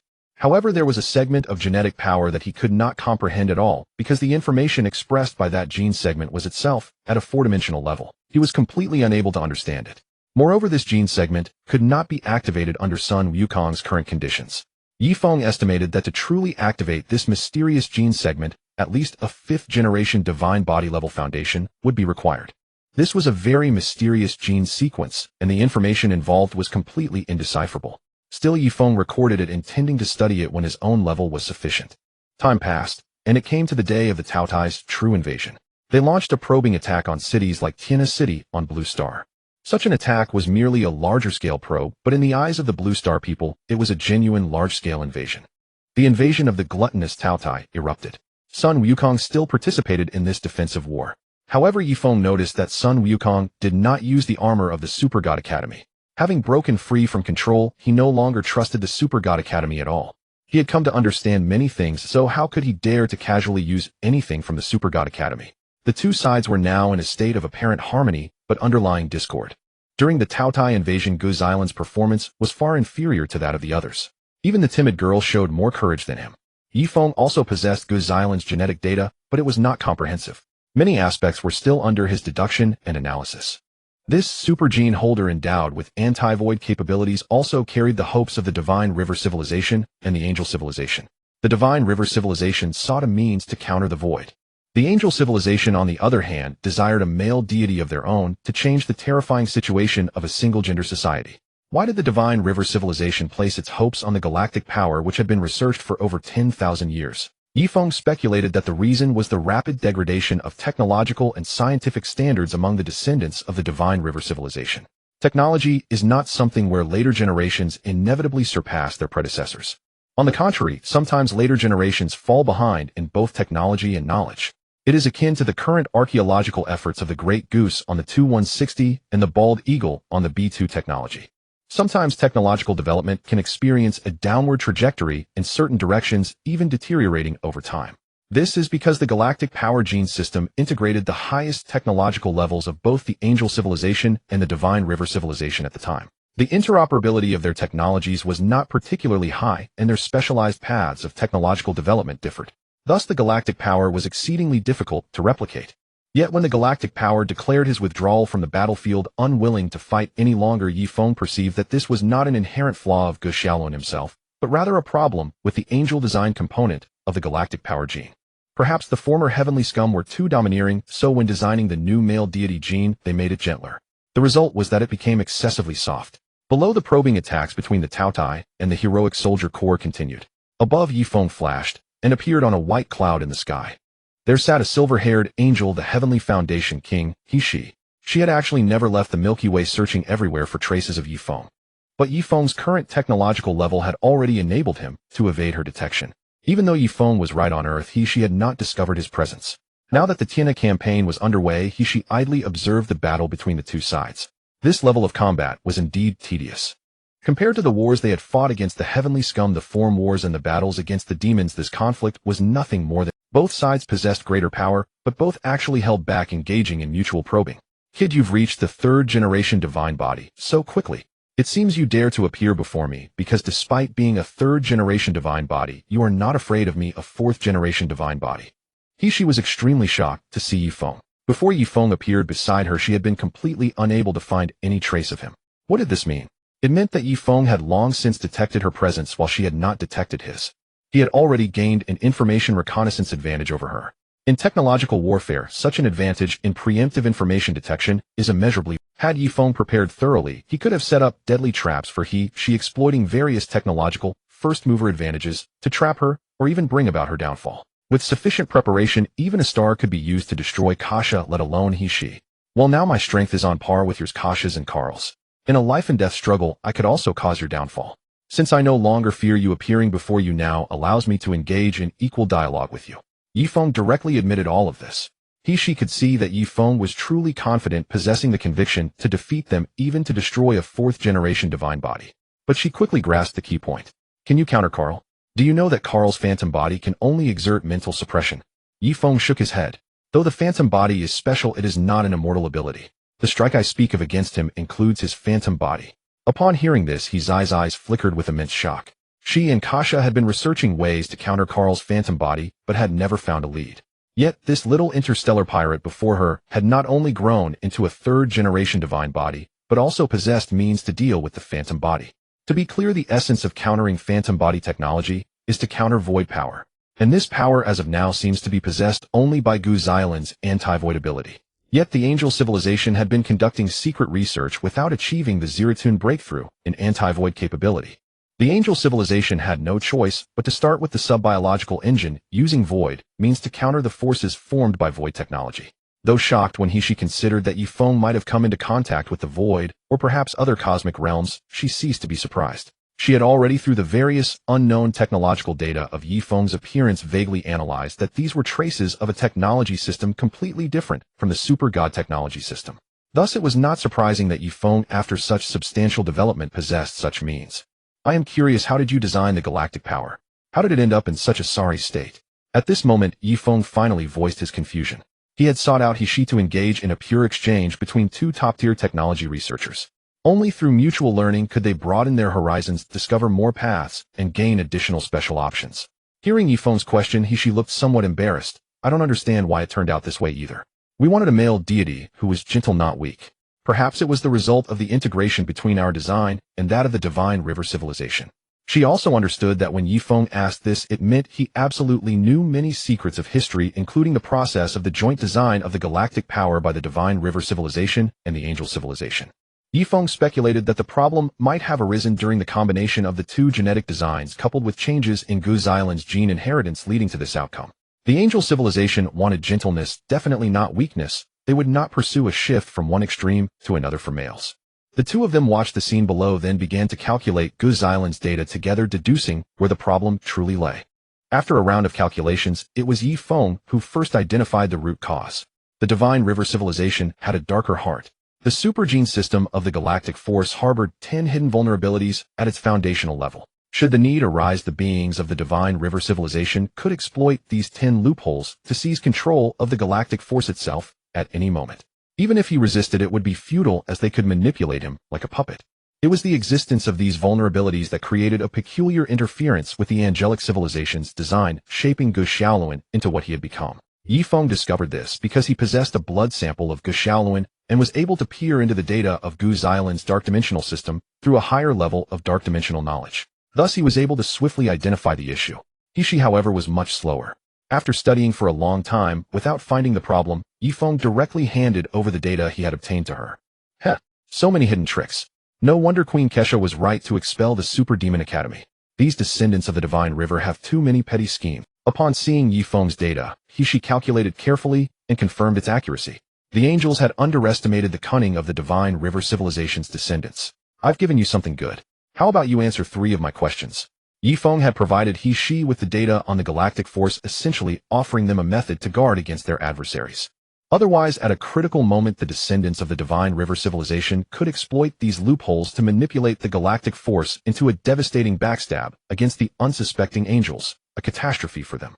He owed nothing to the angelic civilization, rather they owed him a debt of gratitude. So now he sought to uncover some extremely secretive matters. His eyes' expression grew serious. Let me see if I can answer. Go ahead and ask. First, how did Karl steal the Great Clock? It seems almost impossible.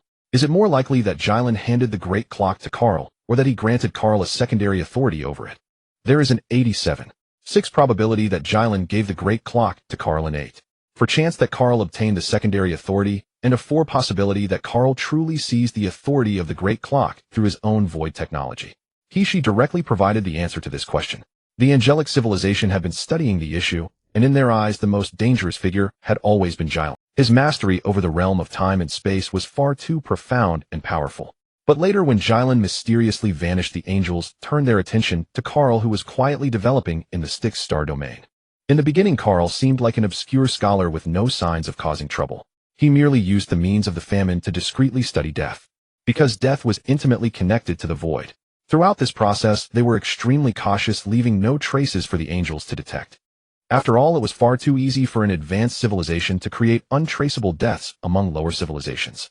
Later, when Carl achieved a breakthrough in the study of death and void technology and transformed himself into a phantom entity, the famine began to cause widespread. It was then that Kesha confronted Carl and discovered that while she could suppress him, she could not truly eliminate him, as he possessed the great clock. There was absolutely no way. From that point on, Carl stepped onto the stage, controlling the Styx star domain, rallying countless beast bodies to fight for him and to generate death on a larger scale. Fortunately, they avoided the civilizations under angelic protection, forcing Kesha to turn a blind eye. Whether the order of justice is enforced ultimately depends on the strength of the opposing force. Having obtained the first answer, he saw Yifeng understood that the angels also believed Carl's research into the void was tacitly permitted by Jilin and other descendants of the Divine River civilization. They too needed someone to deeply understand the void. To understand the void was to counter it, and the anti-void technology initially developed by the Divine River civilization was merely a singular accidental discovery. For a civilization or a group of scientific researchers, a single method to counter a specific phenomenon would eventually be deciphered, making it unreliable. Second question, it is said that Jilin has merged with the greater universe. Did he merge with the dark dimension or with the actual universe? Yifeng believed the angels must have studied Jilin's state. He decomposed his body into countless particles of time and space, merging with the historical data of the entire dark dimension. She could provide an accurate answer on this point. In fact, the fourth-generation divine body she developed, the technology of sacred atoms mutually locating and aggregating, was essentially a result of her research on Jilin's state. Jilin had merged into the dark dimension long ago. According to the information he himself released, he sought to find traces of the void within the dark dimension to uncover its mysteries and to obtain results from void research. In the physical universe, no remnants of the destroyed high-level civilizations remained. But Jilin believed that perhaps in the dark dimension there were hidden places preserving the traces of these ancient civilizations. Thus he chose to end himself, merging his entire being into the dark dimension through a special method. Upon hearing this answer, Yifeng found it strange. In his own study of the dark dimension, he had never seen any sign of Jilin. Perhaps Jilin was deeply hidden, or perhaps he had not merged with the dark dimension as he claimed. Yifeng suspected that the old man might have dispersed the atoms of his fourth-generation divine body across the entire cosmic scale. Every material particle in the universe might bear his atoms. In this way, he could observe the changes of the entire universe with extreme precision. However, his consciousness might not be powerful enough to process such vast data and information, leading to a problem. He was unable to interfere with anything, which gave Carl the opportunity to change course. Even if Jilin had contingencies concerning the great clock, Carl's research capabilities were formidable. Perhaps he had already resolved this issue. Third question, what is the unknown universe beyond the known universe? Is the void within it? Do the traces of those destroyed ancient civilizations remain? Yifeng asked the third critical question. That is a true realm of nothingness where no matter or energy exists. No matter what technological civilization, even a fourth-generation divine body, would suffer a slow death upon entering it, because your matter and energy would gradually dissipate, and any life that perishes within it will ultimately be decomposed into the void, leaving nothing behind. She provided the results of the angels' research on this matter. They were helpless against the unknown universe, but they hoped that Yifeng with his special abilities could provide answers to its exploration. Since Yifeng had asked, he would certainly explore it. No need for she to guide him. Thus, she generously provided him with even more detailed answers. Yifeng fell silent for a moment. It seemed the depths of the super god universe were still unfathomable. The void deeper within the dark dimension was a terrifying force or a natural existence, while the unknown universe beyond the known one, filled with matter and energy, was perhaps another special entity or a powerful civilization. The entire known universe harbored two layers of surface-level unknowns. There were even more hidden ones. Whether those ancient super civilizations had truly vanished remained a mystery. The more one analyzed and studied, the more one discovered larger, more formidable unknowns. After concluding the discourse on macroscopic domains, Yifeng proceeded to engage in an exchange of subtle technological insights with the angel Hushi. During this process, Yifeng presented certain technologies in exchange for the angel's sub-biological technology and the foundational blueprint for the fourth-generation divine body. In particular, the space-folding technology he offered garnered Hex's utmost attention. Yifeng's purpose in presenting this was to save Kesha. Regardless of whether Kesha truly wished to perish or had inadvertently stumbled into an unknown trap, Yifeng would not allow any single faction to dominate the entire supergod universe. With Kesha's fall, Kair had effectively seized control of the developmental trajectory of the entire supergod universe, orchestrating events from the shadows. Yet the supergod universe was Yifeng's stronghold. No matter which world he ventured to, his ultimate return would always be to this universe. The stability of this cosmic order was paramount, and he could never allow Kair to obliterate Kesha. Should such a calamity occur, Yifeng would unleash all his trump cards to annihilate Kair or his fundamental great clock.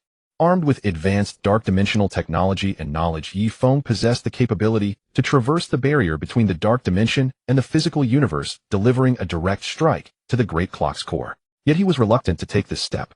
The balance of power among the angels, the Styx, the Liang, and the demons was paramount. As long as Kesha remained, this equilibrium would persist, and the entire universe would remain in a state of stability. The reason he offered the space-folding technology was that it could enable Kesha to survive the supernova explosion without being obliterated. But whether Queen Kesha would employ this technology for self-preservation remained unknown. After concluding the transaction with Hushi, Yifeng vanished once more. Below, the Divine Legion had achieved their first victory. In truth, this triumph was desired by the angels, for they needed the galaxy power to harbor hope of becoming a formidable warrior. It was desired by the demons, as Morgana wished for Rose to cultivate a strong heart, and the first victory was crucial. It was desired by the Super God Academy, for they intended to use the galaxy power to confront the future. This victory was also what the Liang civilization sought. They needed their queen to establish the heart of a true ruler. A failure would have been devastating. It was likewise what Kair desired. Had Kair chosen to intervene, the Styx would have triumphed with ease, indeed far too easily. Kair sought not only to use the galaxy power and Morgana as dual catalysts to lure Kesha to Blue Star, but also to instill in the galaxy power the confidence to become a formidable warrior. When the void descended and threatened to devour even him, he needed the anti-void ability of the galaxy power to ensure his survival. Thus, the victory at the Tiana campaign was a collective necessity of all the foremost civilizations in the universe. Yet it was not a necessity for the Styx nor for the ordinary people of Tiana City, who had been reduced to ashes and bones by war. Though the entire universe was ostensibly governed by the order of justice, it remained at its core a game played by god-level beings. Whether Blue Star inhabitants or Styx warriors, all were mere cannon fodder. After departing from Hushi, Yifeng set his sights on a new objective. That objective was Delina. He was intrigued as the sun's light. Delina was hailed as one of the three pivotal forces, alongside the Star Slayer and the galaxy power, to resist the void. Yet the sun's light was merely a manipulator of stars. Such power was utterly inadequate against the void-level forces capable of creating black holes. Even Yifeng, in his current state, could replicate such feats. He could now extract energy from stars, shift their relative positions, and hurl them like bombs. With sufficient energy, his computational power enabled him to accomplish these tasks. Yet even so, he lacked confidence in confronting the unknown void-level forces. Delina evidently fell short of the mark. This suggested that either she was a fraud, or the depths of her son's light genetic system concealed a greater sealed power that had never been revealed. Thus, she qualified as one of the three cornerstones against the void. Panjun seemed capable of manipulating stars to obliterate black holes, true celestial black holes, not the miniature ones Yifeng could create. Yet, even that was insufficient to counter the void. Therefore, the sun's light was uniquely special, harboring something far greater, more concealed, and more extraordinary. Otherwise, she would be nothing more than a decoy, a lure for the void's attention. Based on this analysis, Yifeng resolved to test whether Delina indeed possessed something more concealed and extraordinary.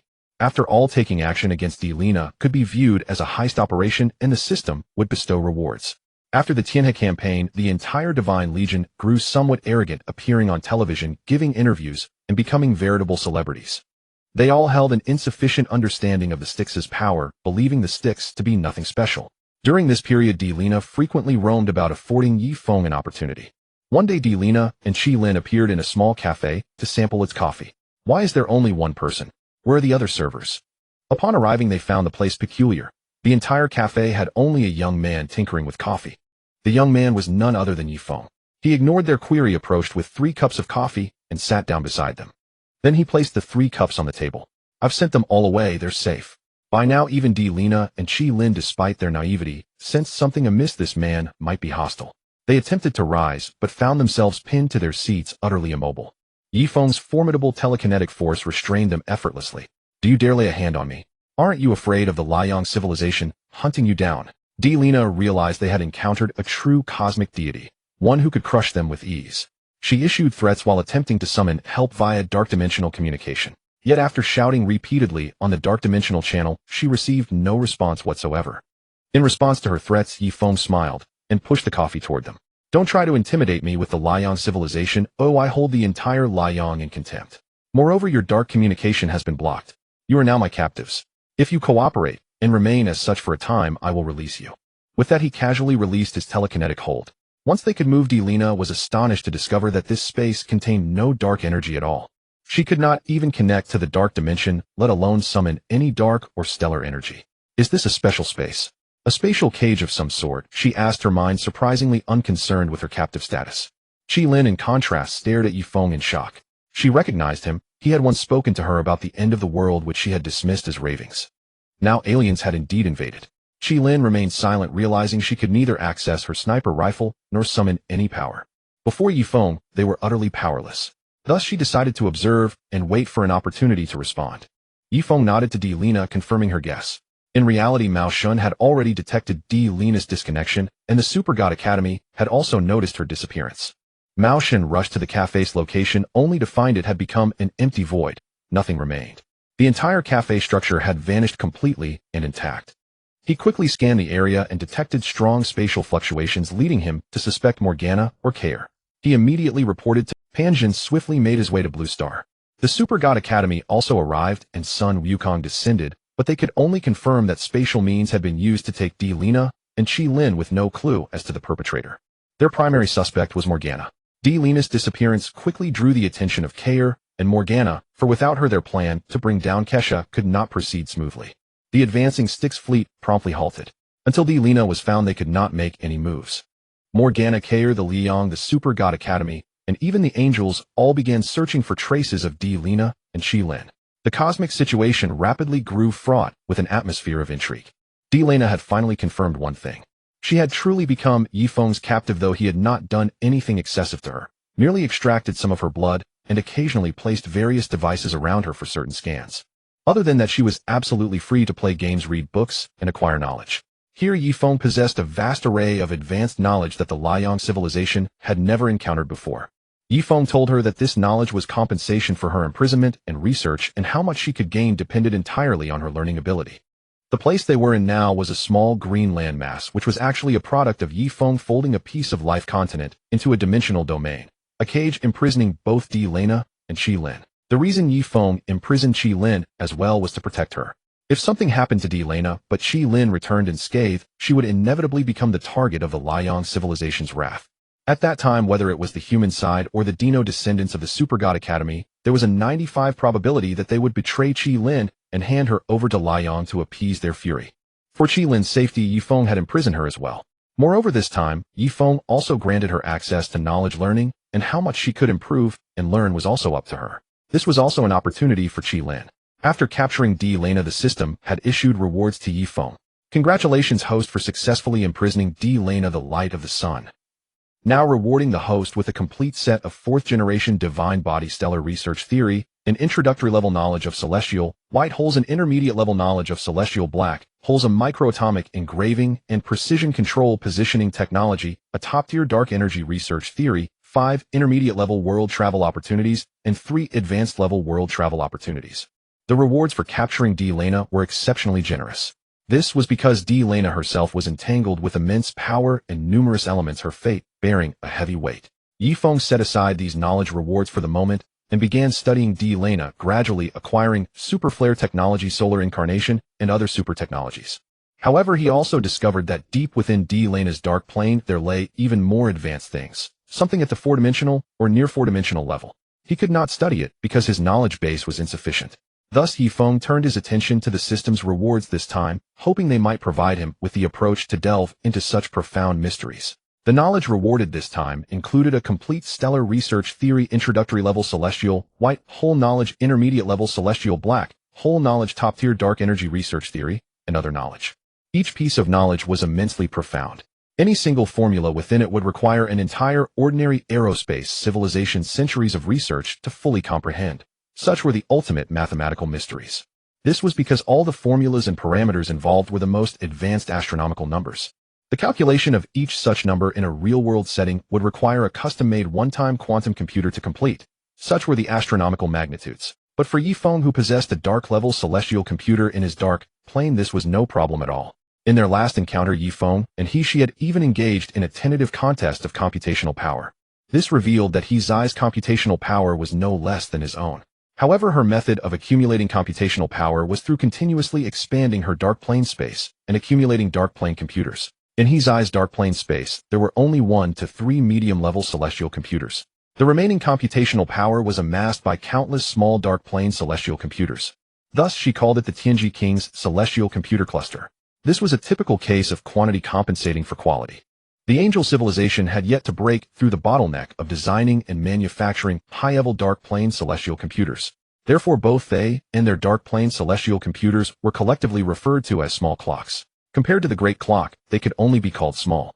The true Great Clock body was likely a genuine top-tier dark plane celestial computer more advanced than Yi. In fact, the so-called divine-level beings in the universe all enhanced their strength by continuously expanding their dark planes and adding dark plane celestial computers.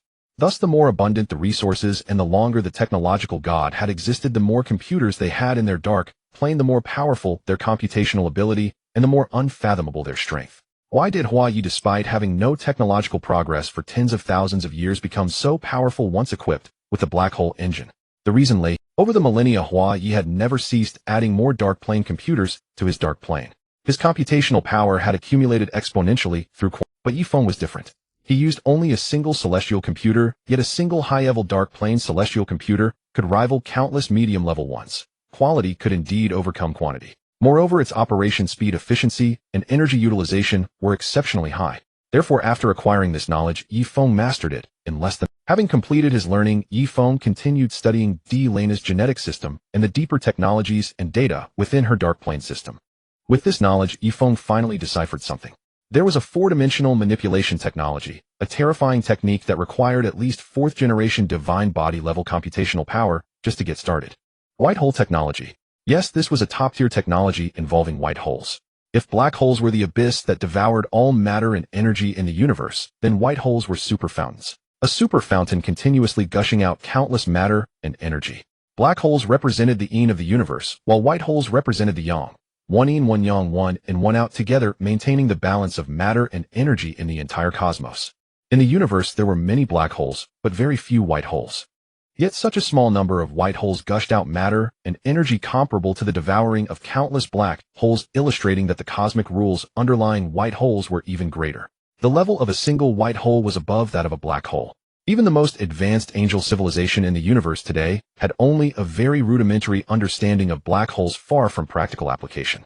Only Kai with the power of the void concept engine had managed to realize black holes. But the essence of this method was not his deep understanding of black holes, rather he had taken advantage of void power to achieve them. The mysteries of black holes were already so profound, let alone the even more advanced white holes. The most fundamental part of Lena's sunlight gene system actually involved the power of white holes. With an endless supply of matter and energy, what could not be achieved?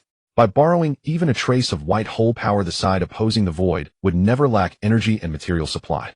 At this stage, the mutual conversion of energy and matter, the transformation between high-level and low-level matter, was no longer a problem. This was equivalent to having a vast foundation of power. No wonder she was one of the 3 trump cards against the void. Yifeng speculated that perhaps even the Liang civilization themselves did not know that the sunlight gene system involved white holes. Otherwise, given Liang's nature, they would have been executing their heavenly Tao across the universe, not cowering on half a planet promoting peace and prosperity. This might be a secret known only to Ji Lan, or even the true creator of the sunlight gene. Perhaps Kai knew something, which was why he later desperately wanted to. After discovering this, Yifeng devoted all his energy to collecting this technical data. It would take time. But as Lena's disappearance prolonged, the situation outside grew increasingly anomalous. Above the giant vessel, the atmospheric pressure suddenly intensified, and the air grew unbearably heavy. Sacred Kai Sha descended upon the Blue Star, accompanied by the angel Lung, who had been bullied by Yifeng, and the sacred left-wing angel Yin, all arriving with Kai Sha. This time, due to unforeseen variables, Kai Sha's retinue swelled from a dozen to over 100 angels, and she also brought a celestial blade warship. They appeared above the giant and Kai Sha also observed one of the investment products of their angels, as well as one of their future hopes. The power of the Milky Way, Gu Xiaoluan. After reading all the hidden historical data of the Blue Star, Kai Sha, truth be told, felt deeply disappointed. Although she had discovered the true reason for Gu Xiaoluan's cowardice, his will was still too weak, confirming Kai Sha's suspicion that his chances of success were even lower than originally anticipated. However, Kai Sha's focus was not on him, but on Yifeng, the interstellar bandit. This fellow had recently abducted Lena, and now Pan Zhun had nearly turned the entire Chiwu stellar system upside down in search of her, to no avail. In fact, the enraged Panjun had bombarded the entire Taotai fleet that had arrived, destroying a third of their ships. But even after an extensive search, Kai Sha found no trace of Delana or Yifeng. Intuition told her that Yifeng was within the Chiwu stellar system, yet with all her means, she could not locate him. Upon her arrival, Kai Sha first confronted the Super God College and Du Kao. With her discerning eye, she could immediately tell that the Du Kao before her was not the real one. Only he himself believed he was authentic. Kai Sha spoke online, and Mo gonna surfaced only to be thoroughly refuted by Kai Sha, leaving her fuming and eager to blow Kai Sha up. This cosmic-level drama of divine sisters turned enemies was truly explosive. It even made Yifeng pause his research to remotely watch the quarrel between Kai Sha and He-Shi. After the queen-level argument ended, the angel Kai Sha also sealed Gu Xilan's ability to fly, then vanished. This was a test of the Super God College's capabilities to see if they could break her restriction. Kai Sha intended to test the depth of the Super God College's control over the Milky Way's super gene. If their mastery was high, they could easily lift Kai Sha. After all, in the current cosmic warfare, the ability to fly is indispensable. Aerial forces can utterly dominate ground forces, and stellar forces can dominate planetary forces. The ability to fly was a necessity for the power of the Milky Way and the Super God College. Bai Qi, Kai, haven't you found that despicable Yifeng yet? Kai Sha will soon pinpoint my location. Without the light of the sun, can you detonate the jadeite star? After escaping the Inferno bombardment, Mo gonna raged furiously aboard Demon 1. They had painstakingly lured Kai Sha here, expecting to use Hei Feng to control Delana and execute their plan flawlessly. But at this critical moment, Delana, the core figure, had vanished. Without her, how could they rapidly detonate the jadeite star? The jadeite star was a special star in its twilight years on the verge of a supernova explosion. In fact, Mo gonna herself had the means to detonate a supernova, but there was a problem time. She could not detonate a supernova in under a minute, as she needed at least 3 hours of preparation to accomplish that. Kai could also detonate a supernova, but with his technology, it would take at least half an hour of preparation. Moreover, during the preparation phase, his computational power would not be able to transfer Kai Sha to the region of the jadeite star. This meant that neither of them could detonate the jadeite star instantly. Kai Sha could easily escape the star's range within that time. They lacked neither technology nor means, but their speed was not as fast as the light of the sun. Only with the participation of the light of the sun could the plan proceed safely. Only then would Kai Sha have no time to escape. Now, without Delana, Mo Gunna and Ka were trapped in a dilemma. How could they use Delana to destroy? This key element was missing, and the problem was immense. I cannot find him. He has hidden himself and Delana using some special technique. Now we can only wait. Until then, hide as best you can and don't let Kai Sha discover your trail. Ka was also helpless. This rare opportunity to change the cosmic order was hard to come by. Once Kai Sha fell, the universe would return to an era of the survival of the fittest, and the age of falling gods would be ushered in by him. But now, with a critical link broken, finding such an opportunity again would be extremely difficult.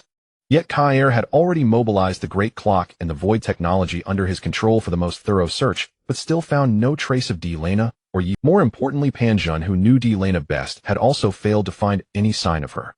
Now he had no choice but to wait. Kai had analyzed Yifeng's patterns of behavior and believed that he would not keep Delana imprisoned indefinitely. It was likely a temporary restraint. Intuition told him that Delana would reappear before long. That little brat stole my demon's hand last time, and now he's ruined my great plan. If I ever catch him, I'll cut him into 8 pieces and store them in different bottles.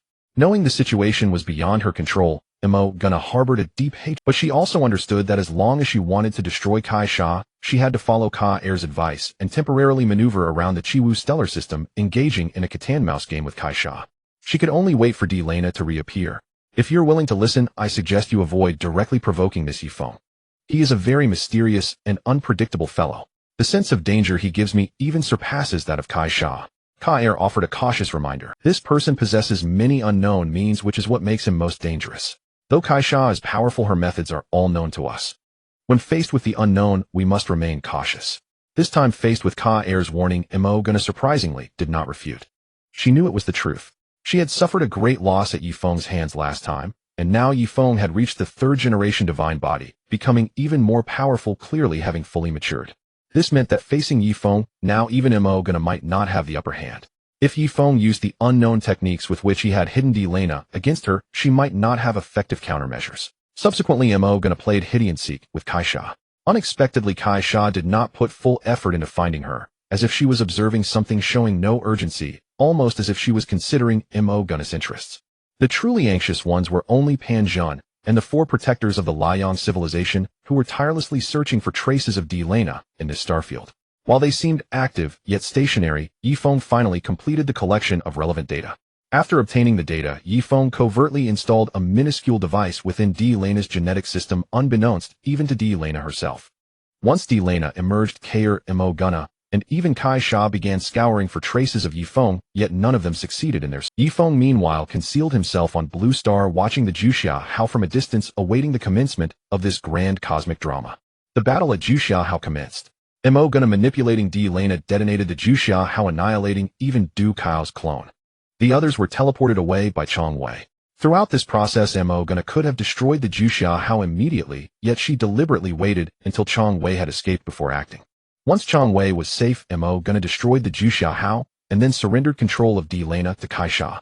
Immediately afterward, she unleashed the Void Strike that Demon No one had prepared long ago. This Void Strike targeted humanity's electromagnetic communications, rendering all electromagnetic-based communication methods on Blue Star utterly ineffective. Deprived of effective communication, humanity's information channels collapsed entirely, plunging them into a passive state of inefficient resistance. With everything in place, Imo Gunna formally appeared before Kai Sha and issued a challenge. Yet Yifeng noticed that Kai Sha displayed no hint of surprise at Imo Gunna's challenge, as if she had anticipated it all along. "You have come. Let me read your plans." Kai Sha began to extract Imo Gunna's information, witnessing her schemes to bring about Kai Sha's fall. However, when it came to the specific plans, Kai Sha could not access them. Though both were 4th-generation divine bodies, Imo Gunna appeared transparent before Kai Sha. Kai Sha's historical dark data, retrieval, mind-reading techniques, and dark-dimensional cognition far surpassed Imo Gunna's. Most crucially, the computational power of the sacred knowledge treasury vastly exceeded Imo Gunna's support. Although Imo Gunna had always resisted Kai Sha, she had been perpetually constrained in resources, and her expansion and enhancement of computational power lagged far behind Kai Sha's. This overwhelming computational superiority allowed Kai Sha to effortlessly read Imo Gunna's past actions upon their first encounter. Both were 4th-generation divine bodies, but Kai Sha's information advantage was the key to her status as the God King. Of course, she was not without flaws. The Sacred Knowledge Treasury's computational power might be inferior in quality to the Great Clock, but in total cluster computing power it surpassed the Great Clock. After all angels shared a single dark dimension, the Sacred Knowledge Treasury. It provided the dark dimensional computational support for every. Thus, when individual angels operated, though few in number, they received the maximum computational support. This was why they appeared so formidable when acting alone across the cosmos. The individual angels' own dark dimensional computing system was quite weak. Their computational power was communal. Should Kai Sha fall, the Sacred Knowledge Treasury would immediately disconnect, causing the combat capabilities of all young angels in the angelic civilization to plummet catastrophically. They might not even be able to perform basic flight at that moment. The two sides engaged in battle. Yet this time from the very start, both Imo Gunna and her demon forces were at a disadvantage. Because Angel Yin had not departed. Moreover, the number of angels was more than 10 times that in the original narrative. Fearing further complications, Kair hastened the commencement of the war. The demons quickly fell into a disadvantageous position, forcing Imo Gunna to divert Kai Sha's attention, even sustaining several severe injuries in the process. When the colossal dark star, silver angelic colossus of Kai Sha, emerged, Imo Gunna faced her most perilous moment. If Kair did not intervene, even as a 4th-generation divine body, Imo Gunna would temporarily fall from the battlefield. If Kai Sha managed to trap all her atoms after her fall, Imo Gunna would become a prisoner within a bottle with no hope of escape or struggle. Kai Sha possessed such capability. Act now, Kair. In Imo Gunna's heart, only this single thought remained.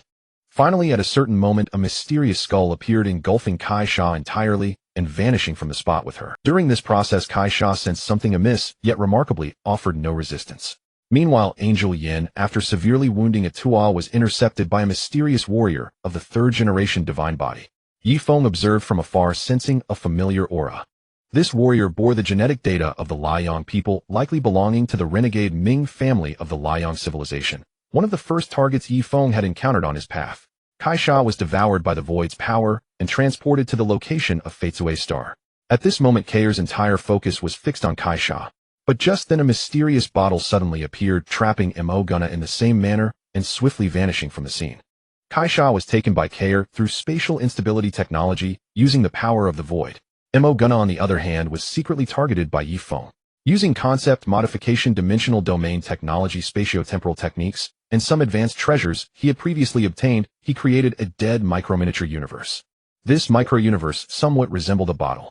By employing its absolute low-energy environment, he severed the connection between dark energy and space-time, directly capturing Mo Gunna. The demon queen Mo Gunna was directly snatched away by Yifeng. At this moment, the angels and demons who had been fiercely battling abruptly ceased their fight. What exactly had happened? The demon queen had seemingly outmaneuvered the angel queen only to be whisked away herself the moment she succeeded. Atuo, ablaze with fury, quickly ordered the remaining demons to retreat to his side. He speculated that this was either the work of Kair or the mysterious figure who had imprisoned Delena. This is inseparable from Kair. For the Queen Sake, let us first eliminate the Taotai and extract information from them. Atuo's words were meant both for his subordinates and for the angels to hear. Thus, Atuo's forces swiftly moved toward the majority of the Taoye, intending to capture their leader and obtain intelligence. On the angelic side, under the watchful eyes of the assembly angel, Yin made her decision. We shall also seek out the Taoye, exhaustively read their historical data, and see if we can find any clues. Meanwhile, I will contact the Heavenly Foundation King to seek her guidance. And so this angel-demon war, much to the reluctance of both sides, abruptly ended, and they began to jointly harass the Taotai. On the other side, at Fatesue, Star Kair was meeting Kai Sha for what he believed to be the last time. Yet how could Yifeng allow his plan to succeed so easily? At Fatesue, Star Kair met Kai Sha for the final time, and then he vanished. But just before Delena was teleported away, she suddenly released a tiny black dot ahead of her. This transformed into a black hole, drifting rapidly toward the Sunto explode Fatesue star. The immense gravitational force directly disrupted the micro-wormhole parameters, there also cutting off Kair's gaze, which had been observing through the micro-worm. This sudden change quickly caught Kai Sha's attention. Interesting. So someone else is meddling in my affairs. The next moment, the special miniature world bottle that had devoured Mo Gunna descended from the sky, engulfing Kai Sha in the explosion of Fatesue star. The black hole released by Delena just before her disappearance momentarily blocked the devastating force of Fatesue star's explosion. This obstruction lasted only an instant, but was extremely effective. This was in fact a means Yifeng had planted within Delena's dark dimension. The black hole release was a one-time blast. Once the black hole was released, the engine would rapidly collapse. Yifeng utilized this obstruction to seize a delicate temporal window, directly capturing Kai Sha and placing her together with Mo Gunna. Thus the two sisters were now united, both becoming prisoners of Yifeng.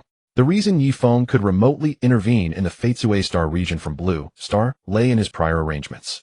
These arrangements allowed him to leverage the principle of spatio-temporal relative instability to successfully extract Kai Sha. Kai Sha had not fallen, so the sacred knowledge treasury continued to operate in its original state, and the combat power of the entire angelic race remained unaffected. Having imprisoned this pair of sisters and sworn enemies, Yifeng began to anticipate the rewards from the system this time. Capturing the two was precisely his goal. Congratulations, host. You have successfully imprisoned the Angel Twin Kings. The host receives rewards: the space-time cycle theory based on micro-wormhole technology, a top-tier dark space, celestial computer upgrade card, an advanced concept engine upgrade card, the basic theory of Oneto 3-dimensional world construction and interconnection, the primary Oneto 3-dimensional dimensional reduction technology, the primary Oneto 3-dimensional dimensional ascension technology, the basic theory of world will and rule construction, 30 opportunities for small world traversal, 10 opportunities for medium world traversal, and 2 opportunities for high world traversal. As Yifeng had guessed, his risky imprisonment of the Twin Kings yielded tremendous gains. Having secured the rewards, Yifeng did not claim them immediately, but instead observed Kai Sha and Morgana imprisoned in the miniature universe. Isn't this my dear little sister Liang Bing? How did you end up captured as well? You set up such an elaborate trap for me, yet you've fallen into it yourselves. Kai Sha entered the miniature universe and immediately spotted the fuming Liang Bing. She then began to mercilessly taunt her sister. Bitch, no matter how powerful you Kai Sha are, aren't you also captured? That's not right. Weren't you supposed to be blown up by the Emerald Star and only reassemble after 300 million years? How come you're here now? As soon as Morgana saw Kai Sha, she instinctively launched a verbal counterattack.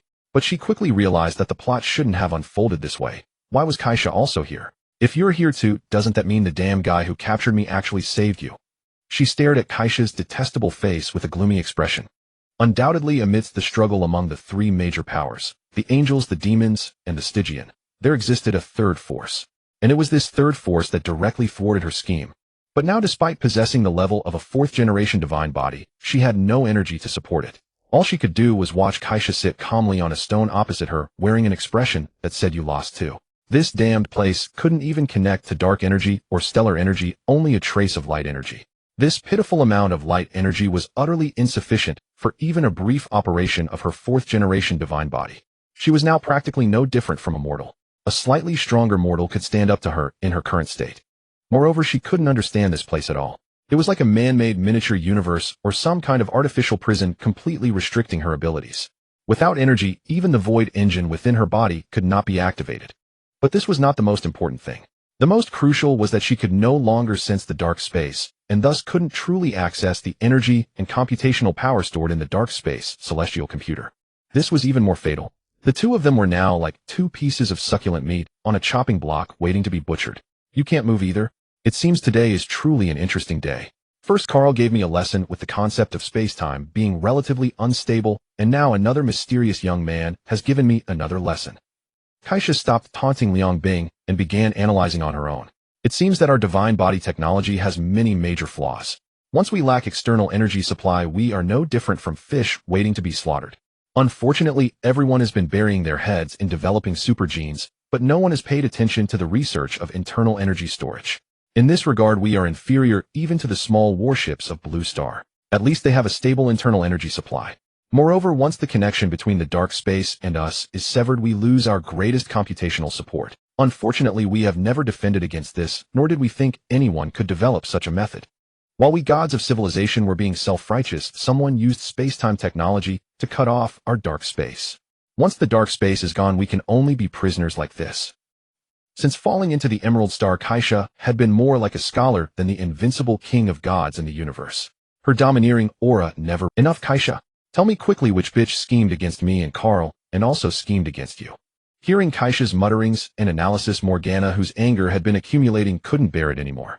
She had been preparing for the plan to make Kaisha fall today and had actually received full support from Carl, as well as the tacit approval of the Super God Academy and the They all didn't want the universe to remain so stagnant, with everyone afraid to develop higher technology and plunder more resources for progress. The Blazing Sun civilization wanted to occupy a new life-sustaining planet to maintain its existence. However, Kaisha's Order of Justice would not accept the Blazing Sun's invasion of lower-level civilizations. She didn't meddle much with those spacefaring civilizations, but she strictly governed the Order of the Gods, restricting all their bold actions. The Blazing Sun also hoped for Kaisha's fall to find a new home for their civilization. Meanwhile, the Super God Academy was more eager to continue researching and exploring the void to counter the power of the void. But Kaisha did not support destroying planets, let alone activities like blowing up black holes. Therefore, this move to make Kaisha fall was an action that all the gods of the universe were very happy to see. This also included the Hidden Beast Body Civilization and the Triangular Body Civilization. Kaisha also knew all this. She seemed to see the problems with the Angel Civilization's Order of Justice, but as long as she didn't go offline, the Order of Justice would remain as stable as Mount Tai and would not change easily. It's that little space pirate who calls himself the Interstellar Brigand Yi Feng. Surprised. Last time he stole your demon's hand, and this time he's taken you whole. Kaisha directly stated the result.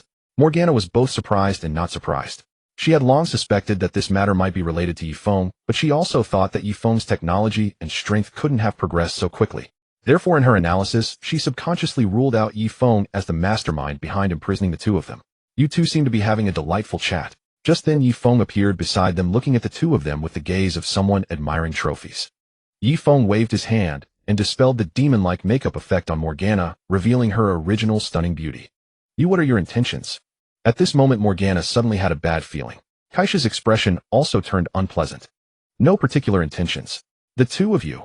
One is the angel king of the universe, the king of gods, one of the most beautiful women. The other is the demon king of the universe, the greatest villain, the most powerful sorceress. Yi Feng deliberately laughed, smugly starting to tease them. As for me, I just appreciate you very much and want you to become my women. Think about it. I've taken the two most beautiful queens of the universe at once. I'm sure all the male creatures in the universe will be so jealous their hearts crack. Hearing Yi Feng's words, the two somewhat believed it. If this guy really did that, all the men in the universe would definitely have their hearts crack. They would be jealous and hate Yi Feng to death, thinking, why isn't that person me? Oh, you actually want to take both of us at once. But you should know that we both have special self-destruction systems in our bodies that can be activated. What will you do then? Hearing Yi Feng's bold statement, Kaisha was not panicked at all. The number of men in the universe who coveted her could fill a small planetary system. She had made precise personality predictions about Yi Feng's past behavior and judged that he was not someone who would actually do this. Therefore, she tested him in this way. Activate Concept Engine, modify the self-destruction systems of Kaisha and Morgana, and set their self-destruction capability to prohibited activation. Yifeng did not answer her directly. Instead, he activated his concept engine and performed the corresponding concept setting. Both Kaisha and Morgana realized that their systems were being forcibly modified by a powerful force. However, the two of them were completely powerless and could not support any resistance. After a short while, the self-destruction systems of the two simply crashed and would not activate anymore. Such a formidable concept modification ability. Both of them thought the same judgment. They both understood what void power was. Clearly, although Yifeng's ability also involved concept modification, it was not based on void theory, but a pure modification ability at the conceptual level. Obviously, this ability was even more advanced. So now, you can't resist at all, Yifeng said with a grin. Kaisha and Morgana's expressions changed slightly, but they did not have too intense a reaction. Having lived for tens of thousands of years, the two had seen everything. Some things had long been let go. Yes, Kaisha and I, this bitch cannot resist you now. But once we escape, we will be your eternal mortal enemies. Morgana had no other tricks and could only threaten with this attitude, while putting on a lying flat do whatever you want demeanor. Yifeng found it amusing. On the surface, this demon queen had given up resistance, but her body was still somewhat tense. Kaisha was also a bit nervous, even though she had predicted Yifeng's style. But she couldn't guarantee that her prediction was truly valid. Moreover, Yifeng was a guy who called himself an interstellar brigand. For an interstellar brigand, forcibly taking the two of them would be normal behavior. She was still a bit afraid that Yifeng would actually do it. To be honest, Kaisha's life had been either resisting Huayi or becoming a king. After becoming a king, she had never experienced such a helpless situation. If you are willing, I can also not force you. But there is a prerequisite: you must answer some of my questions. Just as the two were somewhat intimidated by Yifeng, Yifeng changed his attitude. Agreed. Kaisha now understood that everything just now was Yifeng's perverse amusement. Of course, if the two women were willing to accept, Yifeng would probably not hesitate to take them. But what truly interested Yifeng might be something else. I can answer, but I do not guarantee that the answer is true. Morgana, that rascal, even began to provoke Yifeng, making it impossible for him to judge the truthfulness of the answers. If either of you speaks falsely, I will truly take you both. After all, you are so beautiful, and even if you are a bit older, I won't be at a loss. Yifeng's words infuriated the two, especially Morgana. What did he mean by a bit older? She was forever young, beautiful, and always a goddess. She was greatly displeased, yet she held back. Morgana also feared that Yifeng might actually imprison them both and turn them into his women. All right, you win. Ask away. I promise to give you the answers you want. By the way, your sisters have been fighting across the universe for tens of thousands of years. Sister Kaisha has never been able to eliminate Sister Liangbing. I do not believe she truly could not eliminate you. May I take this as a cosmic game tacitly agreed upon by both sisters? The goal perhaps is to find an enemy for the angels to prevent them from falling into decadence, or to weaken the angel civilization to a limited extent, shielding it from the blow of the ultimate fear. Or perhaps you are consciously eliminating potential threats to the angels. I wonder if you two could answer my speculation. Yifeng's opening question was sharp, filled with suspicion about the antagonistic relationship between Kaisha and Morgana. Your speculation is correct. At first we did have a certain tacit understanding. Sisters became enemies to probe the legendary power of the void. I hoped the universe would remain within a certain order to see if the void would descend under such circumstances. Because I have experienced darkness, I yearn to see the beauty of life. Kaisha actually gave the answer directly. Even if the beauty of life is fleeting, it is. We discovered that all powerful civilizations in history had vanished inexplicably, and we could not find a path to resist. So I chose to respect the beauty of life and establish the just order. Even if one day the mysterious ultimate fear, or the void civilization, the power of sub-biological beings, descends and destroys everything about the angels, that too would be beautiful. At the same time, I wanted to see whether under this relatively beautiful order ultimate destruction would still descend. Because in our research we discovered that the void life lurking behind the ultimate fear might be connected to negative emotions like death, fear, and hatred. So I speculated whether these negative emotions served as a beacon attracting them. The existence of the just order is on the one hand my desire, and on the other hand a test of the nature of void power. I wanted to see if under the veil of the just order across the universe the void power would still be attracted. Unfortunately, I failed. The void power reappeared in the hands of Carl. This means that the destruction of advanced civilizations with a limit of 100,000 or 200,000 years may be inevitable. Kaisha's words clearly reflected her respect for life, but also revealed the helplessness of the angel civilization in the face of the ultimate fear. We are not afraid, but my good sister was frightened out of her wits and came up with fallen freedom. In truth, she went mad, gave up, and wanted to enjoy life to the fullest before the great destruction arrived, content in her own way. So, I went along with it, using our war to observe the reaction of the void power. As for using this to eliminate potential hostile forces to the angels in the universe, that was not the case. I only care about the existence and continuation of the angel civilization and whether the beauty of life endures. When Kaisha said this, Morgana did not. She actually understood that every past war between angels and demons had been her loss. If not for the historical dark data records of the demons allowing them to constantly resurrect, she would have long been a commander without an army. The biggest divergence between the sisters lay in their approach to the ultimate fear. She was indeed frightened by the ultimate fear. All these years I've been studying time and space, even trying to escape the ultimate fear by going back to the past, or through other space-time methods. At this moment Morgana spoke calmly. But neither of us has confidence in whether we can resist the ultimate fear. We are willing to reveal so much to you because we see in you the hope of resisting the ultimate fear and the great destruction of civilizations. Your growth is full of variables and unpredictability. This means you might bring a glimmer of hope to us. Gods who appear to be the pinnacle of the universe, but are actually cosmic prisoners awaiting destruction. Whether angels or demons, we all hope you can grow to that level. Because you have the power to imprison the king of angels and the king of demons, which shows you have such potential. In truth, I was not the only one frightened. Carl was also terrified, so he decided to ally with the Void, hoping to study and understand what the Void truly is by surrendering to its power. Kaisha then revealed a shocking piece of information. Do you know why Hua Yi promoted the Heavenly Palace Order? Because he was also one of those driven mad by fear. The greater one's knowledge, the more terrifying the unknown becomes. Knowing that ultimate destruction will eventually come, Hua Yi finally chose the Heavenly Palace Order and the boundless release of extreme desires. His choice was partly due to his nature, but more so to fear of the great destruction. Having heard so many explosive revelations, Yi Feng asked some key questions. Then what exactly are void beings? A group of quasi-psychic life forms. A highly advanced, terrifying civilization. A dark cosmic wolf. Or a group of mysterious dark monsters. Also, the triangular beings have such a unique evolution mechanism and such distinctive thinking patterns. Then could the triangular beings be pawns of the void life in the real universe? What does their existence truly signify?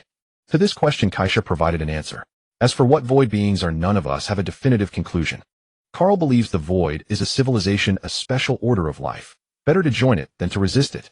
She believes the void is a manifestation of destruction, ultimately bringing only annihilation. When saying this, Kaisha pointed at Morgana. And we believe that void life is actually a kind of sub-biological entity, just as you described. A sub-biological being. They can be considered a type of psychic life form, a special higher-order life, but not intelligent life. The disappearance and destruction of advanced civilizations in the past might have occurred because their development triggered the conditions for the descent of sub-biological beings. Yi Feng understood that in truth no one had a clear grasp of what void life really was. Each civilization's research had reached different conclusions.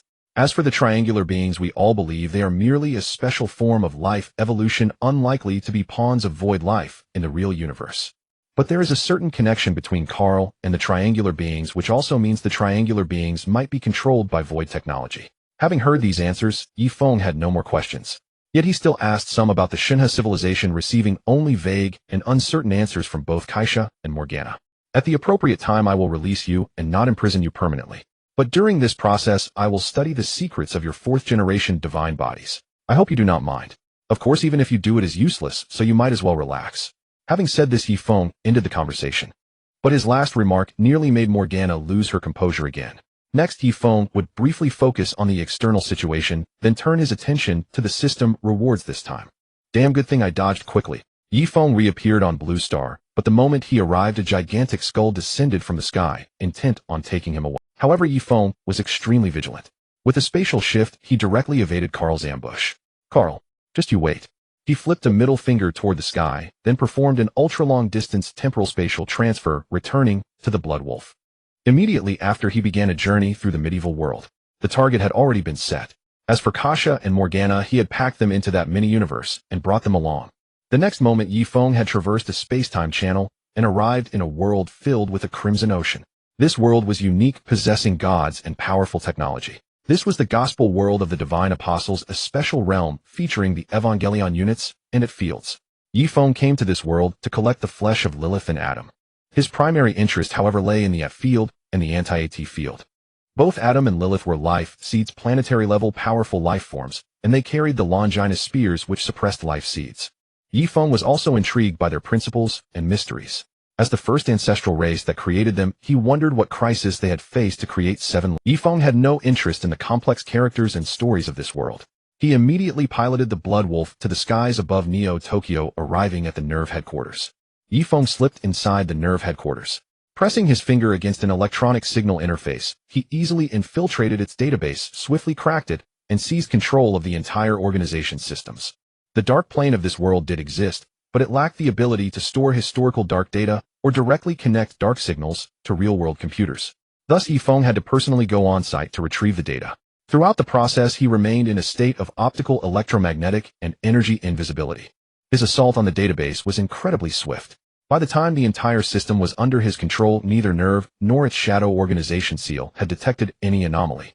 Yifeng first ventured to the deepest part of the organization, where he successfully encountered the first life seed, Lilith. He directly employed a temporary dimensional domain to contain Lilith. Since the entire system was under Yifeng's control, even though Lilith had been taken, the Nerve members noticed nothing. Afterward, Yifeng ascended to the upper levels and found the Evangelion Unit 01. He once again used the dimensional domain to contain it, which finally drew the attention of the entire Nerve organization. Yet their system failed to transmit any information, and their communication with the outside world was completely severed.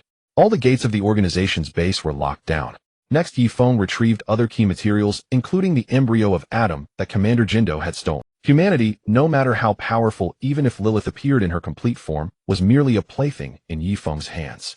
After completing this series of actions, he headed toward the SEAL headquarters. There he found the free apostle Kaworu Nagisa, who housed Adam's soul, and took him along with the research data. This included the most crucial authentic copy of the Dead Sea Scrolls. Then Yifeng began to wait for the 12 apostles. During this process, he successfully deciphered the essence of the AT field. The AT field, in essence, is a combination of a powerful dark energy field and spatial wave frequency, with a certain amount of mental energy as support. Among them, dark energy accounted for 80A, spatial force for 18A, and mental energy for 2. When combined in a specific structural energy configuration, they formed a formidable AT field.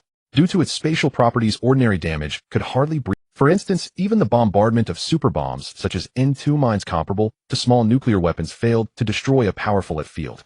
The anti-AT field, on the other hand, is an AT field with a superior structure and a higher proportion of spatial force. It demands a higher level of life energy. Without a certain level of life force, one could not even manifest the AT field. During his research on the AT field, the many apostles he had anticipated appeared one by one. Whenever one appeared, Yifeng captured it. With the AT field and anti-AT field, he could easily neutralize their power. Some apostles were immensely powerful, while others were merely unique in their abilities, but not inherently strong. Regardless, they were all effortlessly captured. When Yifeng arrived in this world, the protagonist had only just begun to pilot the EVA Unit 01, and the formidable Ramiel had not yet appeared. Thus, all the apostles that appeared later became Yifeng's trophies, including the mighty Ramiel, Zerul, and Arael. Yifeng's dimensional domain was vast enough to contain them all. During this process, humanity, including the SEAL organization, launched nuclear weapons toward the site where Yifeng fought the apostles. The result was that they were intercepted by the Blood Wolf's laser weapons before they could even approach. Humanity had no means of resistance against Yifeng's actions. They could only watch from the sidelines, praying that Yifeng would not turn his attention to them. In their eyes, Yifeng was an extraterrestrial force of terrifying power, one that had come for Adam and Lilith. In truth, Yifeng had no interest in them. During the capture of the apostles, Yifeng also made a trip to Antarctica, retrieving the 2 Longinus spears that had fallen to Earth. He studied these peculiar spiral weapons and successfully derived an energy equation capable of neutralizing advanced life forms. In the end, the life seeds of this world, Adam and Lilith, all fell into Yifeng's hands through different means. He no longer concerned himself with what would become of the humans of this world. With his spoils, he ventured into the deepest reaches of space, embarking on an in-depth study of them. It was only after entering the depths of deep space that Yifeng truly claimed the rewards from the previous distribution. This time, his forceful seizure of the 2 life seeds, Adam and Lilith, also earned him rewards from the system.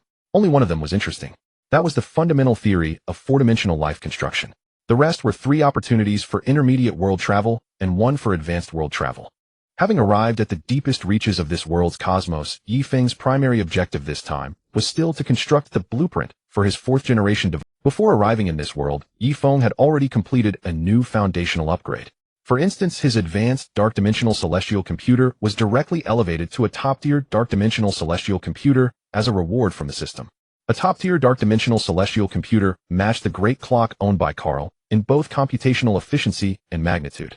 The computational power of such a pinnacle dark-dimensional celestial computer comparable to the Great Clock was sufficient to simulate the entire unknown universe's operation, even encompassing the vast computational capacity to deduce its future evolution. In fact, with Yifeng's current dark-dimensional computer's computational power, he could recreate a super virtual universe. This time, not only had his dark-dimensional celestial computer been upgraded, but his concept rewriting engine had also advanced from an intermediate to an advanced level. An intermediate concept rewriting engine could alter the fundamental physical parameters of a planetary scale system, achieving a degree of conceptual change.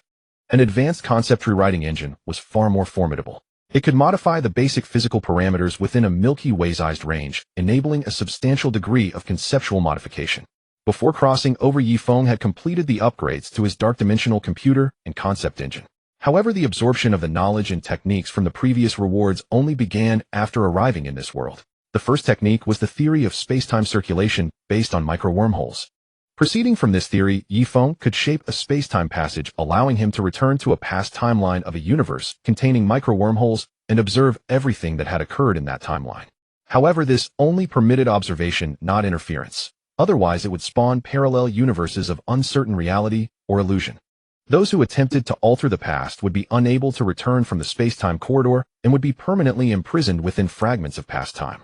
Of course, this was due to the immaturity of the technique. Even though Yifeng had mastered this knowledge to a profound level, lacking means to stabilize space-time, returning to the past still allowed him only to observe, not to intervene. The next two techniques were the theory of upgrading from one dimension to 3 dimensions and the theory of downgrading from 3 dimensions to 1 dimension. If he thoroughly grasped these theories, Yifeng would become exceedingly formidable. Indeed, after spending 2 months mastering the theories of dimensional ascension and descension, Yifeng successfully manufactured a certain super blacktech weapon from the 3-body universe. The 2-dimensional foil. It could directly reduce a real 3-dimensional object to a 2-dimensional world in a state almost impossible to restore.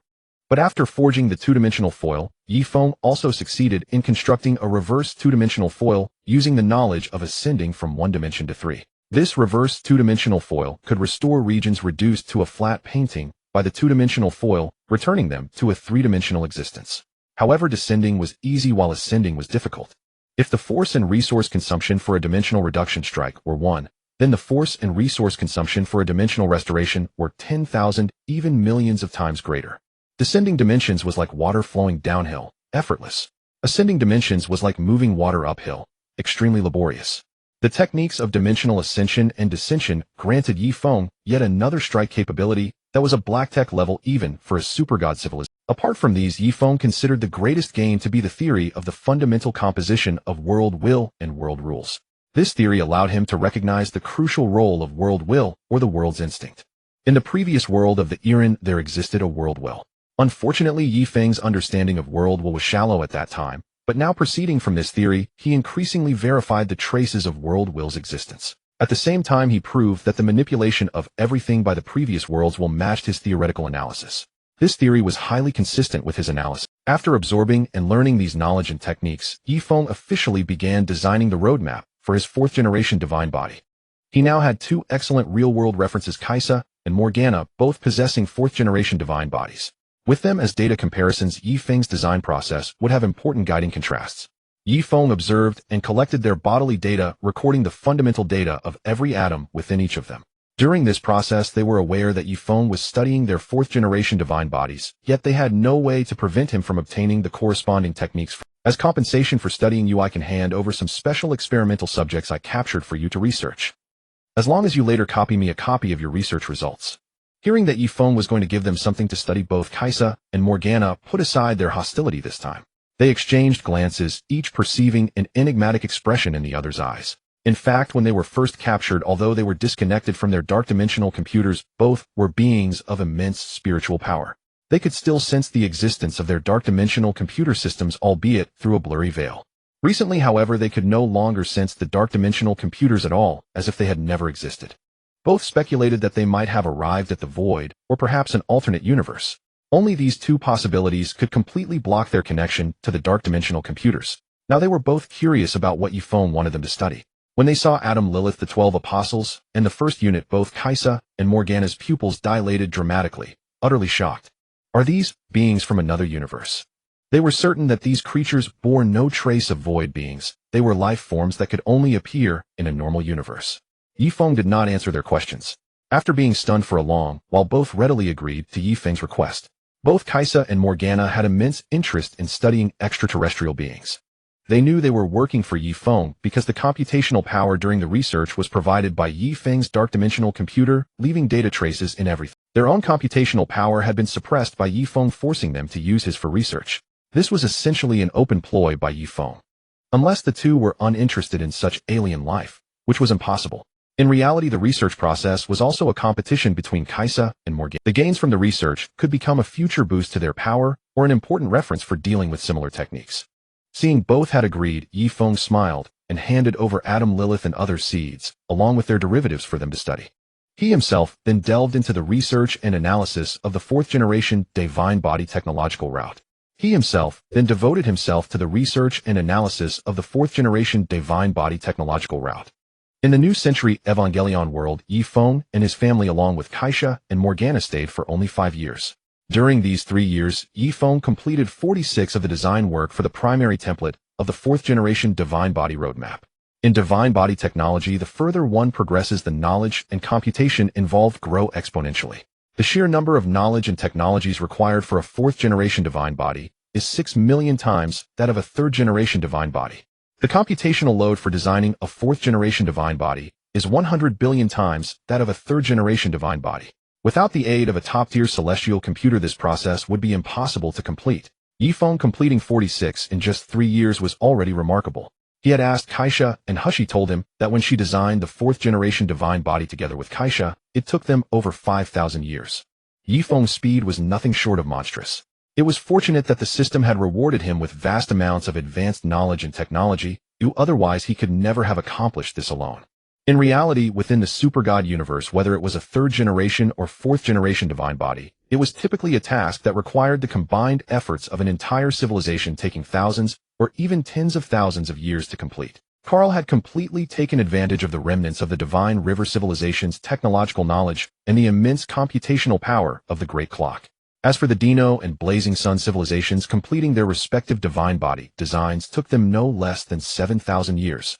Before the Super God Academy approached them, those civilizations had already reached an extremely high level in the relevant technologies and knowledge. The only thing they lacked was the guidance of the Academy's direction and the support of key technologies. Thus, the design of a fourth-generation divine body was never a simple matter.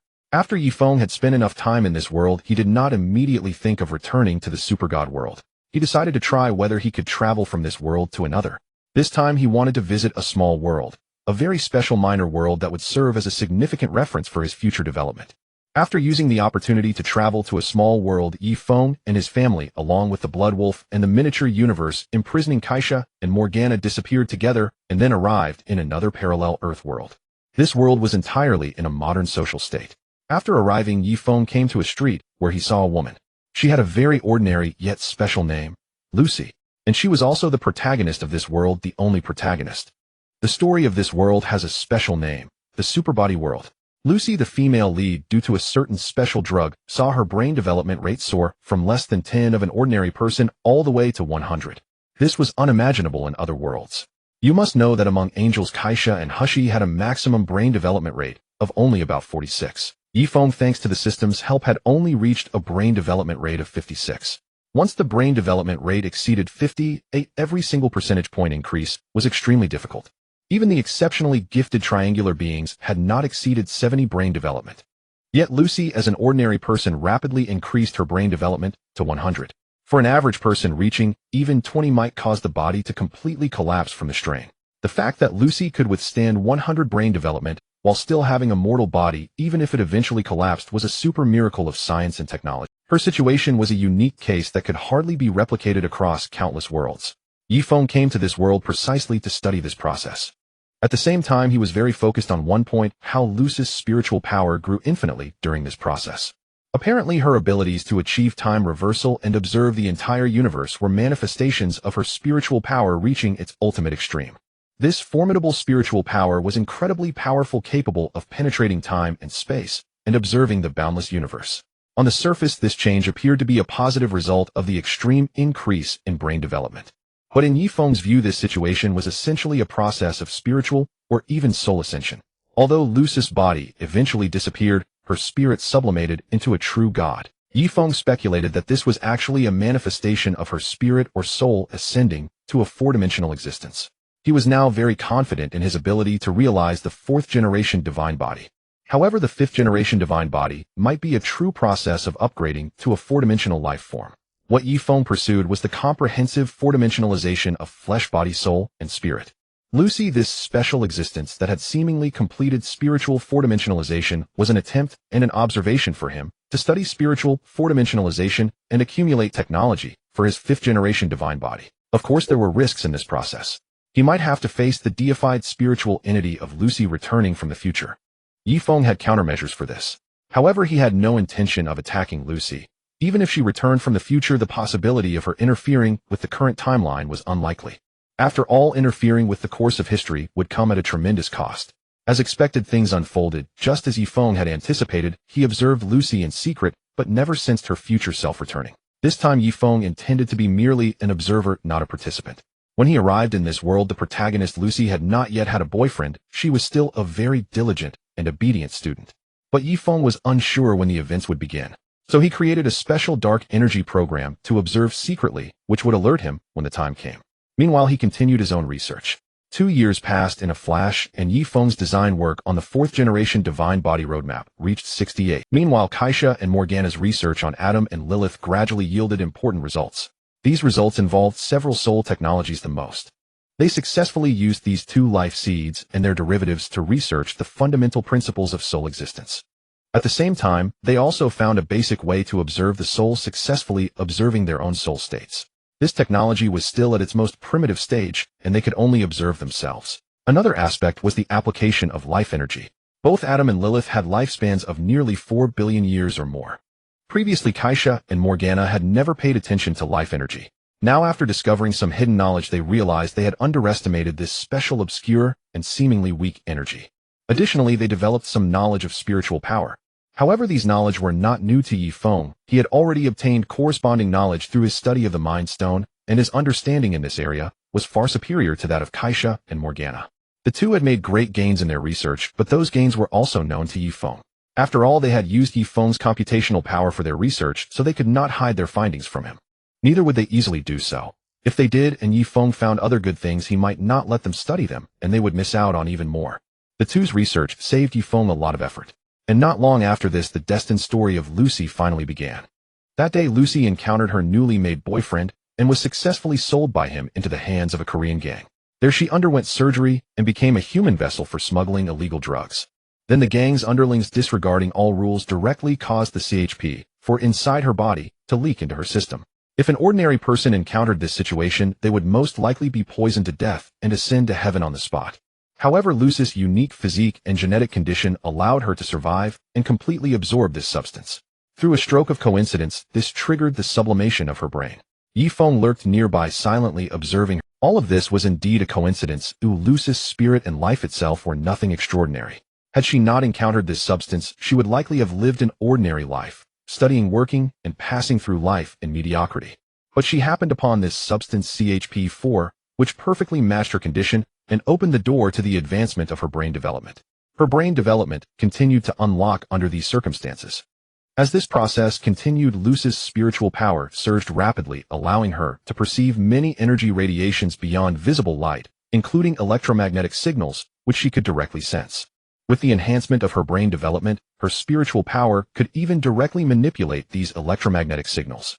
Moreover, she could perceive biological force fields and observe their elementary states of matter and energy circulation. But none of these were the most formidable. The most extraordinary was her unprecedented enhancement of memory. She could even recall memories from her infancy. All the knowledge she had ever learned was unearthed anew. Her computational thinking, memory, and logical analysis abilities were immensely elevated. However, accompanying this drastic sublimation of spiritual power, her body gradually failed to keep pace with her brain's high-speed operation. Had it not been for the powerful energy supplied by the special CHP, her body would never have sustained the brain's rapid processing. Meanwhile, though her spiritual power was swiftly increasing, her emotions were slowly fading. In other words, her powerful spiritual power diluted the part of her that governed emotions. Yifeng even employed the knowledge and techniques of the soul studied by Kaisa and Morgana. Although he could not directly analyze Luce's soul, he could make the result indicated that Luce's soul was indeed an ordinary one. However, her soul seemed to have merged with her brain. After her brain opened the path of evolution, it also became a special cavity connected to a higher four-dimensional level. There are mysterious powers suspected to be four-dimensional permeated through entering her soul. Luce's soul was rapidly being strengthened by this power, and this enhanced soul, in turn, elevated her spiritual power swiftly. This special energy was the key to Luce's sublimation and transformation. The combination of her body with CHP4 opened this dimensional gate, allowing the energy to flood into her soul. A coincidental trigger summoned high-dimensional energy, initiating Luce's evolutionary pattern, seemingly perilous, yet remarkably safe. As long as the CHP4 substance was not interrupted during this process, Luce's evolution would proceed without issue. You two take a look at this substance and this gene. What is special about them? Yifeng took a strand of Luce's remaining hair and some of the CHP4 substance produced in this world, handing them to Kaisa and Morgana for research. He had already confirmed that this special substance existed only in this world. Finding CHP4 in other worlds was utterly impossible. This was a special high-energy substance that only appeared in humans during childbirth in this world, extremely rare and exceedingly difficult to produce. Yet the energy it contained was also immense, arguably the highest biological energy Yifeng had ever encountered in any special substance. The relationship between Kaisa and Morgana was no longer as tense as before. Though they still regarded each other with hostility, they had both focused their attention on researching the items Yifeng provided. They discovered that Adam and Lilith, the two life seeds, and their derivatives held greater mysteries in the realm of life, yet they did not know where to begin. Now Yifeng had given them a new substance and a special gene, which excited both of them. Quick, let me see. You're not bad. Next time you have something good, bring it to Morgana excitedly took the items from Yifeng. In fact, through her research on Adam and Lilith, she had already unraveled the mystery of the field. She had also grasped other knowledge in the domain of life. With this, she could return and shape more numerous, more perfect demon genes with autonomous evolutionary capabilities. The demon genes Morgana had created now possessed the ability to continuously mutate and evolve through competition. Why did she scatter demon genes on a massive scale on every planet, letting them run rampant and compete with each other? It was to pursue a natural disordered evolution, eliminating inferior genes and selecting superior ones. Her generals, Atai and Heifeng, were both screened through this process. Only Atua was the earliest to follow her and voluntarily fused with the demon gene. With the current research, she could enable demons to possess AT fields and even evolve anti-AT fields. Following the evolutionary process derived from Adam and Lilith, she could shape true positive and superior evolution. The evolution of demons might yield countless inferior paths, but the evolution derived from Adam and Lilith was never negative. All of it possessed form. Kaisa saw through Morgana's intentions at a glance, but she could not stop her. Moreover, there had always been a tacit understanding between her and Morgana. This evolutionary path was indeed immensely helpful for Kaisa in shaping a more powerful angel gene system. At the moment of the Emerald Star explosion, Kaisa had already understood that Carl was capable of launching a targeted strike against the current female angel genes. The angel's genes were all based on a uniform evolutionary template. The advantage of this gene system was the ability to rapidly expand troops. All female angels after unified training became formidable warriors. But the disadvantage was that it was too uniform, making it easy for an enemy to discover a single flaw and cause all to suffer. Previously, Kaisa believed that the angel gene system was unbreakable, but later she realized she had overestimated the technological level of angel civilization. The uniform template of angel genes would be a disaster for all female angels. This new evolutionary technology could make the angel gene system more perfect and harder to crack, because it introduced variation and multiple uncertainties. At that point, angel genes would no longer be a uniform pattern. She might even use it to create a suitable male angel template. And this male angel gene system, after a few rounds of evolution, selecting the best, could restore the angel civilization with qualified male angels instead of the current single-gender civilization. At that moment, after hearing Morgana's request, Yifeng thought carefully and produced a new item. It was the flesh of that mysterious creature he had obtained from the Ligas psionic civilization, the world of out of control, and handed it to the two for research. This thing had the potential to contaminate psionic power and spiritual energy. Yifeng had never found a good way to deal with it. Even using the Mind Stone, he could not figure out the issue. Since there were two bold ones here, he might as well let them try. After all, the danger would be to Kaisa and Morgana, not to him. These two had existed for tens of thousands of years with formidable spiritual power, intensity, and impressive techniques in spiritual defense. Yifeng felt they might make discoveries. This mass of flesh was sealed within a spatial sphere completely isolated from the outside world. Seeing Yifeng produce a mysterious mass of flesh, with such a cautious demeanor, both of them became more careful. Something that could make a mysterious figure like Yifeng so wary was bound to be risky and dangerous. But they did not give up and decided to handle it with caution. After they acknowledged the risk and did not withdraw, Yifeng merely warned them that the thing had the ability to contaminate the spirit and told them to be careful. Then he left the place and continued to observe Lucy.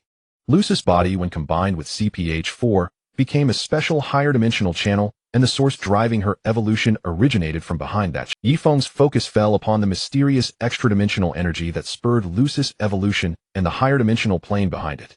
As time passed, Lucy's brain development also underwent rapid changes. When Lucy was injured and CPH-4 leaked, her brain development quickly reached 20A, at which point she already possessed manifest psychic power. Her psychic power was not telekinesis, yet under the influence of that higher dimensional energy, it could directly interfere with reality, achieving effects identical to telekinesis. From that moment on, Yifeng meticulously recorded and analyzed Lucy's life data, mental data, and the vague data manifested by her soul power.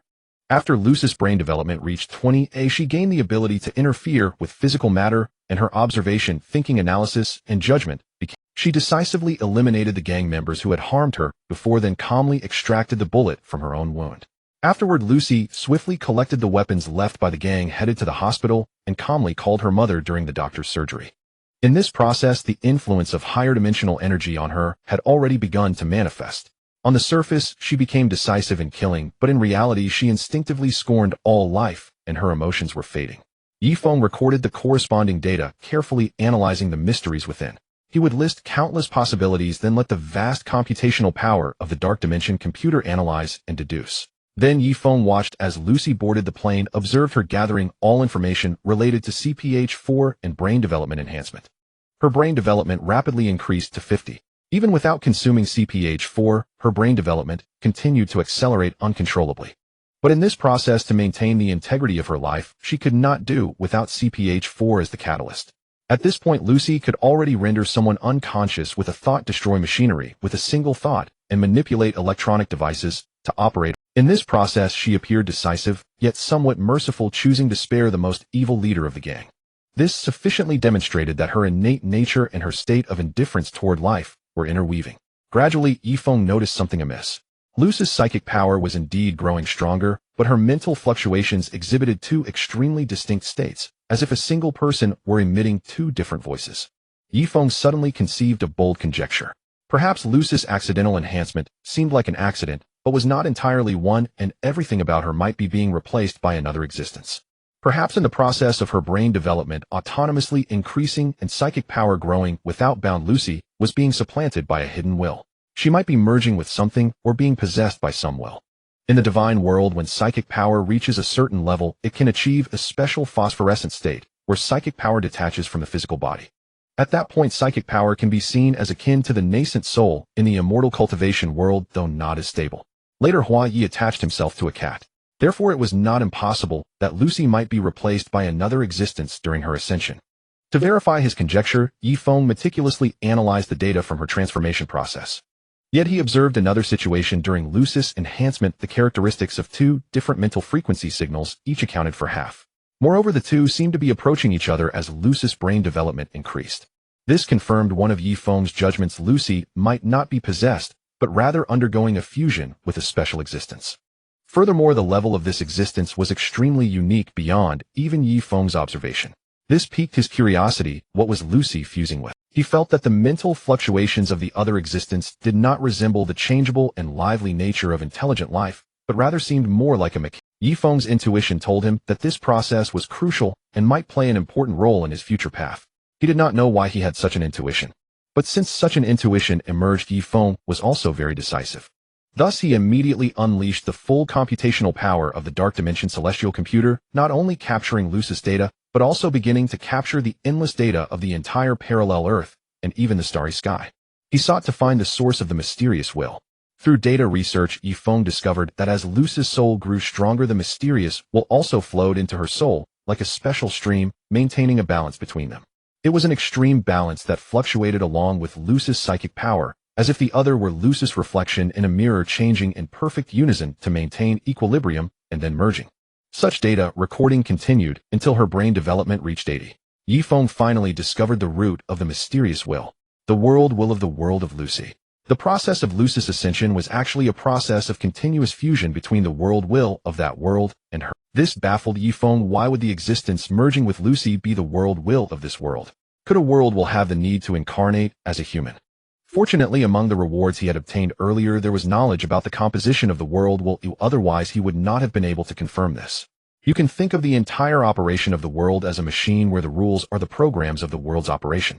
And the collection of these endless world operation programs ultimately forms the core system of a computer. This system, when endowed with wisdom, becomes the world will. Regardless of the world's size, the world will, inherently mechanical and instinctive, is also the most prone to giving birth to intelligent existence. The other world he encountered not long ago must also have had such a situation where the world will transformed from a mechanical entity into an intelligent one. Through various traces of data and comparison with corresponding knowledge, Yifeng formed his current judgment. Next, by recording and analyzing the data of the entire starry sky, he gradually formed a vague conjecture. This world was entirely three-dimensional, and the power that had just elevated Lucy might be the most primordial force of the world. This power elevated Lucy to a quasi-four-dimensional or even four-dimensional soul, then leveraged her as a point to drive the entire world toward four-dimensional ascension. The ascension of the world was the foundation for all of this. Through calculation, Yifeng discovered a key point. That was the combination of Lucy's gene's life state and CPH4 through the enhancement of brain development to complete the evolution of her soul to the four-dimensional level was the least costly and most easily achievable four-dimensional path. The entire world was infinitely large, but Lucy was merely a speck of dust within it.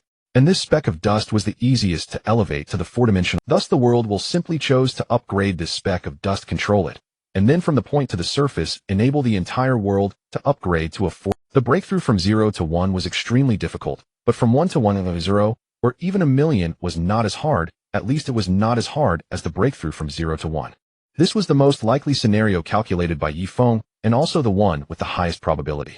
All data deductions indicated that this was the optimal solution. To ensure that this speck of dust advanced along the path it had set, the world will chose to fuse with Lucy.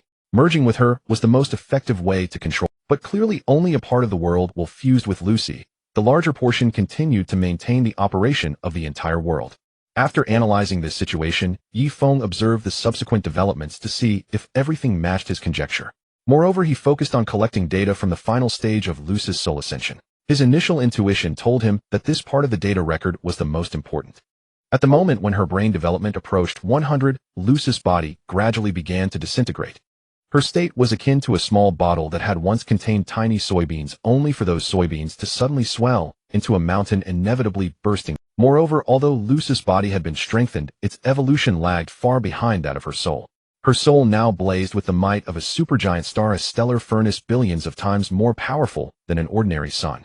Gradually, Lucy's soul ceased to undergo quantitative enhancement and instead began to contract, growing denser and more solid. This transformation was akin to soft sponge turning into resilient, hyperdense dark silver. This was a qualitative ascension, a metamorphosis where quantity was exchanged for quality. Simultaneously, her soul, along with her perspective, traveled back. During this voyage upstream through the river of time, her soul, like a small boat navigating against the current, began to absorb a peculiar residual energy. This energy, left behind in the annals of history, was part of the power of time. Yifeng, having once possessed the time stone, was intimately familiar with this advanced energy, capable of influencing time itself. Lucy's boat, sailing backward on the river of time, absorbed this temporal power. The essence of time was etched into her soul, gradually forming a unique linear imprint. This linear imprint resembled Taoist runes or Western magical glyphs, yet it was entirely distinct. Its overall appearance mirrored a winding. This extraordinary line flickered in and out of existence, seemingly eternally stable, yet perennially in flux. It possessed dual characteristics like the wave-particle duality of light, both eternal stability and erratic, chaotic motion. Moreover, the temporal aura it exuded had condensed so thoroughly that it seemed intent on pulling Lucy's soul into a special higher plane of existence. Ultimately, Lucy's soul vanished from the real, three-dimensional world. The region she occupied became a fragment of four-dimensional space. At that moment, her soul could reach the entire universe and perceive all information within it. Lucy could no longer exist in the three-dimensional world, yet she could observe the entirety of three-dimensional space.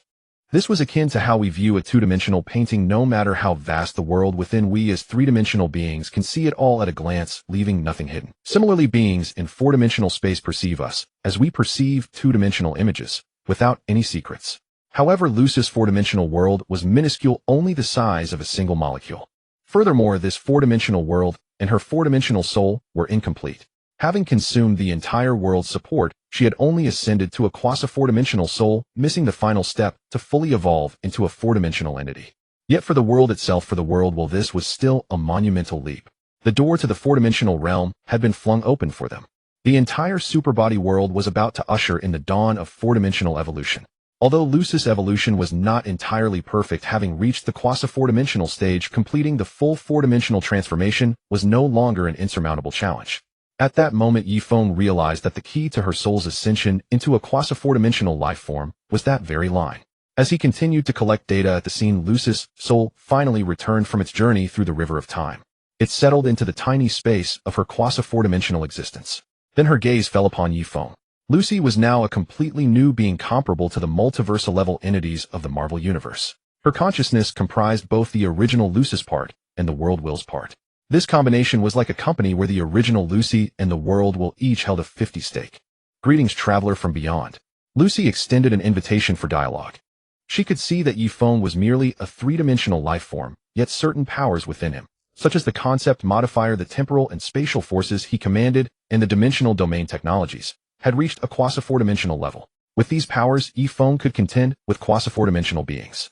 Moreover, certain aspects of him, like his private dark dimension, remained utterly inscrutable. This made her cautious, so she chose dialogue over confrontation. Hello, Lucy. Congratulations on successfully ascending to a four-dimensional life form. Yifeng responded. But Lucy paused momentarily, unable to reply. At that moment, the original Lucy's memories and thoughts still influenced her. She knew she had become something akin to a deity, but she had no idea she had become a four-dimensional life form. Although she had been a university student before, such notions had never crossed her mind. Now, despite possessing boundless knowledge and insight, she still lacked clear awareness of this fact. Am I now a four-dimensional life form? Like the advanced beings and stories that we three-dimensional life forms perceive as looking at a two-dimensional picture? Uncertain, she sought confirmation from Yifeng, the outsider. For she could ascertain that Yifeng carried a device with immense computational power, proving he was not some god or demon, but a technologically advanced life form. Although Lucy was a quasi-four-dimensional life form, her four-dimensional abilities were instinctual, not consciously understood. Just as we fall ill but cannot pinpoint the exact problem within our bodies. A thing can be yours without being grasped by your intellect or consciousness. Yes, to be precise, you are now a quasi-four-dimensional life form, just one step away from true four-dimensionality. The reason you have vanished from ordinary sight is that three-dimensional humans simply cannot perceive the four-dimensional world or the you within it. You can send them information, but they cannot observe you. Yifeng explained her situation. And you need to understand your own condition from a scientific perspective. Only then can you accelerate your evolution toward four-dimensionality and figure out how to become a true four-dimensional life form. Nothing he said was false. Though Lucy was now a quasi-four-dimensional life form until she attained self-awareness of her state and a clear path to four-dimensional evolution, she could not find direction nor make that final leap. The world could only push her this far. The crucial last step was hers alone. I see. Thank you for your guidance. Can you tell me more? I'm still somewhat confused about my current state, Lucy said. Even after traversing history and witnessing infinite information, her cognition and mentality remained at a very low level before fully comprehending. How about this? We exchange information. You give me the data from your journey through the river of time and your sensations during that state, and I will give you my understanding of three-dimensional and four-dimensional space. Yifeng proposed. Lucy, who had once shared that special USB drive with humanity, was not particularly wary. She agreed without hesitation.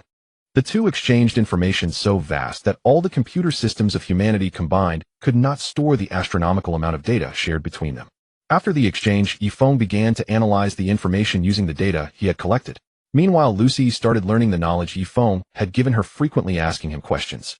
She was now a diligent student. The world will of this world did not interfere with their exchange. After nearly a year of research, Yifeng finally discovered the essence of that mysterious time-attributed line. A rule. It was the embodiment of the time rule, a brand imprinted upon Lucy's soul.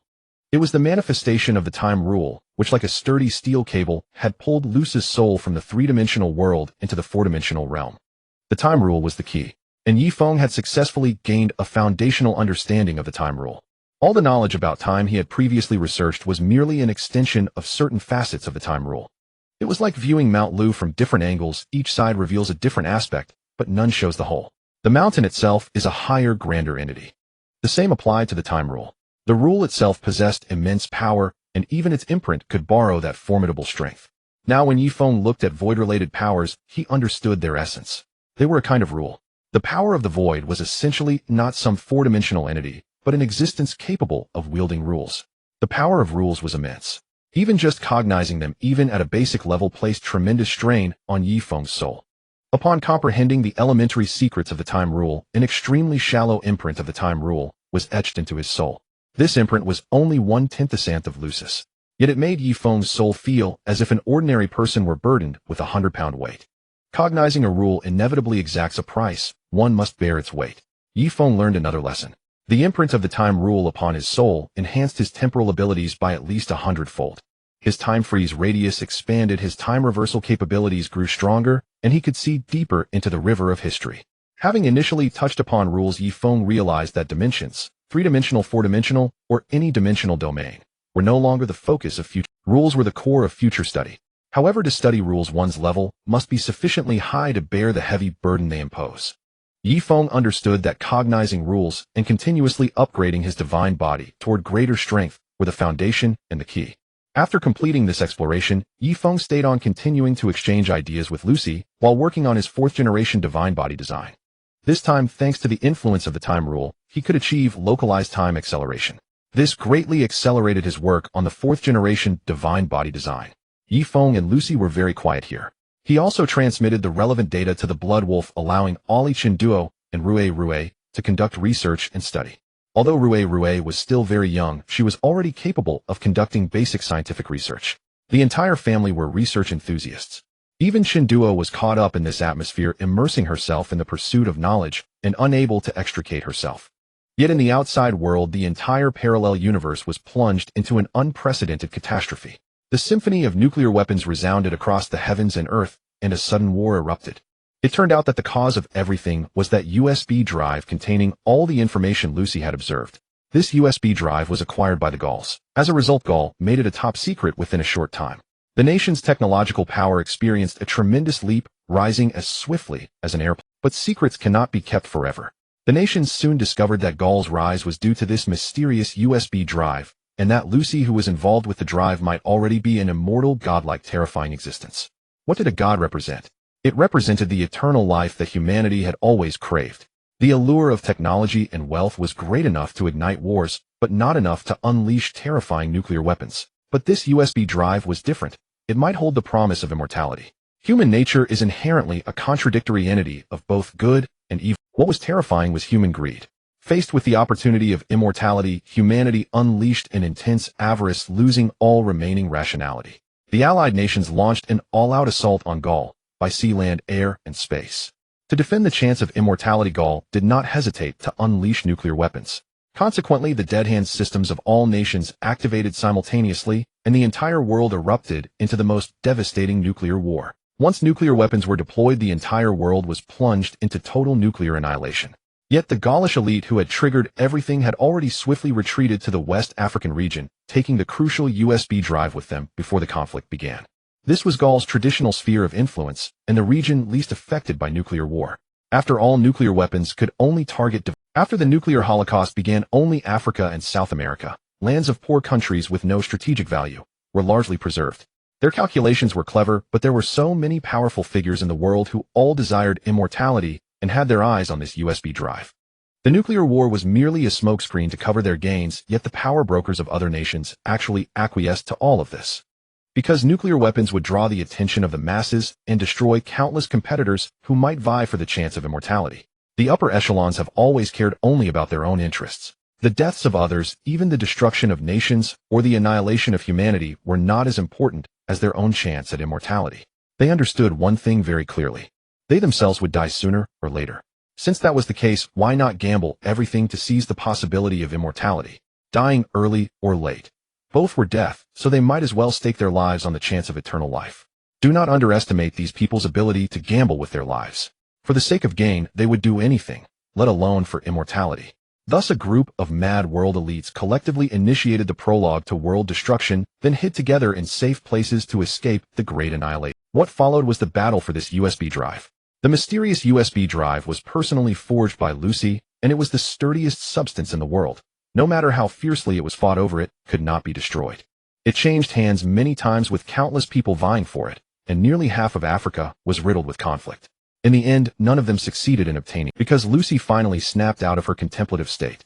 The moment she was deeply pondering her own future coincided precisely with the outbreak of nuclear. Lucy noticed everything that was happening on this parallel Earth. She traveled back in time, reviewed all historical information, and realized that what she had left behind was not a blessing for humanity's technological explosion, but a switch for destruction, a satanic gate to hell. Most importantly, her mother and her family had all perished in the nuclear impact. The very thing she had personally forged had destroyed her loved ones. In her fury, Lucy retrieved the USB drive and destroyed it. The various behaviors of humanity during the Great Annihilation filled her with profound disappointment. She even began to turn dark. And humanity was never the darling of the world. They were merely temporary lucky winners in biological evolution. Somewhat enraged, Lucy directly initiated the evolution of marine life. During this process, Yi Feng provided the genetic secrets of the trihedron. Thus a new intelligent race emerged in the world's oceans, a marine intelligent race created by Lucy. The Sea Clan. Yi Feng found this matter extremely amusing. So he collaborated with Lucy to create another race. The Beast Clan evolved from wild animals. They included the gentle-natured minotaurs and goat-head people, as well as the ferocious bear clan, tiger clan, wolf clan, lion clan, and so on. Yi Feng also used the angelic genes he had collected to create the Feather Clan. The Feather Clan bore a striking resemblance to angels. All of these newly emerged races, no matter which clan, possessed a trace of the genes of Adam and Lilith, and thus had the potential to awaken superpowers to manipulate dark energy. They were called the new intelligent races, the new transcendent races. Because Lucy had grown to hate humanity, she added genetic information that instilled a loathing for the human race into these races. After the emergence of the various intelligent races, they all harbored a strong hostility toward humanity. Instead, humans became the common enemy of many intelligent life forms during their rise. Fortunately, Lucy did not interfere excessively afterward, allowing humanity to survive amidst enemies on all sides. Yet human survival ability was also extremely formidable. Among the mad scientists began studying the genes of these new races and conducted random fusion experiments.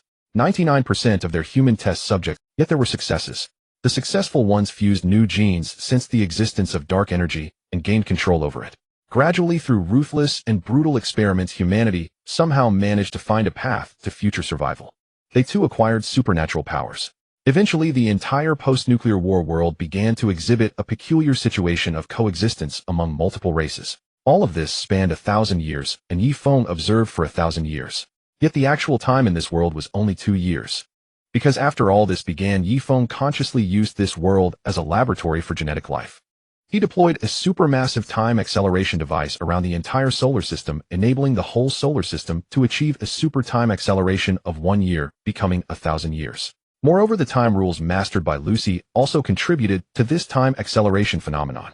Later on, she also participated in this grand experiment that used the entire life-bearing planet as a laboratory, because within it she saw the path to becoming a true four-dimensional life form. In the blink of an eye, Yi Feng found himself on the cusp of his scheduled return. Yet he harbored no desire to go back to the super god world, for there was nothing worthwhile. Seizing Karl now was beyond his full capability. Confronting the Super God Academy or the descendants of the Divine River would be an uncertain venture, their true strength unknown, the risks too great. The void, moreover, far surpassed his current power. Above all, returning to the super god universe would deny him the tranquility needed for research. Angels, demons, Karl, the blazing sun civilization, and even the Divine River descendants would all trouble him. He did not fear these beings, but he loathed being easily disturbed. After much deliberation, Yi Feng resolved to continue his journey to other worlds. This realm was exceedingly peculiar and perilous. Yet its danger lay not in the early stages, but in the later ones. Any early threats were utterly insignificant to him. Having made his decision, Yi Feng bid farewell to Lu Shi. He could see that she was deeply curious about the world beyond, for all information about this realm was transparent to her. But Lu Shi bore half of the world's will and shouldered a mission that tethered her to this place. In truth, Lu Shi had already comprehended her purpose. The world had facilitated her ascension, and she was not the kind of ungrateful soul who would bite the hand that fed her. She resolved to aid the world in its dimensional ascension. Thus, though she yearned for the myriad realms, she remained. Yifeng took his leave of her, and his family once again traversed the void, arriving at a vast world, what mortals would call a great thousand worlds. This time their spatial passage terminated at yet another parallel Earth. After arriving, Yifeng parked the Blood Wolf near an asteroid belt, then brought his family down to this world's Earth. This parallel Earth was roughly in the year 2008. This world seems no different, does it? No. They all appear to have conducted secret projects searching for extraterrestrials. At first, Ailey perceived this as an ordinary world, but soon she detected a peculiarity. This world bore traces of extraterrestrial existence, and various nations were actively seeking signs of alien presence, though all such information was. Then through the internet she noticed a woman named Yi Wenjia. This world possessed a dark dimension, but it lacked the function of recording historical dark data, so Ailey could only gather intelligence through electronic records. Gradually, through obscure clues, she discovered that Yi Wenjia was deeply problematic. She seemed to be the leader of a clandestine organization. With the technology Yifeng and his family possessed, intercepting and deciphering electromagnetic signals in the air was trivial. She uncovered Yi Wenjia's connection to a mysterious organization. Ailey was intrigued by all this. Just observe. This world is dangerous, but the current phase is relatively calm. We should act as mere observers. My priority is to complete the design of the 4th-generation divine body. Yifeng gave his instructions, allowing the curious Ailey to covertly monitor the situation while he plunged into the ongoing research of the 4th-generation divine body blueprint. This time he incorporated more advanced temporal and spatial technologies, endowing the atoms of his 4th-generation divine body with spacetime properties. They lived in an inconspicuous small town, rarely interacting with the outside world. Their seclusion served to let Rue experience ordinary life and to provide relaxation amid their research. The world Yifeng had come to was the 3-body world, a realm far more perilous and despairing than the super-god universe. This was a world not only of despair for humanity and the Trisolarans, but for all civilizations in the universe. Civilizations in this world possessed devastating destructive power. The Dark Forest theory turned every civilization into a terrifying destroyer, a dark hunter driven solely by self-preservation and the elimination of threats. Fortunately, the early centuries of the 3-body world involved only the distant struggle between Earth and Trisolaris. On Earth, the most immediate danger. Upon arriving in this world, Yifeng covertly took control of the proton, implanting specific programs within it. The proton would continue its normal activities, disrupting human scientific research, but it would completely and actively ignore the existence of Yifeng's family, never reporting any information about them to any party. While Yifeng immersed himself in research, Ailey Rue Chen Duo and others observed the grand drama unfolding among Earthlings, the Trisolaran ETO, and the Proton. One by one, human scientists committed suicide, for in their eyes physics had ceased to exist. The very foundation of human technology had crumbled. These individuals were among those who held a fervent passion and idealism for science, the pillars of human technological progress. Through a game called 3-Body, the Trisolarans effortlessly attracted countless malcontents and innate turncoats to join the ETO. The various factions of the ETO, leveraging the information advantage provided by the Proton, engaged in conflict with humanity, steering its technological development toward stagnation. Yet the relentless deaths of scientists were recognized by world leaders as abnormal, an invisible war of technology. They had essentially confirmed that extraterrestrials might exist in outer space, but they were uncertain whether the deaths were linked to these possible alien civilizations. Thus they defined it as an invisible war. Nations covertly responded to this situation, but their informational disadvantage left them unable to trace the actions of the Trisolarans and the ETO, until the death of a key figure, Yang Dong. After this, Shichan officially intervened in the investigation of this invisible war, ultimately unveiling the true culprit. From then on, the ETO was truly exposed to humanity. Similarly, the Proton's actions against Wang Miao were pivotal in revealing everything. Thereafter, the frontier of science, the 3-Body game, the ETO, and the Trisolarans gradually came into the view of humanity's upper echelons. One gripping story after another unfolded. Though both the Trisolaran and Earth civilizations were insignificant compared to Yifeng's technological prowess, Ailey and the others found them thoroughly captivating.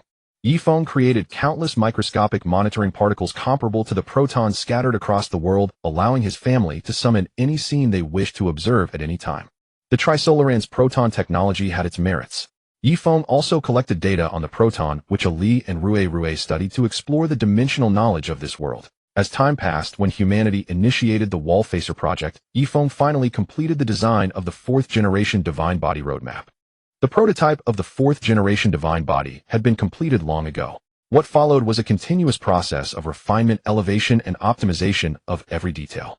After all this demanded immense time and effort, repeatedly testing and verifying the vast blueprint, identifying and rectifying shortcomings. In this round of rewards, Yifeng had not received a 100 error correction card for the 4th generation divine body. All flaws had to be discovered and corrected by himself. Upon completing the design of the 4th generation divine body, the Wallfacer project in the 3-body world officially commenced. After completing the design of the 4th generation divine body, Yifeng prepared for its upgrade. The equipment and resources needed to upgrade the 4th generation divine body had long been gathered. During his time in the Marvel Universe, Yifeng had already amassed a vast amount of cosmic resources, enough to elevate him to the level of the 4th generation divine body. Yifeng's upgrade did not take place on Earth. He directly piloted the Blood Wolf to the star system where the Trisolarans resided, commencing his upgrade plan there. The Trisolaran star system contained 3 stars, each of immense size. Their energy combined with the resources Yifeng had previously collected sufficed to sustain his upgrade to the 4th generation divine body. However, Yifeng did not undergo the upgrade inside the Blood Wolf. For his 4th generation divine body was not merely an ordinary one, it integrated secrets from the EVA world's life, seed mystical arts from the Marvel Universe, and knowledge from the world of the extraordinary. His 4th generation divine body was a technological divine body, yet upon its formation it would inevitably generate significant space-time fluctuations due to the powerful spatial-temporal attributes. These fluctuations would create immense spatial-temporal disturbances capable of destroying the interior of the Blood Wolf. Yifeng's upgrade could only be conducted in the vastness of space. This was the most likely scenario based on Yifeng's approximate calculations, and he had to guard against it. This time Yifeng's upgrade took nearly a full year to complete. The upgrade of a divine body should not be rushed. Especially for a complex 4th generation divine body, the minute changes and intricate refinements required were astronomical in scale, for it involved alterations at the atomic level. Yifeng's 4th generation divine body was entirely different from his 3rd generation. With the 3rd generation divine body, he achieved eternity by controlling molecules themselves, but molecules could be metabolized. However, Yifeng's 4th generation divine body was fundamentally distinct.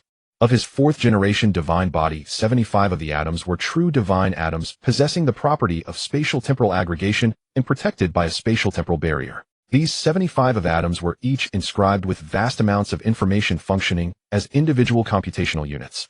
The remaining 25 of atoms in his body were those capable of metabolism. Their presence maintained the macro cycle of life within Yifeng. After initially understanding the rules, he realized one thing: all things are dynamic, yet also. Similarly, his 4th generation divine body contained static immortal atoms, as well as dynamic atoms involved in metabolic cycles. The static immortal atoms ensured his bodhi's eternity, longevity, and indestructibility. The dynamic atoms participating in material cycles represented a state of ever-changing variables controlled by a special atomic computation template, yet they were mutable and uncertain. This state would greatly aid Yifeng's ascension to the 4th dimension. If all atoms were dynamic, his evolution into a 4th-dimensional life form would face immense obstacles and shackles. Similarly, Yifeng's 4th generation divine body had another trait: the state of his genetic system was a dynamic, uncertain balance and stability. This made his 4th generation divine body far harder to decode. Unless an opponent possessed overwhelming computational superiority over Yifeng, they could never decipher his genetic system. The situation where Morgana, upon her first appearance, had her entire information analyzed by Kesha would never happen to Yifeng, for the infinite, unstable, and ever-changing data within him was highly elusive. Yifeng spent a year upgrading to the 4th generation divine body. His 4th generation divine body possessed not only characteristics such as atomic spatial-temporal defense, mutual atomic positioning, autonomous atomic spatial-temporal aggregation, and effective computational power per atom, but also dimensional properties. Yifeng infused his divine body with dimensional spacetime. These dimensional spaces were located at very specific positions, the acupuncture points and meridians in Chinese culture. Since Yifeng was a Posek star human from the super god world, his original body did not contain the hidden realms of meridians and acupuncture points. Therefore, following the power system of a fantasy world, Yifeng directly created his own acupuncture points, meridians, and the most crucial Dantian space. In Yifeng's 4th generation divine body, every corresponding acupuncture point and meridian channel was a special dimensional domain of the human body. They contained immense spacetime. They also served as substitutes for the energy core upgraded versions of it. These technological acupuncture points and meridians housed vast spaces larger than 3 solar systems. Within them, massive amounts of dark energy could be stored. At the position of Yifeng's technological lower Dantian, there was a colossal dark energy crystal nucleus. It was the size of a planet and contained an astronomical amount of energy equivalent to over 100 billion stars. In other words, even in an environment utterly devoid of energy, Yi Feng would never lack power. The energy stored in his fourth-generation divine body was more than sufficient for several years of full-power combat. Of course, having just forged his fourth-generation divine body, Yi Feng still needed to absorb enough energy to reach full capacity. Yi Feng's technological middle dantian also existed, designed as a storage space for external objects. Moreover, it had a crucial function: it could store living beings, allowing them to survive within. His upper dantian was designated as the housing location for a celestial computer. Yi Feng merged his dark dimension space with his upper dantian, placing his computational core within his own body. It combined dimensional domain technology, dark plane technology, and space-time technology, making it exist within the human body, yet separated by a layer of space-time, not in the same dimensional reality as the body. Thus, even if his body suffered severe damage, the upper dantian existing in a different space-time would remain unaffected, and the computational support would persist. Moreover, the computational core would move with his body. Previously, he had kept the core in the dark dimension, and although it could follow him due to the system's power, even across worlds, that was akin to the primordial spirits in the primordial world being entrusted to the heavenly Tao, always a latent danger. When the saints entrusted their primordial spirits to the heavenly Tao, they were subject to its control. By placing his most important computational core in the dark dimension, Yi Feng faced a similar risk. It was safest to keep it within his own body. After his divine body upgrade, the transfer of the dark dimension space was not obstructed by the system. Instead, the system assisted him, making the process much easier. Thus, the fourth-generation divine body he formed possessed not only the power of immortality and indestructibility. His energy was also inexhaustible, preventing him from being captured or losing combat capability due to insufficient energy, as had happened to Morgana, and his most critical computational core now traveled with him, achieving a higher level of security. With these various enhancements, Yi Feng's fourth-generation divine body was officially realized. Thus, in terms of ranking, he was now no different from the king-level powerhouses of the super-god universe. His combat power even reached the pinnacle among king-level beings, fully comparable to a Stadia-optimized weakness and exploited Kesha. Although Yi Feng had previously captured Kesha under normal circumstances, without using space-time technology, he would not have been able to defeat her. His success was merely due to the element of surprise and her lack of preparedness. Yi Feng had completed his evolution to the fourth-generation divine body. Yet, as he had foreseen, the ascension also triggered a colossal cosmic phenomenon. The immense spiritual energy within Yi Feng, combined with the vast life force from his evolution, gave rise to a terrifying dark energy projection. In the super-god world, such a phenomenon would only manifest within the dark dimension. It was akin to the colossal deity projection of De Bluin confronting Morgana in the dark dimension, or the terrifying dark projection during the clash between galaxy-powered Ge Xiaoluan and Nuashing war god Lu Chuang. After Yi Feng completed his evolution in the three-body world, this projection did not exist within the dark dimension, for the dark dimension of this world had already manifested in the physical universe. Thus, in the void of the Trisolaran system, a colossal cosmic projection appeared as immense as a supergiant star. So vast was it that it occupied 1% of the entire Trisolaran sky. Such a gigantic projection was impossible to overlook. The Trisolarans immediately recognized it as a colossal human projection, nearly identical to the Earth humans they were invading. Moreover, this projection radiated a stellar-grade energy fluctuation. This terrified the Trisolarans. Is that an Earthling? Impossible. This is a stellar-level energy reaction. Do Earthlings possess such a formidable life form? Have they come to annihilate us? According to database comparison, no life form in the universe resembles it except Earthlings. Information exchange raced among the Trisolarans, and fears spread relentlessly. The Trisolarans dared not make a single move as the terrifying apparition loomed in the sky for 3 full hours. They understood the dark forest law of the universe all too well. All civilizations in the universe were fearsome hunters. Only prey appeared in a hunter's sight. In this cosmos, there was nothing but the upper civilizations hunting the lower ones. Except for the sole divine civilization, all were both hunters and prey. The Trisolarans dared not emit any detection signals. They could only passively receive the energy fluctuations radiating from Yi Feng's divine body phenomenon. They feared that the mysterious giant would notice them and crush their planet into dust with a single slap. The Trisolaran leader was seized by dread. He no longer dared to regard Earthlings as mere insects. Perhaps in the eyes of this being, they were the arrogant insects. Soon Yi Feng's divine body apparition vanished. He stood in the void, cast a brief glance at the Trisolaran civilization, and then appeared directly above their Greetings, Trisolarans. I hear you claim that humans are insects.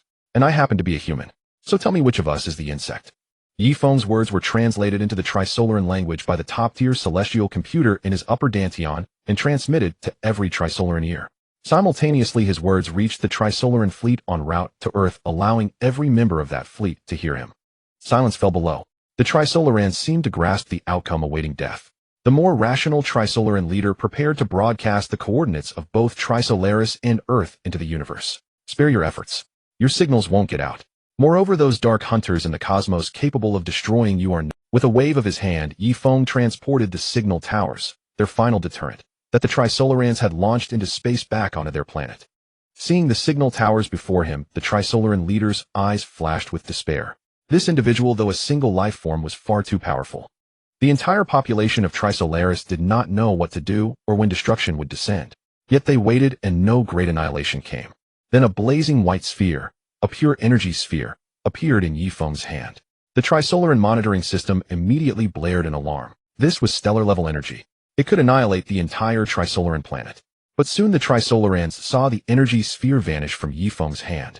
Now the Trisolaran leader finally reacted. Mighty human sovereign, what is your purpose? Do you intend to destroy our Trisolaran civilization? Or are you protecting Earth's civilization? The Trisolaran leader broadcast his question. Yifeng replied bluntly, of course I have a purpose. If it is not satisfied, your Trisolaran civilization awaits destruction. Hearing this, all Trisolarans breathed a sigh of relief. Yifeng then stated his demand. You will surrender all your knowledge, technology, and corresponding experience. If you hide even a shred, I will annihilate you. He had not originally planned to intervene with the Trisolarans. This was a spuro-themate decision after sensing his own power post-evolution. The dark dimension of the three-body universe could not record dark data, so Yifeng could not obtain Trisolaran technology and knowledge through that. He could acquire a significant portion, but not all. Though he had ways to obtain more, it would be incomplete and extremely time-consuming. Though the Trisolarans were not powerful, their technology of compressing a high-dimensional electronic device into a proton was quite commendable. The Trisolarans could not conceal their thoughts, but this also led to a very frequent exchange of knowledge and technology. Without mutual barriers, progress was bound to be enormous. Unlike Earth humans, whose technological advancement was great, but the mutual barriers caused internal resource depletion and made breakthroughs increasingly difficult. Upon hearing this, the Trisolarans unhesitatingly produced what Yifeng demanded. They could not lie, but they knew their primary goal: survival. Technology and knowledge were key, but not the most crucial. Mighty human sovereign, do you wish us to withdraw our forces from the solar system? The Trisolaran leader probed. Humanity must not be destroyed. With these words, Yifeng vanished. He had no desire to save the humans of the three-body world, for it was not worth it. The Earth humans of the past had countless opportunities to save themselves, and many heroes had emerged among them. Yet every hero who saved humanity met a tragic end.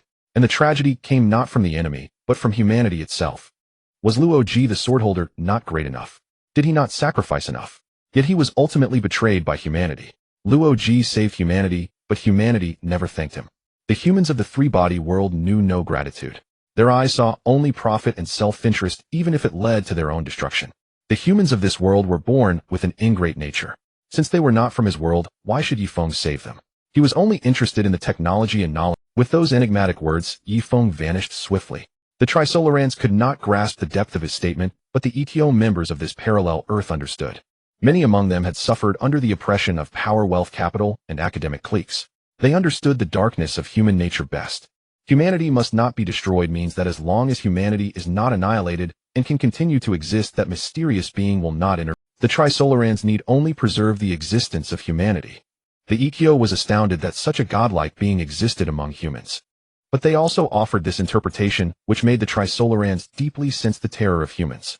It was not their technological breakthroughs, but the depth and horror of their thoughts. The Trisolarans decided to proceed with their original plan, but dared not continue the destruction of humanity. Yet on the human side, the ETO organization, due to the complexity of human nature, experienced another upheaval.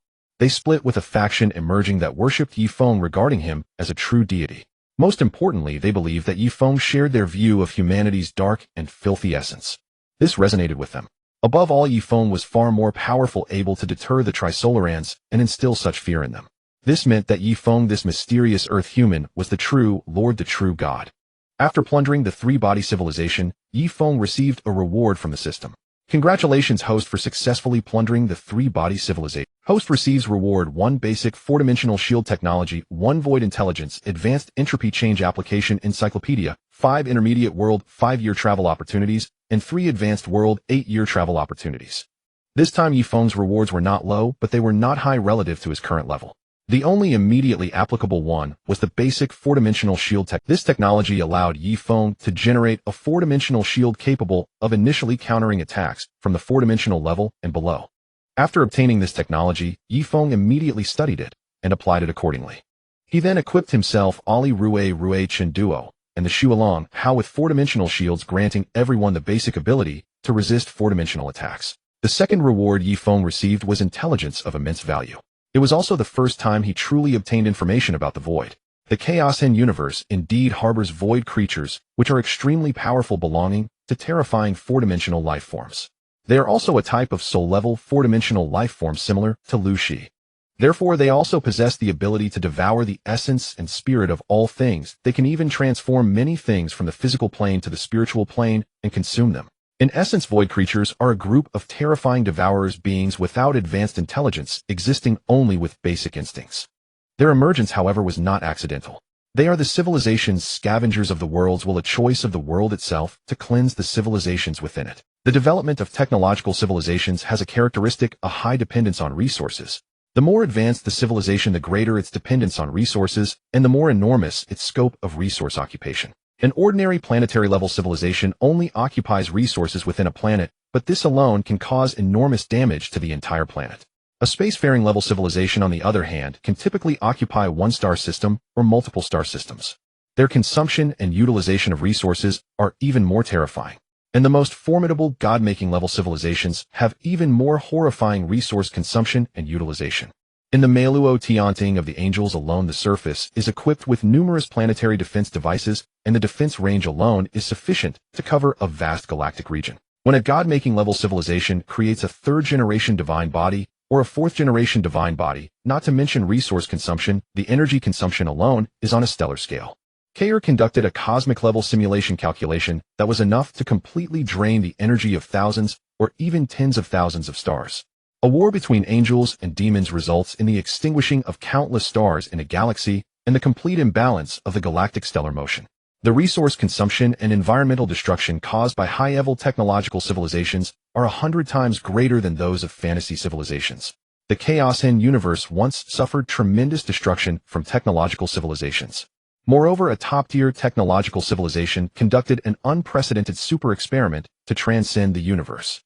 The price was the emergence of an unknown universe where all energy and matter do not exist. This civilization also suffered a backlash from the universe, a curse originating from the universe's own rules, a curse on the soul level.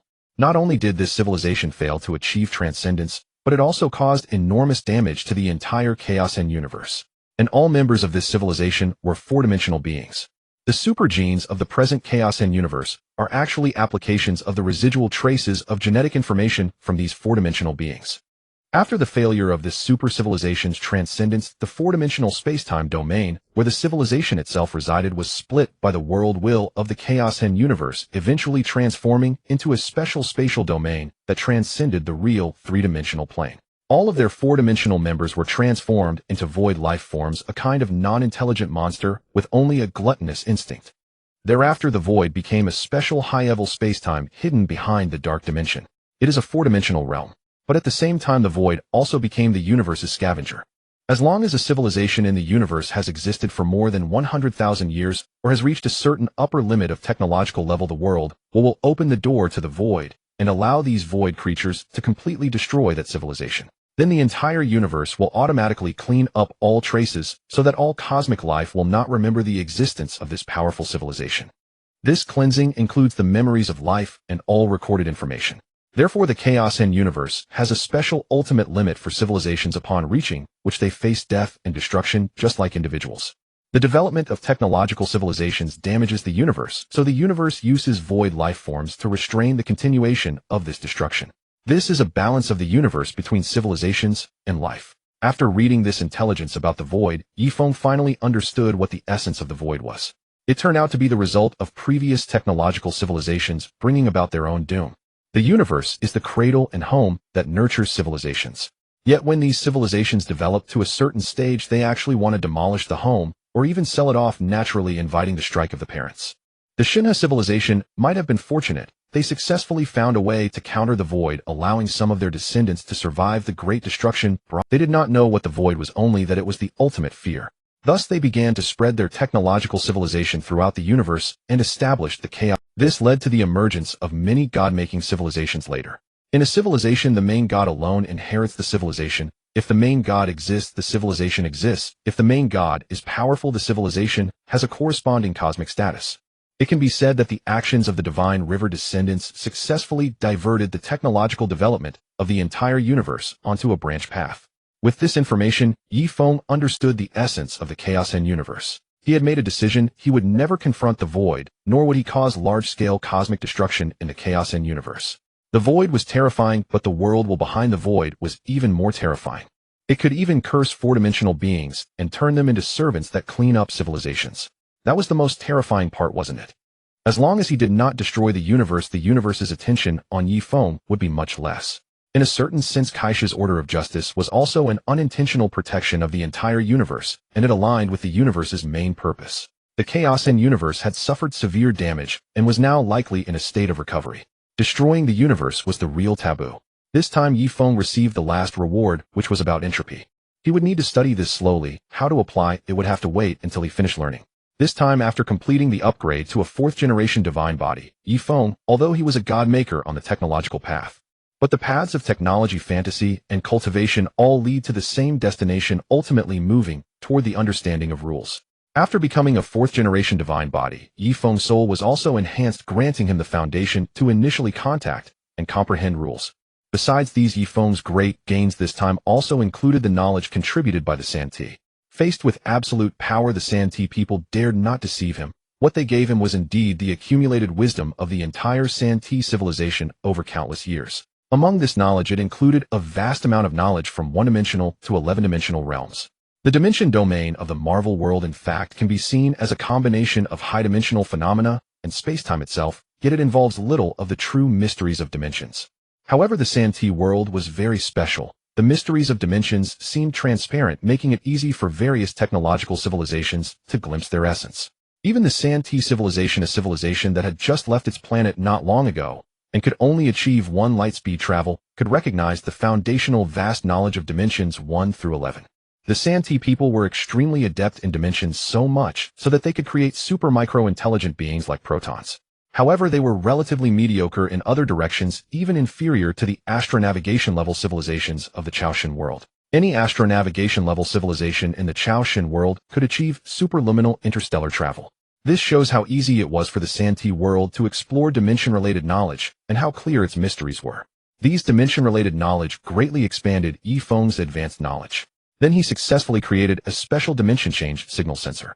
This device could sense the subtle reactions during the process of dimension elevation or dimension reduction.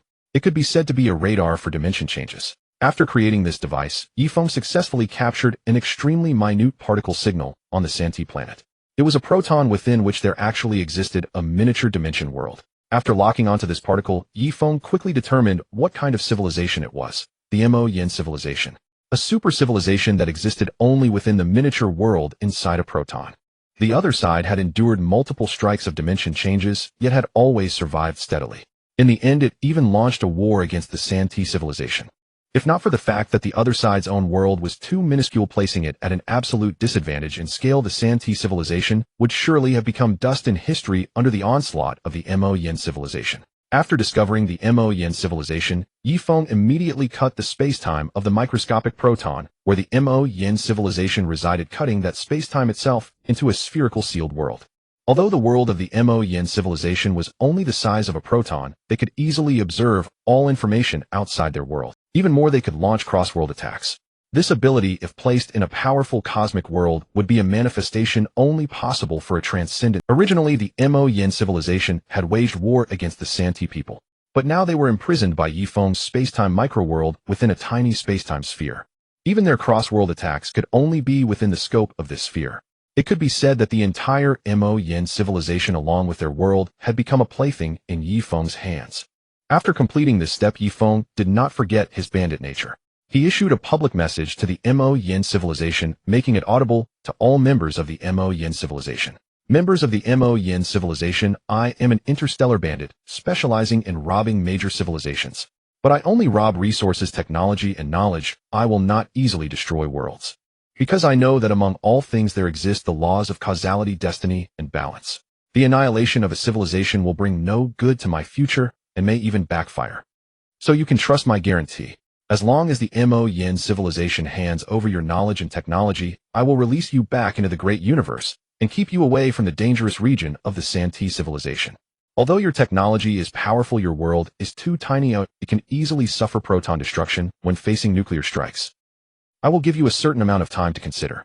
If you do not hand over, I will deem that you have chosen war. At that time, even if I face future backlash, I will destroy your civilization. Yifeng's message was directly transmitted into the ears of every member of the Mo Yin civilization. This caused great panic among the entire Mo Yin civilization. They quickly activated the huge observation device facing the outside world, and the observation results showed that the space-time where their Mo Yin civilization resided had been cut into a space-time sphere. Their Mo Yin civilization simply could not get out. Facing the demands of this interstellar bandit, they had only 3 paths to choose: war, compromise. Moreover, after research, the scientific council of the Mo Yin civilization found that they had no possibility of defeating Yifeng, because Yifeng was far more powerful than the Santee civilization they had observed before. Now they had to face a choice, and this choice ultimately had to be decided by their civilization's leader. The Mo Yin civilization was very cautious. They conducted extensive detection of the outside world, even using some of their foundational resources. But the result made them despair. They were truly trapped within a powerful space-time sphere. This situation was quite hopeless. This fellow who called himself an interstellar bandit possessed extremely powerful technological strength, far surpassing the Santee civilization. If there was a civilization behind him, it would be even more terrifying. They were in this neutron world, utterly unable to break through the opponent's space-time ceiling means. They conducted extensive analysis and deduction and finally found that they actually had only 2 choices: hand over what Yifeng wanted and ultimately gamble on Yifeng's integrity, or resist and ultimately face the destruction of their civilization. From a rational perspective, they ultimately had only one choice to do, as Yifeng demanded, as the chance of civilization survival would be greater. Finally, after much hesitation and deliberation, they decided to take the gamble. Then Yifeng successfully received a large amount of data, which was the total information of the Mo Yin civilization's knowledge and technology. Moreover, the Mo Yin civilization did not dare to play tricks in this regard because they were not sure whether Yifeng might detect their concealment. Yifeng took a full day to finish receiving this vast information. Then he spent 3 days running calculations and tests to see if there were any problems or tricks in the information. Yifeng was not concerned about the completeness. He mainly guarded against the existence of information logic bombs or advanced information trojans. He operated his celestial computer at full power and finally confirmed that there were no problems. Then Yifeng delivered this space-time sphere to a safe area, placing it in a relatively desolate star region with few people, and there he completely unraveled the space-time sphere. As long as the other side gave Yifeng what he wanted, he would not break his word. And the Mo Yin civilization, having escaped disaster, also breathed a long sigh of relief, grateful that Yifeng kept his word and that their civilization had survived. Congratulations, host. You have successfully looted the advanced civilization, the demonized civilization. Rewarded with basic theories of 4-dimensional world structure, basic theories of 4-dimensional energy composition, elementary theories of vacuum, 0-point energy, elementary cognition of virtual particles, the grand unified theory of the 3-dimensional world, advanced theories of quark-level particle composition, basic principles of logic bombs, 5 chances to travel to a mid-level world for 5 years, and 2 chances to travel to a high-level world for 8 years. This time, by looting the demonized civilization, Yifeng had received rewards from the system that were all about theoretical knowledge. But that was precisely what he needed, because they were a small part of the theoretical foundation for shaping the 5th-generation divine body. After receiving this reward, Yifeng looked at the gains and first conducted preliminary research to ensure they could be applied to basic information analysis. Then he decided to search for another target, the Singer civilization. Yifeng had no intention of returning to the technologically backward 3-body Earth. His goal was advanced technology, knowledge, and resources. But finding the Singer civilization was not that easy. Therefore, Yifeng decided to adopt a fishing strategy. The Singer civilization had once carried out a dimensional reduction attack on the entire solar system, which meant that the Singer civilization was in the Milky Way or not. Yifeng found a planet that could generate life, but was suspected of being a life-bearing planet. And then from here, he emitted powerful energy fluctuations that only intelligent civilizations would produce into the universe. In the 3-body universe, there was a huge special point. That was that the positions of other civilizations were very difficult to lock onto, requiring extremely accurate coordinates. This was because the motion of planets, galaxies, and galactic clusters in the entire 3-body universe was a chaotic state, just like the precise trajectory of electrons inside an atom completely unpredictable. Even the terrifying, irregular motion of the three suns in the Trisolaran system was just a small manifestation of this kind of celestial motion. Throughout the entire three-body universe except for a few divine-level civilizations, the computational power of ordinary civilizations could hardly precisely locate a civilization's exact position. Perhaps by the time your strike arrives, that planet has already changed its original position. Moreover, each civilization would only passively detect and receive signals from all over the universe, but would not easily send out detection signals to the entire universe, because that was undoubtedly reporting its own position to potential enemies, shouting to the entire universe, "I am here, come destroy me." Yifeng's information release this time was undoubtedly the same behavior of information exposure. Then the galaxy he was in quickly attracted the attack of the Hunter civilization. A transparent small two-dimensional foil was directly teleported to the world where this galaxy was located through space-time transmission technology. Then the entire galaxy began to collapse from the point where that two-dimensional foil was spreading to the surrounding world. The entire galaxy was being reduced from 3 dimensions to 2 dimensions, becoming a huge painting belonging to the two-dimensional level in the universe. Yifeng glanced at this scene and then turned his attention to his own data detection. He was rapidly using the space-time trajectory of the appearance of the two-dimensional foil to lock onto the original location of the Singer civilization. The appearance of the two-dimensional foil undoubtedly indicated that the force behind the destruction of this galaxy was the Singer civilization. Soon after, Yifeng successfully locked onto the origin of the Singer civilization. He quickly performed space jumps, and after a few leaps arrived at the edge of the other side of the Milky Way. This was the stronghold of the Singer civilization hidden in the deep space outside the Milky Way. Although the Singer civilization possessed powerful dimensional reduction technology, they themselves were not yet a true 4-dimensional high-level civilization. They were still only the top civilization at the 3-dimensional level. However, the dimension technology that was easily glimpsed in the three-body world made them very powerful in the application of dimensions, thus enabling them to create the two-dimensional foil. As a whole, they were actually only equivalent to a 4th-generation divine body-level civilization. Yifeng discovered them, and the Singer civilization also noticed Yifeng's appearance. Both sides peered at each other's information through their own special means, but neither rashly started a direct battle. Yifeng himself possessed the energy data information of a supergiant star level, directly arousing the vigilance of the Singer civilization. Although the life before them was just an individual, its energy level far surpassed that of the entire Singer civilization. After conducting a fuzzy analysis of data and information, the Singer civilization discovered that this suddenly appearing being in space was very formidable. He was like the once-border civilization, giving the Singer civilization no confidence of victory. Both sides were analyzing and judging the information reviewed. Yifeng was prepared to loot the Singer civilization, but he still had the necessary caution. He was analyzing the possible hidden power and means of the Singer civilization through some traces of energy information here, analyzing whether the opponent was truly a tough nut. Although the Singer civilization was a powerful high-level civilization that mastered dimensional technology, they developed in isolation, having almost no communication with other civilizations. Their technological path was almost entirely focused on the side of dimensional technology application. This situation also made Yifeng somewhat relieved the opponent had weaknesses, so he could directly strike. A strange wave traveling at 100 times the speed of light rapidly transmitted to the starry region where the Singer civilization was located. Yifeng activated his concept engine at full power and launched a conceptual strike against the Singer civilization. He directly made tiny changes to the key parameters of energy reactions of all things within the spacetime range of the Singer civilization. At the same time, the parameter values of dimensional changes were also conceptually modified. This was the conceptual strike. The change in data parameters directly led to a result.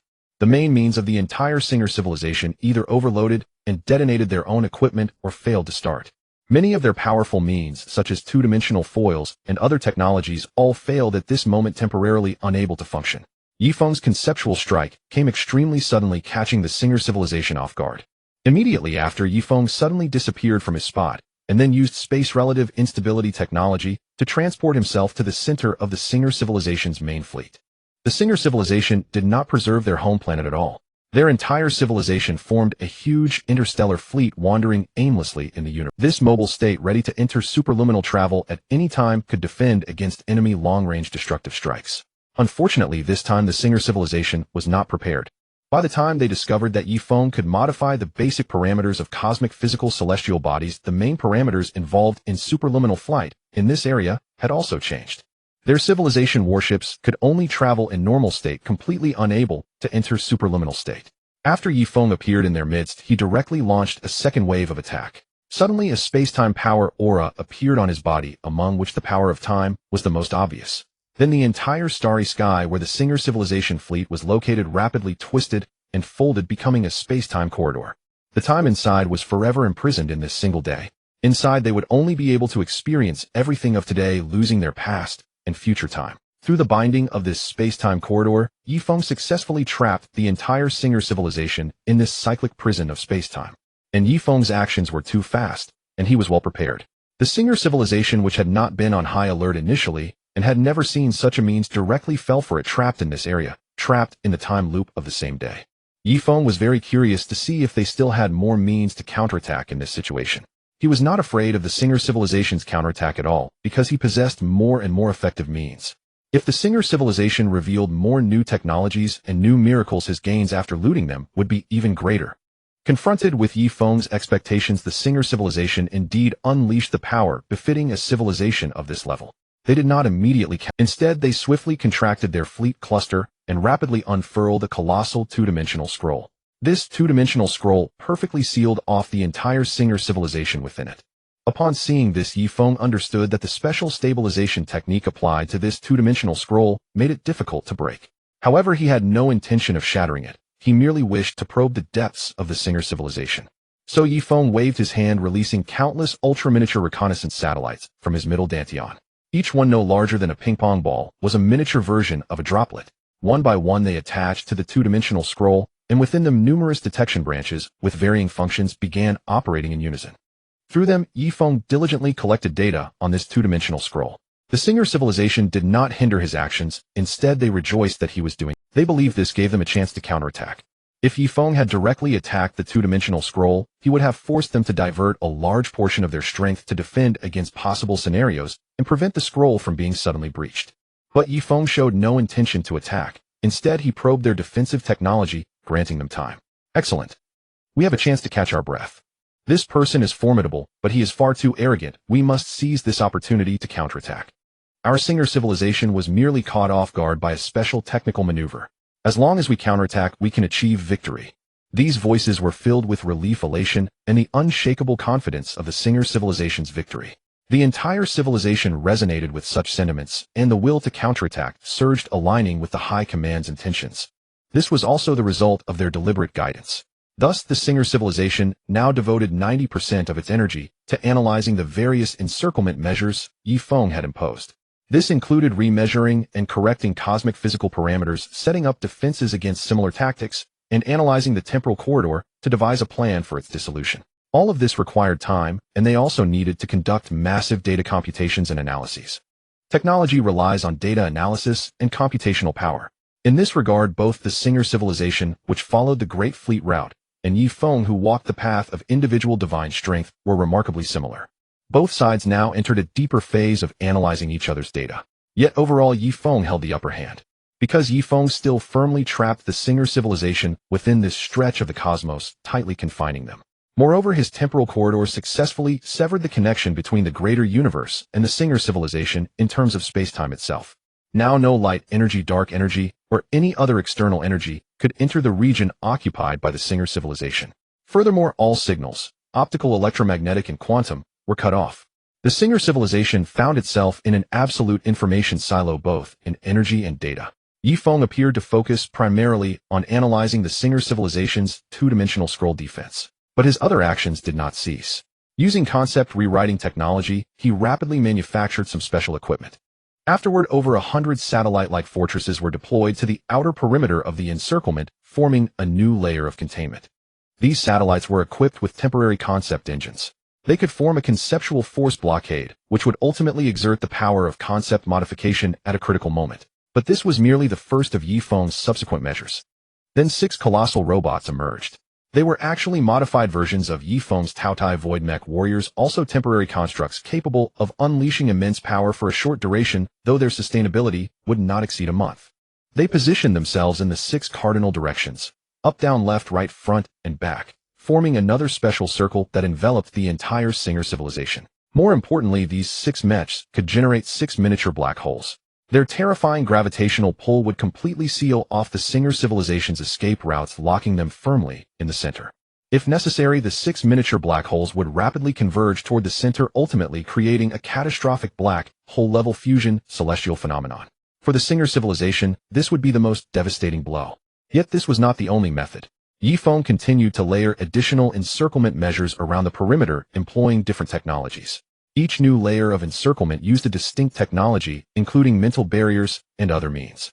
Unaware of all this, the Singer civilization still believed Yifeng was quite arrogant and was busily deciphering the concept rewriting and temporal corridor techniques they had previously observed. Because their external information observation had been completely blocked by Yifeng, they had no idea how many backup measures he had prepared to ensure they could not escape. However, the Singer civilization was not lacking in true wisdom. Some analyzed Yifeng's motives, suggesting that he might only intend to surround them rather than destroy. For destruction was the simplest, most direct, and easiest means to achieve. They reasoned that if Yifeng could create a temporal corridor, he could also generate a space-time turbulence zone. If he created a space-time turbulence zone in the region where the Singer civilization resided, it would bring about their immense destruction. Based on this, they concluded that this mysterious enemy might have other demands of the Singer civilization, not necessarily adhering to the usual dark forest rule of annihilation. They also analyzed that although the Singer civilization seemed to be preparing to break the encirclement, Yifeng could simply create more layers of encirclement on the outside. But this viewpoint was held by only a very small number within the Singer civilization and was suppressed by the upper echelons. The upper echelons needed a unified will to resist. Dissent would disrupt their plans. Moreover, the upper echelons of the Singer civilization still adhered to the judgment of the Dark Forest rule, insisting that Yifeng had come to destroy them. This was not based on reason, but on interest. The foundation of their power lay in the prevailing cosmic Dark Forest rule, which dictated that any encounter in the universe meant mutual destruction. From the perspective of self-interest-driven, twisted thinking, the Singer civilization was no different from the ungrateful Trisolaran humans of Earth. But they did not know that when they launched their counterattack, they would come to understand the reality that surpasses the desire for profit. What true despair meant. Would you too care to witness a high-level cosmic war? Sensing the impending counterattack from the Singer civilization, Yifeng cast his gaze upon the imprisoned Kai Sha and Mo Gunna and began to inquire. The two nodded without hesitation. Thus, Yifeng initiated a live broadcast streaming the scene of his struggle against the Singer civilization. He presented a 4-dimensional visual, allowing them to experience the spectacle directly, enabling them to perceive more and gain greater technological breakthroughs. Why did Yifeng do this? To cultivate his harvest. After obtaining intelligence about the Void from the system, he understood that once he grew powerful enough, the Void would become his mortal enemy. The world will of the super god universe would go to great lengths to strike him down. He needed more powerful entities to divert the Void's attention, and the knowledge and technological breakthroughs of Kai Sha and Mo Gunna would ultimately become it. Yifeng was confident in this. All he needed was time to develop faster, and he had already set his sights on a greater goal. That was to seize control of the super god universe, either by replacing its world will or by subjugating it. For once he grew to a certain level, he would inevitably clash with that world will. Between them only enmity existed, peaceful coexistence was impossible. Yifeng needed Kai Sha and Mo Gunna to witness grander spectacles, acquire more knowledge and theories, and grow more powerful. At that moment, the two were also awestruck by the scene. Yifeng employed terrifying technologies beyond their comprehension to form concentric layers of encirclement, restraining his enemy. The fact that Yifeng treated his enemy with such caution spoke volumes about its dreadfulness. When the two saw Yifeng's figure again, they exchanged glances, and a key insight dawned in both of their eyes. Yifeng had become a 4th-generation divine body. They did not know why he showed them this scene, nor why he unabashedly revealed such things, unafraid that they might get. But both saw one thing: Yifeng was not coveting their beauty, he was truly unconstrained. His progress would far surpass any improvement they might derive from. Meanwhile, the Singer had finally prepared its counterattack. Its warships opened hatches, revealing specialized devices composed of countless intricate circuits. Subsequently, Yifeng detected intense dimensional fluctuation information. The devices emitted streams of 2-dimensional imagery, resembling a series of discontinuous animation frames. They struck the space-time corridor Yifeng had set like film strips laid horizontally. These 2-dimensional images were better termed dimensional rays. Upon striking the space-time corridor, the 2-dimensional rays triggered a violent reaction.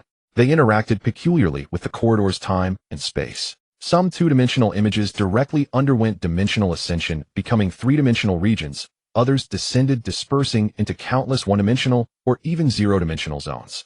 The simultaneous emergence of 1, 2, 3, and 0 dimensions induced a chaotic dimensional state.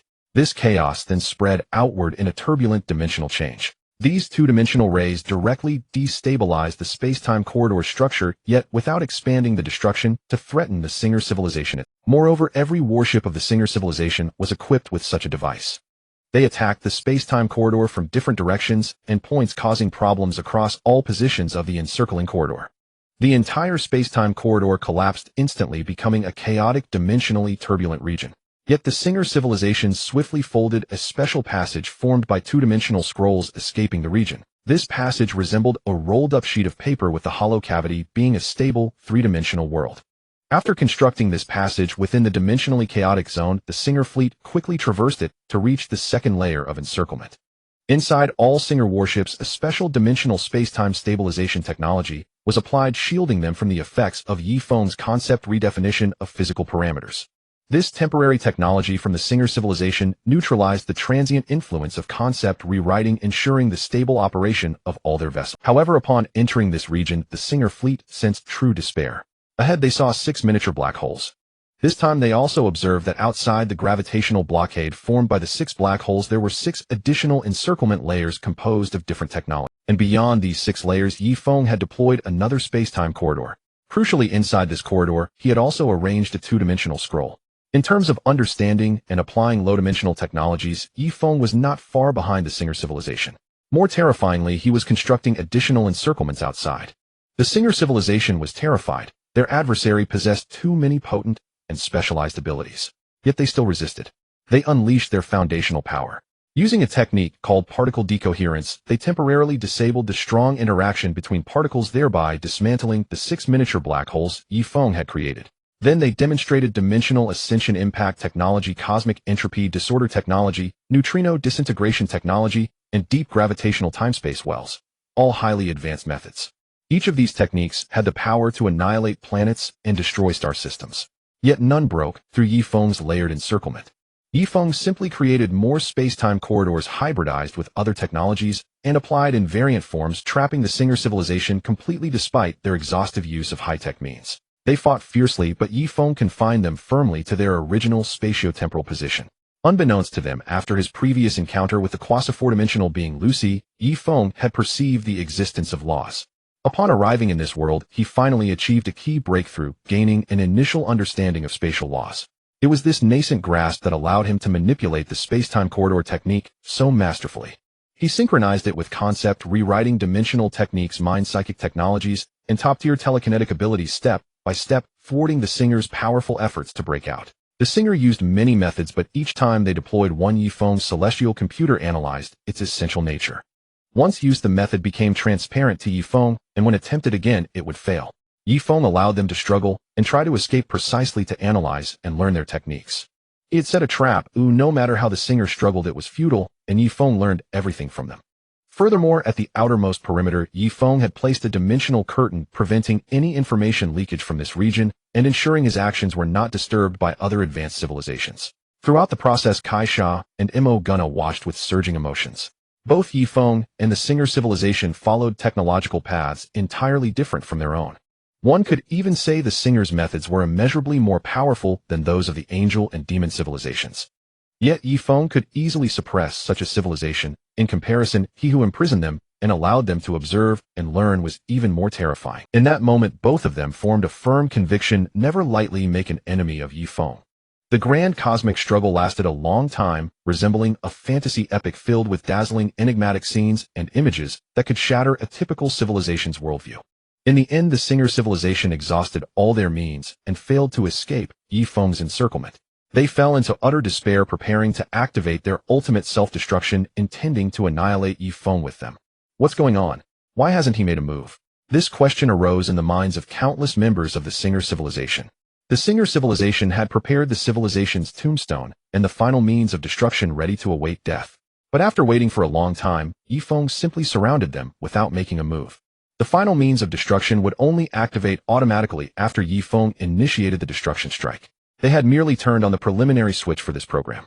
After all, this measure was designed to prevent the scenario where the great destruction did not occur, but the Singer civilization suffered from internal betrayal and destroyed it. It was a self-operating program with only one preliminary switch in the hands of the Singer civilization.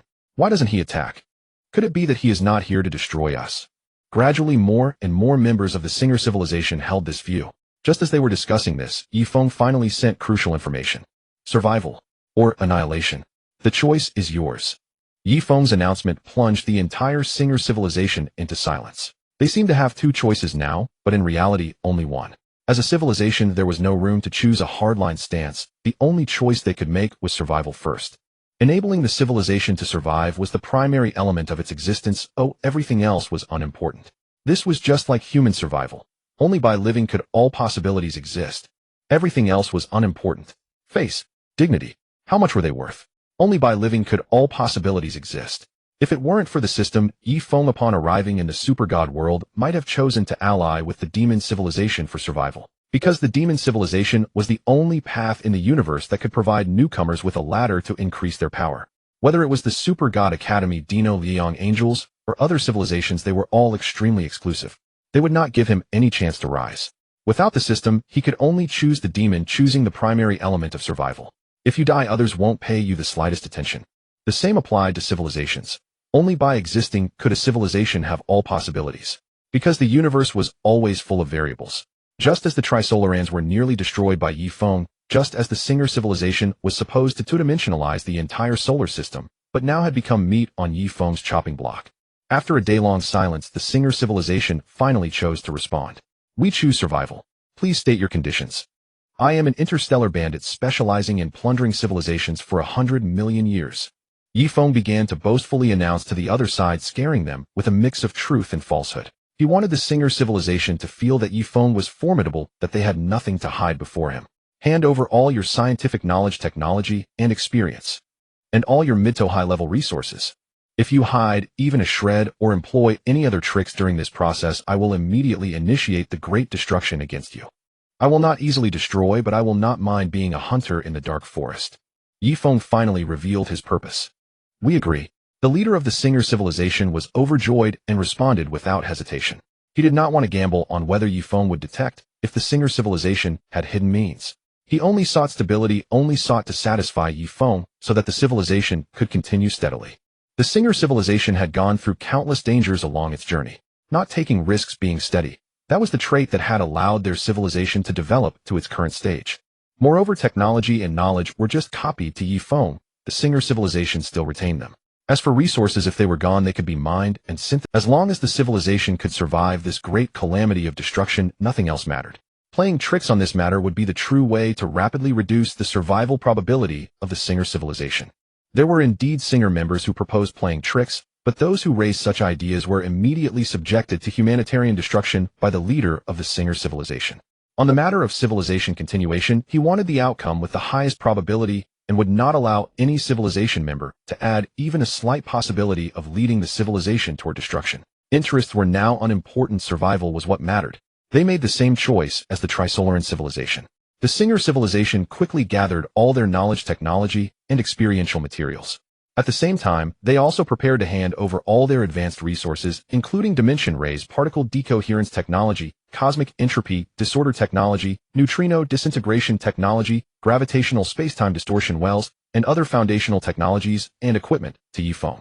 They only retained basic production and manufacturing capabilities along with some effective life-saving equipment. As for the ultimate mutual destruction technology for civilization annihilation, they also handed it over, but they chose not to hand over the mutual destruction system. Among these things, the Singer civilization even handed over all their dual vector foils, the most terrifying weapon in the fate of Trisolaris. Yifeng was able to observe part of the actions the Singer civilization was taking.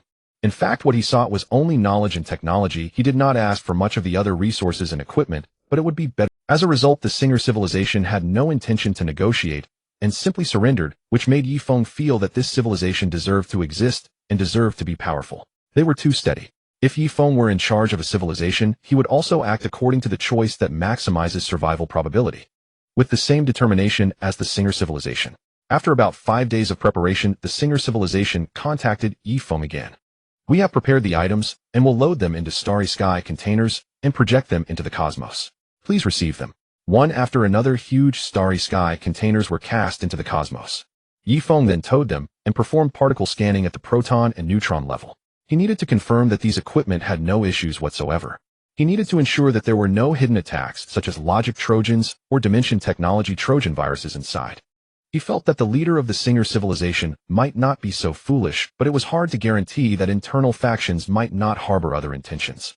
Yifeng conducted a very thorough inspection of each resource. Then he received a super cosmic level quantum hyperdrive, which contained all the knowledge technology and experiential data of the Singer civilization. These materials were described in the language of the Singer civilization. Yifeng quickly converted them into Chinese through extensive computation. Moreover, he transferred and stored these materials into a special void engine, and through the void engine, he performed potential danger detection on the information. In the end, he found no problems. The Singer civilization had indeed provided everything Yifeng wanted. So Yifeng did not waste a word. He packed up all the items and also withdrew all the means of besieging the Singer civilization. Then he piloted the Blood Wolf and made a space-time jump, disappearing into the depths of the Trisolaran universe. Seeing this, the Singer civilization, after conducting preliminary detection, also quickly relocated. Only then did they feel immensely grateful. Their civilization had survived. Congratulations, host. You have successfully plundered an advanced civilization of a high-level world. Rewards: basic knowledge of 4-dimensional life ascension 50 enhancement, in spatial rule comprehension 0-dimensional ascension technology, foundational theory of 5th generation divine body construction, elementary formula for telekinetic strike, in the 4-dimensional world primary chaotic energy extraction technique, 8 opportunities to traverse intermediate worlds for 5 years and 5 opportunities to traverse advanced worlds for 8 years. The plundering of the Singer civilization brought Yifeng tremendous gains. Furthermore, the system's rewards were equally immense, extraordinary beyond measure. The basic knowledge of 4-dimensional life ascension unveiled the preliminary steps for elevating life to the 4th dimension, granting Yifeng the foundation to ascend to a 4-dimensional existence. This technique primarily focused on the 4-dimensionalization of the physical body. In essence, it was merely one of the foundational theories for the 5th generation. With it, Yifeng could officially begin constructing his own 5th generation divine body, based on this theoretical framework.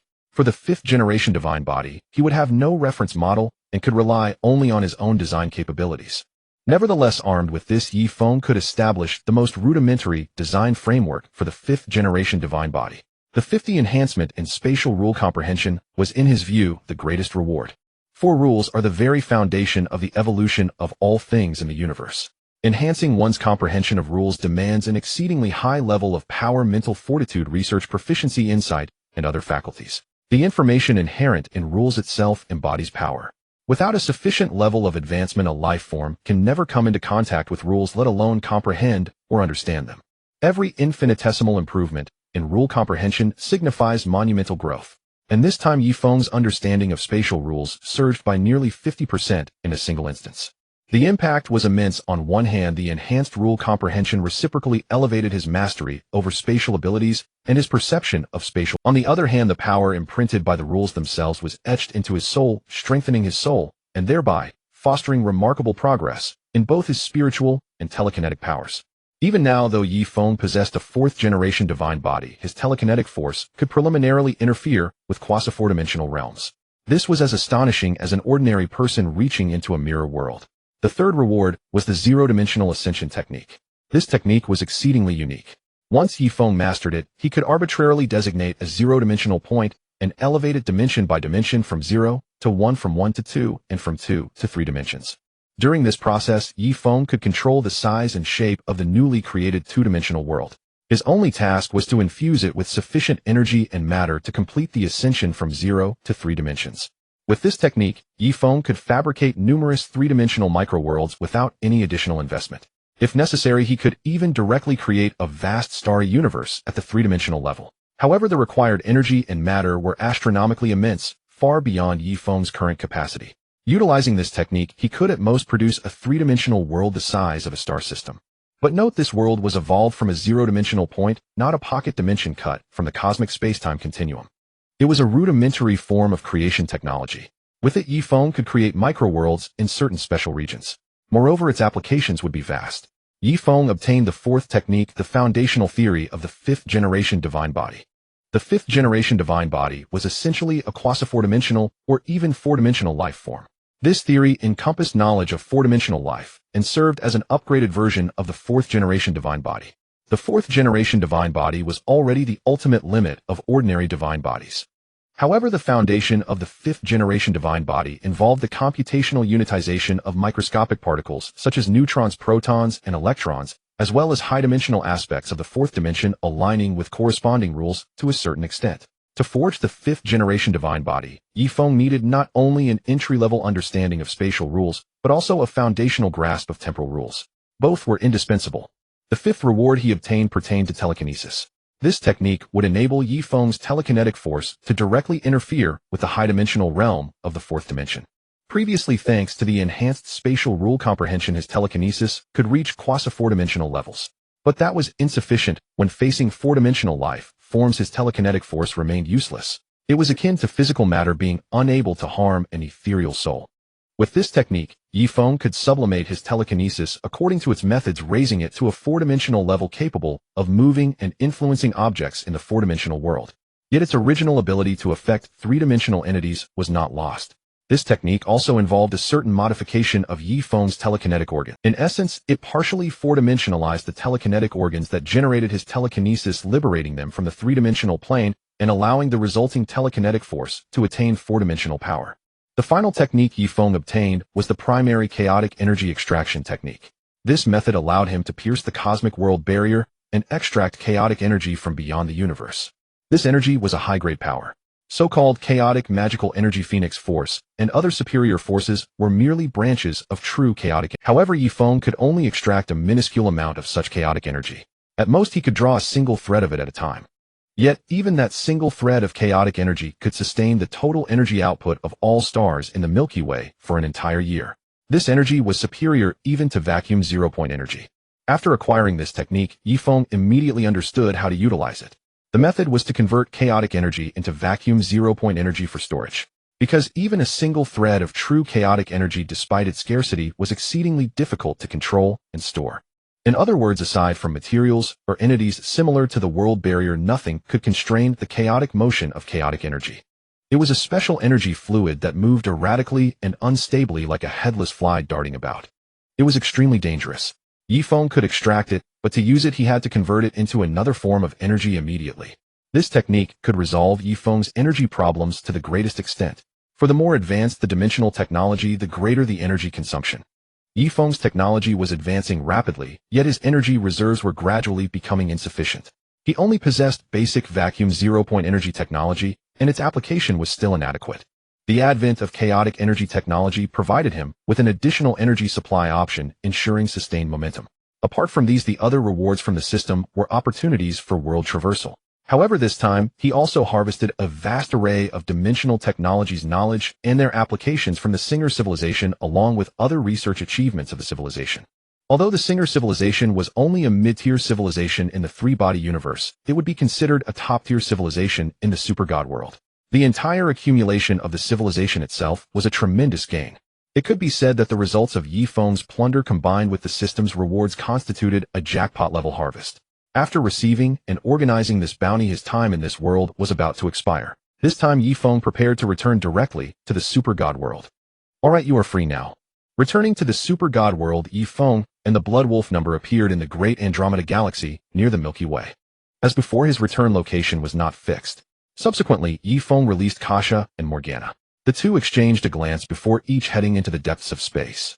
Kasha was to return to the Merlot Heavenly Court, while Morgana intended to reassemble her old forces.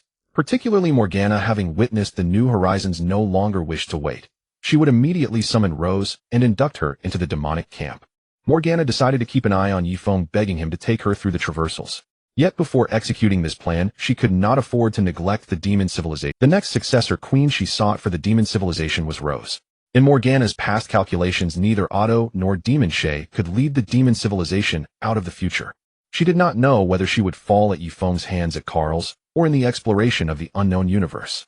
Morgana had to prepare in advance. Upon being released, Kasha did nothing else but immediately return to the Merlot Heavenly Court.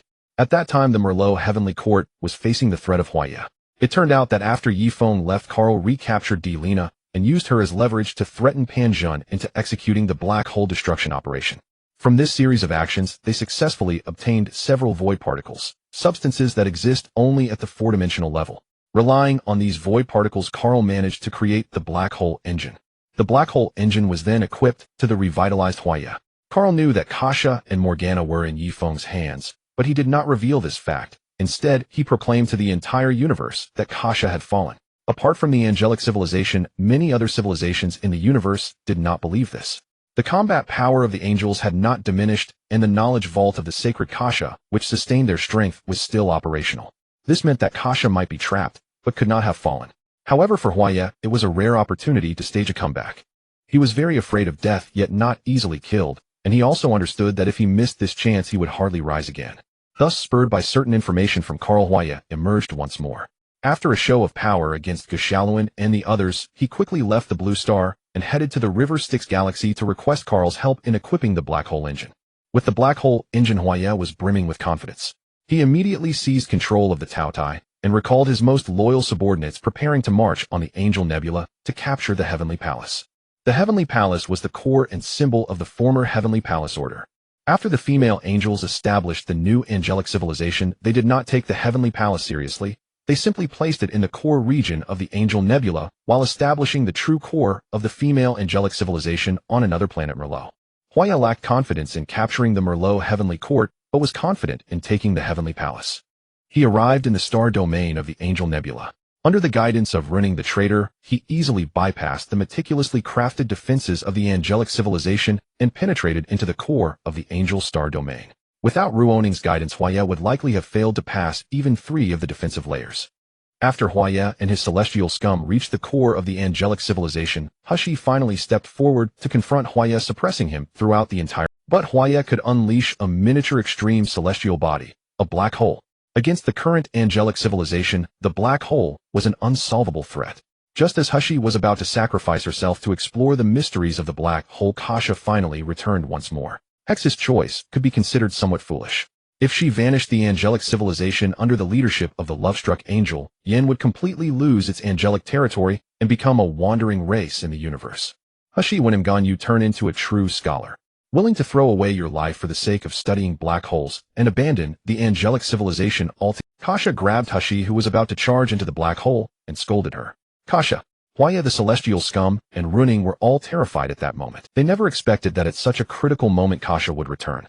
Without waiting for Runing to respond, Kasha conjured a 2-dimensional foil out of thin air and hurled it toward the small black hole. During her observation of the war between Yifeng and the Singer civilization, she had witnessed countless attacks utilizing the 2-dimensional foil and had preliminarily learned the basic technology of the 2-dimensional foil.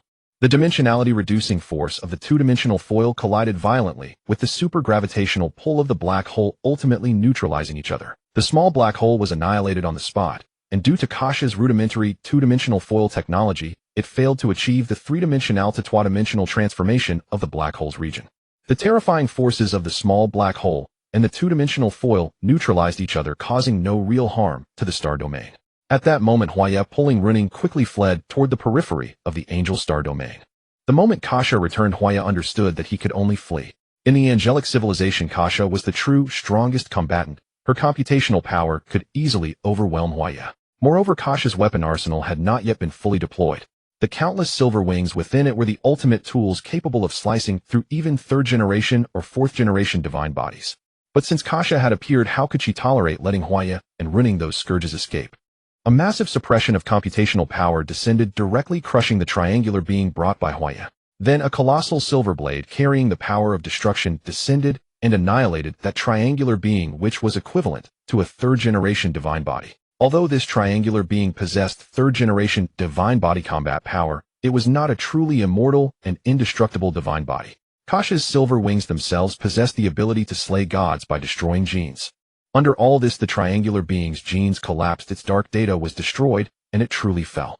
Then Kasha, with a swift flash, used her powerful micro-wormhole technology to appear before Huaya and Runing, who were also fleeing through micro-wormholes. Runing, I never imagined that after your retirement you would actually side with Huaya. Did you truly believe he could bring a future to the angelic civilization? Kasha questioned Runing, but gave her no chance to explain. She easily sealed off Ruoning's dark dimension, leaving her powerless and drifting in the void. Then Kasha teleported her directly into the prison of the Merlot Heavenly Court, temporarily imprisoning her. After dealing with Runing, Kasha's silver wings sliced through the void, cutting toward the fleeing Huaya. The silver wings, carrying a higher level of god-slaying power, actually severed one of Huaya's arms, but he still managed to evade the fatal blow. Huaya drew his sword and used the black hole power to block the Silver Wing's attack. Knowing he could not escape, he contacted Carl, while swiftly turning to counter the unpredictable attacks of the Silver Wings through micro-wormholes. Huaya ended up in a miserable state, covered in wounds, half his face and half a foot sliced off with countless injuries on his body. Yet he still clung to life through the power of the black hole engine. Just as he was about to fall, a skull filled with void energy emerged from the void, swallowing Huaya in one gulp and disappearing. It was Carl who had rescued Huaya. Kasha had anticipated this, as she had deliberately done so. This time she had been fully focused on gathering data on Carl's void power. When the mysterious skull appeared, she successfully captured crucial data. As for the data and secrets of Huaya's black hole engine, Kasha had deliberately prolonged the battle and gleaned most of the information. For Kasha, Huaya was never the real threat. Carl was. Who would have thought that Carl, who had always seemed refined and scholarly, would dare to directly make a move to kill her Kasha? But Carl had done just that, and his technological expertise in many fields had surpassed even that of the angels. Carl was the greatest threat. Therefore, Kasha was willing to spare Huaya's life in order to gather data on Carl's powers. While Kasha was taking action, Morgana also returned to the Demon One. She issued an order to prevent all forces of the Dino descendants from entering the Chiwu star system. Morgana did not want the influence of Dekao's true self to extend to Qiangwei's side, affecting her plans for Qiangwei. Then she latched onto Qiangwei, who was escorting refugees in evacuation, and gradually mingled with her. Qiangwei sensed that Morgana was not simple, but she could not drive her away, fearing she might harm the refugees beside her. So she kept her close. Yifeng's appearance caused the forces of angels and demons to strike the Taotai together. Although the Taotai still caused massive destruction to this parallel Earth, it was far less severe than in the previous life. This time the biggest trouble was the wild little demons in the wilderness. They were contaminated by Morgana's demon genes and eventually appeared in large numbers. Coupled with the influence of the White Hawk liberalism, all kinds of bizarre thoughts emerged among humanity, creating a chaotic scene of demons dancing. The emergence of decadent liberalism quickly attracted countless people to join, including the entire NATO High Command. Because the demons could bring them benefits and power, the Western world suddenly fell into collapse, and countless people joined the demons with different purposes. Some were for profit, some to unleash their evil nature, some purely to retaliate against humans with dark humanity, and some simply to seek revenge for unjust treatment. People with different goals were all willing to accept demon genes. The angel civilization later reaped the harvest, leaving only a few angels here. The little demons wreaked havoc everywhere, destroying many rural areas, and the West almost became a paradise for demon genes. Later, countless small demon legions spontaneously expanded eastward. This caused this land to be restless, and members of the Xiongbing Lian had to appear all over the world, putting out fires everywhere. Under such circumstances, even though Gu Xiaoluan had grown to the point of unlocking the Xiong core, he still could not withstand the chaos of the entire world. Xiangwei was one of the firefighting team members, collecting refugees every day and organizing them to surge into large base cities for survival. Under such circumstances, there was an opportunity for Liang Bing to approach Xiangwei. Gradually, Qiangwei sensed the strong traces of decadent liberalism in Morgana and understood that she came from the demons. While Morgana was in action, Yifeng became leisurely. He spent a certain amount of time each day exploring the mysteries of the Dark Dimension and the Void Dimension, and then spent most of his time strolling with Ali and Rurue. In the three-body world, he had always been on edge. Because although the Singer civilization of the three-body world was not his match, there were many more top civilizations far stronger than the Singer civilization. Each of them could crush Yifeng, and he had to guard against them at all times. Among them, the most terrifying was the Returner civilization, which was truly a god-level existence, a real god that could reset the universe to zero and in their eyes, the universe itself was a tool that could be manipulated. Yifeng had been guarding against the Returner civilization. Once they noticed him, he might not even be able to detect it. In the art of manipulating dimensions from 1 to 11, the Returner civilization was the true master. In the three-body world, Yifeng was always tense. Only after returning to the super-god world did he truly relax. Yifeng wandered around the post-war world, experiencing the rise and fall of humanity. One day, he came to a small town on the border. This place had been constantly facing invasions by little demons and was completely destroyed, with only a handful of survivors struggling to survive. While strolling here, he didn't activate any data detection and unexpectedly encountered an old acquaintance, Qi Lin. Qi Lin also saw Yifeng and paid close attention to him. After all, in such a ruined town, a person wandering around leisurely like a tourist was suspicious no matter how you looked at it.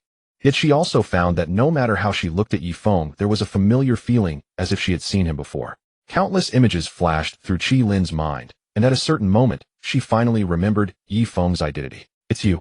Qi Lin finally remembered Yifeng's identity. the one who had once prophesied that the whole world would face great calamity and extended an invasion. Things indeed turned out as he had predicted. Alien civilizations invaded and cosmic god-level civilizations appeared one after another. She now often recalled Yifeng's prophecy and invitation. The current Earth civilization was like a lush pasture with civilizations such as the Taoye demons, giant wolves, and blazing sun appearing one after another on them. And Qi Lin, as a first-generation super gene warrior who could only be a sniper, was not valued at all. The space for her to play her role was also shrinking. Even now, the task of clearing border little demons was basically carried out by her. All the hard and dirty work was done by her. Yet Gu Xiaoluan, Lu Chuang, Zhao Xian, and others who had been upgraded to second or even third generation despite having far greater power were undertaking safe and easy tasks such as protecting key locations and important personnel. As the saying goes, those who work are not necessarily the ones who get credit or attention. Whether you work hard or not doesn't matter. What matters is who the credit for hard work belongs to, and that is very important. Those who didn't work as long as they had power could still receive respect and maximum resource support. Gu Xiaoluan could even throw tantrums, go on strike, and have time for scientific research. But Qi Lin, despite her burning passion, was treated like a beast of burden, facing the most dangerous work with little strong support. Basically, the enemies she faced were not very strong, but they could threaten her, and there were extremely many of them. Even more troublesome, she had been fighting these enemies alone. Having experienced more and more, Qi Lin had seen through some things. Those ordinary people, members of powerful families, all deeply hated people like her. Some of them even plotted to study her blood.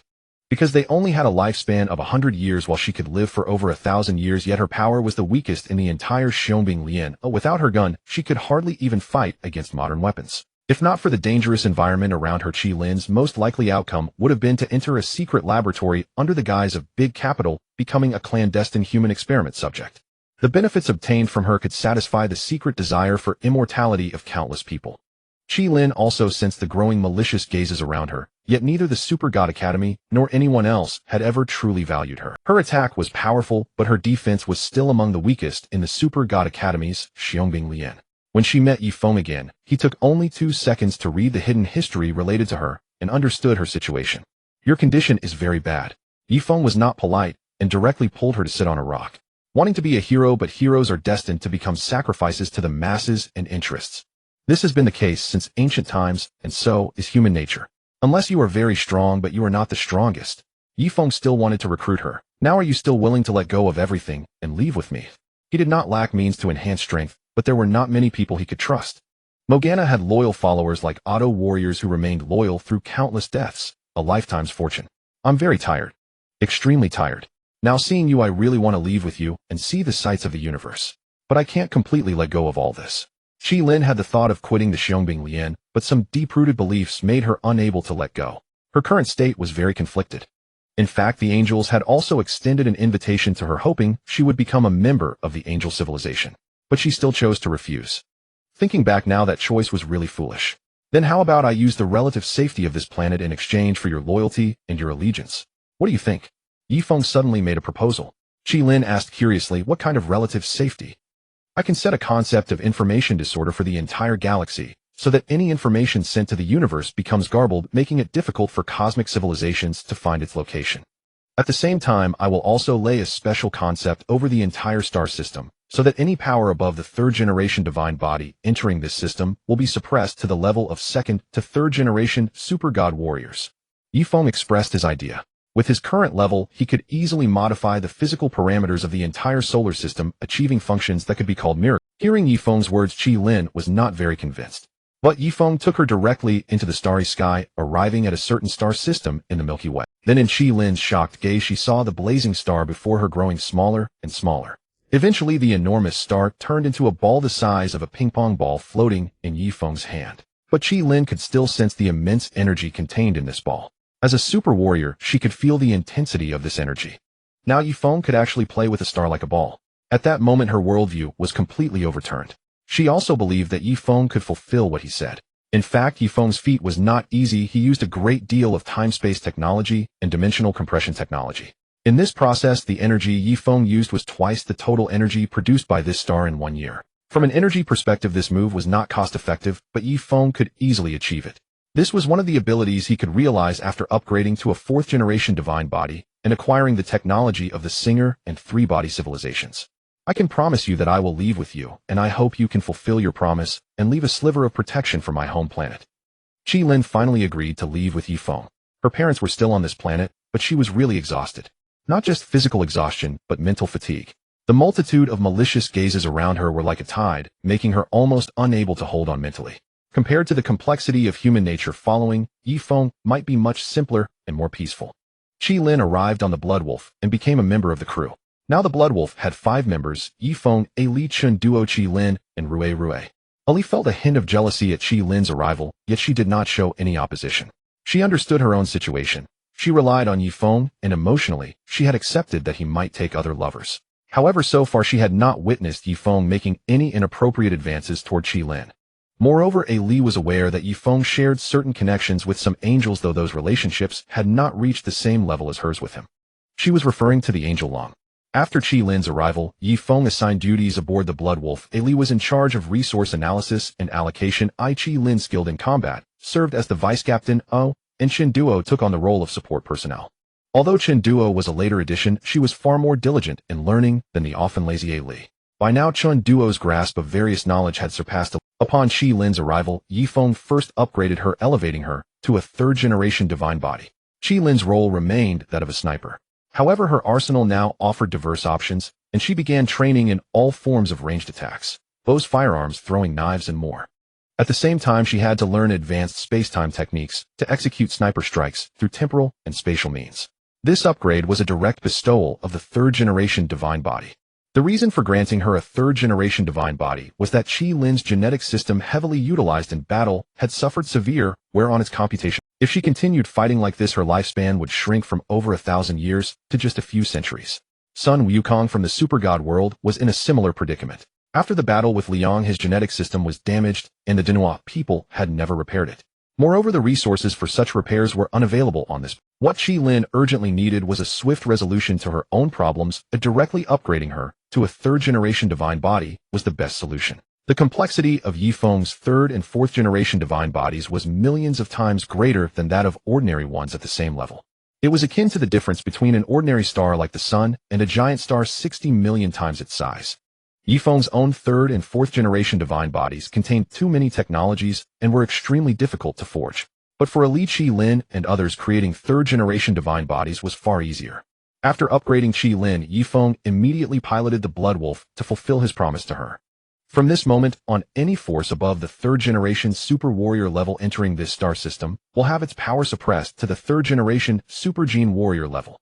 From this moment on, the coordinate information of this star system will be in a state of chaos and disorder, hiding its dynamic coordinates within the vast universe. Yifeng activated his concept engine and imposed 2 special concepts upon the entire Chiwu star system. Unless a 5th-generation divine body, a 4-dimensional life form, emerged, no one could break these rules. Moreover, the energy behind these 2 rules was linked to the black hole at the center of the Milky Way. It was the colossal black hole behind the galaxy that provided the energy. With Yifeng's current technology, he could directly extract the special power of black holes to implement conceptual settings. The central black hole of the Milky Way was the largest and most terrifying in the entire galaxy. Even the 4th-generation sun's light bombarding it with superstellar explosions could not destroy it. Unless someone could annihilate the black hole at the center of the Milky Way, no matter who came to the Chiwu star system, including Kai Sha, Emogon Na, and Kai Er, they would have their power suppressed to the 3rd-generation super gene warrior level. With the protection of these 2 concepts, the entire Chiwu star system entered a relatively safe period. After completing this step, Yifeng began new work. He helped Chen Duo complete her own evolution.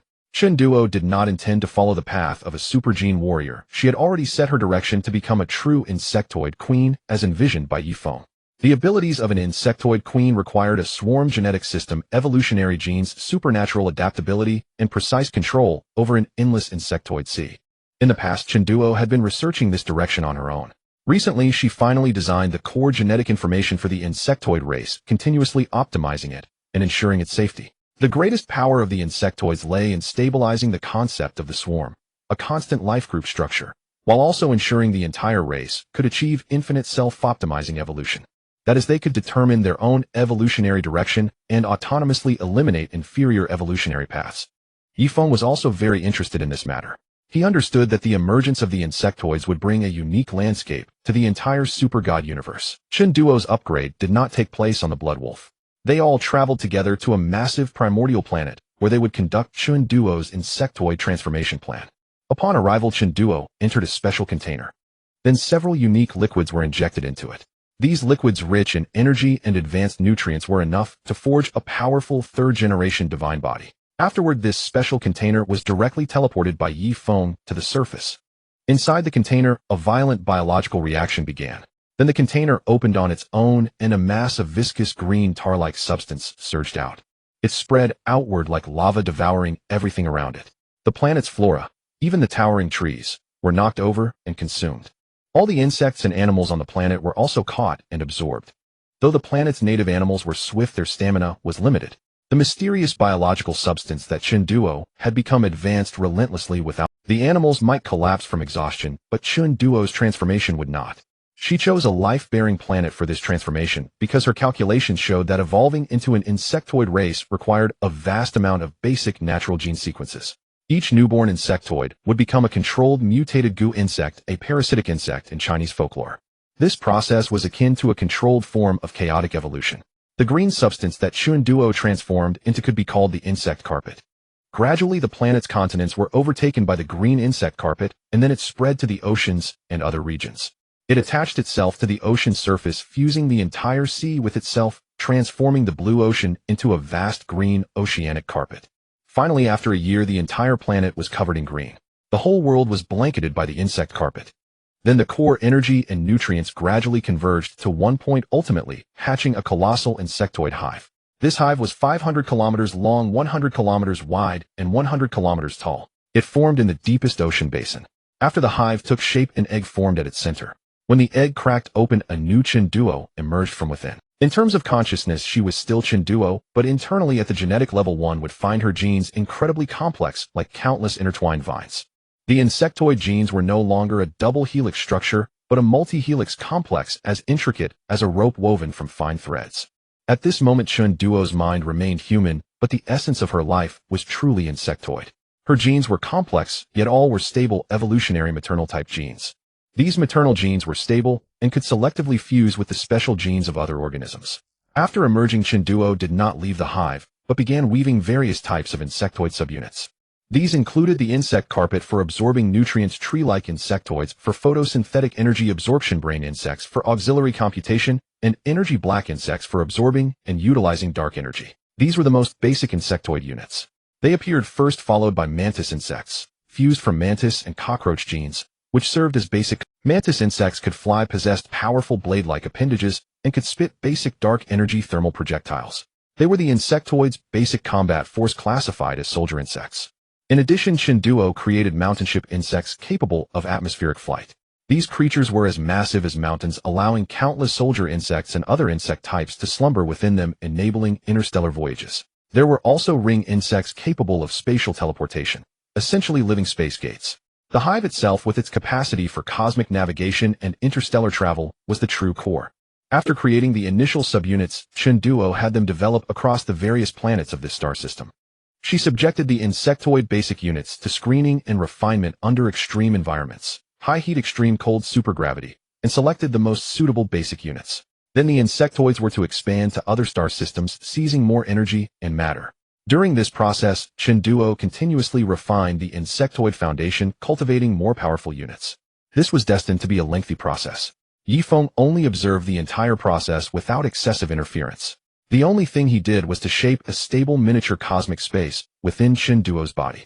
In critical moments, Chun Duo could store the insectoid hive and all the insectoids inside it, enabling safer relocation.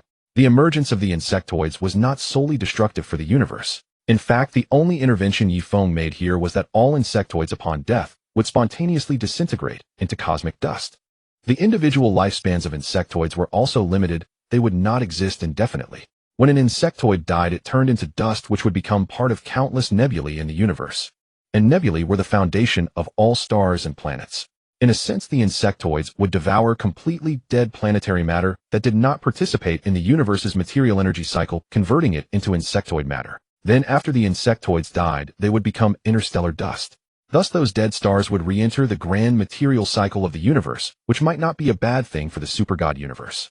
because it meant the emergence of a new material cycle bringing new vitality to a universe that was gradually heading towards stillness, with few white holes as material eruption ports.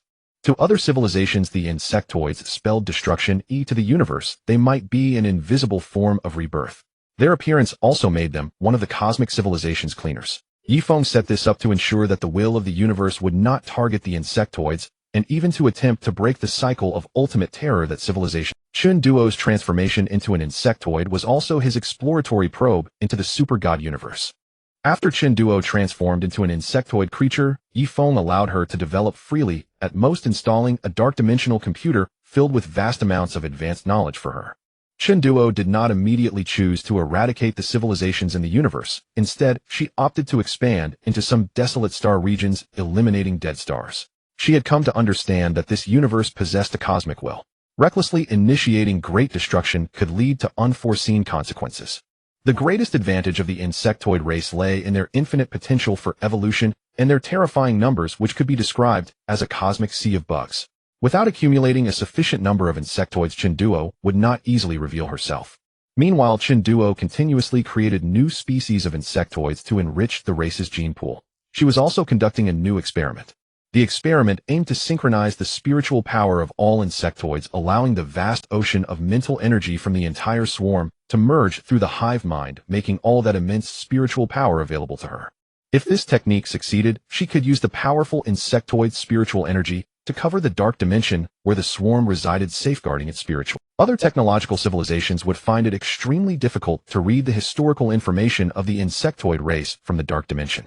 Moreover, the immense spiritual energy could assault any powerful beings daring to approach the swarm. Once realized, this technique would grant the insectoid race not only a numerical advantage, but also a qualitative one, making them unafraid of god-level beings. However, even with the knowledge of spirit and soul provided by Yifeng, this technique required Chun Duo's own exploration.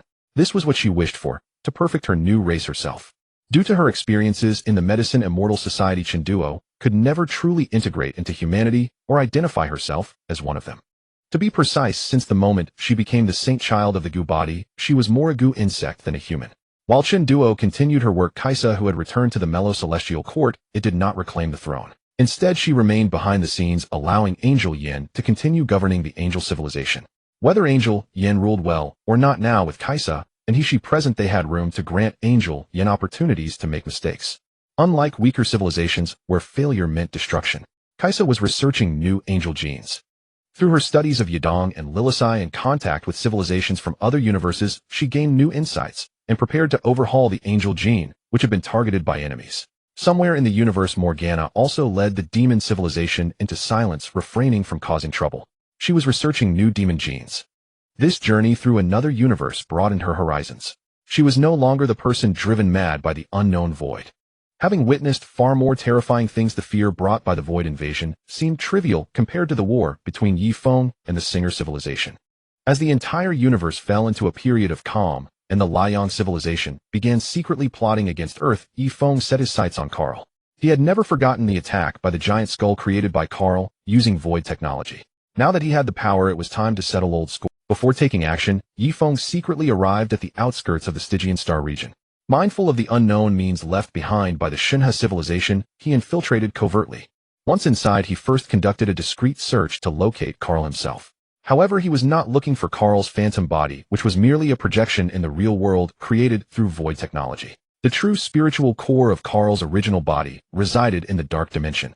What Yifeng needed to lock onto was precisely that spiritual core to strike at his spiritual essence. This process took only half an hour. In the end, Yifeng successfully located Carl's true position in the dark dimensional coordinates of the Great Clock. Carl's true self was in a state of semi-void transformation. His state bordered on that of a quasi-fourth-dimensional life form, but not entirely. Because Carl's phantom body was forged from the deaths of countless lives, its state was complex, like a patchwork creature of low purity. This state was analogous to a cultivator who had absorbed too much external power, causing impurities in his own strength. Carl's powerful spiritual energy stemmed partly from his spontaneous pursuit of knowledge, and partly from absorbing the remnants of death left by others. Yifeng analyzed that this might be a form of spiritual residue. Since it came from the death of life, this residual spiritual energy was relatively pure and easier to absorb and utilize.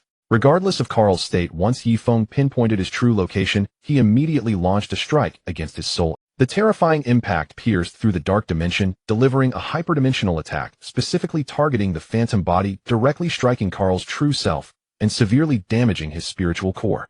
At that moment, Carl finally discovered Yifeng's presence.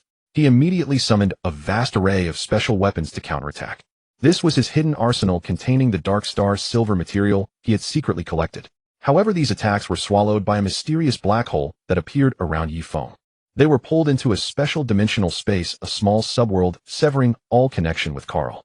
Carl had no choice but to maximize the computing power of the Great Clock, borrowing the power of the Void and his hidden black hole engine for defense. Even so, he could not evade Yifeng's special attack methods targeting the phantom body.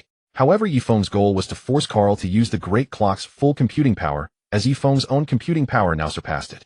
When Carl devoted all his computing power to self-defense, the computing power allocated for the Great Clock's self-inspection and defense decreased. At this moment, Yifeng suddenly employed a special dimensional technique to begin shifting the Great Clock out of the dark dimension.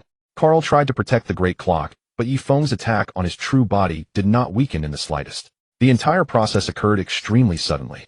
Yifeng's computing power overwhelmed the portion of the Great Clock's computing power used for self-defense, rendering it completely defenseless. If Carl dared to withdraw the computing power protecting him, he would immediately face destruction. Thus, Carl had no choice but to secretly activate his contingency plans while maintaining his defense. Yifeng handled two tasks simultaneously, one threatening Carl's life, the other seizing the Great Clock. Soon he dragged the Great Clock out of the dark dimension. Yifeng witnessed the true form of the Great Clock created by the Shinha civilization. It truly resembled a giant clock, circular in shape, very unique. As the Great Clock's true form appeared, a dimensional scroll descended, enveloping it and reducing it to a tiny sphere that eventually fell into Yifeng's. At that moment, the connection between Carl and the Great Clock was completely severed. Yifeng had successfully seized the Great Clock. Seeing the dire situation, the mysterious skull appeared once again and directly teleported Carl's spiritual essence. Its speed was so fast that even Yifeng could not lock onto its destination. However, Carl's escape was not a problem. Yifeng had never intended to kill him. With Carl around, he could balance the forces of the angels, demons, and fallen angels.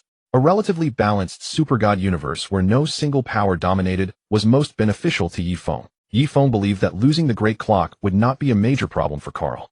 He surely had the ability and resources to quickly build his own celestial computer clock. After Carl's escape, he would be occupied with this task and would lie low for a considerable time, just like the angels and demons. This presented a favorable opportunity for Yifeng, especially for Chun Duo's insectoid race. Congratulations, host, for successfully seizing the Grand Clock. Rewards: basic knowledge of four-dimensional space-time theory of multiverse composition, fundamental structure, and shaping technology of neutron battlestar primary crossworld space-time, gate technology, 1 multiverse level, celestial calculation system upgrade card, 10 50-year traversal opportunities for intermediate worlds, and 2 100-year traversal opportunities for advanced worlds. Upon successfully seizing the Grand Clock, Yifeng received the system's rewards. Yet to his disappointment, neither Jilin nor the descendants of the Shinha civilization appeared during his plunder of the Grand Clock. This meant that Jilin lacked the ability or even the inclination to intervene in the reality of the universe. Yifeng had once detected traces of Jilin's information seemingly omnipresent, yet non-existent, a truly peculiar phenomenon. Thus, Yifeng speculated that Jilin's current state of consciousness might be extraordinarily unusual. Like the tri-bodies, his thought patterns were fundamentally incompatible with those of normal life forms, rendering communication impossible at the cognitive level. Perhaps before transforming into this state, Jilin possessed one kind of consciousness. But after merging himself into the entire cosmos, he likely became an entirely different entity. Since neither Jilin nor the forces of the Shinha descendants emerged to reclaim the Grand Clock, Yifeng wasted no time. He directly accessed all the knowledge stored within the Grand Clock, verifying its safety. It must be said that the Shinha civilization was indeed insidious. Within the Grand Clock's programs and data, there were nearly 10 million hidden advanced information logic trojans and viruses. Anyone who thought they had successfully stolen the information would be attacked by these logic trojans and viruses. These information-based attacks possessed the ability to target computational centers and harness certain void and anti-void powers. Ordinary information technology could not eliminate them. They existed within a special power-infused information dimension. After purging the hidden mechanisms within the Grand Clock, Yifeng conducted a thorough re-examination. However, Yifeng did not utilize the information within. Instead, after a brief study, he sealed the entire Grand Clock within a small universe. In this world, even though the Liang civilization was inferior to the Angel civilization after Angel Yin utilized the energy provided by Panjun, she grew highly suspicious that Angel Yin might have been influenced by the Liang civilization. Her body might already harbor secret methods developed by the Liang civilization, methods that the Angel civilization had not yet detected. If the Angel civilization reacted this way, it only proved that some civilization had fallen prey to similar tactics before. Thus, Yifeng could not be certain whether the Grand Clock harbored similarly hidden schemes or dark hands that he had yet to discover. After all, as technology advanced to higher levels, the number of divergent branches increased. Even among divine bodies, the development paths of the Angel Liang Styx and Shinha civilizations were entirely distinct. In specialized fields, they had each embarked on different roads. Different paths gave rise to different methods, and the deepest of these methods might be completely unknown to other civilizations. Yifeng had to guard against potential tricks from Shinha or Karl. He only learned from the Grand Clock what he deemed safe and verifiable, but he would never directly transfer unknown information without caution. This plunder of the Grand Clock brought Yifeng immense gains. The most significant was the extended traversal opportunities, allowing him longer stays in intermediate or advanced worlds. This meant he could remain in advanced or intermediate worlds for extended periods. Beyond these, there was another critically important technology: primary cross-world space-time gate technology. With this, Yifeng could traverse to other worlds without relying on the system's traversal opportunities. During his previous traversals, he had been collecting data on the traversal process. Now, with this technology and the accumulated data, Yifeng believed he could soon put them into practice. Compared to other rewards, one was immediately applicable neutron battle star fundamental structure and shaping technology. Yifeng had been researching upgrade plans for the Blood Wolf, one of which was to upgrade it into a more advanced neutron battle star. A neutron battle star itself was a miniature celestial body formed from advanced matter possessing formidable defensive and offensive capabilities. Yifeng had never ceased collecting data, knowledge, and technology related to neutron stars. He had long conceived a blueprint for constructing a neutron battle star. The emergence of this technology would finally complete his original plan, bringing the neutron battle star design to reality. Yifeng did not need an overly advanced neutron battle star. He only needed to upgrade the Blood Wolf into a primary neutron battle star, then further enhance it from that foundation. In the following days, Yifeng searched for a suitable neutron star to transform into the new Blood Wolf, while simultaneously designing the neutron battle star. Neutron stars are abundant in the universe, but those suitable for transformation into a neutron battle star are exceedingly rare. Since Yifeng's technical level for neutron star transformation was at the primary to intermediate stage, the requirements for the raw material neutron star were relatively high. One condition for a suitable neutron star was that it must be neither too large nor too brittle. It had to meet specific strength and toughness requirements. Of course, all neutron stars possess ultra-high strength and toughness, but Yifeng was comparing among neutron stars to select the best. He spent nearly a year searching before successfully finding a suitable neutron star. Then, using dimensional interference technology, he precisely etched and modified its interior. This neutron star inherently possessed immense density and gravity. To install an operating system within it required extremely high hardware standards. Moreover, the neutron star required power devices that could overcome its supergravity and superdensity. The technical demands had effectively reached the quasi-fifth generation divine body level. Fortunately, Yifeng resolved these challenges using dimensional technology. The most critical issue was the living space.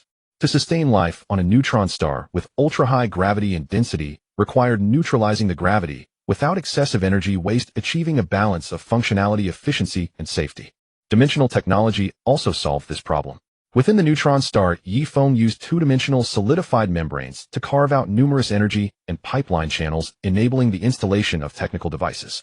Simultaneously, he employed small universe technology to create living spaces within the neutron star, avoiding the effects of supergravity, superdensity, and superradiation. Thus, personnel could safely operate the entire neutron battle star from within. Access to the neutron battle star was achieved through spacetime gate technology by downgrading the cross-world spacetime gate technology for this purpose. Finally, there was the issue of radiation energy from the neutron battle star. Intense radiation would make it the most conspicuous object in the universe. Yet, as a super battle star, stealth was its most important attribute. Thus, Yifeng used special energy control devices to confine the super radiation within the neutron battle star, converting it directly into the super energy source for its own operation. After resolving a series of issues, Yifeng relocated some essential devices from the Blood Wolf into the small universe within the neutron battle star. The original Blood Wolf was kept as a memento in a dimensional warehouse inside the neutron battle star. A dimensional warehouse the size of a Chiwu stellar system could hold vast amounts of resources. As for the energy source of the neutron battle star, Yifeng employed energy core technology, chaotic energy technology, and vacuum zero-point energy technology. Thus, its energy supply was not only abundant, but also diversified and highly secure. The entire transformation of the neutron battle star took nearly 3 years to complete. Thus, the new Blood Wolf became a powerful neutron battle star, a super celestial battleship that would roam the universe with nearly invincible defenses. Boom. In the vast cosmos, a colossal fireball abruptly shattered, and then its light and heat along with billions of blazing fragments scattered across the universe like shooting stars.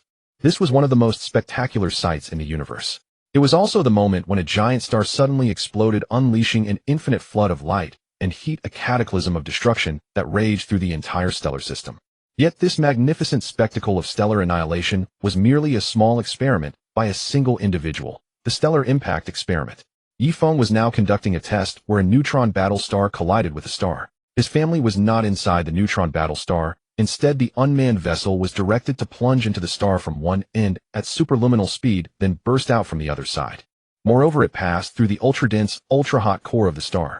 The entire star struck by this collision erupted in a massive explosion.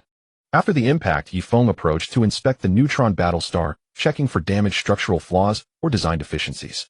This was akin to the White Eagle's super explosion impact test conducted near an aircraft carrier, to verify the safety, stability, and robustness of the equipment, ensuring it would not fail or falter at the critical moment. Subsequently, Yifeng performed other experiments on the neutron battle star. For instance, he dropped it into the super gravitational zone of a black hole, activating its full capabilities to escape the black hole's extreme gravitational region through a special hyperspace maneuver. During these numerous experiments, Yifeng also collected relevant celestial data, laying the groundwork for his ongoing research. Only after the new neutron battle star, the Blood Wolf, had fully completed its technical validation did Yifeng and his family truly move in. Subsequently, they continuously made minor upgrades, gradually making it more powerful. While Yifeng was shaping the neutron battle star, Kaiser and Morgana were still researching the new Angel and Demon gene systems. They had completed the framework and foundation and were now refining the details. Compared to Yifeng's immense computational power, their calculations were far more challenging for these tasks. This was because their designs incorporated many advanced knowledge and technologies. This portion of computation accounted for over 75% of the total computational load in their design process. The more advanced the technology, the greater the computational power required. Yifeng had now completed the upgrade of his core computer cluster.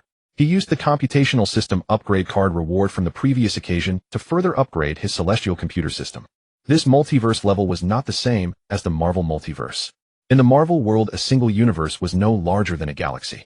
Countless parallel universes, each the size of a galaxy, together formed the entire Marvel multiverse system. In reality, its total size, total matter, and total energy were merely comparable to the current super god world, making it only a medium-level universal world. In Yifeng's concept of the multiverse, the scale of a single universe was that of a medium universal world equivalent to the entire. Within a single universe, there were countless galaxy-sized systems.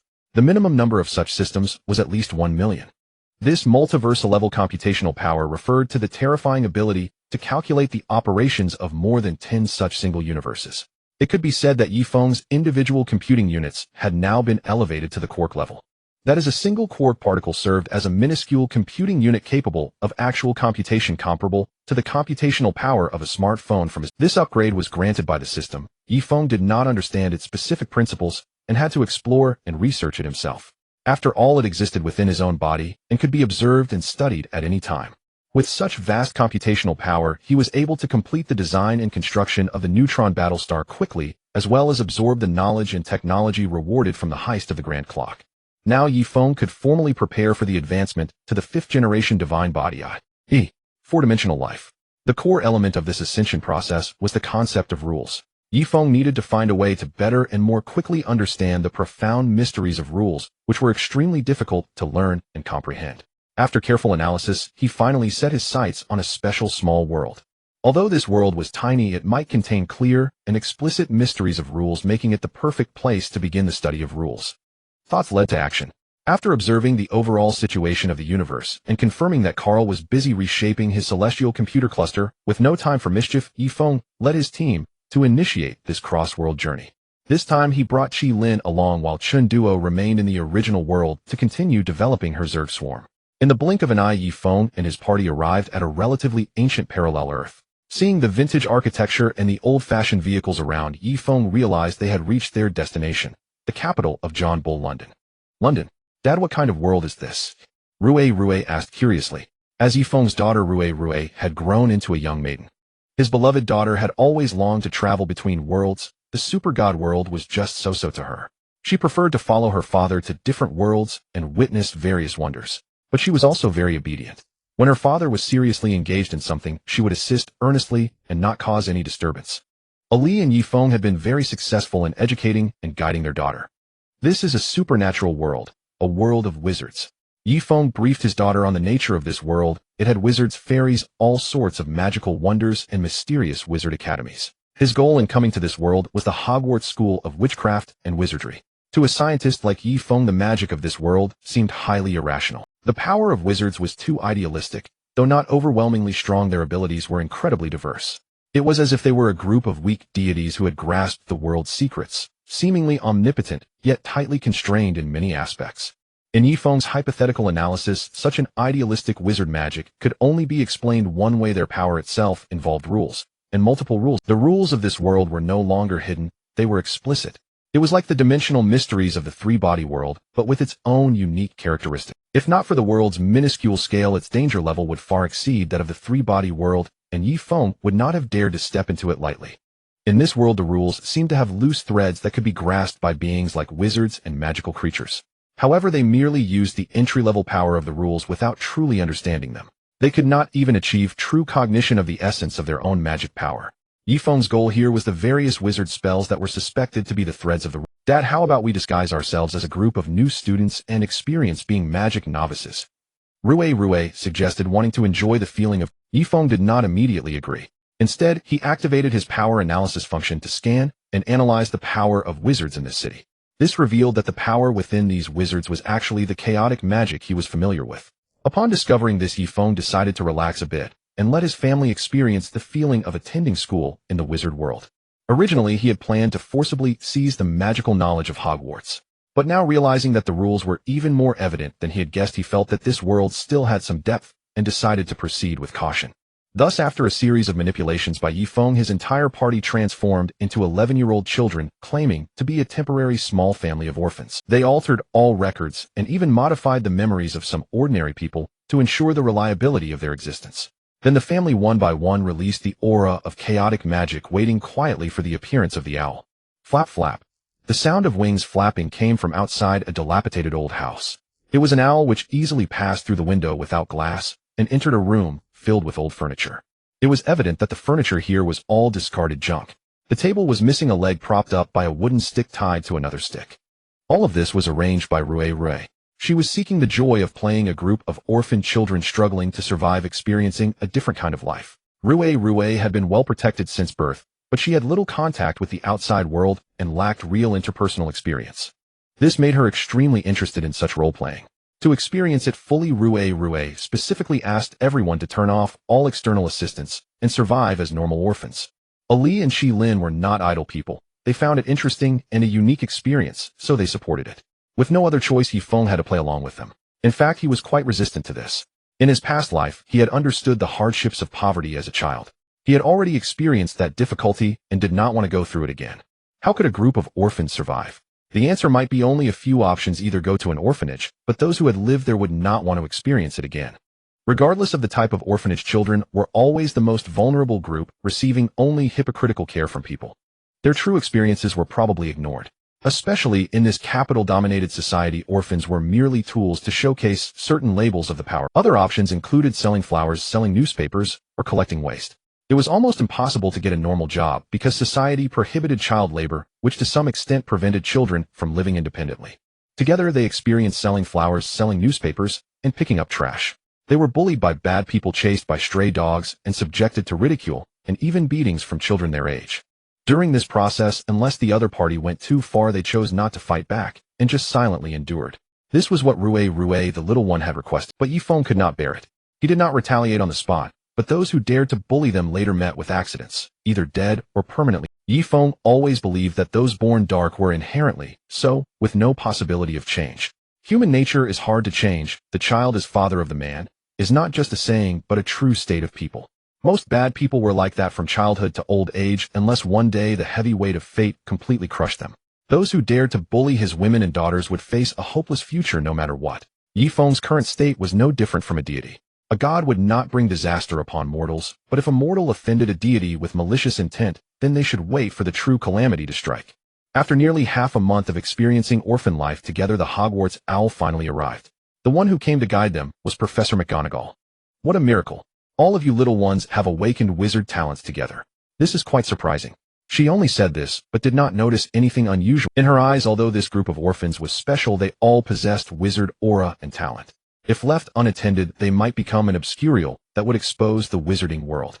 In Yifeng's view, the emergence of the statute of secrecy and obscurials was the main reason that pushed the wizarding world to accept muggle-born young wizards. Because if they were ignored, they would expose the existence of the wizarding world once again, drawing the attention of ordinary people. They did not want another terrifying witch hunt to be launched by the common folk. Professor McGonagall then led them to the Leaky Cauldron and brought them into the largest trading market of the wizarding world, Diagon Alley. Yifeng was not particularly interested, but Ali Rue and Chi Lin did not know the story of Hogwarts. They could easily destroy this. However, the wizarding methods amazed them, showing them a different magical world. The witches' and wizards' techniques were far more complex and diverse than their own concept modification abilities. To put it in one sentence, technological means are orderly and traceable in principle, while the powers of the wizarding world are chaotic, unknown, unpredictable, and contain the foundation of infinite possibilities like divine power. They observed and experienced everything with curiosity, while Yifeng from that moment on began to fully collect data on wizards' magic and the chaotic magic power within them. Yifeng tried to analyze this data to find the source of their power, the shadow of rules. He wanted to decipher the mysteries of the rules involved. Of course, even in this world where rules were somewhat explicit, it was not easy. Yifeng could only obtain what he wanted after accumulating enough observational data. The place where magic was used most was Hogwarts School of Witchcraft and Wizardry. The group smoothly obtained student loans and bought second-hand robes, books, and only the ones were new. They were pretending to be wizards, but the chaotic magic power within them was real and much stronger than that of ordinary young wizards. They could also control and operate it to some extent through the concept engine. Thus Yifeng, Ali Rue, and Chi Lin all smoothly matched wands that were compatible with their chaotic. I've been selling wands for so many years, and I've never seen such a group of you extremely suitable for Ravenclaw freshmen. Their wands amazed Ollivander. Because they all had a scientist's mindset, while wizards were primarily beings of instinct and emotion, they were inclined towards wisdom and rational type of wizard wand. Even Professor McGonagall noticed their extraordinary magic power. They spent half a day wandering Diagon Alley mainly because Rue wanted to experience. Professor McGonagall had other matters to attend to, so she gave them some instructions and left halfway. After thoroughly enjoying themselves here, Yifeng and the others returned to their current residence. They also tried magic. After precisely mastering their emotions and clarifying the target of the spell, they found that learning magic was not that complicated. The key was controlling emotions. Rich and intense emotions, clear desires, and accurate targets were the keys to converting chaotic magic power into actual magic. During this process, Yifeng vaguely sensed traces of the power of rules, catching a thread of how magic involved rules, but it was not yet clear. After successfully casting spells, they played with all kinds of magic in creative ways. Rue even managed to make herself fly using the levitation charm. Soon the day of school arrived. They followed the other young wizards through the stone wall to platform 9 3/4 and boarded the magical train to Hogwarts. The current time was 1992. Harry, the protagonist of Destiny, was already their senior. Yifeng was very interested in him. He very much wanted to see what the essence of the magic called love truly was. The group followed the new young wizards and arrived at Hogwarts. However, Rue, Yifeng's precious one, still found it difficult to integrate into the crowd of new young wizards, because she felt that they were all so childish. In response, Yifeng chose not to intervene. Everything was left to Rui's own choice to be experienced. Upon arriving at Hogwarts, Yifeng noticed that there was a place where the natural chaotic magical energy was particularly dense. That was the Forbidden Forest of Hogwarts. In fact, through corresponding observation and data scanning, Yifeng had confirmed one thing: chaotic magical energy existed in this world, but it only resided within living beings. These humans with wizard blood, or those magical creatures possessing chaotic magical energy, were essentially special fountains of chaotic magical energy. The chaotic magical energy descended into this world through unknown pathways via their souls, and eventually erupted in the form of magic or magical output. Wizards and magical beings were like channels of energy composed of life. The chaotic magical energy descended into this world through them, ultimately becoming a part of the world's power. Yifeng speculated that the emergence of wizard blood might be related to the world's will. Perhaps they formed the foundation for the expansion of energy and matter in this world. What an interesting sorting method. Rue found everything novel. Yifeng and his group were all sorted into Ravenclaw, and Yifeng had manipulated things to ensure they were together. Then they began their life at Hogwarts. Life here was in a slow-paced state. Many young wizards, after completing their homework, had plenty of free time to play wizard chess chat, explore the castle, and wander. Rue, A. Li, and Qi Lin loved doing this the most. Their ability to learn magic was undoubtedly outstanding. They mastered many spells with ease, but like Yifeng, they disliked being in the spotlight and remained very quiet. The more rambunctious ones at Hogwarts were still the students of Gryffindor and Slytherin. There were often various dramas between the two houses, while Ravenclaw and Hufflepuff were content to watch. At the beginning of the new school year, the protagonists Harry and Ron staged a dramatic flying car trip to school, nearly exposing the entire magical world to ordinary people. If not for Dumbledore's immense authority, the two would have faced expulsion upon arrival, or even been sent to Azkaban. Yifeng then observed the protagonist. In the other's soul, he discovered a fragment of another soul. However, that soul fragment was wrapped and nourished by a black-ringed serpent, showing no degeneration, but instead growing continuously in a dormant state. Clearly, that was Voldemort's soul fragment, and the protagonist was one of his Horcruxes. Yifeng also observed the power of love magic on the protagonist, which seemed more like a kind of sacrifice. Sacrificing everything about oneself, transforming into a higher, more hidden protective power that resided within the protagonist. Later, after reading about the Patronus charm, Yifeng gradually understood. This magic called love was essentially a higher form of the Patronus charm achieved through the wizard's sacrifice. In fact, it was the obscurial version of the Patronus. After the hosts sacrificed, the ultimate protective emotion of love shaped a new obscurial, transferring the host's fountain of chaotic magical energy onto this mutated existence that was called a Patronus, but was still essentially an obscurial. It was the ultimate emotion and will of love that transformed the obscurial into a pure positive protective entity. In fact, the ghosts of Hogwarts, the Bloody Baron, Peeves the Fat Friar, and others, were also a form of mutated obscurial. After becoming this special state of obscurial, these ghosts became linked to Hogwarts Castle, which had been enchanted with powerful magic relying on the chaotic magical energy it provided to sustain their permanent existence. It could be said that as long as Hogwarts stood, these ghosts would exist forever. All magic was power exerted through extreme emotional states with a clear goal. Those with richer emotions and extreme personalities were the ones who could become powerful wizards. Grindelwald was such a case. He saw the near-dark future of the wizarding world and sought to secure a visible future for the entire magical society through a war between wizards and humans. His emotions and will were so intense that they forged his formidable power as the first Dark Lord. Unfortunately, his efforts ultimately succumbed to the stubbornness and conservatism of the wizarding world itself. This reformer ultimately fell on his own path, becoming the Dark Lord in the eyes of the world.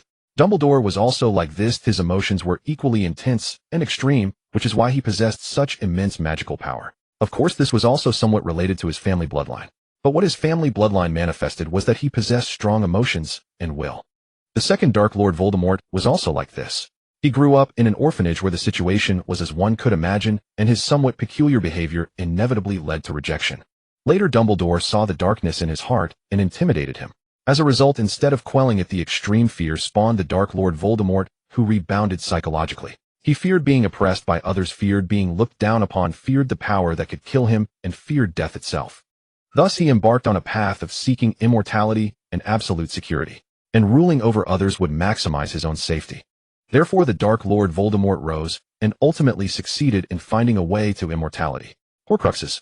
During his time at Hogwarts, intense emotions had already forged his extraordinary growth in the dark arts. Gradually, a seemingly sunny boy through disguise grew silently, eventually discovered Salazar, Slytherin's treasure, and step by step acquired terrifying. Similarly, it was his innate bloodline that shaped him, but it was also extreme emotions and will that forged the powerful Dark Lord. Emotions were the root of wizards' control over magic, allowing chaotic magical energy to manifest all kinds of incredible powers. The fact that this could happen only proved that the source of wizard power was greatly connected to the rules of emotion. Yifeng discovered that the most accessible rule to study and touch in this world was the rule of emotion. However, he still needed to conduct extensive data collection and analysis. Rules were not easy to grasp. While he was conducting his research, the second major upheaval in the protagonist's year arrived. The Chamber of Secrets was opened. Under the influence of the diary, Horcrux Ginny began to let the basilisk appear in Slytherin, creating panic. The protagonists also began their adventure to understand the chamber and the heir of Slytherin. Yifeng's family merely watched throughout. Although the basilisk was special, neither its gaze nor its perception detected Yifeng's family. It could not affect Yifeng and his group at all. Yifeng also did his best to let the story unfold as originally intended to facilitate his collection of data on Horcruxes, the basilisk, and magic. After countless twists and turns, the protagonists under Dumbledore's covert guidance finally destroyed the basilisk and uncovered the mastermind behind it. The first Horcrux was completely eliminated. The magical world where Hogwarts resides was fundamentally a medium-sized world. However, its volume and mass were far smaller than those of other medium-sized worlds, making it one of the weakest among them. Yifeng and his companions spent over 4 years in Hogwarts. Their cultivation levels were so high that Dumbledore could not detect their uniqueness despite their deliberate concealment. He merely sensed that they possessed remarkable wizardly talent. In the second year, the incident of Sirius Black's escape from Azkaban unfolded at Hogwarts. During this time, Yifeng thoroughly studied the Dementors, a peculiar magical creature, gaining a certain understanding of their mysteries. The third year featured the Triwizard Tournament, culminating in the resurrection of Voldemort.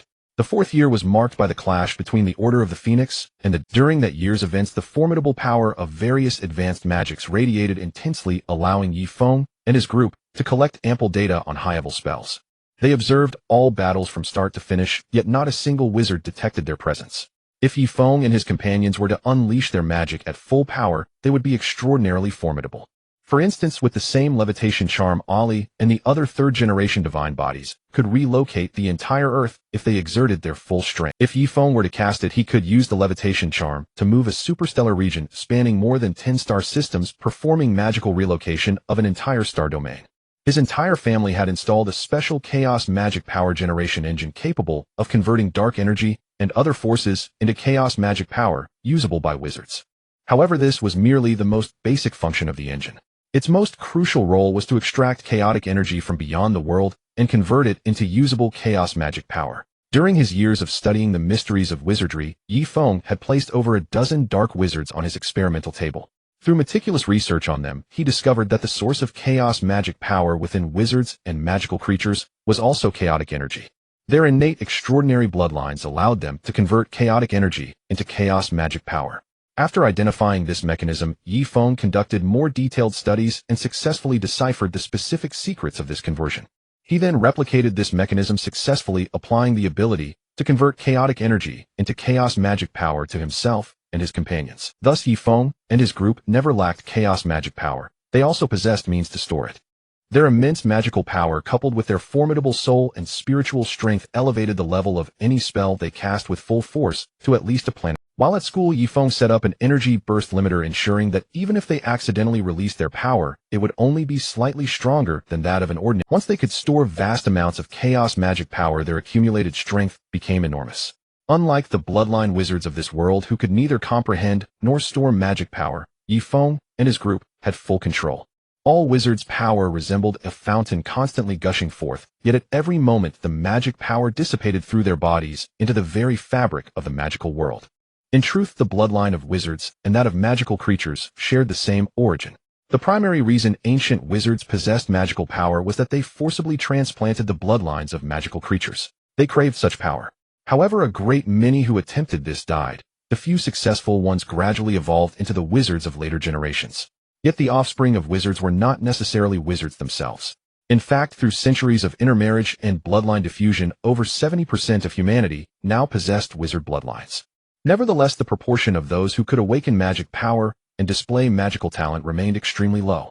This bloodline, homologous to that of magical creatures, gradually integrated and adapted to wizards' life evolution, eventually becoming a stable pureblood lineage in the wizarding world.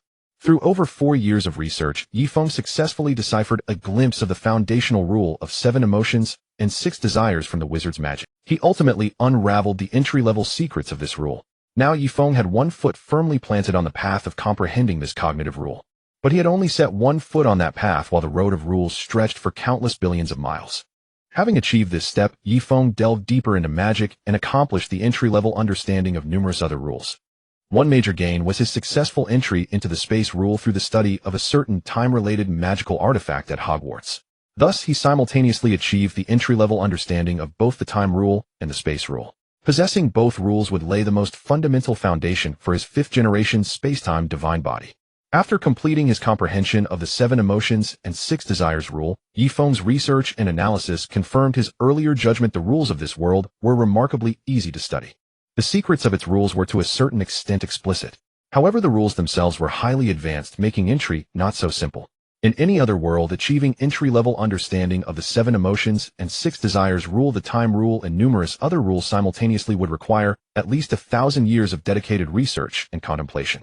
The ability to cognize rules itself was a matter of probability. If the difficulty of studying the time rule in the Santee world was 1/0, then in this Harry Potter world, it was merely 1. While studying rules, Yifeng did not neglect the mysteries of Horcruxes. During this process, he also successfully uncovered some secrets of death. In this, he discovered that the fundamental reason Horcruxes sustained Voldemort's immortality was that within each Horcrux, a special high-dimensional particle capable of harboring rules, souls, and chaos magic power had emerged. These were at least 4th-dimensional advanced matter particles. They possessed a power akin to divine force. It was precisely these special particles that granted the soul attached to the enchanted object the ability to be immortal. At the very least, they ensured immortality at the soul level. After discovering these particles, Yifeng secretly studied the invisibility cloak, the Elder Wand, and the Resurrection Stone hidden by Dumbledore. He found that all these items contained such high-dimensional particles. Thus, Yifeng confirmed one thing: these high-dimensional particles possessed godlike power. He named them divine particles. Yifeng speculated that these divine particles were closely related to the legendary death in the tales of the magical world. Through them, he might be able to cognize the essence of the mysterious death of this world. After 4 years of research, Yifeng discovered that death might have been a real 4th-dimensional life form. Alternatively, it could have been a 4th-dimensional manifestation of this world's world will. Regardless of the case, there was no trace of death in the current era. Yifeng used a celestial computer to search the entire world's information, but found no evidence of its present existence. However, he did uncover many remnants of death's past. His understanding of this entity remains speculative, but during this process his comprehension of divine particles reached a certain height. He could now fabricate some simple divine particles. The ability to create particles that could integrate the mysteries of rules represented a colossal technological advancement for Yifeng. So this was the essence of magical power. After observing the divine particles infused with the power of rules through the soul artifact, Yifeng had also successfully discovered the true source of the wizard's formidable magical strength. Divine particles. He found traces of divine particles in every wizard and magical creature throughout the entire world. Moreover, the divine particles within them resided in the soul. Some had more divine particles while others had fewer. Wizards with greater talent possessed more divine particles than those with weaker talent. There was also another factor: the activity level of the divine particles. Some divine particles were in an active state, manifesting as a wizard's talent, but others, though present, remained dormant and motionless. Such individuals were usually squibs, ordinary humans, or common animals. Most living beings in this world possessed divine particles, but only a few could awaken them and keep them active. Divine particles were the key to converting chaotic magical energy into diverse forms of magic through the power of emotions. As for Yifeng and his companions, they could perform magic because they possessed powerful souls, the ability to modify concepts and control over chaotic magical energy, which allowed them to mimic the function of divine particles to a certain extent. Having determined that divine particles were the source of everything, Yifeng studied them meticulously. At this point, there were less than half a year before Yifeng would return to the super god world. Yifeng did not want to wait any longer. He needed a powerful and unique experimental subject to help him achieve a deeper understanding of divine particles. At the same time, he also required richer magical knowledge and cognition to aid his research. Over the past 4 years, his family had secretly copied every book in the entire school, including the forbidden dark arts texts. The resurrected Voldemort was now reveling in the thrill of his return. Harry Potter had escaped from him and brought back the news of Voldemort's return, but no, even though it was the truth, people preferred not to believe it. They were hypocritical, fearful, and terrified that Voldemort might actually appear. Voldemort concealed himself in a relatively secluded manner belonging to a pure-blood noble. He also did not want Dumbledore to easily discover his hiding place. Just as they were gathering to discuss their next move, Yifeng arrived outside the manor. Protego. Yifeng cast a shield charm over the entire manor, a modified variant he had created and one for which he had not deliberately limited the power. The massive defensive wall formed by the shield charm enclosed the entire manor in a sphere. Originally a defensive spell, the shield charm now became a confinement that prevented any wizard from leaving using any magic. Even apparition or the vanishing spell could hardly allow a wizard to escape from this oversized mutated shield charm. Yifeng chose to use the power of magic rather than technology. He did so because he did not want to attract the attention of a hidden, unknown entity, death, nor did he wish to draw the notice of the world's will. The tremendous commotion immediately drew out Voldemort and his Death Eaters from their meeting. More than 20 dark wizards gathered there. Yet they were merely the backbone of Voldemort's power, not its core. A powerful being far more powerful than myself. Sensing the magical energy contained in the surrounding shield charm, Voldemort swiftly made a judgment in his mind. He kept this thought to himself, not daring to voice it aloud. Yifeng flashed into the manor. With a wave of his hand, invisible magical ripples spread across the entire manor.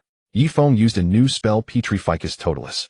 Voldemort felt the power of this spell and quickly brandished his wand to defend. But his defensive spells upon contact with the power of Petrificus Totalis were swiftly shattered. Then Voldemort, the Dark Lord who had terrorized the wizarding world for countless years, was frozen in place, as if struck by a body-binding curse, unable to move. Voldemort was petrified. Not only he but everyone in the entire manor was petrified at that moment. Yifeng's power was too great.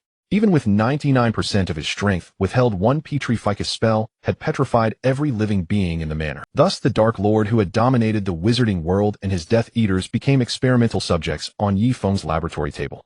After being hit by the petrification curse, Voldemort fell unconscious. When he awoke again, he found himself bound hand and foot on a metal platform covered in magical runes.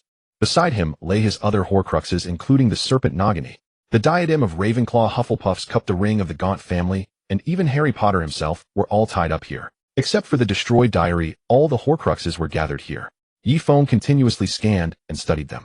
Because Voldemort's Horcruxes contained abundant divine particles, this facilitated his understanding of them. Moreover, the process of creating a Horcrux, which required killing repeatedly, was essentially a process of stealing the victim's divine particles, storing them in the Horcrux, and merging them with a fragment of the creator's soul. Harry, the protagonist, was also there.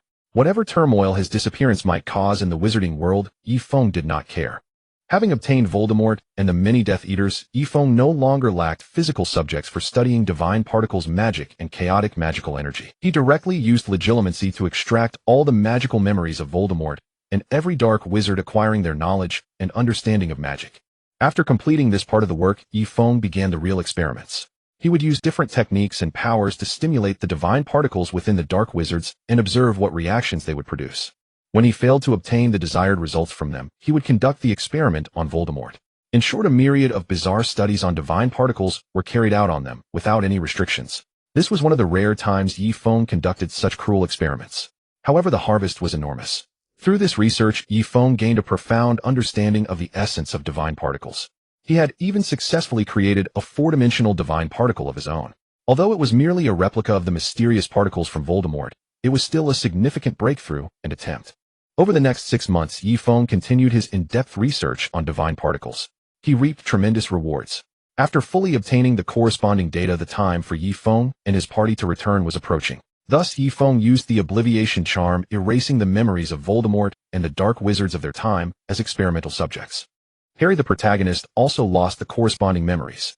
Then he cast a large-scale Obliviation Charm on the entire planet where the wizarding world lay, causing all wizards in the world to lose their memories of Harry's disappearance. Through the extension of legilimency magic, Yifeng implanted false memories in all of them.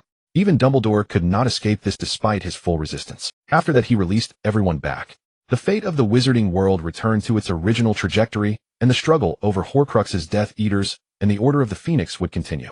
But from then on, Voldemort always felt an inexplicable, profound pain in his body and soul, as if etched into his very being, yet he could not find the true cause of the anomaly. He merely thought it was a side effect of the Horcruxes. After completing all this, Yifeng and his party returned to the Super God world. Capturing Voldemort for experimentation granted Yifeng some minor system rewards. Upon returning to the Super God world, the entire realm remained relatively tranquil, with even Hua Yi refraining from stirring up trouble. Yet amidst the calm, every civilization could sense the undercurrents silently surging within the cosmos. Yifeng meanwhile consolidated his research on divine particles. Combining the knowledge and techniques he had acquired, he fused divine particles with the mysteries of the rules he understood, forging a unique divine artifact of rules and technology. The rule engine. Resembling a massive golden core, spherical in shape, it could directly bear the power of rules. Moreover, it was a growth-type entity capable of accommodating all rules.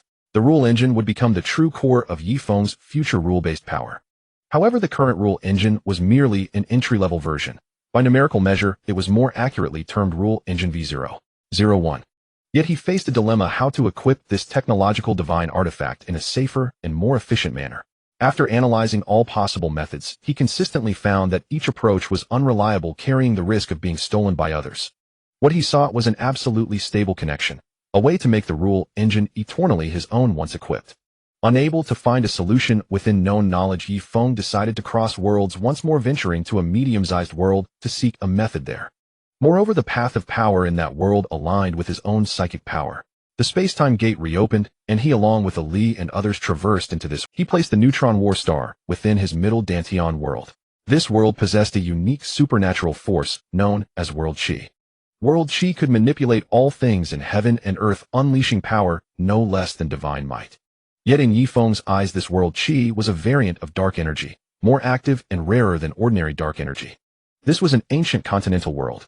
Endless oceans surrounded a vast central continent, which nurtured the proliferation of humans and other life forms. Most uniquely, this world had gods, one named Hao Tian. It also possessed a great sage who founded an academy, known as Master. In the mortal realm, there was a saying, had Master not been born, the ages would be as eternal night. In this world, 4 supreme supernatural powers had stood for nearly a millennium, known as the unknowable places. There were the Peach Mountain Knowing Watching Temple, the Academy's second floor, the Bright Lake Demon Sect, and the Western Floating Temple. Smaller powers included Sword Pavilion, Ink Pond Garden, and many cultivation families. Yi Feng came to this world solely to obtain a special technique, one concerning the method of equipping the rule engine. This world had a great nation called Tang. The gates of Chang'an, the capital, were wide open with countless people queuing to enter. Yi Feng's party also arrived, yet they chose not to enter the city, instead observing the entire Chang'an city. In Yi Feng's eyes, the formless world Qi outside the city became orderly once inside Chang'an, following a specific pattern to merge into the entire. Every brick, every tile, every blade of grass within Chang'an harbored immense World Qi. The city was a super fortress built of World Qi, what the people of this mystical world would call a colossal formation. The power accumulated within it after nearly a millennium was unimaginably vast. Ordinary people could never perceive the flow of World Qi, for the formation itself had a shielding function. Yi Feng was an exception. Standing there, he effortlessly discerned the mysteries of the entire Vermilion Bird formation. He also sensed that this formation, like artificial intelligence, had attained a lifelike wisdom. After observing the formation for a while, Yi Feng still chose not to enter the city. Entering would require inspection by the city guards and might involve demands for refuse, and you might be labeled a foreign spy. Yi Feng had little interest in Chang'an, even though the world's protagonist and Hao Tian's avatar were both within the city. His party went directly to the academy outside the southern gate of Chang'an. Yulian, go to the gate and welcome our guests. At that moment, Yulian, who was copying books on the second floor, suddenly heard Master's instruction. Curiosity stirred within her. In this world, few could be called guests by Master and warrant her personal welcome. Those she welcomed were mostly unrelated to Shilin or the Buddhist sect. When Yulian arrived at the academy gate, she saw 3 young people and a little girl walking toward the entrance. Their auras were extremely subtle, yet they gave Yulian a sense of danger. They were Yi Feng, Li Qi Lin, and Rue Rue. They did not conceal their psychic aura, which was immensely powerful, as deep and unfathomable. In this world, only those at Master's level could perceive the depth of their psychic power. Even without concealment, their psychic energy lay like an icy lake, stirring barely any ripples to reveal its depth. They came to the academy to browse its vast collection of books. Guest Master invites you. Please follow me. Yulian invited them. Yi Feng was not surprised. Without concealment, it was only natural that Master could perceive their presence. Master's power was formidable, reaching the limits of this world. In terms of psychic power alone, his strength was roughly equivalent to the quasi-4th generation divine body level. The world's upper limit constrained Master, not the other way around. After traversing ancient stone paths, a stone bridge, a bamboo grove, and a mountain trail, they arrived at the academy's back mountain. Shrouded in layers of mist, it was the mist formation protecting the academy. Master received them in a thatched cottage. The thatch used was a golden variety which Master had seized from the Knowing Watching Temple after millennia of accumulation. It was one of the spiritual herbs nurtured by the world's World Qi, a supernatural plant.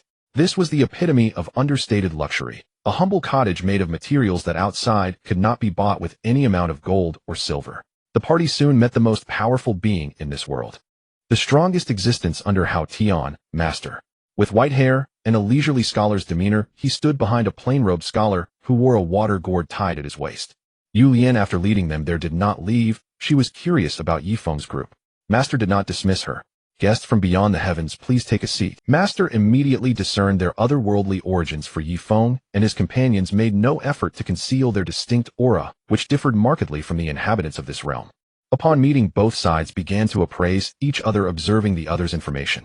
Yifeng was unconcerned. His purpose here would not harm Master or his life. He believed that Master, with his magnanimity and wisdom, would not refuse his request. How do you know we are not from this place? Ruerue heard the Master's greeting and asked curiously. Through data computation, she found that apart from the data of spiritual power, they were no different from normal people in this world. Even the genetic differences were minimal. Actually, not only her, but also Qilin and Ali were very curious. The Master's disciples, Great Master Li Manman and Yu Lian, were all shocked that this group of people actually came from outside the world, and that their world was entirely under Hao's domain. What exactly was the situation beyond Hao's control? No one knew. They were all in a state of bewilderment, unsure how to react to such because your fundamental spiritual power is different from ours. In the eyes of cultivators like us, it is a huge difference. The Master replied. He could faintly see something in Ruerue, Ali, and Qilin, but he could not see through Yifeng at all. He could only confirm that he was not from this world, and his spiritual power was far stronger than his own. However, Yifeng's spiritual power was like seawater, vast and dispersed like clouds and mist, immense, but of low grade. Unlike the spiritual power cultivators of their world, each step was actually a qualitative transformation in the quality of spiritual power. Dongshuan Jiming Wuju, Tianqi, Tianma Wuliang Chaofan Bushio Yuhua, Nippon Qingjing Wuju. Wuju was actually the level where one used spiritual power to touch and comprehend the rules. This level had a low floor, but an infinite ceiling. It was a unique realm created by the Master, almost impossible for ordinary people to reach. No matter which realm, it actually represented a qualitative transformation of the spiritual power level. Compared to the cultivators of this world, Yifeng's imitation power was like a mist covering the entire starry sky, low in quality, but boundless. Moreover, he did not sense any traces of cultivation in Yifeng's spiritual power. It carried a strong artificial quality, as if it were man-made. Yifeng did not know what the Master was thinking. We came here earlier to enter the academy and look at the books. However, we also have a reward. With a wave of Yifeng's hand, a wisp of green energy appeared in his palm. It was part of the energy from the time stone containing the mysteries of the rules of time. In the later battle of this world, Liu Bai broke Hao's infinite rules, including the rules of space, with his invincible sword path, but ultimately fell to the rule of time. Yifeng did not know whether the Master had mastered the rule of time in this world, but he believed that this thing should be quite attractive to the Master. The Master reached out and waved, and the green time energy floated into his hand. He looked at the power in his hand, and finally nodded. Agreed. The Master did not directly ask about the situation outside the Hao world, even though he was very curious. Yu Lian, take these guests to the library building and arrange some accommodation for them in the front courtyard. Their needs will be covered by our academy, the Master said. Yifeng and his group then followed Yu Lian away. This contact was somewhat abrupt, and out of caution the Master had no intention of delving deeper. Ruerue arrived at the front courtyard and saw the ancient scholars studying. Everything felt very novel. At that time, the academy's entrance examination had not yet begun. The timing of their arrival was very opportune, exactly when Ning Murin and Sang Sang had just arrived at the capital Chang'an. However, she was still dragged by Yifeng to look at the academy's book collection. Ruerue and the others all had spiritual power organs, but their spiritual power was not cultivated, it was directly enhanced through technology. The cultivation methods of this world helped them stabilize their spiritual power and enhance their potential and wisdom from another perspective. The entire academy collected a vast number of books from all over the world every year. It was truly an ocean of precious books. Yifeng first looked at books on the current cultivation of spiritual power. However, he did not immediately start cultivating. Instead, he first observed different cultivation methods, carefully analyzed them, and then attempted to cultivate. Yifeng's spiritual power quickly crossed the stages of Chushi, Ganji, Buhua, and Dongxian. The power path of this world was to enhance spiritual power by understanding the qi of heaven and earth, while Yifeng enhanced his spiritual power directly through the sublimation of spiritual power itself. Although the path he took was also a cultivation path, it was different from the spiritual power enhancement of this world. What Yifeng observed and studied was spiritual power itself, a qualitative sublimation of it. His vast spiritual power capable of moving star systems rapidly underwent a qualitative improvement. Although the quantity of his spiritual power was constantly shrinking, its essence was continuously sublimating. In just less than a day, Yifeng's spiritual power had elevated to the Jiming level. After reading books for 3 days, his spiritual power qualitatively broke through to Wuju, then Chaofan Qingjing, and finally reached the same Wuju realm. The Wuju realm was a special realm where one used spiritual power to merge with, comprehend, and apply the rules. Because he had long seen through the power of rules, Yifeng's advancement was as smooth as sailing with the current. After his spiritual power reached this level, the power Yifeng could exert with his spiritual power reached about 100 times the original, or even more. The qualitative change in spiritual power brought him a further leap in strength. Yifeng's improvement was very rapid, and he also taught his method to Ali and others. They did not achieve such a terrifying level of progress as Yifeng. After reading books for nearly a month and attempting cultivation, Alice's spiritual power reached the Wuju level of this world, which was the 6th realm. However, Alice's improvement was the worst because she still did not put much effort into cultivation. Qilin was different. She was serious in learning and cultivating. Qilin actually advanced all the way to the peak of the 7th realm, Chaofan realm, even higher than Kuhauran of this world. After all, that strong warrior died with the foundation of a 3rd-generation divine body, and her diligence, her achievements were so high. Among the group, Rurue was the one who improved the most. She had already advanced to the 8th realm, Qingjing realm. Rurue was diligent in her studies. Although she was playful, she was very obedient and valued her father's opinions. Placed among normal students, she was the type of good student similar to Hermione. Moreover, Rurue's talent was too high. Although Yifeng did not upgrade her to a 4th-generation divine body, her mini auxiliary equipment was the highest among the group, second only to Yifeng. Behind Rurue was a medium-sized celestial computer that Yifeng helped her build. With such a vast foundation, she was so powerful. If she hadn't failed to comprehend the mysteries of the rules so far, she might have been even more powerful. The family was studying the spiritual power system and using its mysteries to enhance their strength, while Yifeng successfully obtained the harvest he most desired. The mystery of the life-bound object. This bond of the life-bound object, seemingly a special connection between a person and an object that appears even among low-level psychic cultivators, possesses a remarkably profound essence. The life-bound object involves numerous laws such as soul, destiny, causality, and covenant. Moreover, it is a unique binding pattern based on psychic power, a relationship that is truly eternal and immutable. You have witnessed how Hao Yin, the one who governs the rules of this world, could not alter the situation once Sang Sang accepted herself as the life-bound object of a... Even she, the omnipotent deity of this world, could not dissolve the bond of the life-bound object. Indeed, the life-bound object serves as an excellent means to bind a rule engine. Yifeng arrived at these conclusions after meticulously studying the information concerning the life-bound object. However, establishing a life-bound connection between himself and the rule engine was far from simple. For this relationship possesses a certain degree of randomness.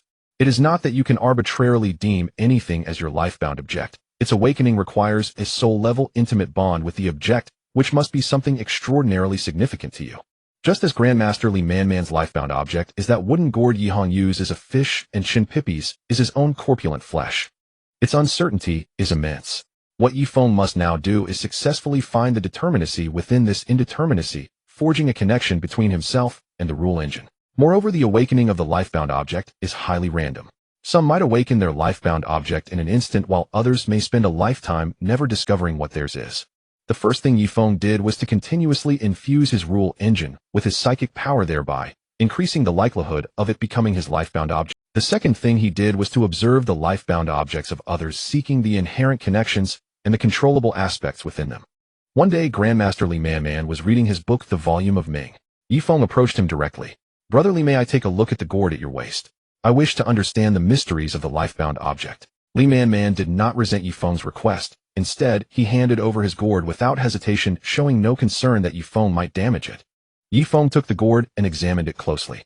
Through deep analysis, he gradually observed certain data pertaining to the life-bound object. Originally, the probability of establishing a life-bound connection between him and the rule engine was only between 25 and 35. However, after collecting data from Li Manman's life-bound object, the probability of Yifeng forging a life-bound connection with the rule engine had risen to between 51 and 57. Next, Yifeng approached numerous other cultivators of the academy and observed the bonds between them and their life-bound objects. The collection of this data elevated the probability of establishing a life-bound relationship between him and the rule engine to between 75 and 82. This was the limit he could achieve by observing the academy's various data. During this process, Yifeng also successfully accessed the volume of Ming, a celestial book containing the mysteries of Haoshan's world. But most of these mysteries pertain to the secrets of the world's primordial energy, with information about the true laws of rules amounting to less than 1/10 a santh. Nevertheless, Yifeng gained considerable insight. He glimpsed fragments of the laws of space and time, which enhanced his understanding of spatial rules by 26 and of temporal rules by 37. This was also a noteworthy gain. Finally, Yifeng sought out the master and asked for his comprehension of the life-bound object relationship. If one were to speak of who is the most powerful in this world, claiming Haoyan would be beyond reproach. But if one were to speak of who possesses the highest wisdom and the richest intellect, even Haoyan, with his unparalleled celestial calculation ability, could not surpass the master. The master provided Yi Feng with a detailed explanation of his doubts. In turn, Yi Feng recounted many matters from other worlds, especially concerning the moon. It was from Yi Feng that the master understood the most crucial sentence in the celestial book: the sun sets, the sand brightens, and the sky opens.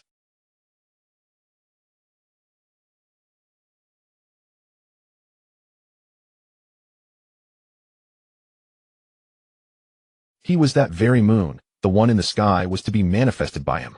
This was the destiny he was born to fulfill. This was why he, a mere mortal, could surpass all others, becoming the foremost person in the world, transcending every cultivator to achieve the unprecedented realm of no boundaries. His power was second only to Haoshan's, and not much weaker. For he too was born with the world's own mandate. Haoshan's mandate was to become the sun, and his mandate was to become the moon of this world. Of course, the master could also choose to reject this mandate, and the world would select another to inherit it. But then the world would have to endure another cycle of the frozen Earth's long night.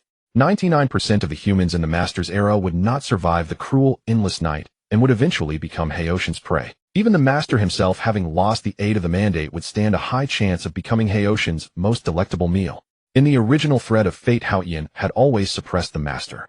After all, the master's rise was too brief to compare with Haoyan, who had existed for untold millennia. He could confront Haoyan, but only barely hold his ground. And this was with the mandate supporting him. Yi Feng did not concern himself with the master's choice. He merely provided the relevant key information after receiving the master's guidance, leaving everything to the master's decision. Thanks to the master's explanation, Yi Feng's probability of a directed awakening of the lifebound object finally exceeded 90. Despite having over a 90 chance of awakening the lifebound object, Yi Feng was not yet ready to immediately shape the rule engine's lifebound object.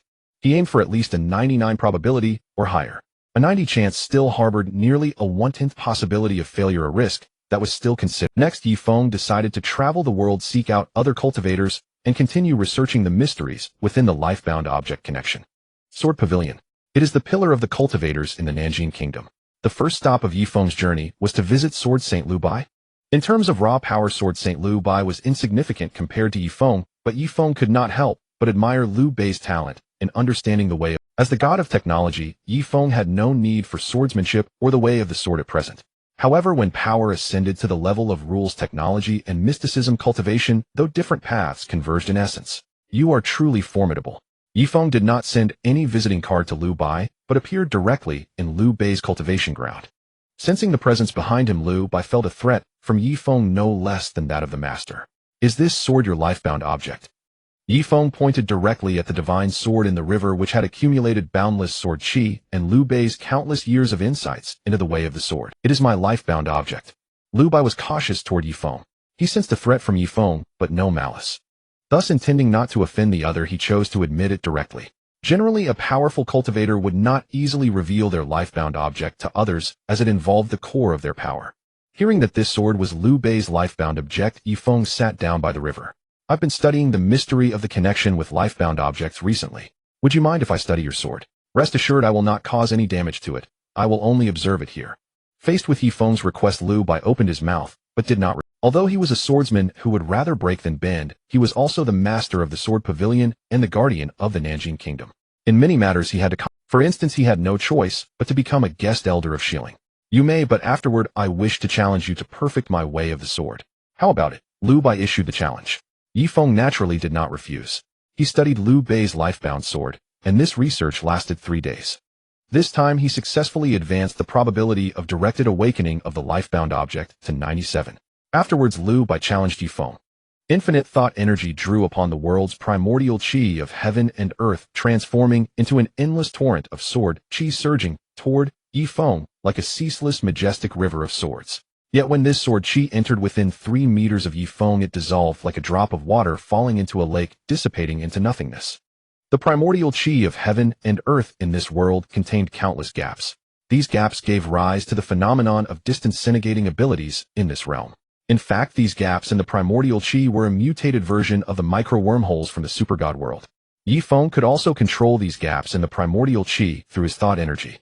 They devoured Liu Bei's surging sword chi and transferred it behind Liu by causing his own endless river of sword chi to attack him instead. Yifeng's powerful thought energy could easily accomplish all this.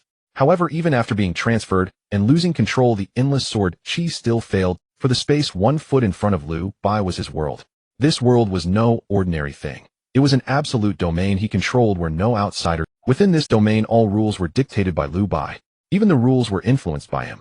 The gaps in the primordial chi of heaven and earth ceased to exist. In essence, Liu Bei used his powerful will of the sword to shake the rules, but on a deeper level, his fifth realm cultivation allowed him to touch the deeper rules of the way of the sword, using sword rules to influence the operation of other rules, forging an absolute world with one's own body. This was the charm of the mystical cultivation system, less scientific but full of infinite possibility. After that strike, Liu Bei waved his hand to disperse the endless river of sword chi, then like a sharp sword, he thrust himself toward Yifeng. This was his most powerful sword technique, the very move he used to break the time rules of the Heavenly Hao and place his finger on the Heavenly Hao's brow.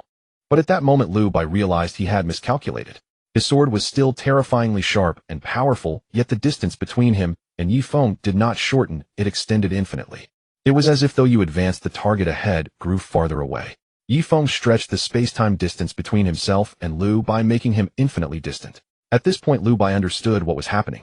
An infinite distance that could be extended at any time meant that no matter how sharp his attack, it could not reach Yifeng. If it could not reach the target, even the sharpest sword was useless.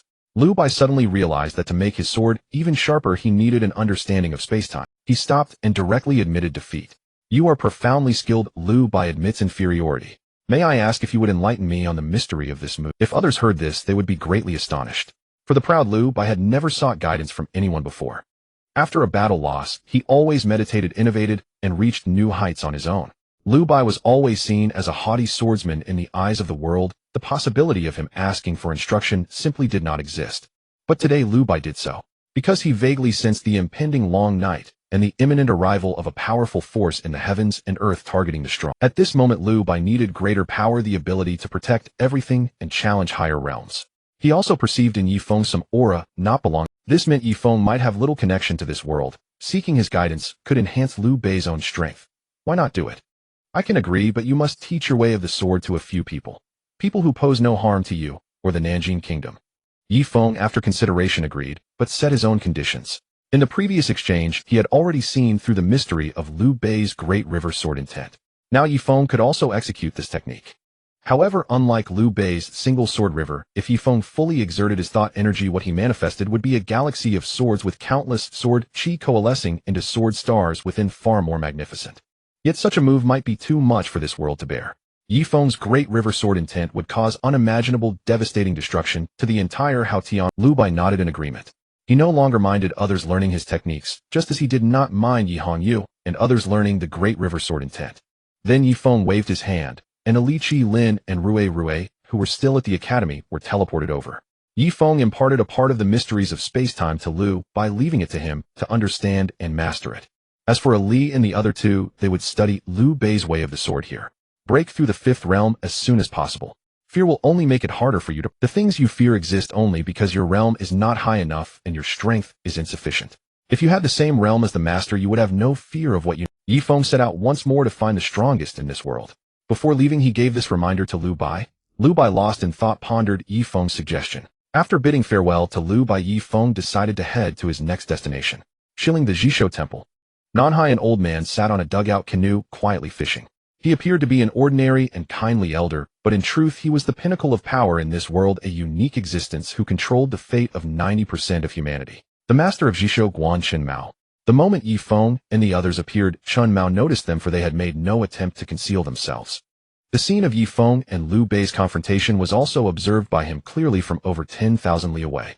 Chen Mao knew what Yifeng was doing, but he pondered how to deal with this man, for he was not confident in defeating or restraining him.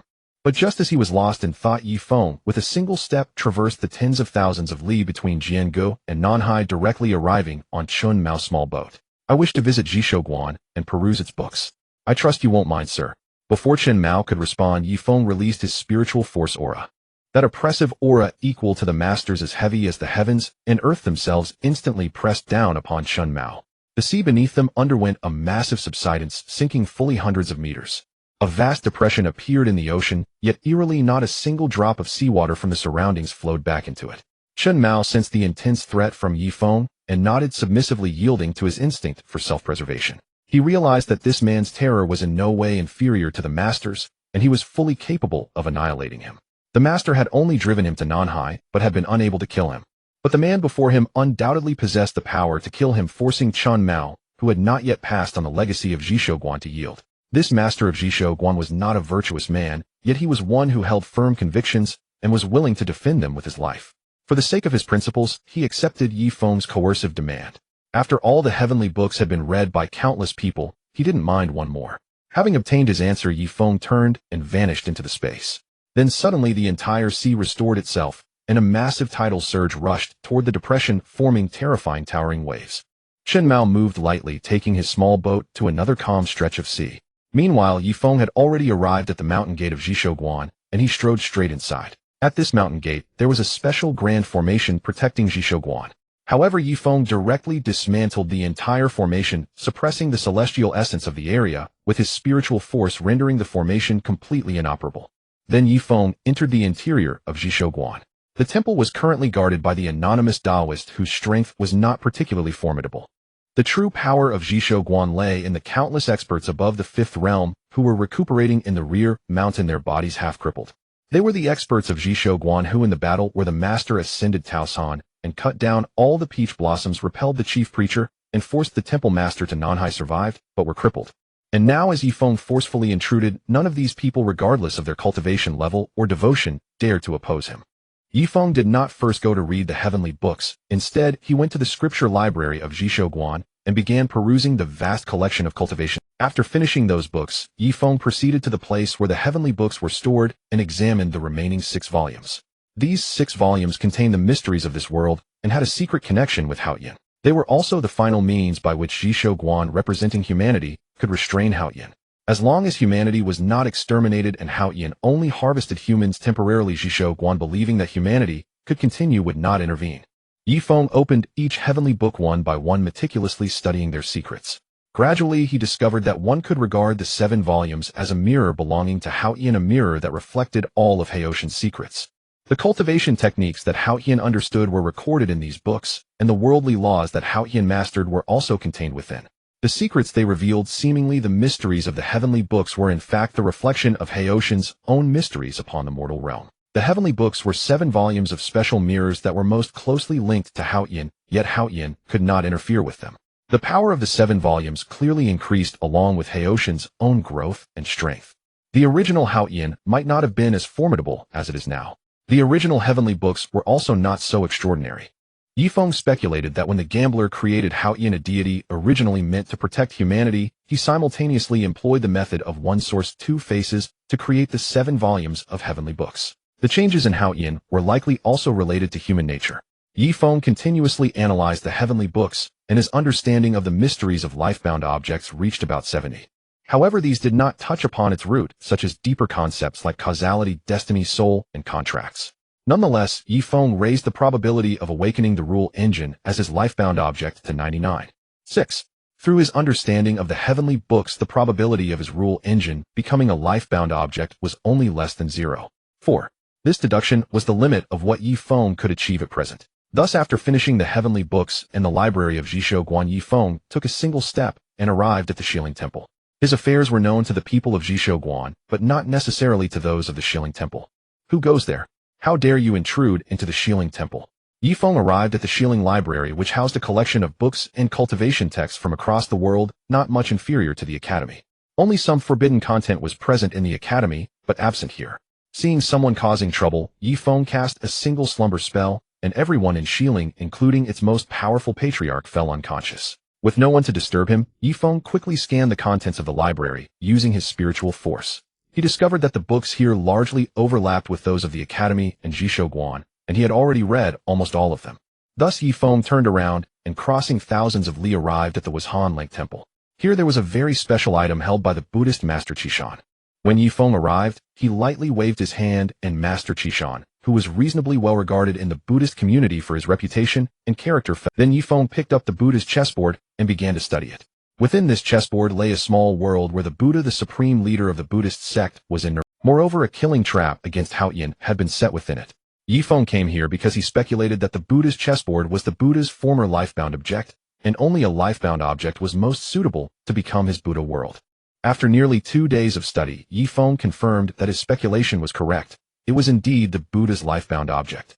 Furthermore, the special state of the Buddha's nirvana within allowed Yifeng to perceive some mysteries of lifebound objects from an alternative perspective. This newfound understanding raised the probability of Yifeng turning the rule engine into a lifebound object to 99.95. At this point, his success rate was already extremely high. Cautious, Yifeng utilized every advantageous condition to bring his research on lifebound objects to the current maximum. After completing the corresponding studies, he returned the Buddha's chessboard to its original place. However, after his gaze fell upon the millions of serfs beneath the Xiankong temple, he suddenly became interested.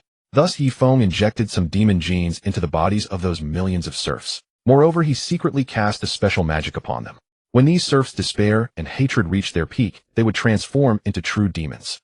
Furthermore, the stronger the negative emotions like hatred in these demons, the greater their power would be after genetic awakening.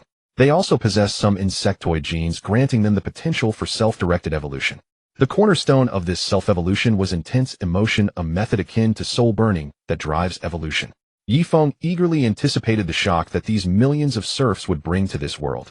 After concluding his journey to the Buddhist sect, Yifeng and his family returned to the Tang Empire. Then, drawing upon the secrets he had organized, he successfully completed the natal objectification of the rule engine. Now the rule engine was his natal artifact. Composed of divine particles, it appeared as a massive golden core on the surface, but in essence, it was a miniature universe. Its interior consisted of countless gears. Each gear was forged from divine particles inscribed with Yifeng's understanding of the mysteries of rules. The operation of these special gears was in fact the manifestation of the power of the rules themselves. Having awakened his natal artifact, Yifeng could henceforth inscribe rule information into the rule engine, making it the core for his mastery over rules. After its natal objectification, the likelihood of it being seized by someone with superior techniques became extremely low. From then on, Yifeng possessed a core item for governing rules. With the rule engine, Yifeng had achieved his goal in the Haotian world.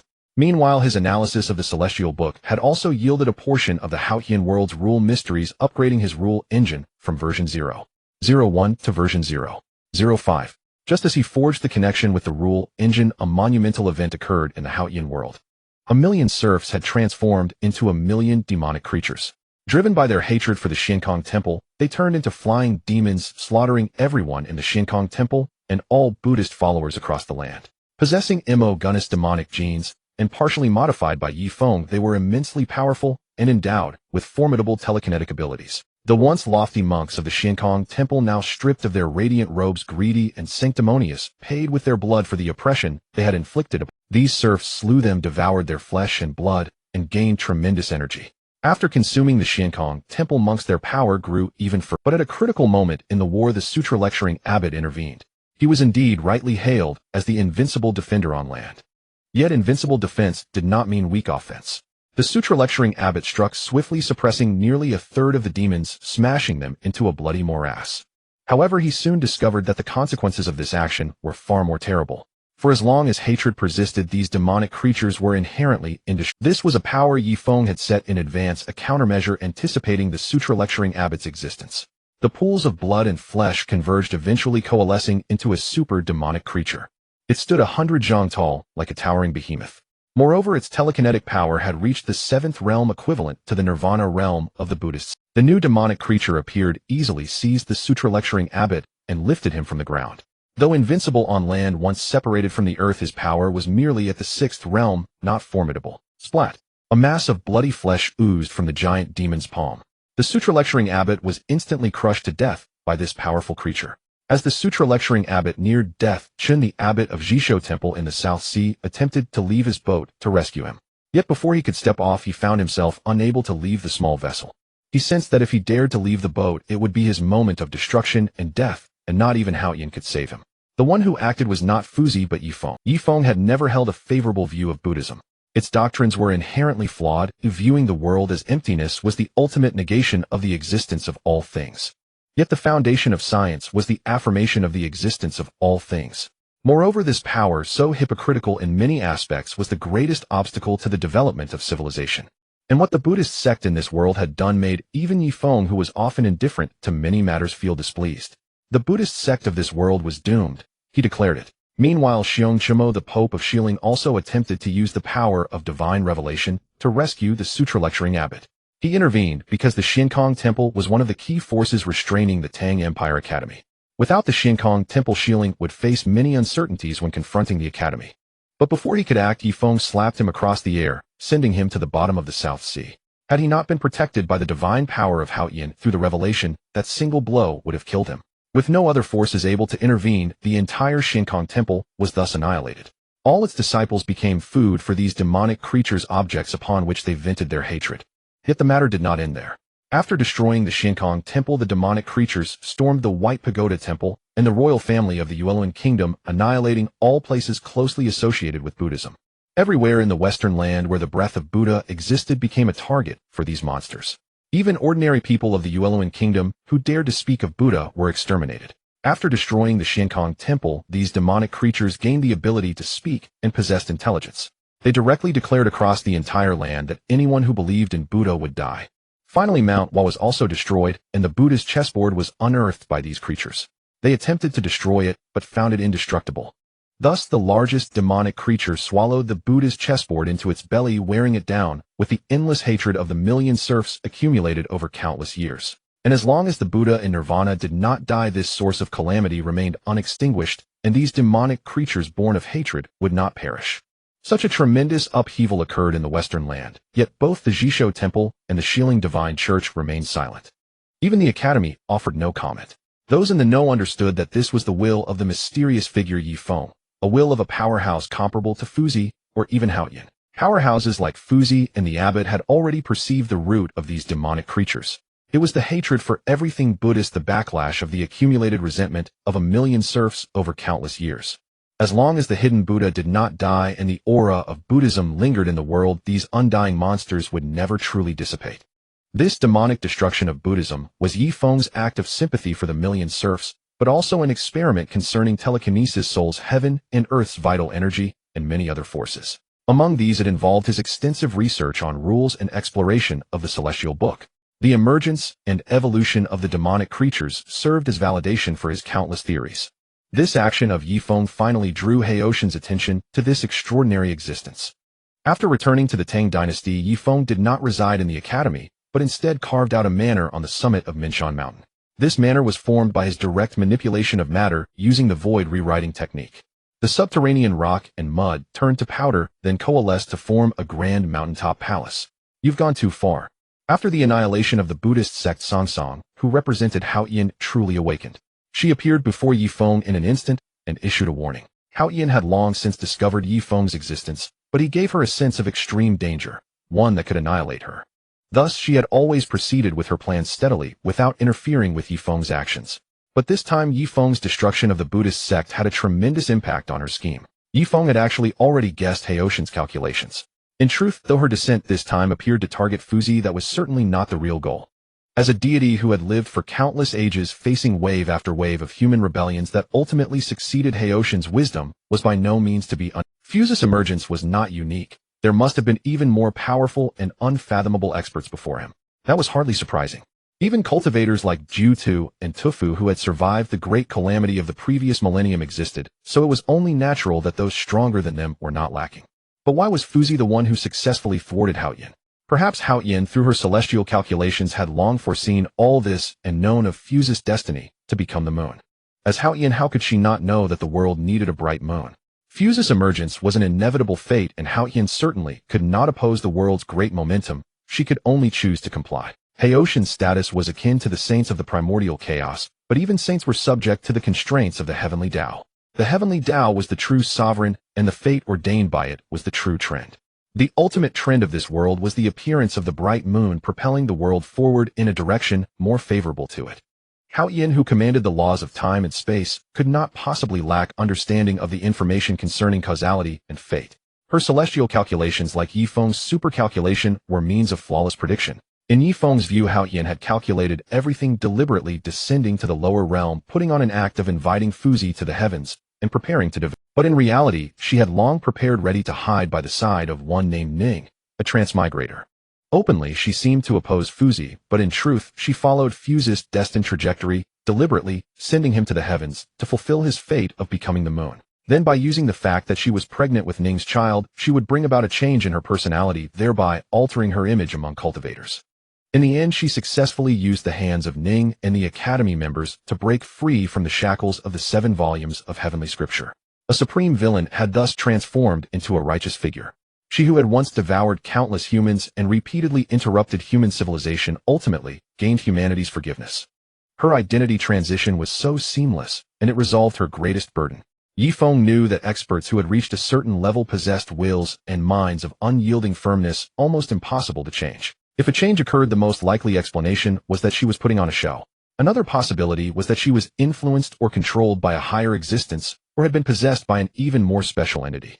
According to Yifeng's analysis of various circumstances, all these developments were the fate that Haoyan had planned in this era through her celestial calculations.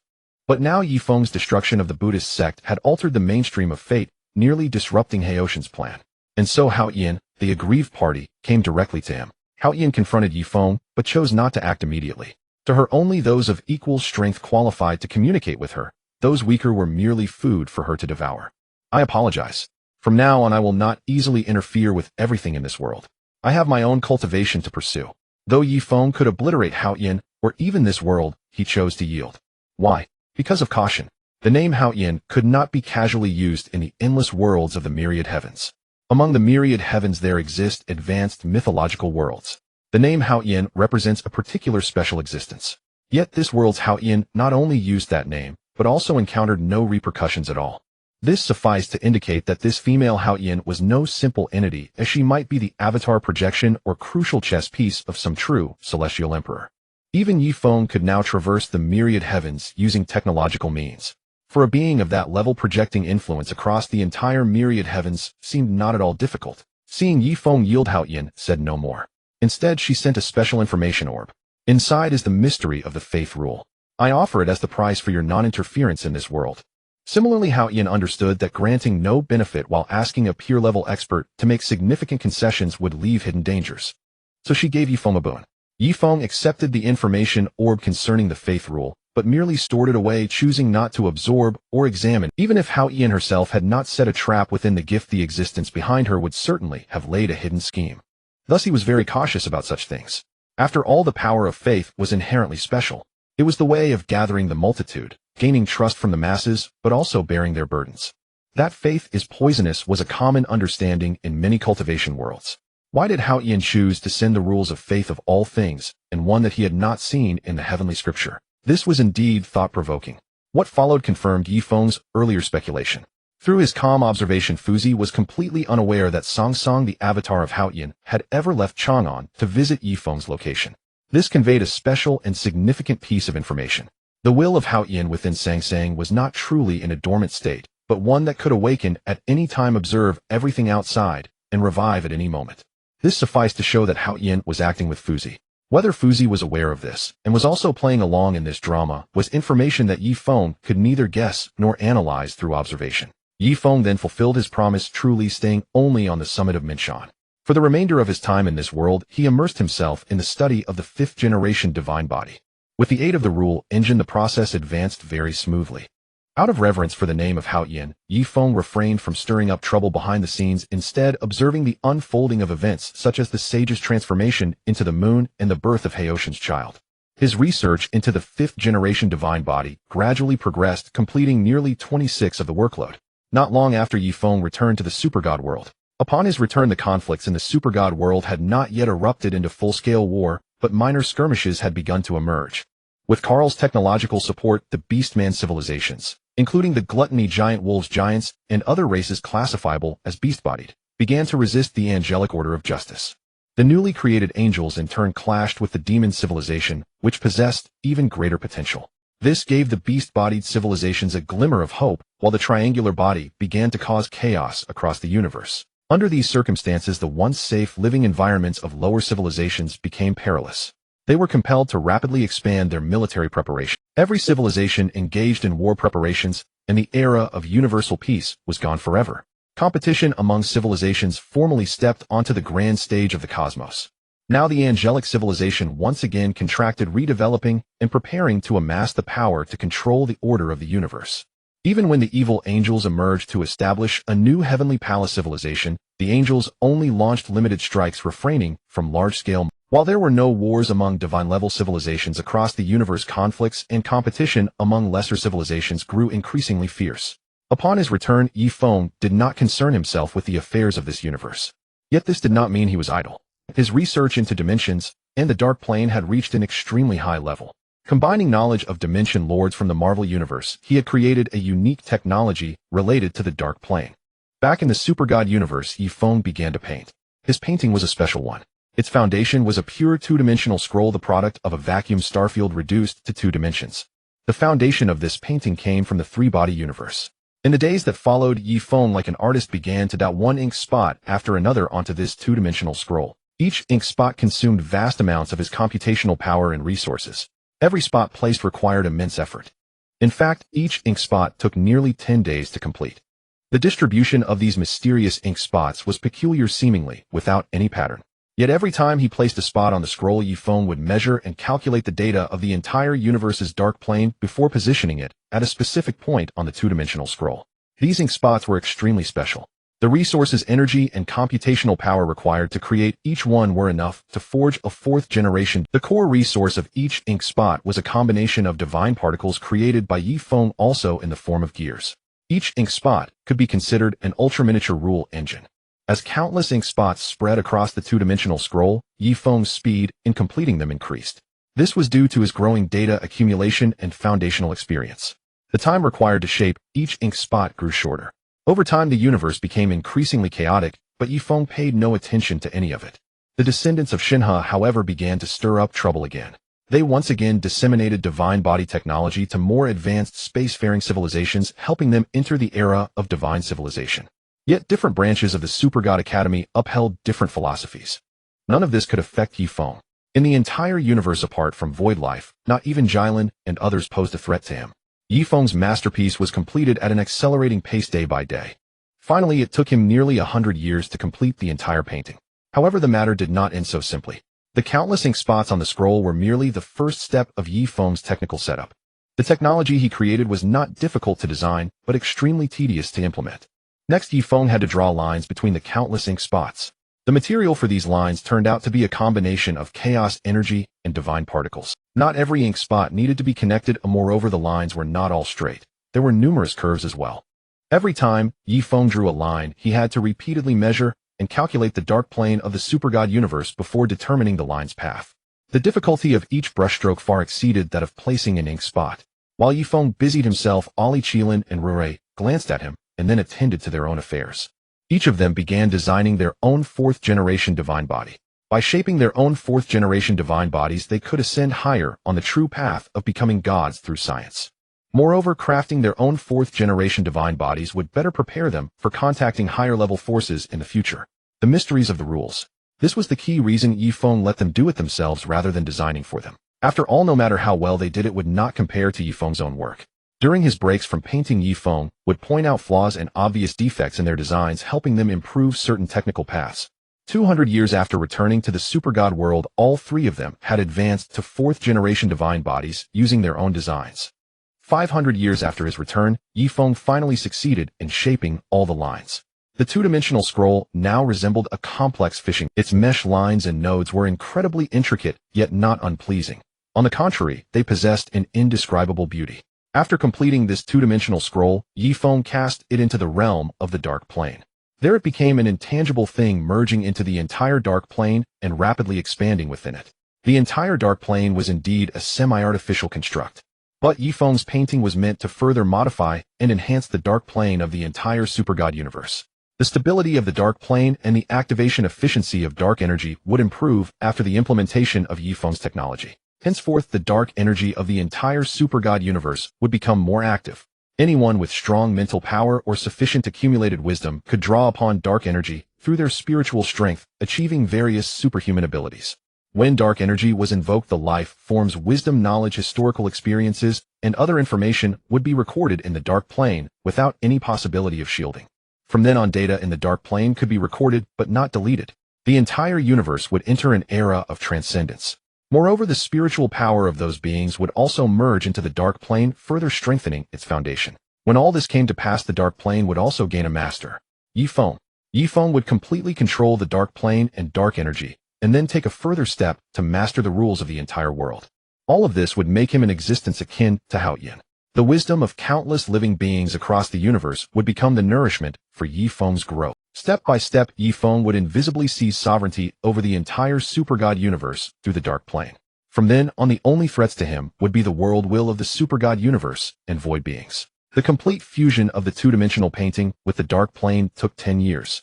After 10 years, everything was set. Throughout this process, Yifeng prepared to flee to another universe at any moment, but the world will did not interfere with or sanction his actions. Everything went smoothly. Yifeng officially became the master of the entire world's dark plane. After mastering the dark dimension, the era of the extraordinary began with Yifeng's actions. In the super god world Blue Star, at this moment Blue Star had already enjoyed several centuries of peace. Once the Sunfire civilization attempted to seize the core of Blue Star, but due to Yifeng's intervention, the entire location of Blue Star was hidden away. This left the Sunfire civilization with nothing to show for their efforts. In that instance, Yifeng also severed the tentacles of the Super God Academy, allowing Blue Star civilization to successfully disappear from the entire universe.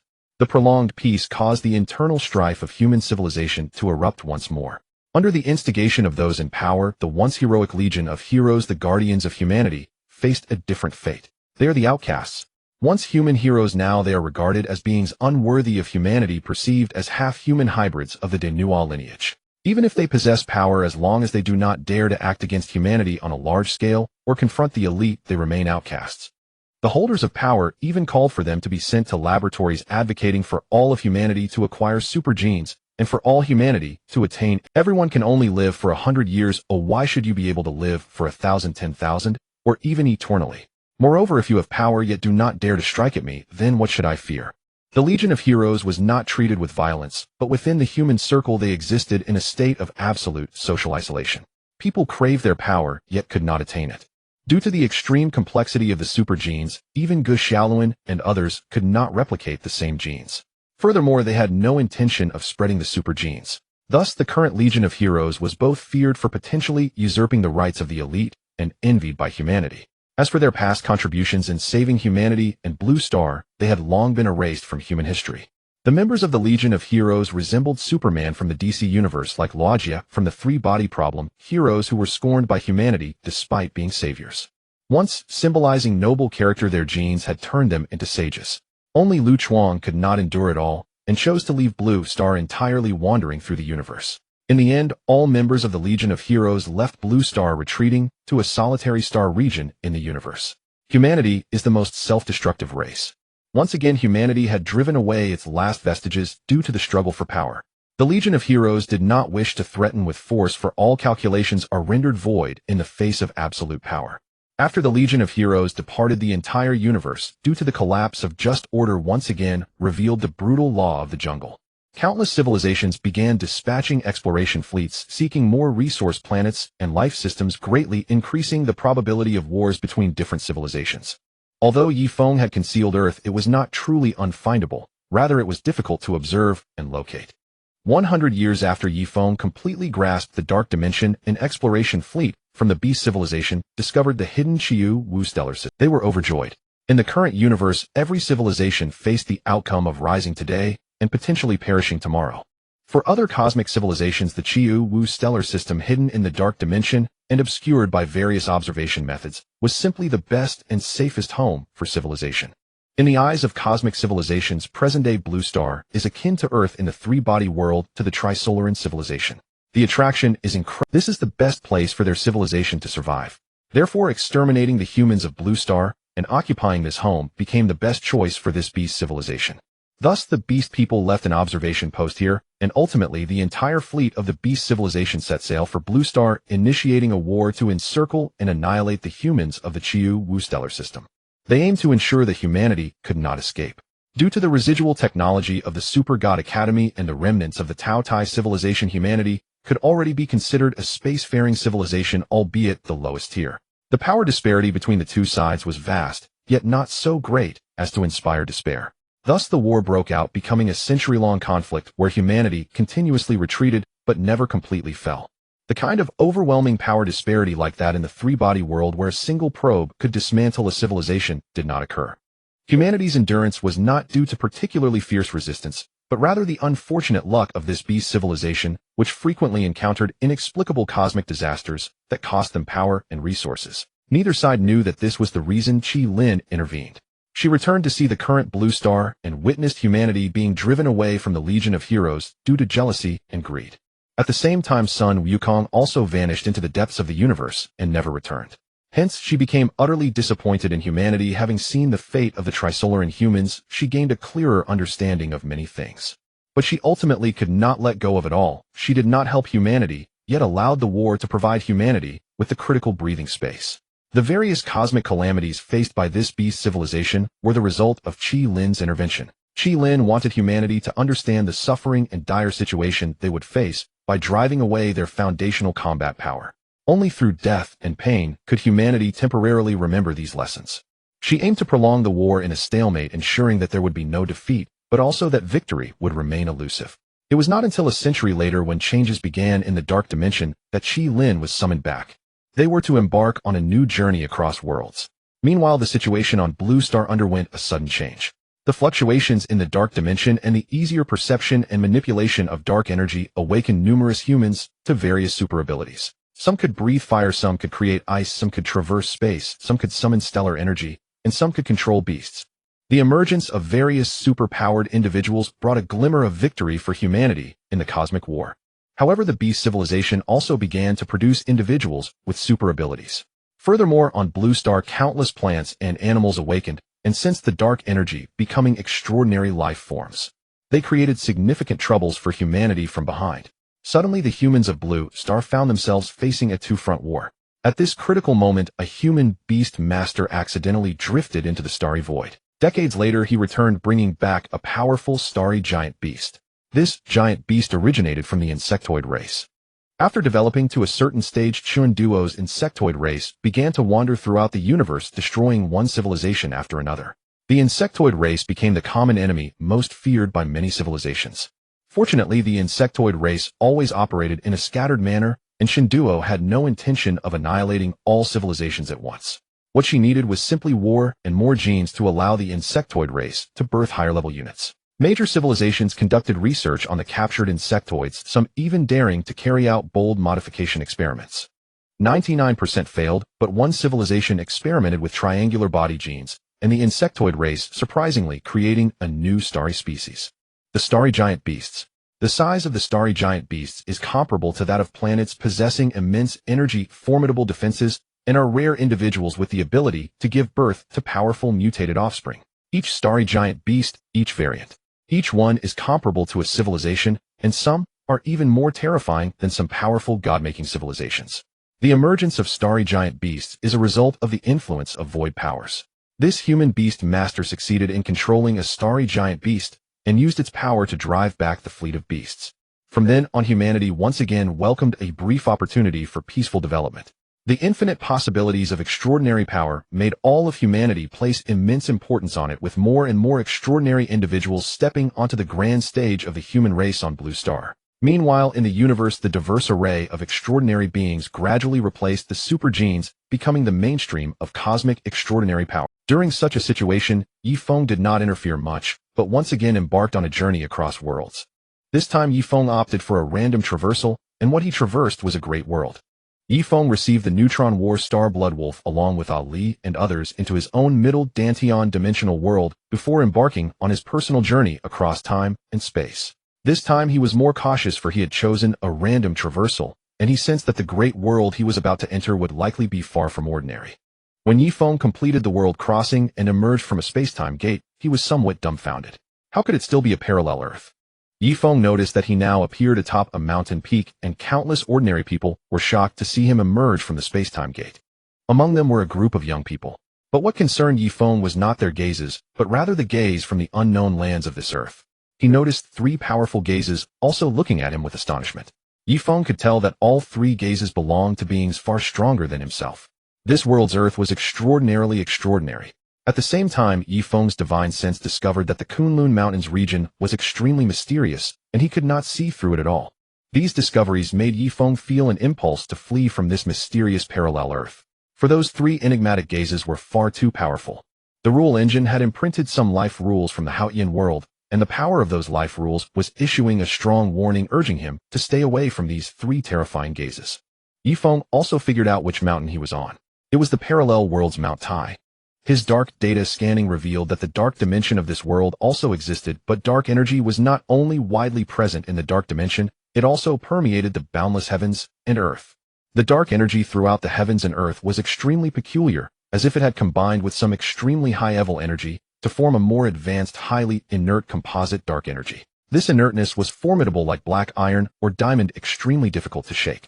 Moreover, the dark energy of this world even contained powerful life rule information of a very gloomy kind resembling semi-negative life rule information. The mysterious Mount Tai beneath Yi Feng's feet was filled with several regions he could not see through at all.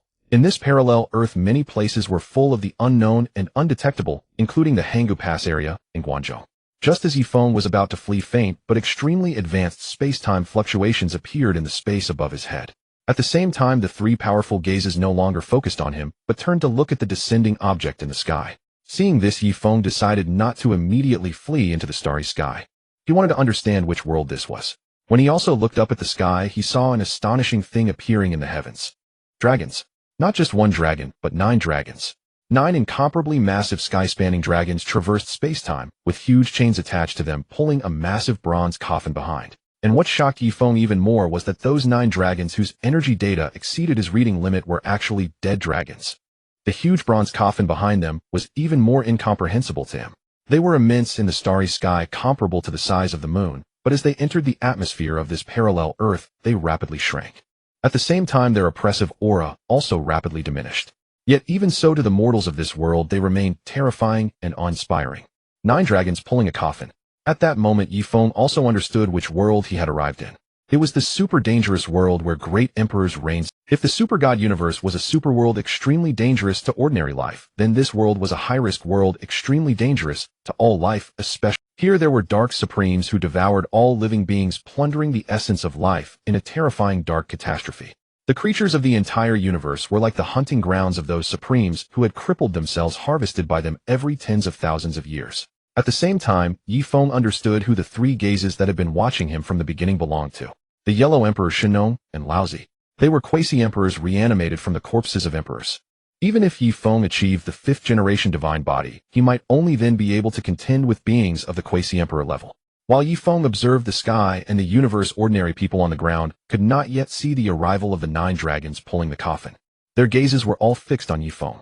Among them was the future Yi Haizi, the great heavenly emperor Yi.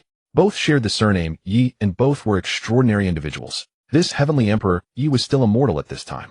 He had thoroughly studied ancient scriptures and was deeply interested in certain mysterious matters of ancient time. He was the first to discover Yi Feng's appearance because his innate intuition told him something was there, and then he saw Yi Feng walking out from a black space-time vortex. Yi Feng's appearance made the heavenly emperor Yi understand for the first time that this world was not as simple as it appeared on the surface. There were terrifying beings beyond technological understanding, beyond mortal comprehension and cognition, capable of crossing space-time. At that moment, the heavenly emperor Yi wanted to approach Yi Feng, instinctively longing to ask him something. But before he could make a move, the 9 dragons pulling the coffin descended from the sky, landing directly on Mount Tai, smashing a huge crater. The appearance of the 9 dragons and the coffin drew the attention of the 3 quasi-emperors. Without waiting for others to act, Yi Feng rushed over, forcefully lifted the coffin lid, and crawled inside. The Yellow Emperor Shenong and Laozi were quasi-emperors reanimated from the corpses of emperors. How powerful they were Yi Feng did not know, but they were definitely far more powerful than his current self. Yi Feng's accumulation was rich, but it was all knowledge. Only when he stepped into the 5th-generation divine body and became a 4-dimensional being would he have the confidence to face such quasi-emperor level experts. If these 3 quasi-emperors tried to capture him, even fleeing into the starry sky might not ensure his escape. Only by entering the bronze coffin pulled by the 9 dragons could he safely avoid all danger. For this 9-dragon-pulled coffin was the cosmic train sent by the desolate heavenly emperor to pick up the current heavenly emperor Yi. Its journey might have twists and turns, but it absolutely could not be blocked. The protection of an emperor-level existence would surely allow him to successfully evade the perils posed by these 3 quasi-emperor experts. Moreover, now that he understood the situation of this world, Yifeng had no desire to remain on the parallel Earth. He could easily traverse the starry sky, but what dangers lurked in the starry sky of this world were beyond his prediction. Perhaps he might encounter a great sage roaming the stars, or a mysterious ancient ship, or an imperial coffin. Any of these would be very dangerous. It was better to take the Ninedrigan-pooled coffin express to the burial star of emperors, the Northern Dipper. There lay the burial grounds of emperors, countless forbidden zones, and imperial inheritances. In fact, the entire Northern Dipper was a vast land of opportunity. And what he needed to do was to convert all the secrets here into technological information for analysis, thereby reaping great rewards. He even had a feeling that the completion of his fifth-generation divine body would rely on the resources of the burial star of emperors, the Northern Dipper. After Yifeng hid inside the bronze coffin, the heavenly Emperor Yi and his classmates were subsequently sucked into the bronze coffin. Together, they embarked on a journey through the starry sky. Within the bronze ancient coffin there lay another coffin, a triple-layered burial chamber. At this moment, Emperor Yi and his companions gathered together counting heads. Yet besides the sudden appearance of Pang Bo, there was still one extra person. It was Emperor Yi who first spotted Yifeng sitting atop the innermost coffin. They tried to speak with him, but Yifeng offered no response. Having witnessed Yifeng emerge from the mysterious black hole, the group harbored deep wariness. Even Lu Yunji, who appeared clever, but was in truth witless, dared not utter a word against him. He knew well enough whom not to provoke. They surveyed their surroundings, and after a full circuit realizing the eerie strangeness of the situation, Emperor Yi attempted to communicate with Yifeng. But Yifeng paid them no heed, as if he were a non-entity. Soon the Nine Dragons coffin reached its first interstellar transit stop, Mars. Emperor Yi and his classmates ventured out together, beginning to explore the truth of all that had transpired. They scouted Mars and discovered the great thundercloud. Throughout this process, Yifeng remained motionless inside the ancient coffin. He knew well that Mars held the crocodile ancestor, the divine resentment of the great perfection saint body, and one of the most hidden schemers of this world, the immortal emperor. Yifeng had no desire to be directly targeted by such beings. He was an immortal existence, and even an immortality achieved through technology still held immense allure for the supreme beings who lived only 10,000 years, a highly attractive subject for their research. In the end, do not all cultivators seek eternal freedom and immortality? To those pursuing eternity, a being like Yifeng, nearly immortal, was nothing less than a colossal peach of longevity. Thus Yifeng concealed himself within the bronze ancient coffin, using its power to mask his presence. He now began to contemplate how to face the merciless empress. Hidden within this coffin, he was certain that when the coffin sealed itself, he could not exit. In the end, Yifeng decided to trade information to ensure the merciless empress would not deal harshly with him. At the same time, he diverted part of his attention to observing the triple-layered coffin. Inside the triple-layered coffin lay an incomplete immortal domain whose rules and information held a powerful allure for Yifeng. Yifeng began to study the mysteries of the triple-layered coffin with full effort. Emperor Yi heard the immortal scripture, and Yifeng heard it too, but he used concept rewriting technology to intercept its content. In collecting data on the triple-layered coffin, Yifeng did not glimpse its full picture, but he still extracted a vast amount of critical information. This information in truth was constructed entirely through the mindset of this world's cultivators. To study it, Yifeng needed to transform this crucial information into a technological perspective for deeper interpretation. This triple-layered coffin was indeed extraordinary. It had already allowed Yifeng to decipher many truths about the rules. For him, this was a great harvest. Yet in reality, the information he had collected from the coffin might not even amount to a billionth of its secrets. This world was indeed a high-level realm. Every ancient artifact harbored profound hidden truths, immense opportunities, and boundless mysteries. Just as Yifeng was earnestly gathering this information, Emperor Yi and the others encountered new dangers. A small crocodile claimed another of their classmates. Noticing Yifeng, who had been sitting harmlessly all along, Lu Yunji shot a meaningful glance at his lackey. Li Changqing quickly understood and turned his accusations toward Yifeng, testing him. "Hey, you sitting on the coffin, did you kill our classmates?" Having shouted this, he recklessly incited the others. "Has anyone considered that all the dangers we've faced might be this man's doing? So many have died, yet he sits there calmly, never warning us about the temple's danger. He must know something but refuses to speak. Perhaps he's the mastermind behind it all." Li Changqing's words, in the depths of their terror, made the others instinctively turn their suspicious gazes upon Yifeng. Like many ordinary people, when faced with hardship, they sought to shift blame onto others. The fault was always someone else's, never their own. Yifeng was speechless. After all they had been through, these people still could not see the situation clearly. Especially Li Changqing and the other lackeys of Lu Yunji. They failed to realize that away from Earth, Lu Yunji's past status and power were utterly useless. Perhaps they instinctively clung together for survival, but at least they should have chosen someone reliable. A man like Lu Yunji would sell them out without a second thought. Yi Feng was not like Emperor Yi at the beginning, still hesitant to kill and willing to reason. He shot a glance at Li Chongqing, and in that instant Li Chongqing burst into flames.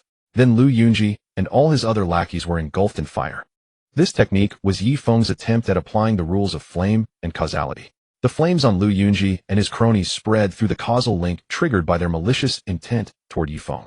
They were reduced to ashes in the roaring inferno, the process so swift they barely uttered a few screams. This scene terrified everyone, including Emperor Yi. Though they had grown numb to death during their journey, watching familiar classmates burn before their eyes was still, yet they were too frightened to utter a word. The small crocodile was also burned to nothing by Yi Feng. Had it not been for his caution regarding the divine resentment of the great perfection saint body and the crocodile ancestor's avatar, and his consideration for Emperor Yi, he would have burned Li Xiaoman as well. Weakness is not the fault of you mortals, but ignorance, arrogance, and stupidity are your sins. I am not the mastermind behind your trials. If I wished, I could annihilate you all with a single thought. His gaze was cold and merciless, finally settling on Emperor Yi. This time, out of respect for Master Yi, I will overlook your earlier thoughts. But remember, before a true powerhouse, even harboring ill thoughts is unwise. The strong destroy you for no other reason than whether they wish to or not. Your destruction has nothing to do with you. Since boarding this Nine Dragons coffin interstellar train, these were Yi Feng's first spoken words, and he taught them a lesson. Before the strong do not court death. Emperor Yi was shocked. Why was it out of respect for him? What was special about him? Sensing Emperor Yi's confusion, Yi Feng pondered briefly and said, "Let me give you a piece of advice. After arriving at the destination planet of this Nine Dragons, no matter which sect you join, remember to learn a cultivation method, and then immediately flee to become a rogue cultivator.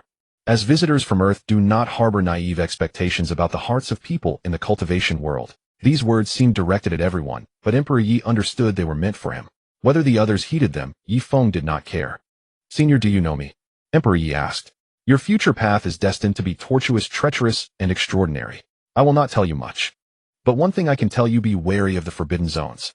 However, the forbidden zone at the end of this Nine Dragons coffin journey, you can trust it to some extent." Yi Feng transmitted these words audible only to Emperor Yi, leaving the others unaware of their conversation. "All right, I will say no more."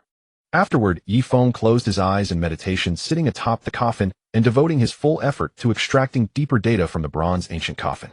His warning to Emperor Yi was also a gesture of goodwill toward the merciless empress who might be observing in secret. Thus he might safely leave the primordial forbidden ground. After all, he was too special. Emperor Yi and his classmates could leave the forbidden ground unscathed, but he could not be certain. Though he had an escape card, it would force him to leave this world. Yet the rules and information contained in this world's emperor scriptures and cultivation methods were what he craved. For the time being, he was reluctant to leave this vast realm so rich in resources and opportunities. The Nine-Dragon coffin traveled from Mars to Beidou, its lid never opening again. If it had opened once during the journey, Yi Feng would have definitely escaped, thus avoiding appearing in the Huanggu Forbidden Land and facing the potential threat of the ruthless emperor. The Nine-Dragon coffin finally appeared at Beidou, Star of Buried Emperors, and crashed into the Huanggu Forbidden Land. Everyone, including Yi Feng, fled from the Forbidden Land. But as soon as Yi Feng emerged, he plummeted straight down with the Nine-Dragon coffin into the abyss beneath the cliff. The situation he had hoped for, that the ruthless emperor would ignore him, never occurred.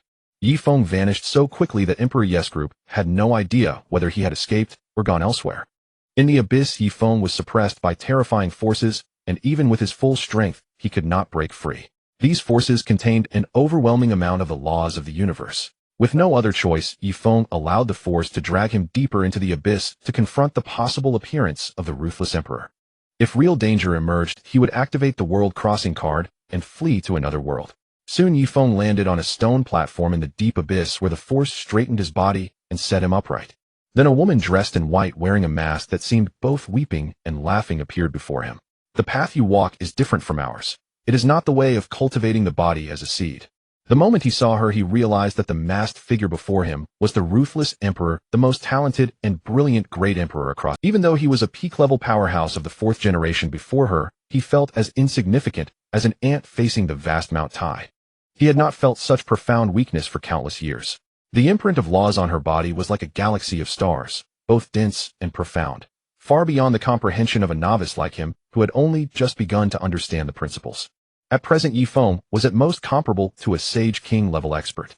Appearing before the ruthless emperor, his true nature was easily seen through. The ruthless emperor was already on the path of transformation toward a mortal immortal. It was not surprising that she could see through Yifeng's secrets. Despite the protection of powerful data and gene locks, as well as the shielding of a dimensional barrier, everything he concealed was completely transparent before the ruthless emperor's secret arts of law. Your methods resemble those of the Eternal Star region, but they also follow the path of cultivating the body as a seed. You, however, seem to achieve eternity through infinite microcosms, gaining power through pure technology. An interesting path, but it only proves one thing: you are not from this world. After a thorough analysis, the ruthless emperor confirmed Yifeng's origin. Is there another world beyond this one? Faced with the ruthless emperor's doubt, Yifeng began to negotiate terms. There is. Beyond this world there are other worlds. I can offer you some information that is absolutely beneficial to you. Information concerning your Dao path, as well as the path of that future classmate surnamed Yi. However, I hope you will swear by your brother that you will never harm me in the future. At the same time, I can exchange additional information for your 2 great emperor scriptures and many secret arts. As soon as Yifeng finished speaking, his entire body was shattered. But he quickly reassembled himself. Even the great emperors of this world could not achieve rebirth from a single drop of blood. For Yifeng, however, rebirth from a drop of blood was a trivial trick. When he uttered the condition for the oath, he had already prepared himself for a lesson from the ruthless emperor. Her brother was the greatest taboo for this emperor. Yet Yifeng dared not use any other condition to restrict her, for when she attained the Dao, she slaughtered across the world, severing an entire era. One could not expect such a figure to truly keep her word. Only her brother was her taboo, the only means to bind the ruthless emperor with an oath.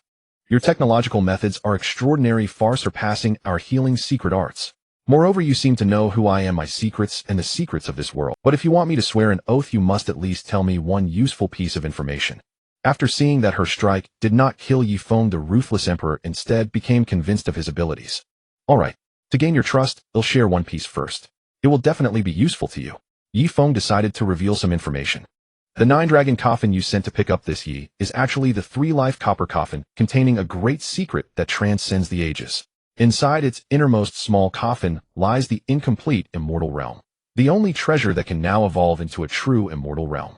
The true immortal realm was destroyed long ago. The realm within the 3-life copper coffin is your only real hope.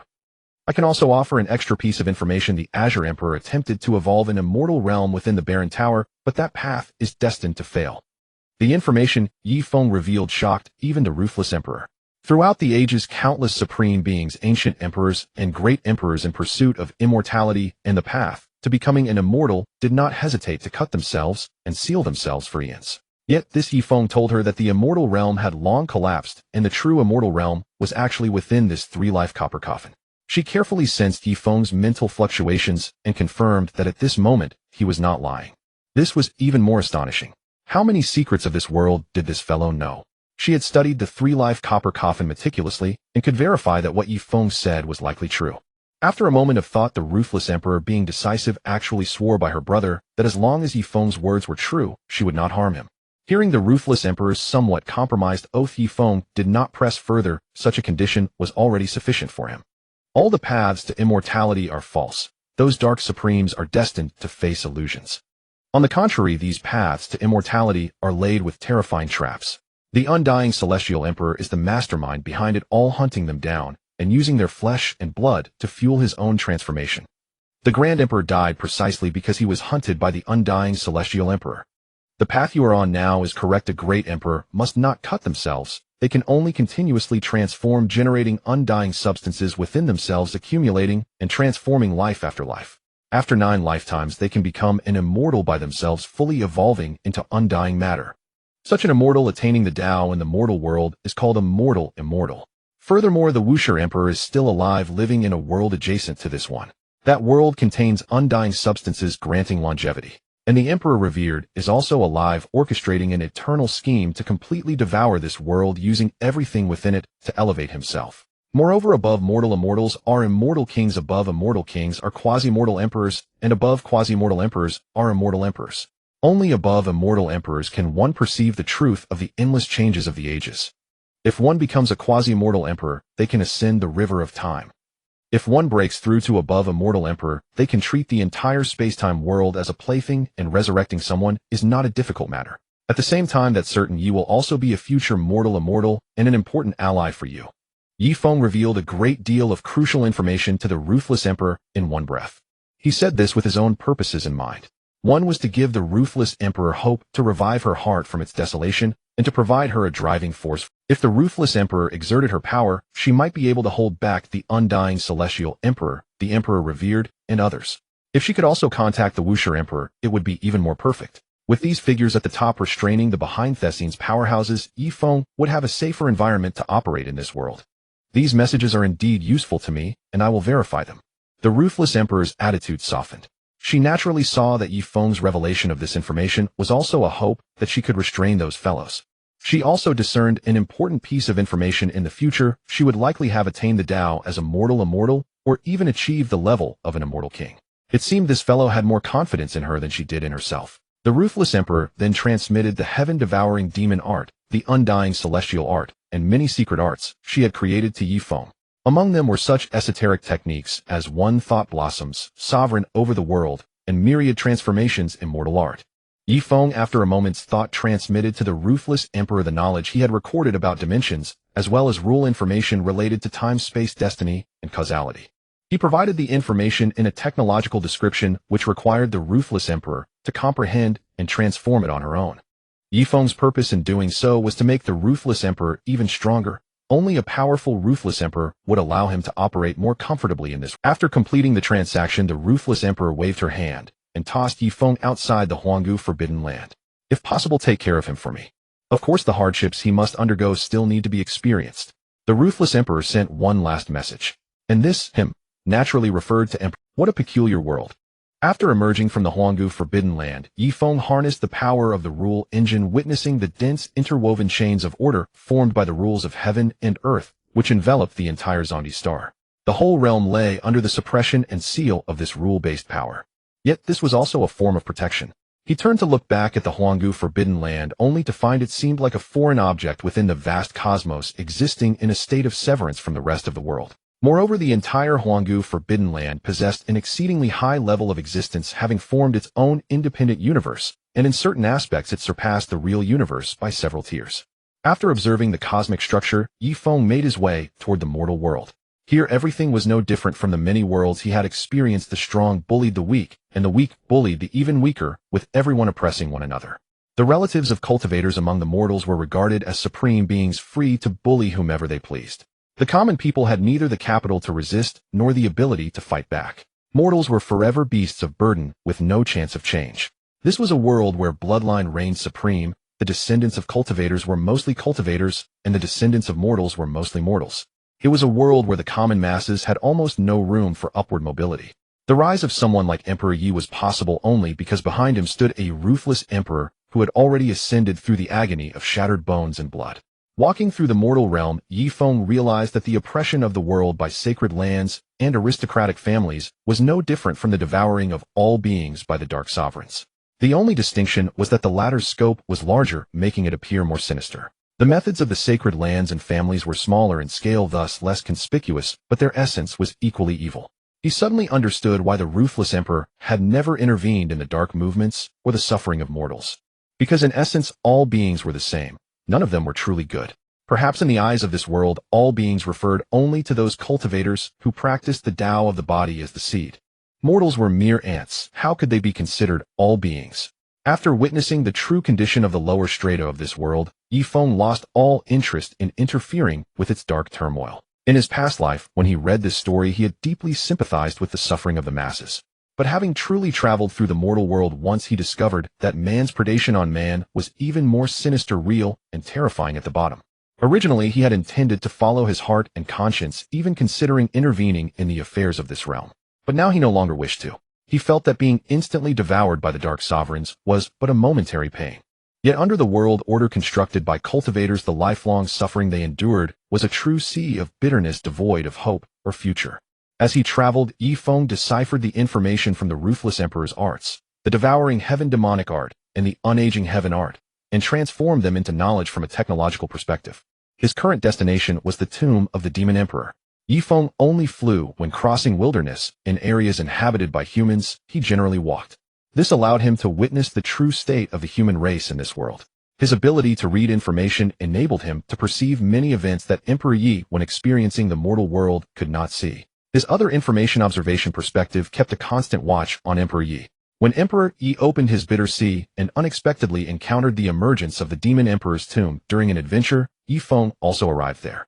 He came not to seize the opportunities and treasures here, but to read the information data. The arrangements left by an emperor-level power were already fractured and thus very easy to decipher. The rule power derived from the emperor in this area was not as profound as the unaging heaven art or the devouring heaven demonic art. It was fragmented, scattered, highly advanced, yet easy to analyze. Yi Feng concealed himself nearby, and then he witnessed the vanguard of the human and demon races contending for the demon emperor's tomb. But soon after, various sacred lands and aristocratic families received the news and rushed over. They rode on beast-drawn chariots, each one menacing, fully displaying the domineering and overbearing nature of the ancient aristocratic families. These sacred lands and families also launched attacks on the demon emperor's tomb, unaware that they were only assaulting the Yang tomb, which the Azure Emperor had shown. The true terror lay in the Yin tomb, the actual burial site. The Azure Emperor had foreseen everything, and Yi Feng had also searched for the Yin tomb, diligently recording all data from both the Yin and Yang tombs, including information on various treasures. The Azure Emperor's heart finally appeared, and when it did, Yi Feng recorded its information with all his might. At that moment, the Demon Emperor's heart was in its most perfect state, revealing the mysteries of an emperor's rules without any concealment. This was a tremendous gain for Yi Feng. Emperor Yi also obtained the most important foundation for his rise in this lifetime, the fragment of the Tao scripture. When the golden leaf of the Tao appeared, Yi Feng recorded the contents of the Tao scripture in its most perfect state, then silently collected partial information from the fragments of the green copper piece used to forge the immortal cauldron. At the same time, he also focused part of his attention on another important figure, the virtue-lacking Taoist Duanda. This man was the most mysterious figure in this world, the Tribulation Heavenly Lord. He also held the identity of the Source Emperor. He had reincarnated countless times, eventually achieving the status of a mortal immortal. His greatest hobby was grave robbing, conducting archaeological activities in the ancestral tombs of others. The secrets hidden in this man were no less than those of the undying Heavenly Emperor or others. Yi Feng recorded his data with full effort and secretly planted a particle of divinity on him. This divine particle was an ultra-miniature surveillance device, which would secretly record all of Duanda's actions and data. Duanda had robbed the still weak Emperor Yi several times. It could be said that Duanda's invisible teachings played a significant role in Emperor Yi later transforming into Yi the Black. While the major powers fought fiercely over the main spoils of the Demon Emperor's tomb and the lesser figures picked up the scraps, the backup plan of the Demon Emperor's descendants was finally activated. Using a treasure-gathering basin, they took away most of the remaining relics. Then Duanda discovered the Yin tomb. Many other forces entered the Yin tomb as well, but they were quickly tricked by Duanda, resulting in a massive death toll. The Yang tomb was a place where the Demon Emperor left a little opportunity for the world. But the Yin tomb was the site of an ultimate killing formation. The countless years since the Azure Emperor's disappearance had caused sacred lands and families like the Ji and Jiang clans to lose their reverence for emperor-level powerhouses. A divine king body of the Ji family who was only at the Tao Palace realm, leading a group of clan members who hadn't even reached the Sage realm, dared to snatch an imperial weapon. It was undeniably audacious, and even seeking death wouldn't be so absurd. If the Azure Emperor's imperial weapon had not unleashed its true divine might, they would not even have known how they died. Even the aftershocks from the collision between the Azure Emperor's weapon and the Void Mirror would have been enough to annihilate them. After the battle at the Yin tomb, the incident of the Demon Emperor's tomb finally came to an end. The biggest beneficiary was still the descendants of the Demon Emperor. However, Yi Feng's gains were also considerable. During this operation, he acquired a vast amount of information, including a great deal of foundational knowledge about cultivation in this world. This data would be immensely helpful for his research into the mysteries of this realm. After the events at the Demon Emperor's tomb, Yi Feng quietly followed behind Emperor Yi. He was very interested in the bronze immortal palace that the protagonist would later encounter, especially the information about the primordial mother chi within it. By following him, Yi Feng would gain an informational advantage in terms of actions and could harvest more rule-based mysteries.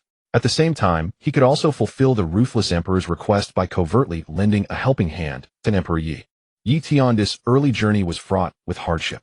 After leaving the imperial mausoleum of the Demon Emperor, he encountered the supreme Yin divine body of the Jiang clan, a series of events that nearly led to him being refined as a human elixir. Thereafter, he was forced into the primordial forbidden zone, where he underwent various life experiences, including meeting Nan Nan. It was not until his first encounter with Ji Ziyue at the moment he entered the bronze immortal hall that things began to change. Yi Feng intervened only once during this process. When Yi Tiandi was about to be refined as a human elixir, he lent him a small helping hand. By then, Yi Feng's allotted time to stay in this world had expired.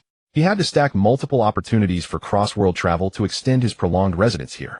He followed Yi Tiandi into the Bronze Ancient Hall. There Yi Feng made a decision to go into seclusion, for the place was rich with profound rule-based information. It was the most abundant and clearest source of rule information he had ever encountered. Yi Feng also noticed the primordial chaos Mother Qi. Its properties intrigued him greatly. Thus, when Yi Tiandi began collecting it, Yi Feng revealed himself. "Could you spare a portion of this for me?" Yi Feng appeared beside him and asked. But his voice startled Yi Tiandi and Ji Ziyue so much that their hearts knew. In such a perilous place as the Bronze Immortal Hall, having already faced several dangers, it would have been strange if Yi Feng's sudden appearance did not frighten them. "It's you. Senior, why are you following us?" Recognizing Yi Feng, Yi Tiandi first breathed a sigh of relief, but then a jolt of alarm struck him. What ulterior motive could this one have following so silently behind him? "Could you grant me a strand of the myriad things, Mother Qi? Just one strand will suffice. And you need not worry about any ill intent from me, for if I harbored such you would be utterly powerless to resist," Yi Feng said. To demonstrate his power, he extended his palm, where a galaxy slowly emerged with massive stars vividly sinking and floating within. Both Yi Tiandi and Ji Ziyue could tell that the starry sky in Yi Feng's palm was real. The stars moving within it were genuine celestial bodies. This was utterly terrifying, a testament to Yi Feng's boundless strength. With such overwhelming power, there was no need for him to play mind games with Yi Tiandi, who was still a weakling. If he truly meant harm, he could simply strike him down or capture him outright. "Senior, we were overly suspicious," Yi Tiandi declared directly. Yi Feng was too formidable. Even if the latter harbored some hidden purpose, he could not afford to show any perception of malice. Then Yi Tiandi readily extracted a strand of primordial chaos Mother Qi and handed it to Yi Feng. Yi Feng accepted the treasure without ceremony, and not wanting to take advantage of Yi Tiandi, he gave him the great emperor's secret techniques he had observed and collected along the way. Among them were the myriad transformations, sacred art, 1 year blossoms, the sovereign descends upon the world, and other such arcane arts. These are the legacy of the great Emperor Henrin. Yi Tiandi was deeply astonished. Yi Feng was being exceedingly generous, yet he could not help but suspect that Yi Feng might be the inheritor of the great Emperor Henrin. Thinking of this, and considering that the other might devour his sacred Bodis origin, Yi Tiandi shuddered. Yi Feng naturally perceived his thoughts, and directly told him the truth: "Our paths are different. I follow the path of attaining divinity through technology. So you need not worry that I covet your sacred Bodis origin. There are many paths across the myriad worlds that lead to the highest echelons of life. Please keep this to yourself." As he spoke these words, Yi Feng shielded the information so that only Yi Tiandi could hear. Hearing that Yi Feng was on the technological path, Yi Tiandi, though unaware of the specifics, was profoundly shaken. Moreover, having originated from the modern Earth of this world, he understood that the power of technology when advanced to a high-level civilization was not far inferior to the path of cultivation. Yi Feng told Yi Tiandi all this to build a good relationship with the future great emperor.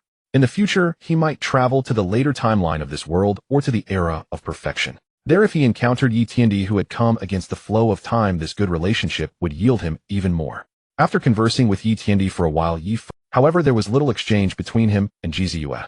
She merely observed throughout, not daring to speak.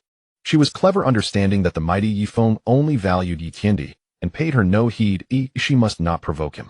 After all, this was not the Ji clan, where overwhelming power guarded her. Once Yi Tiandi departed, Yi Feng began to study the profound yellow Mother Qi. Though it was only a single strand, it sufficed for his research and analysis. After a period of study, he discovered the true essence of the profound yellow Mother Qi. It was a special form of alienated world origin. It was a crucial substance that formed the world's initial shape, imprinted rules upon it, and enabled the operation of those rules. Its origin lay in the power of chaos. It was the power of chaos transformed by the world itself that gave rise to this special world origin known as profound yellow Mother Qi. After formation, the profound yellow Mother Qi eventually divided into countless threads of profound yellow Qi, facilitating the stable emergence and operation of the world's rules. After extensive research, Yi Feng attempted to create his own primordial chaos Mother Qi from the power of chaos, and succeeded. Finally, he integrated the primordial chaos Mother Qi he had created with his own rule engine, enhancing the efficiency of rule bearing and operation by more than tenfold.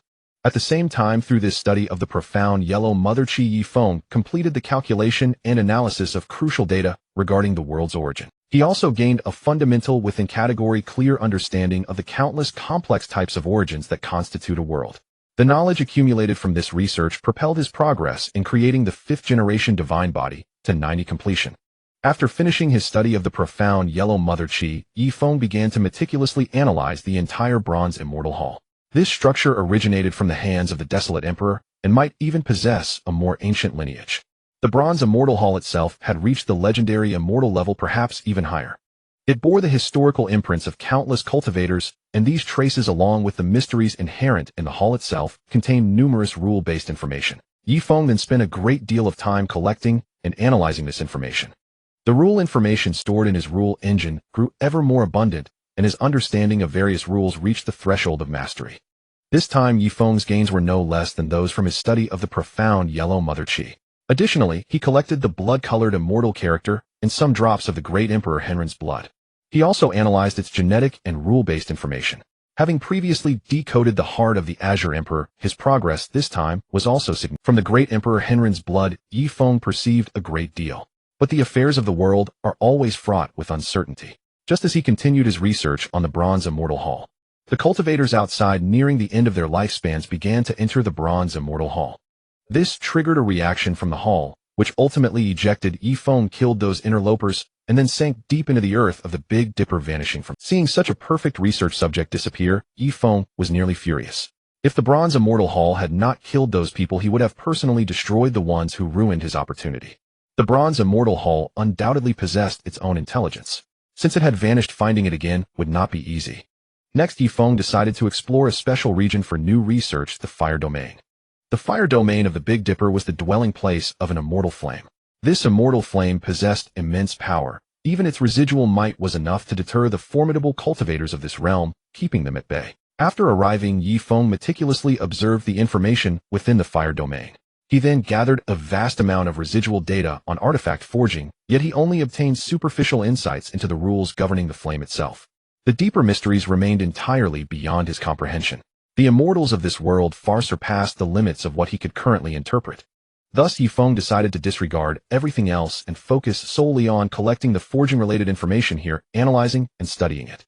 He spent 3 years in this place. Over 3 years, starting from the first layer of the Fire Domain, he gradually gathered the cultivation insights left behind, transforming them into comprehensible technological knowledge. Among this information were the cultivators' understandings of the laws of the universe. When their understanding of these laws was manifested through divine power, it took the form of what was known as Tao patterns. The rule information recorded in Yifeng's lifebound artifact rule engine grew day by day. His power of rules, initially the size of a tiny speck of dust, had now expanded to the size of a grain of sand. The secrets of artifact forging left by these cultivators also inspired Yifeng. Drawing upon the accumulated forging wisdom of countless cultivators, he successfully completed the final design of the 5th-generation divine body. The process of the 5th-generation divine body was not inherently difficult. It involved transforming the entire body into a 4-dimensional state. The challenge lay in the breakthrough from 0 to 1. He first needed to 4-dimensionalize a single cell, then proceed to transform every cell in his. During this process, each of his cells became a 4-dimensional microcosm. At the same time, the original computational units of the 4th-generation divine body remained unchanged. The atoms were still the same atoms. Yet they would be upgraded to 4-dimensional particles. Yifeng decided to upgrade them all into divine particles, which bore similarities to void particles, representing another type of 4-dimensional matter. It was precisely because void particles were also 4-dimensional matter that they could behave arbitrarily in the 3-dimensional world, breaking rules and defying the conservation of mass and energy. The essence of a void engine strike was a 4-dimensional interference on the 3 dimensions. The core of anti-void technology was also to employ another type of rule-based matter to counteract such 4-dimensional void interference. Since this unique matter existed only in a single instance and was granted solely to Gu Xiaoluan, he was the only one who truly mastered the anti-void ability, representing the hope of the Divine River civilization. For Yifeng to break through to the 5th-generation divine body and achieve 4-dimensionalization, it required enormous amounts of energy and matter. Of course, this was the condition necessary in the 3-dimensional state. But besides relying on sheer quantity to break through in 3 dimensions, there was another path, directly using the power of rules to achieve the breakthrough. Yifeng had now completed the entire roadmap for the 5th-generation divine body. According to his design, the process of 4-dimensionalizing a cell required the control of the rule engine. Without the rule engine, Yifeng would find it extremely difficult to complete the 4-dimensionalization of the first cell. Yet this still required advanced energy and matter for support. Yifeng already possessed the necessary materials. In his hand was a piece of eternal blue gold collected during his past travels, though it was only a very small. However, this substance was absolute 4-dimensional matter, and it could serve as the material catalyst for Yi Feng's four-dimensional form. As for energy, it was readily available. The boundless fire energy of the fire domain would be the perfect source for his breakthrough to the 5th-generation divine body. Yi Feng arrived at the 9th layer of the fire domain, the furthest area he could currently reach. Going any further, even his 4th-generation divine body would be completely incinerated. With everything in place, Yi Feng began the four-dimensionalization process, starting from a stem cell in his spine. He successfully completed the four-dimensionalization of the first cell. This four-dimensionalized cell was itself a small world at the four-dimensional level, and as soon as it appeared, it triggered the four-dimensionalization of his other cells. As more and more cells evolved into four-dimensional ones, Yi Feng's energy demand increased drastically. The entire fire domain's energy began to be absorbed. The previously stable fire domain erupted into energy turmoil. During Yi Feng's transformation, the violent energy fluctuations directly affected many cultivators who were forging artifacts there, including even Wang Yadaoren. Damned! Which bastard dared to ruin my work? Staring at the now-ruined treasured artifact, Wang Yadaoren was furiously enraged. He swiftly soared into the air, searching for the culprit behind the fire turmoil. But upon emerging, he realized he was not the only unlucky one. Countless cultivators were cursing and looking for the perpetrator. Eventually, after some investigation, Wang Yadaoren quickly pinpointed the source of the disturbance to the 9th layer of the fire domain. However, that was an area he absolutely dared not enter. Could the one causing trouble inside be even more powerful than him? The thought flickered in his mind, and he lost the desire to confront the troublemaker. If the opponent was stronger, he would only be seeking death. Yet he soon considered another possibility: the person inside might be hiding in the 9th layer by relying on some precious treasure. At this thought, Wang Yadaoren's heart instead grew fervent. If a treasure could allow someone to forge artifacts in the 9th layer of the fire domain, it must be extremely powerful. He could simply seize it. Thus, Wang Yadaoren decided to wait on the 8th layer of the fire domain, observing whether the person emerging was strong or weak. But he waited for a full. The turmoil of the fire domain lasted only a year before returning to calm. The flame energy absorbed by Yi Feng during his breakthrough was negligible to this immortal flame. It was merely a combination of a fraction of its residual heat and the energy of this realm, a high-grade flame, formed under the influence of its powerful flame rules, causing no loss to the immortal flame itself. 3 years later, Yi Feng, using the forging mysteries of this world as the core, finally completed the four-dimensionalization of his entire body. Every cell in his body was now a four-dimensional material structure. Each cell of his was a considerable four-dimensional microcosm, and the rule operation within each microcosm itself formed a special heavenly calculation. Yi Feng's computational power had now increased by nearly 1 trillion times compared to the 4th-generation divine body. After all, the computational capacity at the four-dimensional level was vastly different from that of the three-dimensional world. The moment every cell became four-dimensional, Yi Feng completed his transformation into the 5th-generation divine body. From now on, he was a 5th-generation. This transformation not only achieved four-dimensionalization, but also imprinted all the temporal and spatial rule information he had mastered onto his body and soul through technological means. Yi Feng's fundamental path had always been time and space. Thus, his 5th-generation divine body remained centered on space-time, with every cell in his body being a four-dimensional microcosm, a manifestation and reinforcement of space-time power in another form. During the advancement to the 5th-generation divine body, Yi Feng consumed immortal gold and a vast amount of fire domain energy. This energy was equivalent to the power of tens of thousands of stars in this world. A single star in this world possessed energy comparable to 100,000 stars of the super god world. Having consumed such immense energy along with the immortal gold, Yi Feng's strength after advancing to the 5th-generation divine body was terrifyingly solid. His current strength was equivalent to that of a quasi-emperor. Wanxia Daoist finally waited for Yi Feng to emerge, yet he sensed no trace of a cultivator's aura upon him. This convinced him that his speculation was correct. Yi Feng was merely a fortunate soul who had stumbled upon a special opportunity. But soon he realized the magnitude of the being he had provoked. With but a single glance, Wanxia Daoist was crushed to the ground, suffering a fate worse than death. He quickly begged for mercy. "Esteemed one, this humble one was wrong. Spare me. I am willing to surrender everything. It is impossible to release you. How about becoming my demon beast?" Yi Feng made his decision with a smile. Wanxia Daoist breathed a sigh of relief, thinking that following this powerful being might not be so bad. But he would soon learn how terribly mistaken he was, for Yi Feng had no intention of taking him as a subordinate. What he needed was an excellent test subject. This Wanxia Daoist, with his decent strength and not a low cultivation level, was perfect for experimenting with the many things Yi Feng had collected in this realm. Yi Feng manifested a small world and imprisoned Wanxia Daoist within it. He was in no hurry to conduct his experiments on the man immediately. After achieving the 5th-generation divine body, Yi Feng decided to visit the most crucial opportunity site in this world. That place was none other than the infamous Purple Mountain on the Big Dipper star. Purple Mountain was one of the locations on the Big Dipper star where the Great Emperor had left a profound imprint, and it was a treasure trove that countless seekers would venture in. Yi Feng was quite covetous of the various data from Purple Mountain and the knowledge and techniques contained within the Source Heaven divine art. Within Purple Mountain were suppressed the remnants of the undying emperor. He was also greatly interested in studying the myriad mysteries they possessed. Most importantly, Purple Mountain housed the eternal bell, the emperor weapon of the Wuxia Great Emperor. Yi Feng yearned for its data. Even obtaining a portion would be a tremendous gain. There was also the eternal scripture. Others found it difficult to extract the information within, but Yi Feng, who walked the path of technology, might be able to read the contents of the eternal scripture through technological means. If successful, this would be a monumental harvest.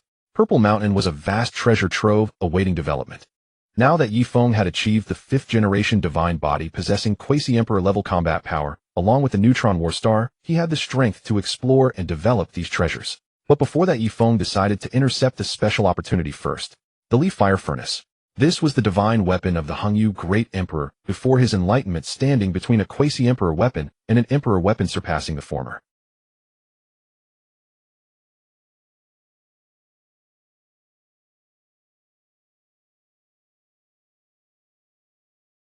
The Leaf Fire Furnace was within the Leaf Fire sect.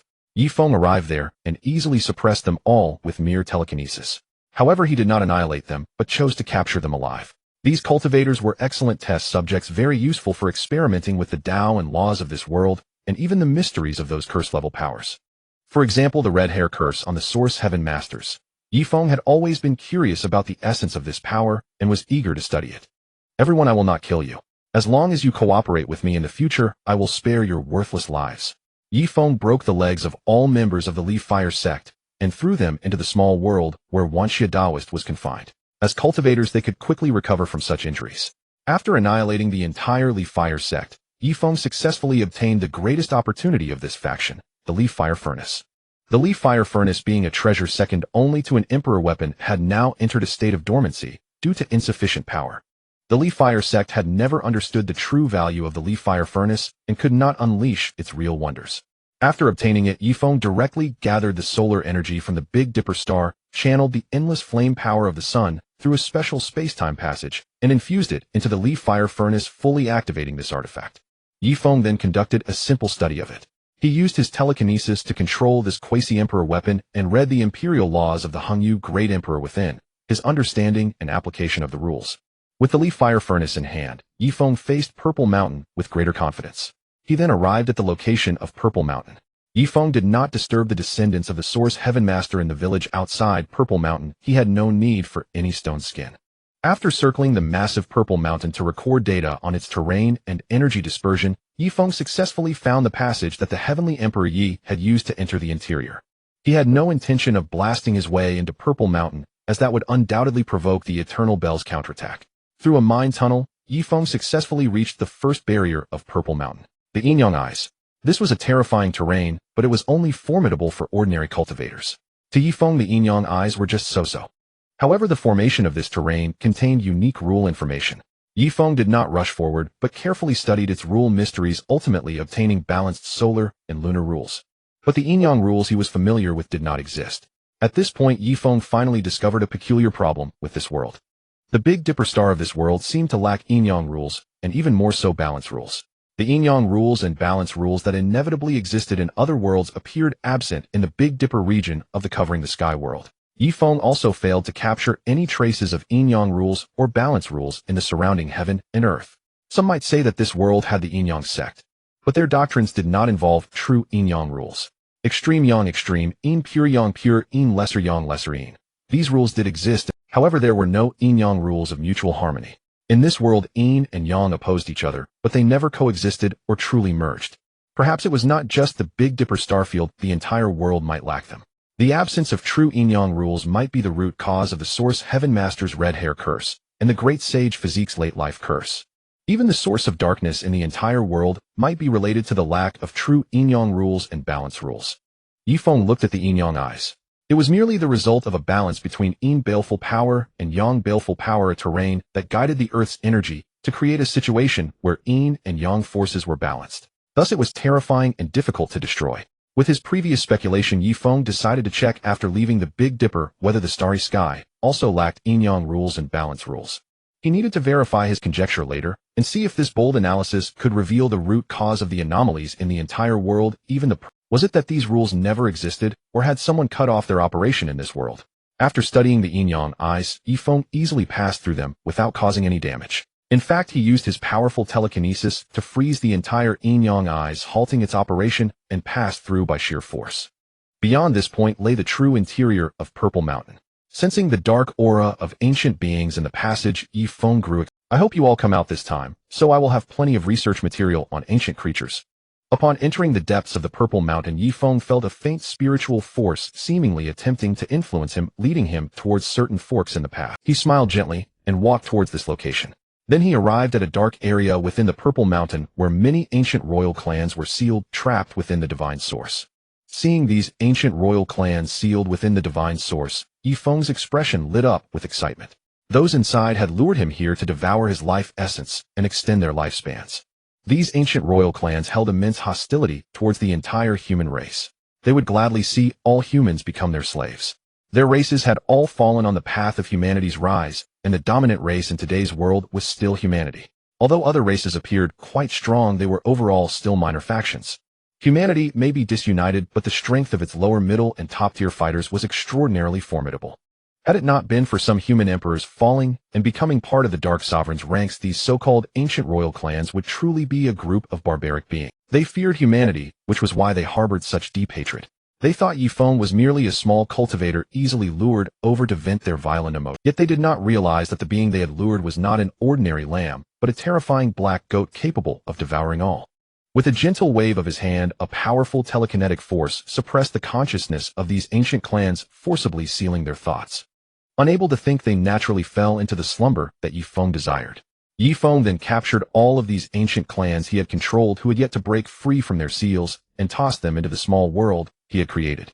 All of the ancient 5 clans in this branch cave were taken away by him. Afterwards, Yifeng created a false signal source here, making the other ancient clans in the Purple Mountain believe they remained in their place. Next, Yifeng left this place, sensing the spiritual allure from the other ancient royal clans, and without hesitation entered the second branch cave, capturing the ancient royal clans within. They would make excellent test subjects.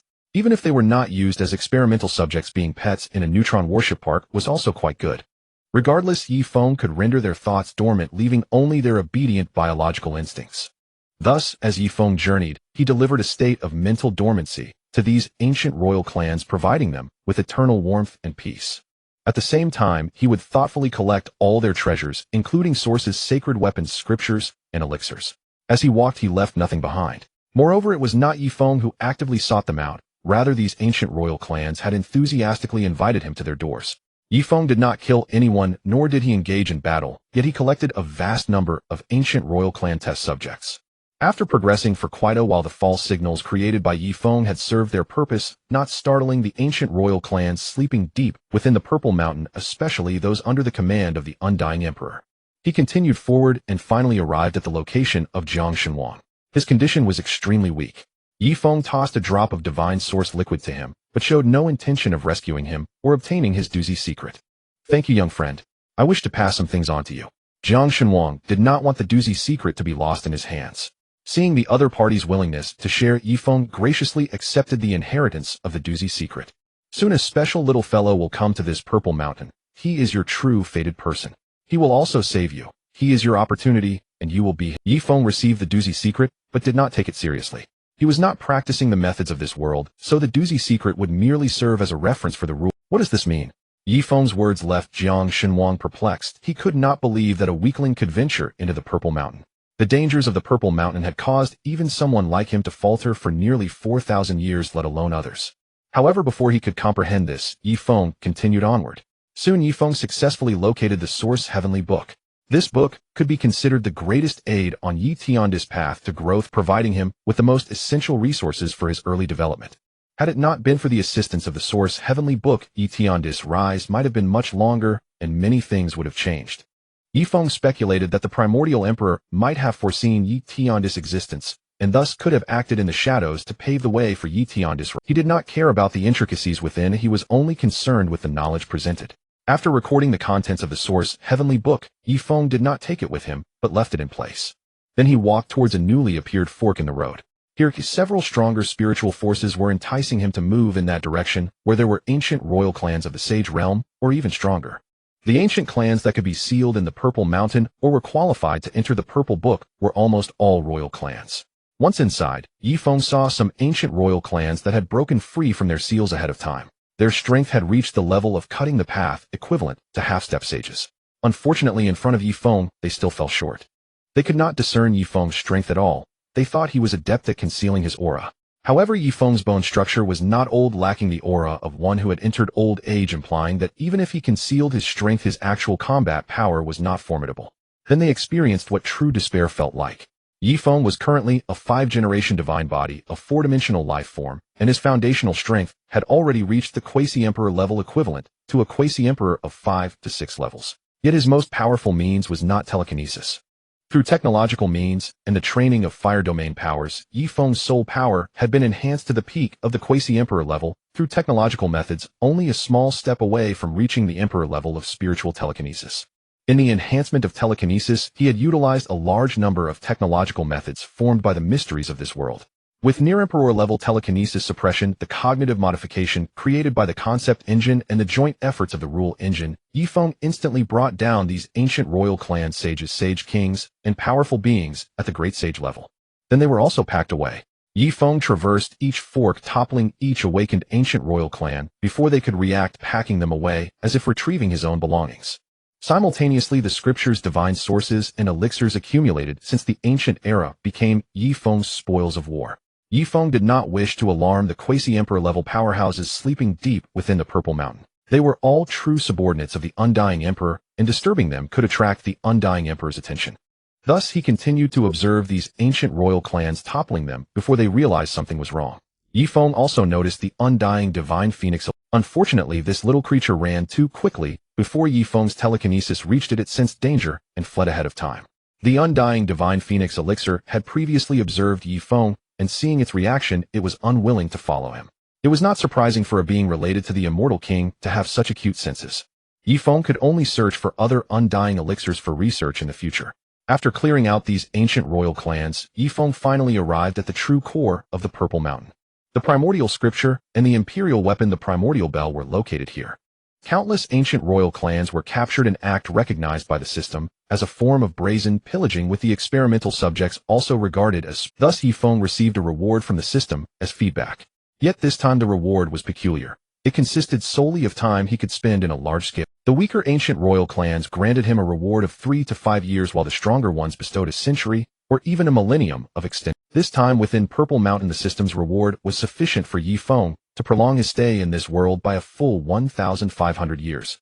In essence, he not only obtained numerous experimental subjects, but also successfully extended his duration in this world. Upon arriving at the mountain cave where the Wuxia bell resided, Yi Feng beheld the bell suspended above the Wuxia scripture. The artifact spirit within the Wuxia bell also took notice of him.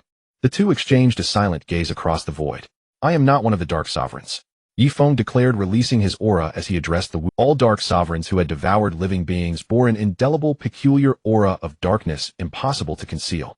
Seeing that Yi Feng was a genuine human without any traits of a Dark Sovereign, the Wuxia bell refrained from attacking him despite his path differing from the power system. Yi Feng then asked, "I wish to examine the Wuxia scripture. By my methods I will not damage it. May I?" The Wuxia bell stirred slightly, conveying its consent. "As long as you don't damage it, try if you can see it." Yi Feng wasted no further courtesy. Activate the concept engine at full power, mapping the information within the Wuxia stone scripture. Initiate the rule engine using the rules of time and space to channel the information from the Wuxia scripture. He activated both the rule engine and the concept engine at maximum capacity, combining their power to read the hidden Wuxia scripture. He succeeded. The seal placed by Emperor Wuxia using the power of this world could not obstruct the technological reading from an alternative path. Yi Feng successfully obtained the contents of the Wuxia scripture. How could this be possible? The artifact spirit within the Wuxia bell was utterly astounded upon discovering this, yet it did nothing further. As long as the original Wuxia scripture remained intact, allowing it to be read was acceptable. Moreover, the Wuxia scripture was unique, a cultivation method suited exclusively for the innate saintly Tao physique.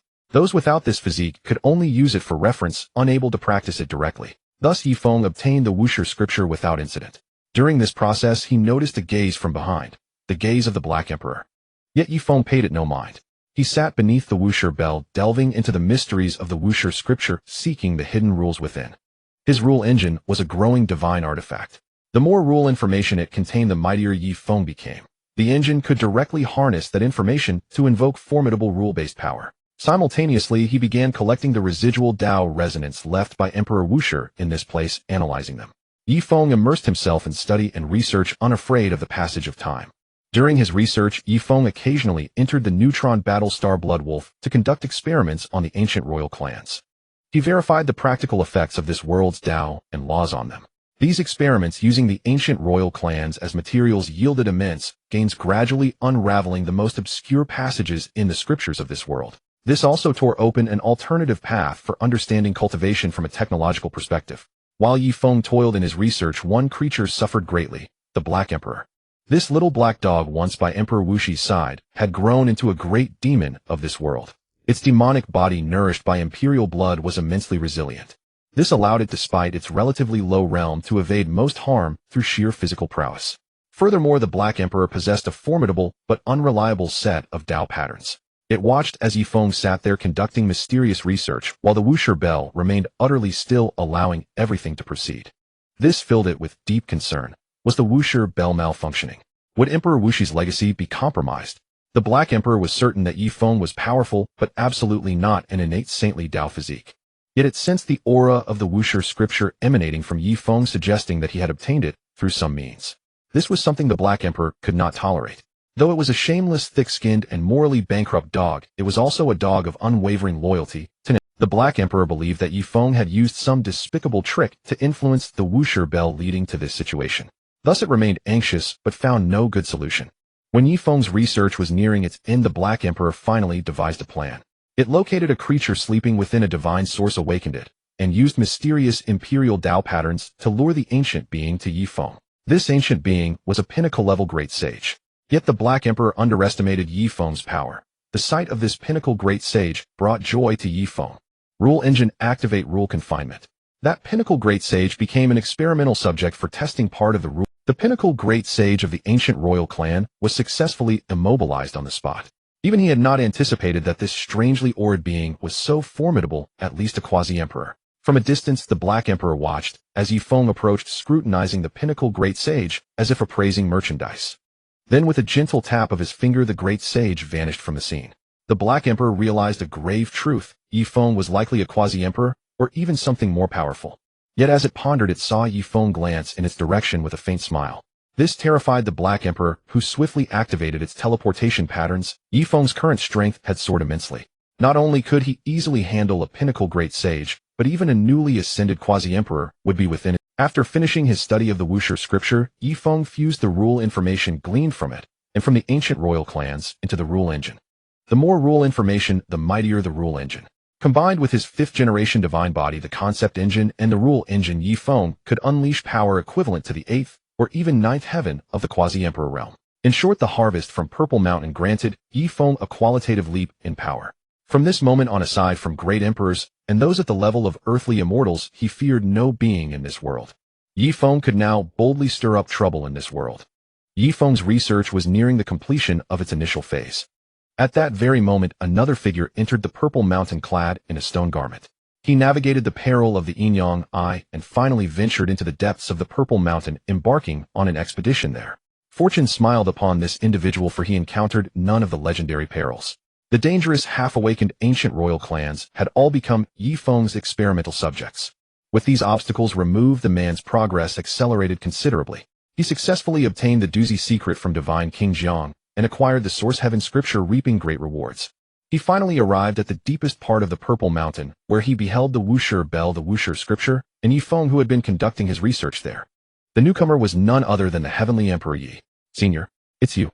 Initially startled to find someone else there, the Heavenly Emperor Yi realized that only the most formidable experts could reach such a place. Figures like divine King Jiang, the Source Heaven Master, and the Holy Maiden of Yao Qi came to mind.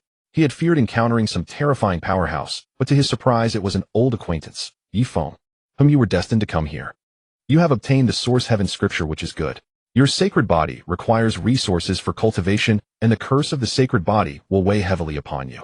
However, if you can rescue divine King Jiang, you will have hope of breaking the curse. He can aid you.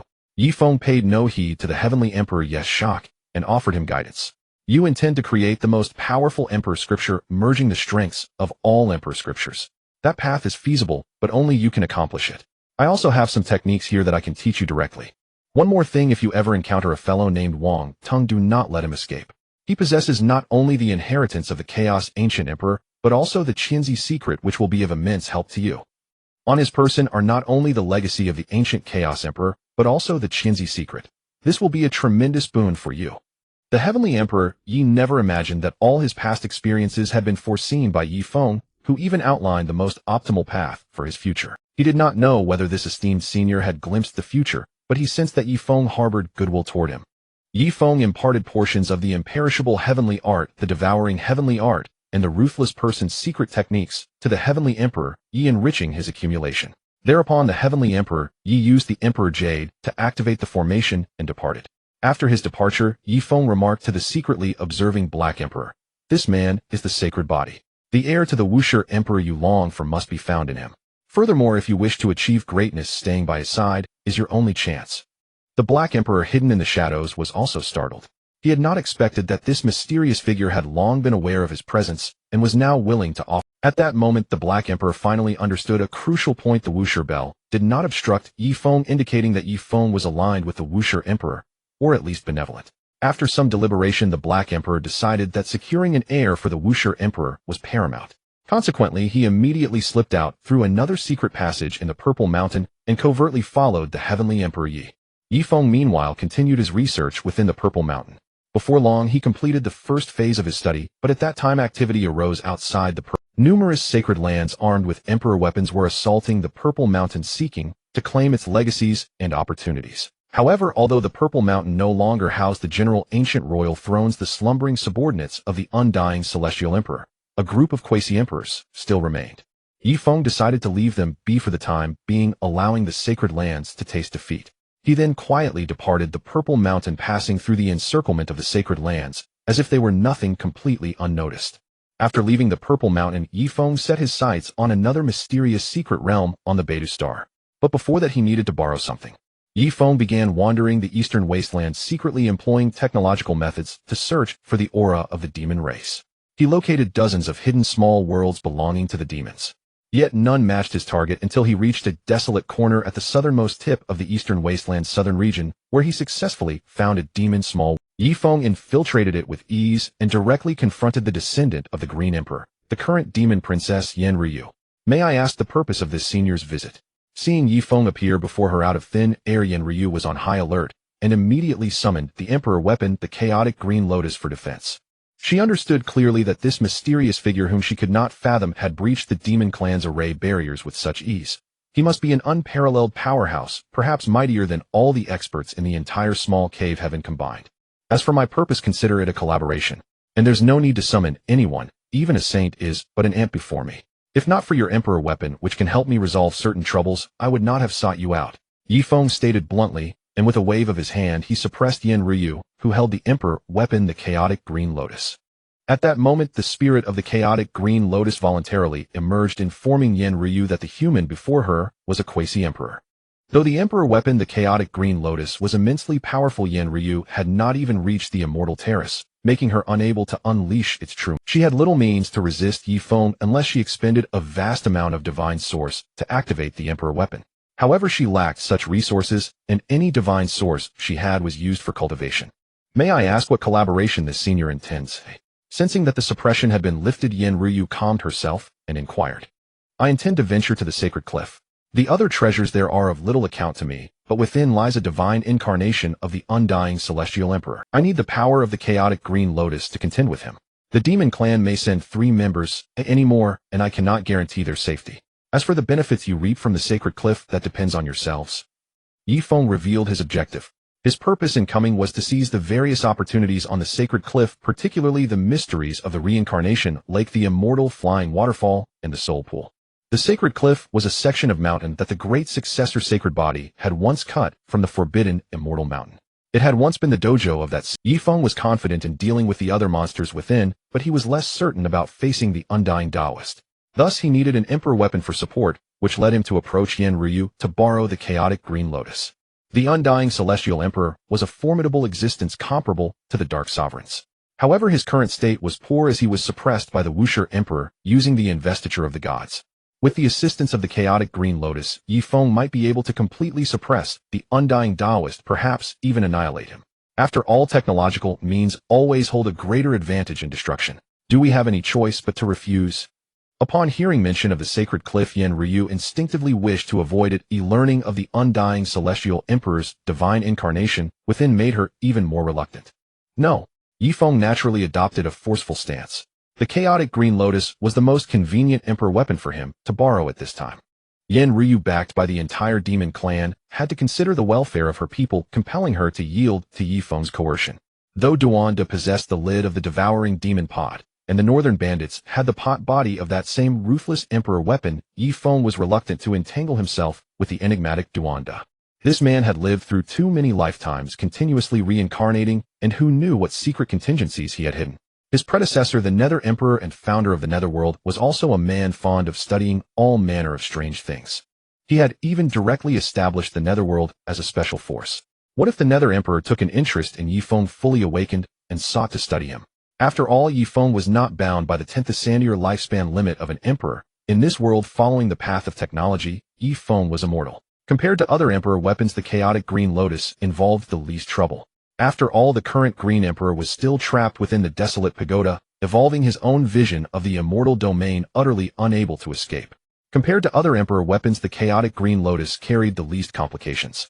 At present, the Green Emperor remained trapped within the desolate pagoda, evolving his vision of the immortal domain, utterly unable to emerge. If you are willing to lend me the Emperor weapon, I can also tell you news of the Green Emperor. For now, I can reveal half a message: the Green Emperor is still alive. These words struck Yen Ryu like thunder. The Green Emperor, still alive. How could that be possible? Yet anticipation quickly arose within her. What if the Green Emperor truly lived? Yifeng could have taken the weapon by force, but he seemed not to. A quasi-emperor like Yifeng appeared unlikely to deceive her. She was not worth lying to. An emperor weapon could indeed be seized. The Ji family had once attempted to snatch her emperor weapon and nearly succeeded. Very well, I agree. But I ask that after returning from the sacred cliff, you tell me the other half of the news. Yen Ryu was deeply concerned about the Green Emperor, her ancestor. The demon clan was not without strong individuals, but currently only a very small faction followed her.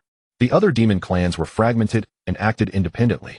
Yen Ryu's situation was precarious, and news of the Green Emperor would undoubtedly bring her immense. She also vaguely sensed from Yifeng's words that the Green Emperor was currently in trouble. She wanted to help him, or at least understand the situation, so that when she grew strong enough she could assist him or find him allies. She also vaguely sensed from Yifeng's words that the Green Emperor was currently in trouble. She wanted to help him, or at least understand the situation, so that when she grew strong enough she could assist him or find him allies. Yen Ryu acted decisively. She soon gathered a few trusted experts, and together with Yifeng set out to explore the sacred cliff, bearing the Emperor weapon, the chaotic Green Lotus. Among her supporters some voiced doubts, but in the face of Yifeng's terrifying quasi-emperor level spiritual pressure, they learned to yield and respect the will of. Under this overwhelming force, the expedition team to the sacred cliff was successfully assembled, and Yifeng, as he wished, had borrowed the chaotic Green Lotus. As long as Yen Ryu agreed, the spirit within the chaotic Green Lotus would not resist his manipulation of the Emperor weapon. The sacred cliff stood as an isolated colossal peak. Under Yifeng's guidance, Yen Ryu and her companions traversed nearly 100,000 li in an instant, arriving directly at the foot of the sacred cliff. In Yifeng's eyes, the sacred cliff, though visibly present, seemed incongruous with this world existing in a different dimension. Yifeng understood that this was due to the unique nature of the sacred cliff. Originating from the immortal mountain, it shared a profound connection with the ancient 9 heavens and 10 earths, much like other forbidden zones, such as the primordial ancient mine and the burial celestial island. Yifeng first positioned himself outside the sacred cliff, continuously gathering information about it. His technological means allowed him to see through the barriers of void and the obstruction of celestial terrain, observing the internal conditions of the sacred cliff. Through this observation, Yifeng successfully perceived the internal situation of the sacred cliff and completed the collection of numerous data. It could be said that he was now a living map of the entire sacred cliff. Having charted the route, Yifeng took out the imperial weapon, the Chaos Green Lotus, and unfolded its domain to protect Yen Ryu and the other demons, leading them all into the sacred cliff. They advanced along a specially chosen path, one teeming with the most sinister creatures and ancient tribes. Holding the Chaos Green Lotus in one hand, Yifeng produced a scroll with the other. This scroll was a creation that combined two-dimensional foil technology with the cultivation mysteries of this world, a fusion of science and mysticism. The scroll's grade had reached the Quasi-Emperor level. As the group advanced, a bizarre creature covered in red fur lunged at them. This was a malevolent life form, at least at the king level. Yet upon seeing it, Yifeng was not alarmed, but delighted. It was a creature born from the cursed power leaked by the great sage's body after being cursed. Yifeng tossed the scroll into the air, letting it fly over and gently roll up the red-furred monster, which became a two-dimensional image printed. Although it was terrifying to ordinary cultivators of this world, for Yifeng, it was a valuable experimental subject. Moreover, due to its low level, it would help him achieve an introductory study of the mutations in red-furred life forms. Yin Ryu and the other demons, however, were startled by this scene. Initially, upon seeing the bizarre red-furred creature, their first instinct was to flee from such an eerie entity. But they never expected that Yifeng, instead of destroying it, would so easily store it in that unremarkable scroll. Because the scroll was largely a technological construct, they mistook it for an ordinary object. After collecting the red-furred monster, the scroll floated back into Yifeng's hand. The group continued forward. Subsequently, more red-furred creatures and the animated corpses of higher-level bizarre beings appeared, one after another, attacking them. Yet before they could approach, Yifeng's scroll had already absorbed them. Yin Ryu and the other demons realized that Yifeng treasured these bizarre entities, capturing them all without killing a single one. To Yifeng, the more peculiar these unnatural beings were, the higher their research value. The group traveled along the most perilous route that Yifeng had pre-planned. This route included dangerous locales like the Blood Moon Pool. But Yifeng paid them no mind, collecting even the rocks and terrain of these hazardous places into the mysterious scroll. These dangerous places might have been formed by the contamination of Quasi-Emperor blood or the residual power of an emperor. Regardless, the more peculiar their mutations, the more extraordinary they were, possessing alternative research value. The mysteries behind such mutations and corruption were well worth studying. After achieving the 5th-generation divine body and greatly elevating the level of the rule engine, Yifeng no longer feared 99% of the dangers in this realm. Common dangers were merely experimental subjects in his eyes. This pace and state of travel gave Yin Ryu and the other demons a profound sense of unrest. It felt as if they were not exploring the perilous sacred cliff, but rather on a leisurely outing. They encountered no danger along the way. Even the most ominous things became as harmless as little rabbits. Every danger, the moment it appeared, met its fate of being collected by Yifeng. The group arrived safely at the heights of the sacred cliff where ancient tribes, such as the three-legged golden crow, dwelled. Yet as soon as they showed themselves, they were all swept into Yifeng's scroll, becoming experimental subjects awaiting research. Then the group reached Yifeng's first target area, the Samsara Pool. This pool might be related to the reincarnation experiments of the ancient 9 heavens and 10 earths. This time he did not let Yin Ryu and the others approach. He retrieved the previously collected Quasi-Emperor artifact, the Furnace of Separating Fire, and activated it to protect them. He himself, holding the imperial weapon Chaos Green Lotus, approached the Samsara Pool. The Samsara Pool was extremely eerie. A strange, ominous power extended outward, as if trying to pull out Yifeng's soul and drag it into the pool to undergo endless cycles of rebirth. But the rule engine within Yifeng stirred slightly, releasing the power of laws, which directly suppressed the entire Samsara Pool. Yet Yifeng sensed that a more mysterious power lay dormant deep within, seemingly dead and silent. Thus Yifeng had the Chaos Green Lotus shield him while he sat beside the Samsara Pool, activating his most powerful computational ability to fully collect information on the pool's power, continuously analyzing and deciphering it in an attempt to uncover the true mysteries it concealed. Yifeng remained seated for a month, protected by the Furnace of Separating Fire, and with Yifeng having cleared the surrounding bizarre and ominous creatures, Yin Ryu and the others could move about nearby. During this time, they also collected many items that Yifeng deemed unworthy, such as various spirit jades, rare herbs, fragments of saint-level or great saint-level weapons, and incomplete scriptures of many powerful cultivators. They also gathered a considerable amount of special divine sources and life-extending herbs. After sitting by the Samsara Pool for a month, Yifeng successfully collected 90% of its core secrets. Except for some aspects that lacked representativeness and could not be deeply analyzed, his understanding of the pool was nearly complete. This was a tremendous gain, further enhancing his comprehension of certain laws. From the Samsara Pool, he also obtained information about a special technique. The art of self-transformation.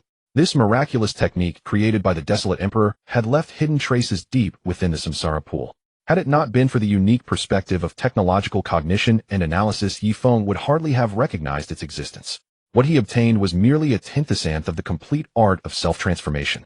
Yet, even these gains containing the mysteries of laws were enough to elevate Yi Feng's rule engine to a level just one step away from becoming an emperor. With just a little more accumulation in the understanding of laws, the might of the rule engine would reach the emperor level. This was a monumental harvest. Yi Feng and his companions pressed forward, soon encountering the Soul Pond and the immortal flying waterfall. Confronted by these two divine treasures, Yi Feng showed no hesitation. He used the Li Fire Furnace to scoop up the entire Soul Pond, refining it with the furnace's formidable flame power, and then employed his own space-time techniques to sever the entire immortal flying waterfall.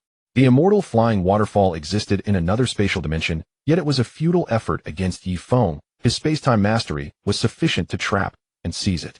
This, one of the undying Heavenly Emperor's hidden schemes, became Yi Feng's trophy. Facing these two, Yi Feng's performance was as spectacular as ever, his motto being "You appear and you vanish." All anomalies that appeared here became Yi Feng's spoils. The group continued onward, and soon they spotted a figure resembling a Taoist blocking their path. For some reason, Yen Ryu and the other Demon Clan members felt a chill surge from their hearts. The undying Taoist. No, you're merely one of his avatars, so you have no value in appearing.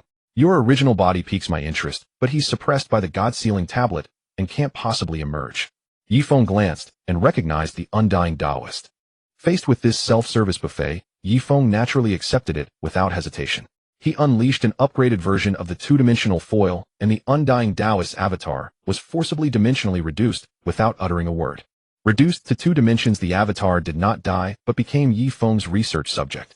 Under the seal of the upgraded two-dimensional technology, the undying Taoist was immortal, yet severed from his original body. After sealing him, Yi Feng ordered the group to halt. They found a relatively quiet spot, and Yi Feng began his research. He activated his near-cosmic level computational power of the 5th-generation divine body, employed thought-reading and rewriting techniques, and began extracting the memories of the ancient beings and ominous creatures gathered along the way.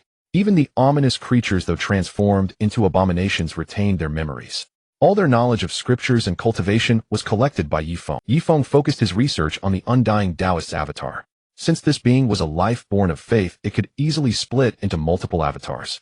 Moreover, because of this, the avatar contained a wealth of memories from its original body, and even memories of the undying Heavenly Emperor. These memories were immensely valuable for Yi Feng in analyzing the undying Taoist, and even the undying Heavenly Emperor.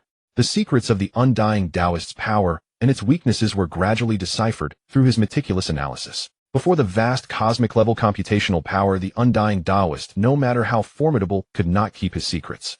Cracking from a technological perspective proved highly effective against cultivation-based defensive measures. Good heavens, worthy of the undying Taoist. After reviewing the undying Taoist memories, Yi Feng felt this journey had yielded an immense harvest.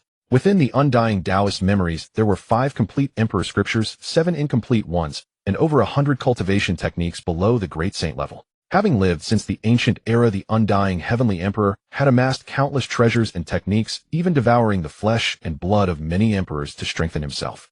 A portion of these gains, especially techniques and secret arts, had been left to the undying Taoist. The memories stored in this avatar of the undying Taoist amounted to less than 20 or 30% of the originals, yet they were still a tremendous harvest for Yi. After some thought, Yi Feng selected 1 quasi-emperor technique, 3 great saint techniques, 10 sage king-level scriptures, and over 100 secret arts, and handed them to Yen Ryu. These are my repayment for borrowing the Emperor's weapon. Yen Ryu, overwhelmed with excitement, gazed at the multitude of scriptures in her mind.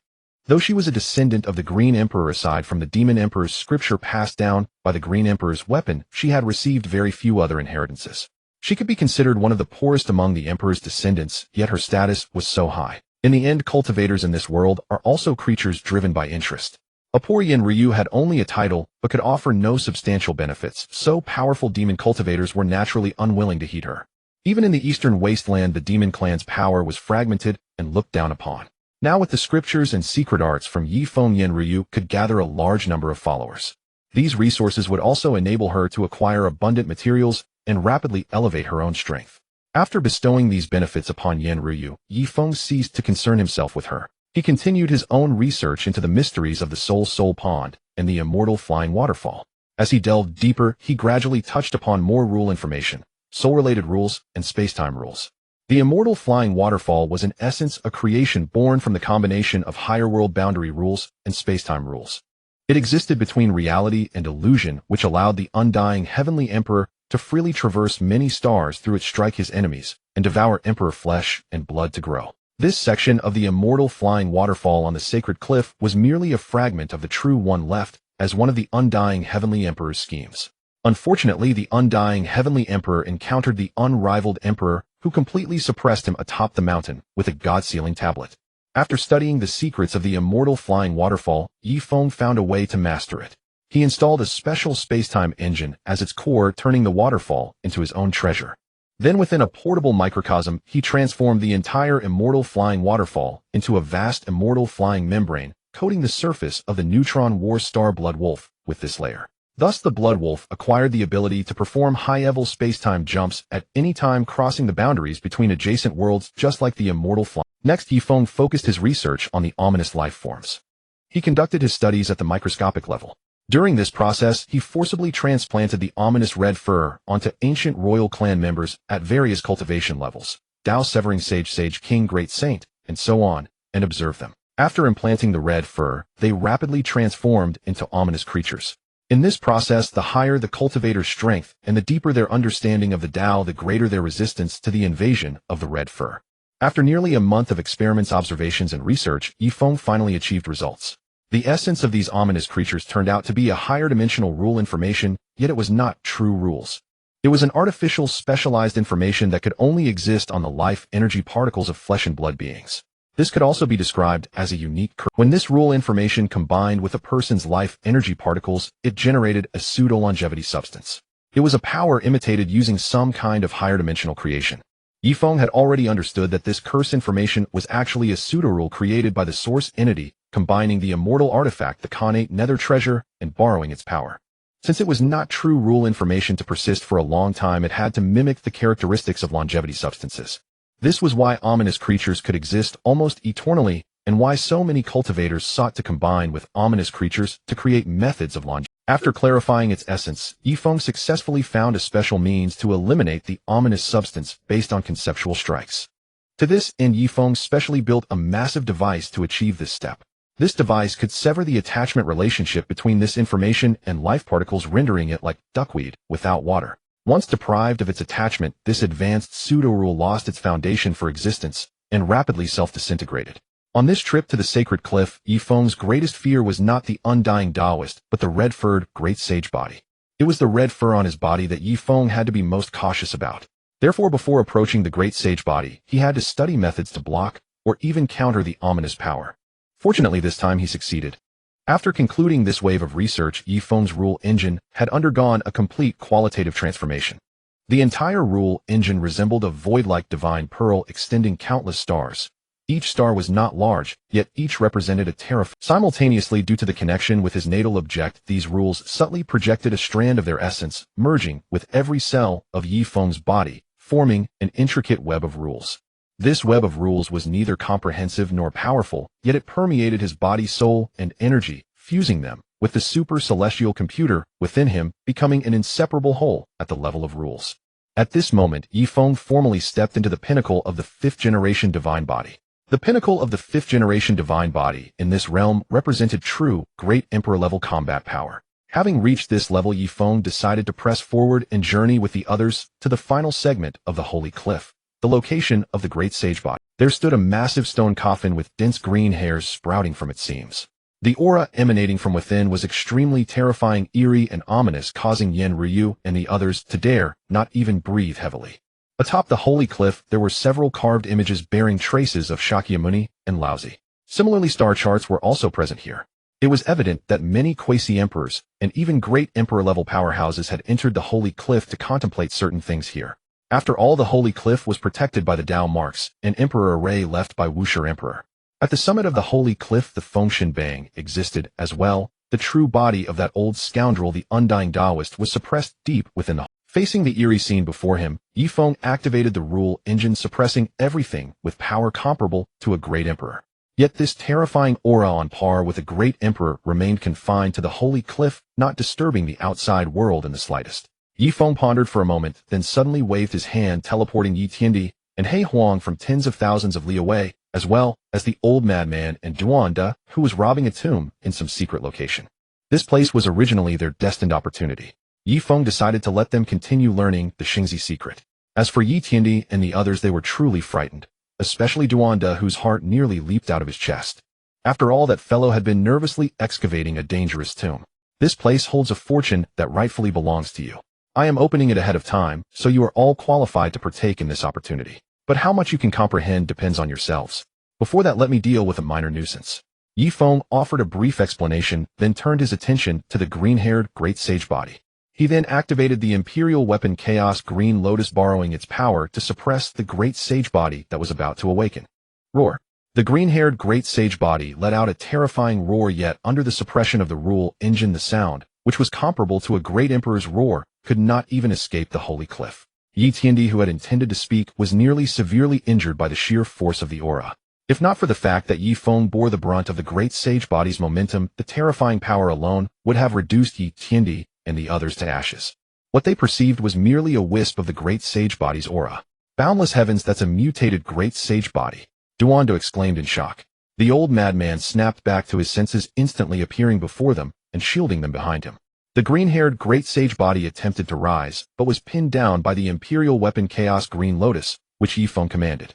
The great emperor-level suppression force allowed it only to roar and struggle, utterly unable to move, like a helpless prisoner subdued by overwhelming power. Witnessing such a formidable being reduced to helpless struggle under the suppression of the imperial weapon controlled by Yi Feng, Yi Tiandi and the others were profoundly shaken.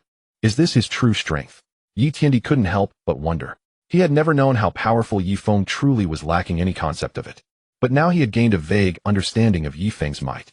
He had heard Duanda mutter the words great sage body just now. This meant that the struggling corpse might be the remains of a great sage body, a corpse comparable to a great emperor.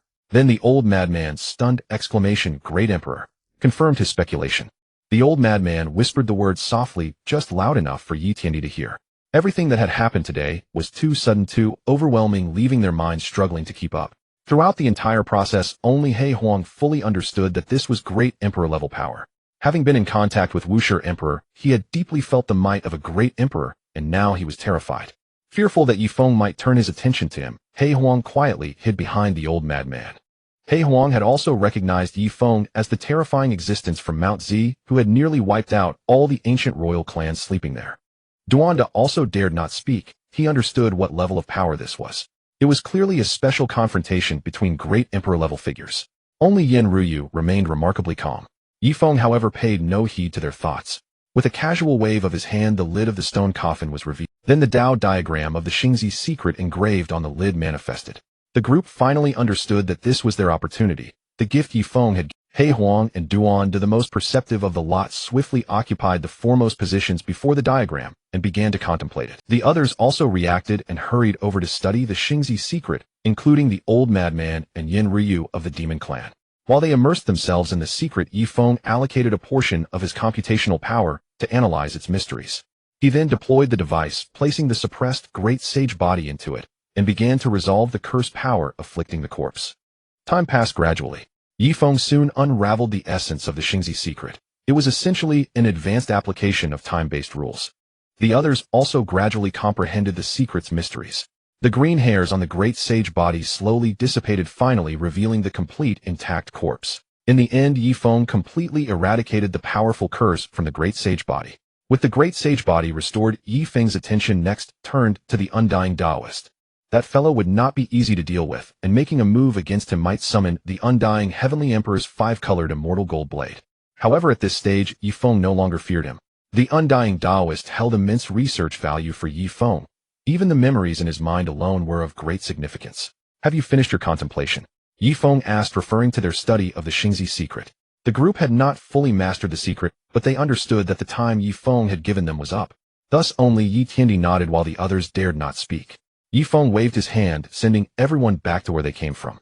In particular, Duanda was dropped back into the ancient tomb he had been looting, immediately disturbing whatever was inside. He cursed under his breath, suspecting that Yi Feng had done it on purpose. And his suspicion was correct. Yi Feng had deliberately caused him trouble. After sending away Yin Ryu and the rest, Yi Feng knew that the upcoming confrontation might reach great emperor level, unsuitable for their presence. Yi Feng placed the remains of the great sage body into the stone coffin and secretly hid it within Yi Tiandi's bitter sea, unnoticed by him. As for the imperial weapon Chaos Green Lotus, he would return it to Yin Ryu after this battle. With everything prepared, Yifeng began to contact the Fengshen Bang, commanding it to release its suppression over the Undying Taoist, leaving him to handle the foe. Prior to this, he had already communicated across the void with the Emperor weapon the Wuxia Bell. Through the Wuxia Bell, Yifeng obtained a trust-inducing mark for the Fengshen Bang. The artifact spirit of the Fengshen Bang sensed his power, which rivaled that of a great emperor, and thus agreed to this course of action. Yet the Fengshen Bang still hovered above the holy cliff, ready to suppress the Undying Taoist at any moment. If you bear the trace of immortality. But you are gravely mistaken if you think you can lay your hands on me. The Undying Taoist had long noticed what was unfolding outside. The moment the seal of the Fengshen Bang loosened, he burst forth from within. Yifeng coveted everything the Undying Taoist possessed, and the Undying Taoist in turn coveted the mysterious secrets of the immortal being within Yifeng. Yet soon the Undying Taoist realized his error. Yifeng directly activated the concept engine and the rule engine, while simultaneously wielding the Emperor weapon the Chaos Green Lotus to impose a powerful suppression upon the Undying Taoist. At the same time, the Neutron War Star abruptly appeared behind the Undying Taoist, slamming into him with tremendous force. The concept engine and the rule engine restrained the Undying Taoist's movements, while the Chaos Green Lotus invoked the suppression power of the Imperial weapon. Then the Neutron War Star struck its special technological assault, bypassing the Undying Taoist's unique defenses, inflicting grievous damage to both his body and soul. After the Undying Taoist was severely wounded, the rule engine activated immediately. Yifeng devoted all his computational power to sealing off the Undying Taoist's source of power. Combining techniques he had learned from numerous secret arts of this world, Yifeng ultimately succeeded in capturing the Undying Taoist. Though the Undying Taoist was the faith-derived incarnation of the Undying Emperor, he was not the true Undying Emperor. After being suppressed by the Fengshen Bang for so long, his power had long been depleted, and his state was no longer intact. Thus it was no surprise that he was overwhelmed and subdued by Yifeng's multifaceted measures. Then Yifeng produced a special metal cage. This cage possessed the ability to suppress the divine power circulation of its occupant, making it the ideal prison to completely suppress the Undying Taoist's power and incarcerate him. In the end, the Undying Taoist was successfully brought under Yifeng's control, becoming his latest experimental subject. After securing the oversized experimental subject, Yifeng immediately stored the Fengshen Bang and the great saintly body into the Neutron War Star. He then swiftly erased all traces of his presence here and rapidly relocated with them. He arrived at a prearranged location and began to wait there. Yifeng was uncertain whether the Undying Emperor had the means to track him, but he had to guard against such a The place where Yifeng now concealed himself was quite peculiar. It was within one of the most despised holy lands among the human race. That place was the Yaowang Holy Land. In the story of this world, this holy land had contributed nothing to humanity. Instead, it had repeatedly acted as a hindrance, its darkness rivaling that of the Dark Supremes. The Dark Supremes only emerged to wreak havoc once, but this holy land was the kind that lurked beneath the surface, perpetually plaguing the human race. Yifeng had witnessed the tragic conditions of the source mines in the northern domain, and the most ruthless methods belonged to the entire Yaowang Holy Land, whose oppression of the common people was the bloodiest. Every tentacle of influence extended by the Yaowang Holy Land was a terrifying force stained with blood, the most merciless toward the lower echelons. This time Yifeng intended to take advantage of the situation and use the Undying Emperor's hand to destroy the entire Yaowang Holy Land, provided the Undying Emperor could find him. The Undying Emperor was truly formidable. Yifeng did not have to wait long before an immortal flying waterfall materialized in the sky above the Yaowang Holy Land, and then the undying heavenly blade descended, striking directly down upon the Holy Land. Countless formations and Tao patterns arranged by the Yaowang Holy Land activated simultaneously. Yet before the undying heavenly blade, they were utterly useless. The blade, forged from 5-colored immortal gold, fell directly, shattering the entire defense of the Yaowang Holy Land. At this moment, the Yaowang Holy Land's imperial weapon, the Dragon Vein Black Gold Cauldron, finally emerged. It clashed with the undying heavenly blade, but was outmatched. The entire cauldron was blasted down from the sky, crashing through the Yaowang Holy Land, destroying countless hidden domains. The undying heavenly blade was remotely controlled by the Undying Emperor himself, while the Dragon Vein Black Gold Cauldron was only activated by the Yaowang Holy Land's experts at the cost of burning countless divine sources. Naturally, it could not withstand the undying heavenly blade. The Yaowang Holy Land had never produced a true great emperor, nor had it ever laid down a true imperial formation. Thus its defenses were quite ordinary, inferior to those of other holy lands. Countless elders, disciples, and even hidden saint-level figures of the Yaowang Holy Land were caught in the clash of imperial powers.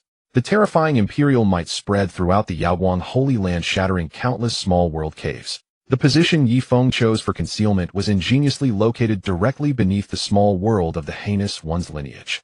As a result, the Heinous One's lineage was completely blasted out. Many experts of the Heinous One's lineage perished in the confrontation of Imperial-level powers, including the most important inheritor of that lineage, the Yaoguang Holy Sun. The relationship between the inheritors of the Heinous One's lineage and the Heinous One herself was tenuous at best. It was only because their ancestors had a modicum of favor with the Heinous One that they had been granted the Immortal Heaven Technique and the Devouring Heaven Technique. After the dragon vein black gold cauldron fell before the great saint of the Heinous One's lineage could recall it, it was directly taken away by Yi Feng. He was currently in need of an imperial weapon, and the dragon vein black gold cauldron would serve his purpose. As for the Chaos Green Lotus, it was to be returned to Yen Ryu. After Yi Feng collected the dragon vein black gold cauldron, the Undying Heavenly Blade sensed his location and under the Undying Emperor's control, slashed horizontally toward Yi Feng. At this point, the remnants of the Yaoguang Holy Land realized they had been scapegoats for this mysterious young man. However, facing the Undying Heavenly Blade, Yi Feng directly manipulated the Chaos Green Lotus to collide with it. The Chaos Green Lotus was at a disadvantage against the Undying Heavenly Blade. After all, the latter was forged from 5 types of immortal gold each, with its awakened immortal gold essence, making it not far from being a celestial weapon. This collision caused the entire eastern wasteland to tremble. However, the 5-colored formation diagram on the Beidou star activated, quelling the aftershocks of this Imperial-level clash.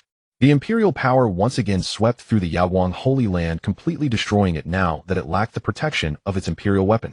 Yi Feng's deliberate diversion of calamity directly annihilated nearly 70% of the Yaoguang Holy Land's strength. Those who survived were the swift ones fleeing the Yaoguang Holy Land as soon as they sensed the danger. The clash of Imperial power also drew the attention of countless Dark Supremes from the Forbidden Zones. But Yi Feng paid them no heed. He used the Chaos Green Lotus to attract the Undying Heavenly Blade's attention, then directly hurled out 10 enormous gears. These were special rule engines, but they were single-use. The 10 single-use rule engines deployed together, projecting countless gear shadows in the sky, emitting a clanking sound of mechanical rotation. The Undying Emperor behind the Undying Heavenly Blade sensed trouble, but the 10 gears merged, combining the laws and principles of the Haotian world, the mysteries of this world's power, and the essence of rules themselves, to directly open up a stable small world. This special small world emerged, trapping the Undying Heavenly Blade within it, successfully confining the blade.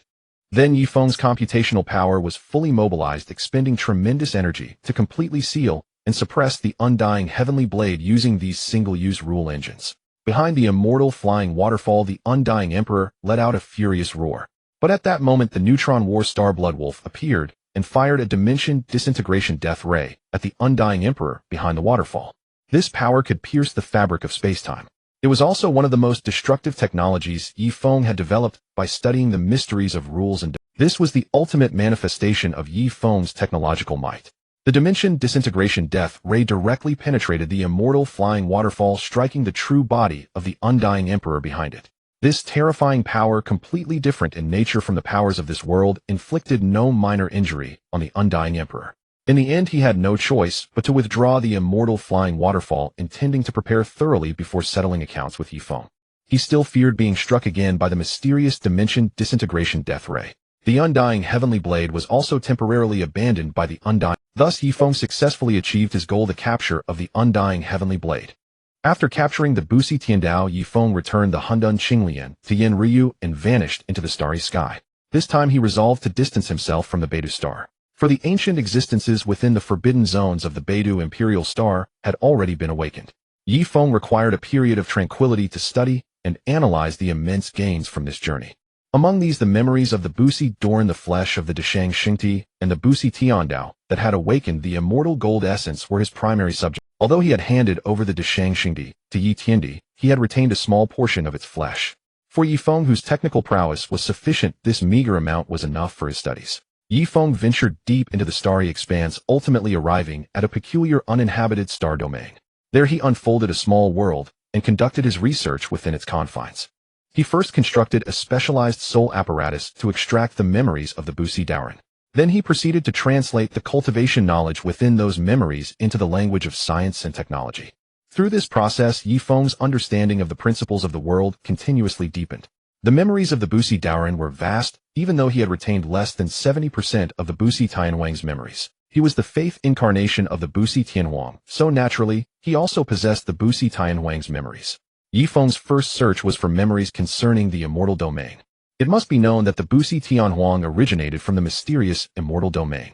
Later, when the immortal domain collapsed, this little phoenix fell from it into this world. After a cursory glance at the relevant memories, Yifeng was deeply disappointed. The Busi Doran's memories contained no trace of the Busi Tianhuang's time in the immortal domain, nor any recollection related to it. This made Yifeng realize that the Busi Tianhuang had undoubtedly imposed a strict seal on this information. After all, it involved the Busi Tianhuang's most core secrets. Though the Busi Tianhuang's memories of the immortal domain were absent, his recollections from the era of Dizuan, as well as the memories and insights from numerous subsequent eras, remained within the soul of the Busi Doran. For Yifeng, these were tremendous gains. He went into seclusion in the starry sky, spending nearly 2 decades to fully absorb and thoroughly analyze the various information contained in these memories. The most marvelous aspect of technological power was that once one grasped the fundamental secret of a certain force, it could be replicated infinitely. 2 decades of seclusion and absorption yielded Yifeng an immeasurable harvest. The historical information of the entire world became transparent to him, and countless secrets were no longer hidden. Yifeng's rule engine absorbed a vast amount of rule information during this process. The engine's own power had already reached the later stage of the Great Emperor level. After absorbing this information, Yifeng began to design a rule-based upgrade for his 5th-generation divine body. That is the design work for the 6th generation. The design of Yi Ji's 6th-generation divine body was approximately 57% complete. He had a preliminary estimate of its level. Once fully upgraded, it would roughly correspond to the Hongqian immortal level of this world. The 6th-generation divine body, relying on its sheer formidable power, could break through the limitations of a medium-sized universe and engage in cross-universe. In the parlance of common cultivation worlds, a 6th-generation divine body was akin to a transcendent being within a single universe. To complete his 6th-generation divine body, Yifeng needed more rule information. The more rule information he encountered, the higher the completion degree of his 6th-generation divine body. The Busi Tianhuang's comprehension of rules was profound, but it was the result of endless years of plundering and accumulation.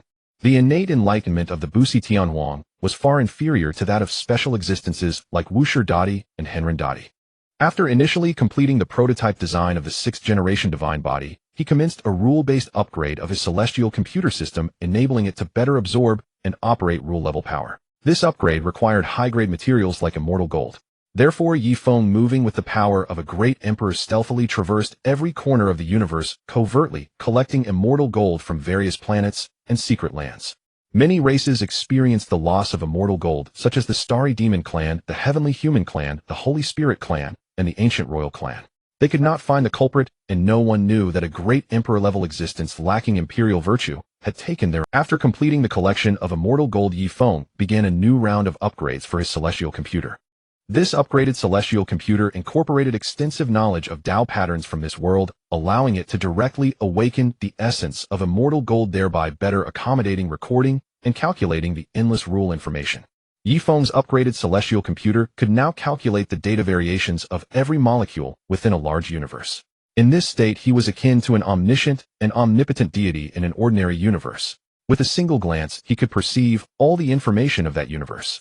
Even in most universes, the vast majority of information was transparent to him. Through the upgraded celestial computer, leveraging the power of rule information, he could reach every corner of the universe and discern all secrets. Of course, his celestial computer could not observe secretive existences such as the Taichu Ancient Mine, the 99 Dragon Mountains, the Fire Domain, or the 3-Life Copper Coffin.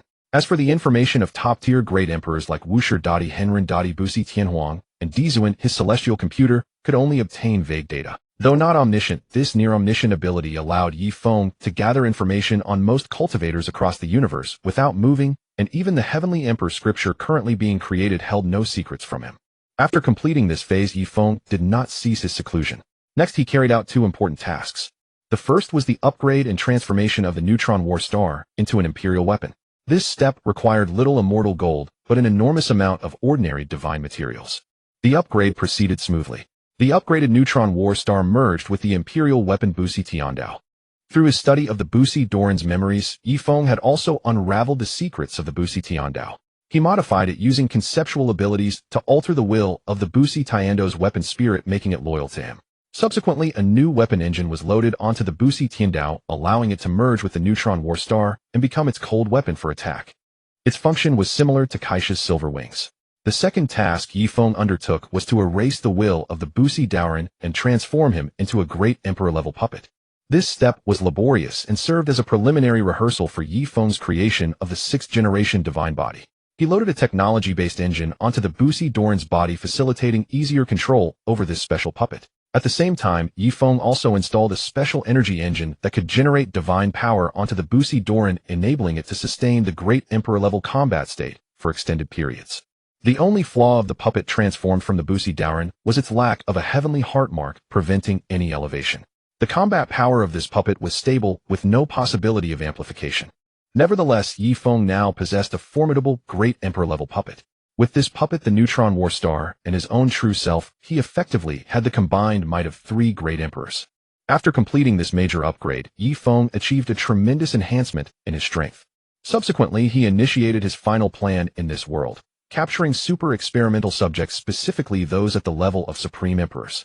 After upgrading the Neutron War Star to an Imperial weapon level, its interior now contains a unique, utterly desolate small world devoid of any energy. Imperial Prison. This is a terrifying prison specifically designed to detain Emperor-level powerhouses. After thorough preparation, Li Qi prepared to directly strike against the emperors who had severed themselves in the various forbidden zones. Due to the new circumstances brought about by this transformation, Yifeng decided not to wait for the appearance of the false path to immortality and took direct. He directly came to the largest forbidden zone on Beidou Star, the Taichu Ancient Mine. This is a mysterious cursed land passed down from the ancient era, a nearly eternal expanse of enigmatic ground. Even if the entire world undergoes upheaval, it can endure forever. After arriving above the Taichu Ancient Mine, Yifeng first employed the concept engine to perform a space-time rewrite on the region at a level that suppressed anti-dark energy, anti-spacetime, and avoid and rule operation. The entire Taichu Ancient Mine was confined into a temporary space-time pocket world, completely separated from the entire universe for the time being. Originally, there was a vast barrier between the Taichu Ancient Mine and the entire universe, making it an independent region. Now Yifeng used technological means to conceptually partition it effortlessly and without any strain. The entire Taichu Ancient Mine vanished from the sight of the world in an instant. This sudden change quickly drew the attention of the world, and even more so the attention of the sleeping Supremes in the other forbidden zones. One by one they awoke from their near-hibernating slumber and closely watched the changes in the Taichu Ancient Mine.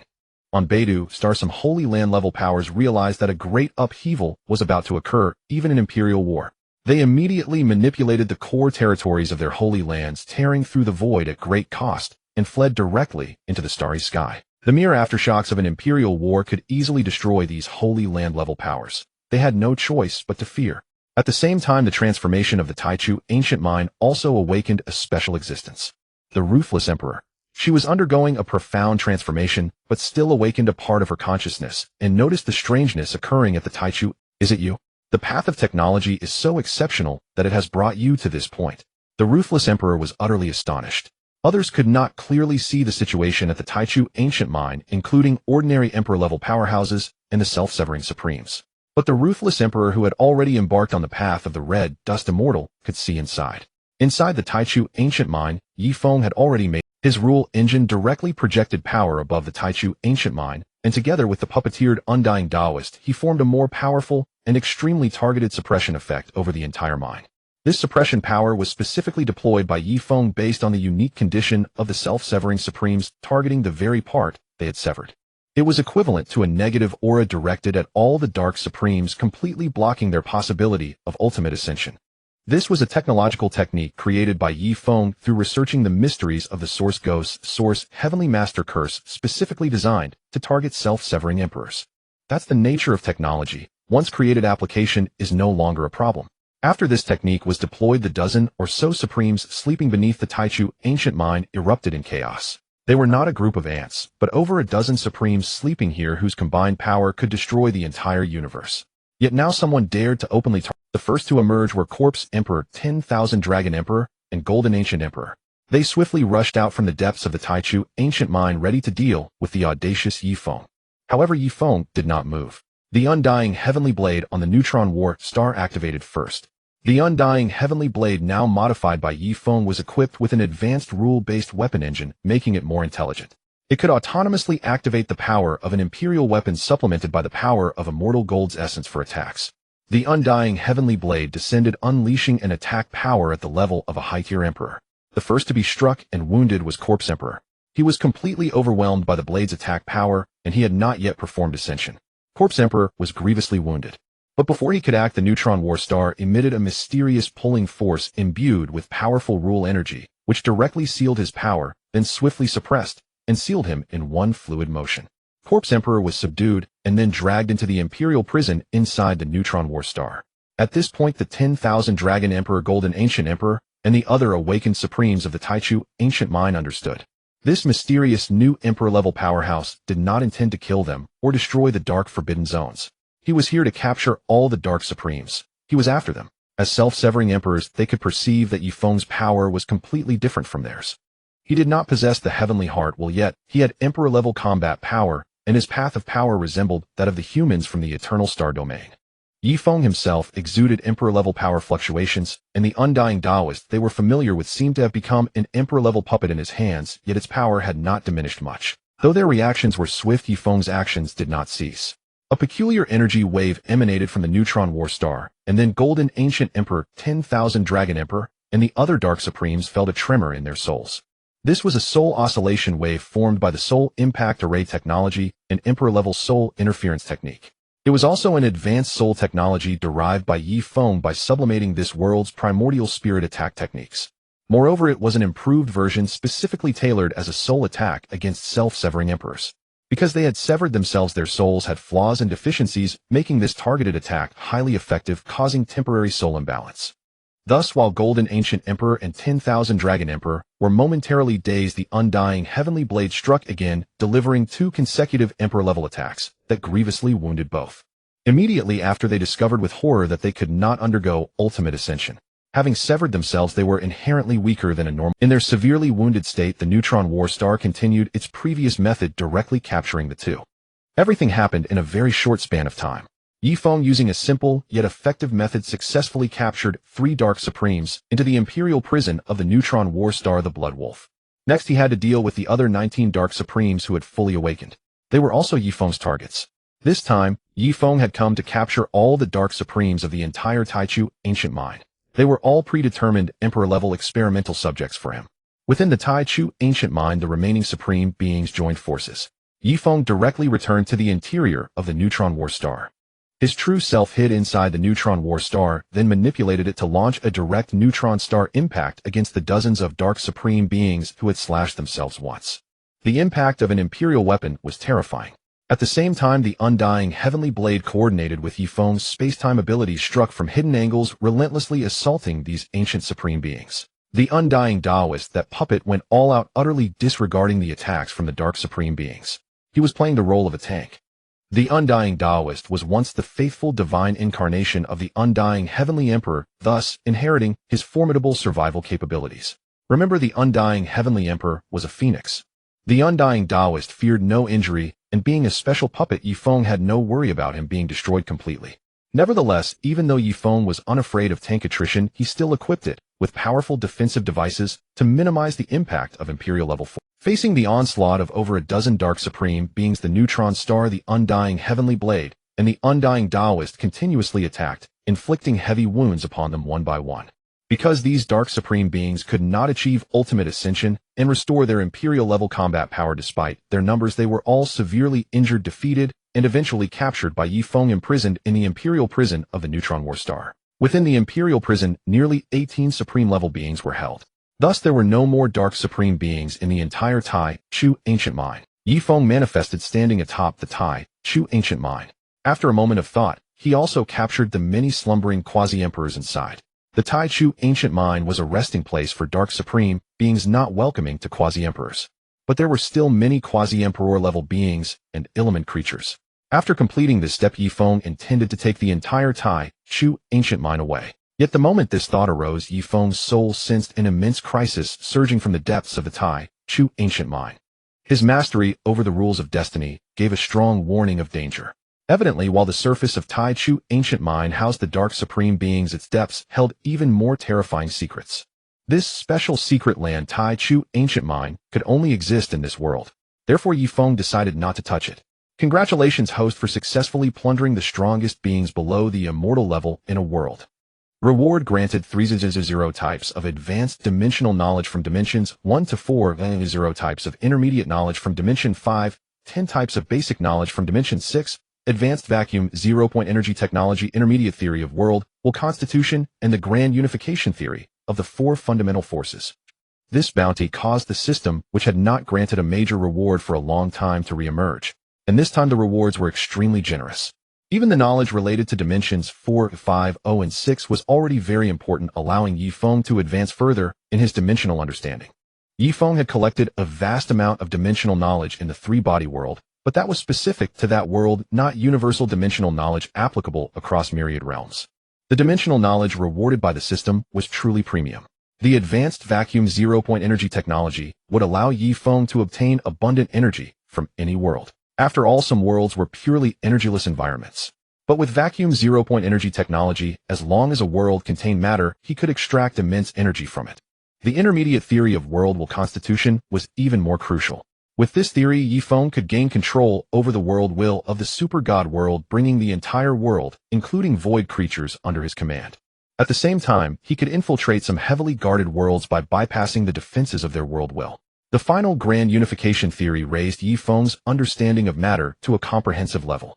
Through the grand unification theory, he could freely analyze the changes in the fundamental forces that constitute matter, thereby mastering all material transformations, including the myriad material changes of life itself. With the grand unification theory, he would achieve true infinite transformation and mastery over all matter. After claiming the rewards, Yifeng swiftly left the Tai Chu ancient mine.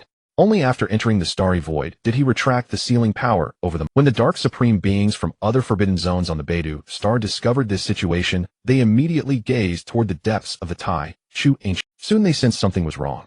Where were the people? The 19 terrifying dark supreme beings in the ancient mine. How had they all lost their vital aura? Where had they gone? The dark supreme beings of the other forbidden zones almost thought they were seeing things, or that some illusion had been cast inside. Even the ancient eternal heaven supreme being among them looked toward the Tai Chu ancient mine. After repeated verification, they discovered a horrifying. The dozen or so dark supreme beings within the Tai Chu ancient mine had all vanished. From the traces left in the mine, it seemed a terrible battle had occurred, yet after the battle, not a single trace of blood or bone remained. They had simply disappeared. The dark supreme beings speculated about a possibility, but subconsciously dared not believe it, that the dozen dark supreme beings had either been captured by the mysterious figure or had all perished at his hands. But how could that be? Yet from the scene and evidence, it was the most likely conclusion. At that moment, all the dark supreme beings felt their scalps tingle and a chill surge through their hearts. If this person possessed such power, could they be the next target? After much deliberation, the Forbidden Zones, Immortal Mountain, Divine Ruins, High Heaven, Reincarnation, Sea Immortal Tomb, and others, rapidly rose from the earth, tore through the void, and vanished into the cosmos. The dark supreme beings within them were also afraid. To lie low temporarily and observe the situation seemed no bad thing. As for losing face, would these dark supreme beings who sought immortality care about such a thing? In the heyday of the undying emperor, they had all hidden away. Thus on the entire Beidou star, aside from the desolate ancient forbidden land and the now empty Tai Chu ancient mine, all dark forbidden zones had disappeared. Spies from the many sacred lands scattered across the starry void also observed the upheaval at the Tai Chu ancient mine. They were too shocked to express their emotions. But this incident was too significant. Some ancient forces in the starry void quickly obtained intelligence. The top echelons of the entire universe were shaken. The fate of the entire universe was rapidly shifting because of this event. Capture the Great Emperor, analyze the Great Emperor, study the Great Emperor. The Dark Sovereigns at the Great Emperor level had now become Yifeng's most perfect research subjects. Their flesh and blood, their divine power, their Tao Palace, their immortal terrace, and their memories were all objects of his study.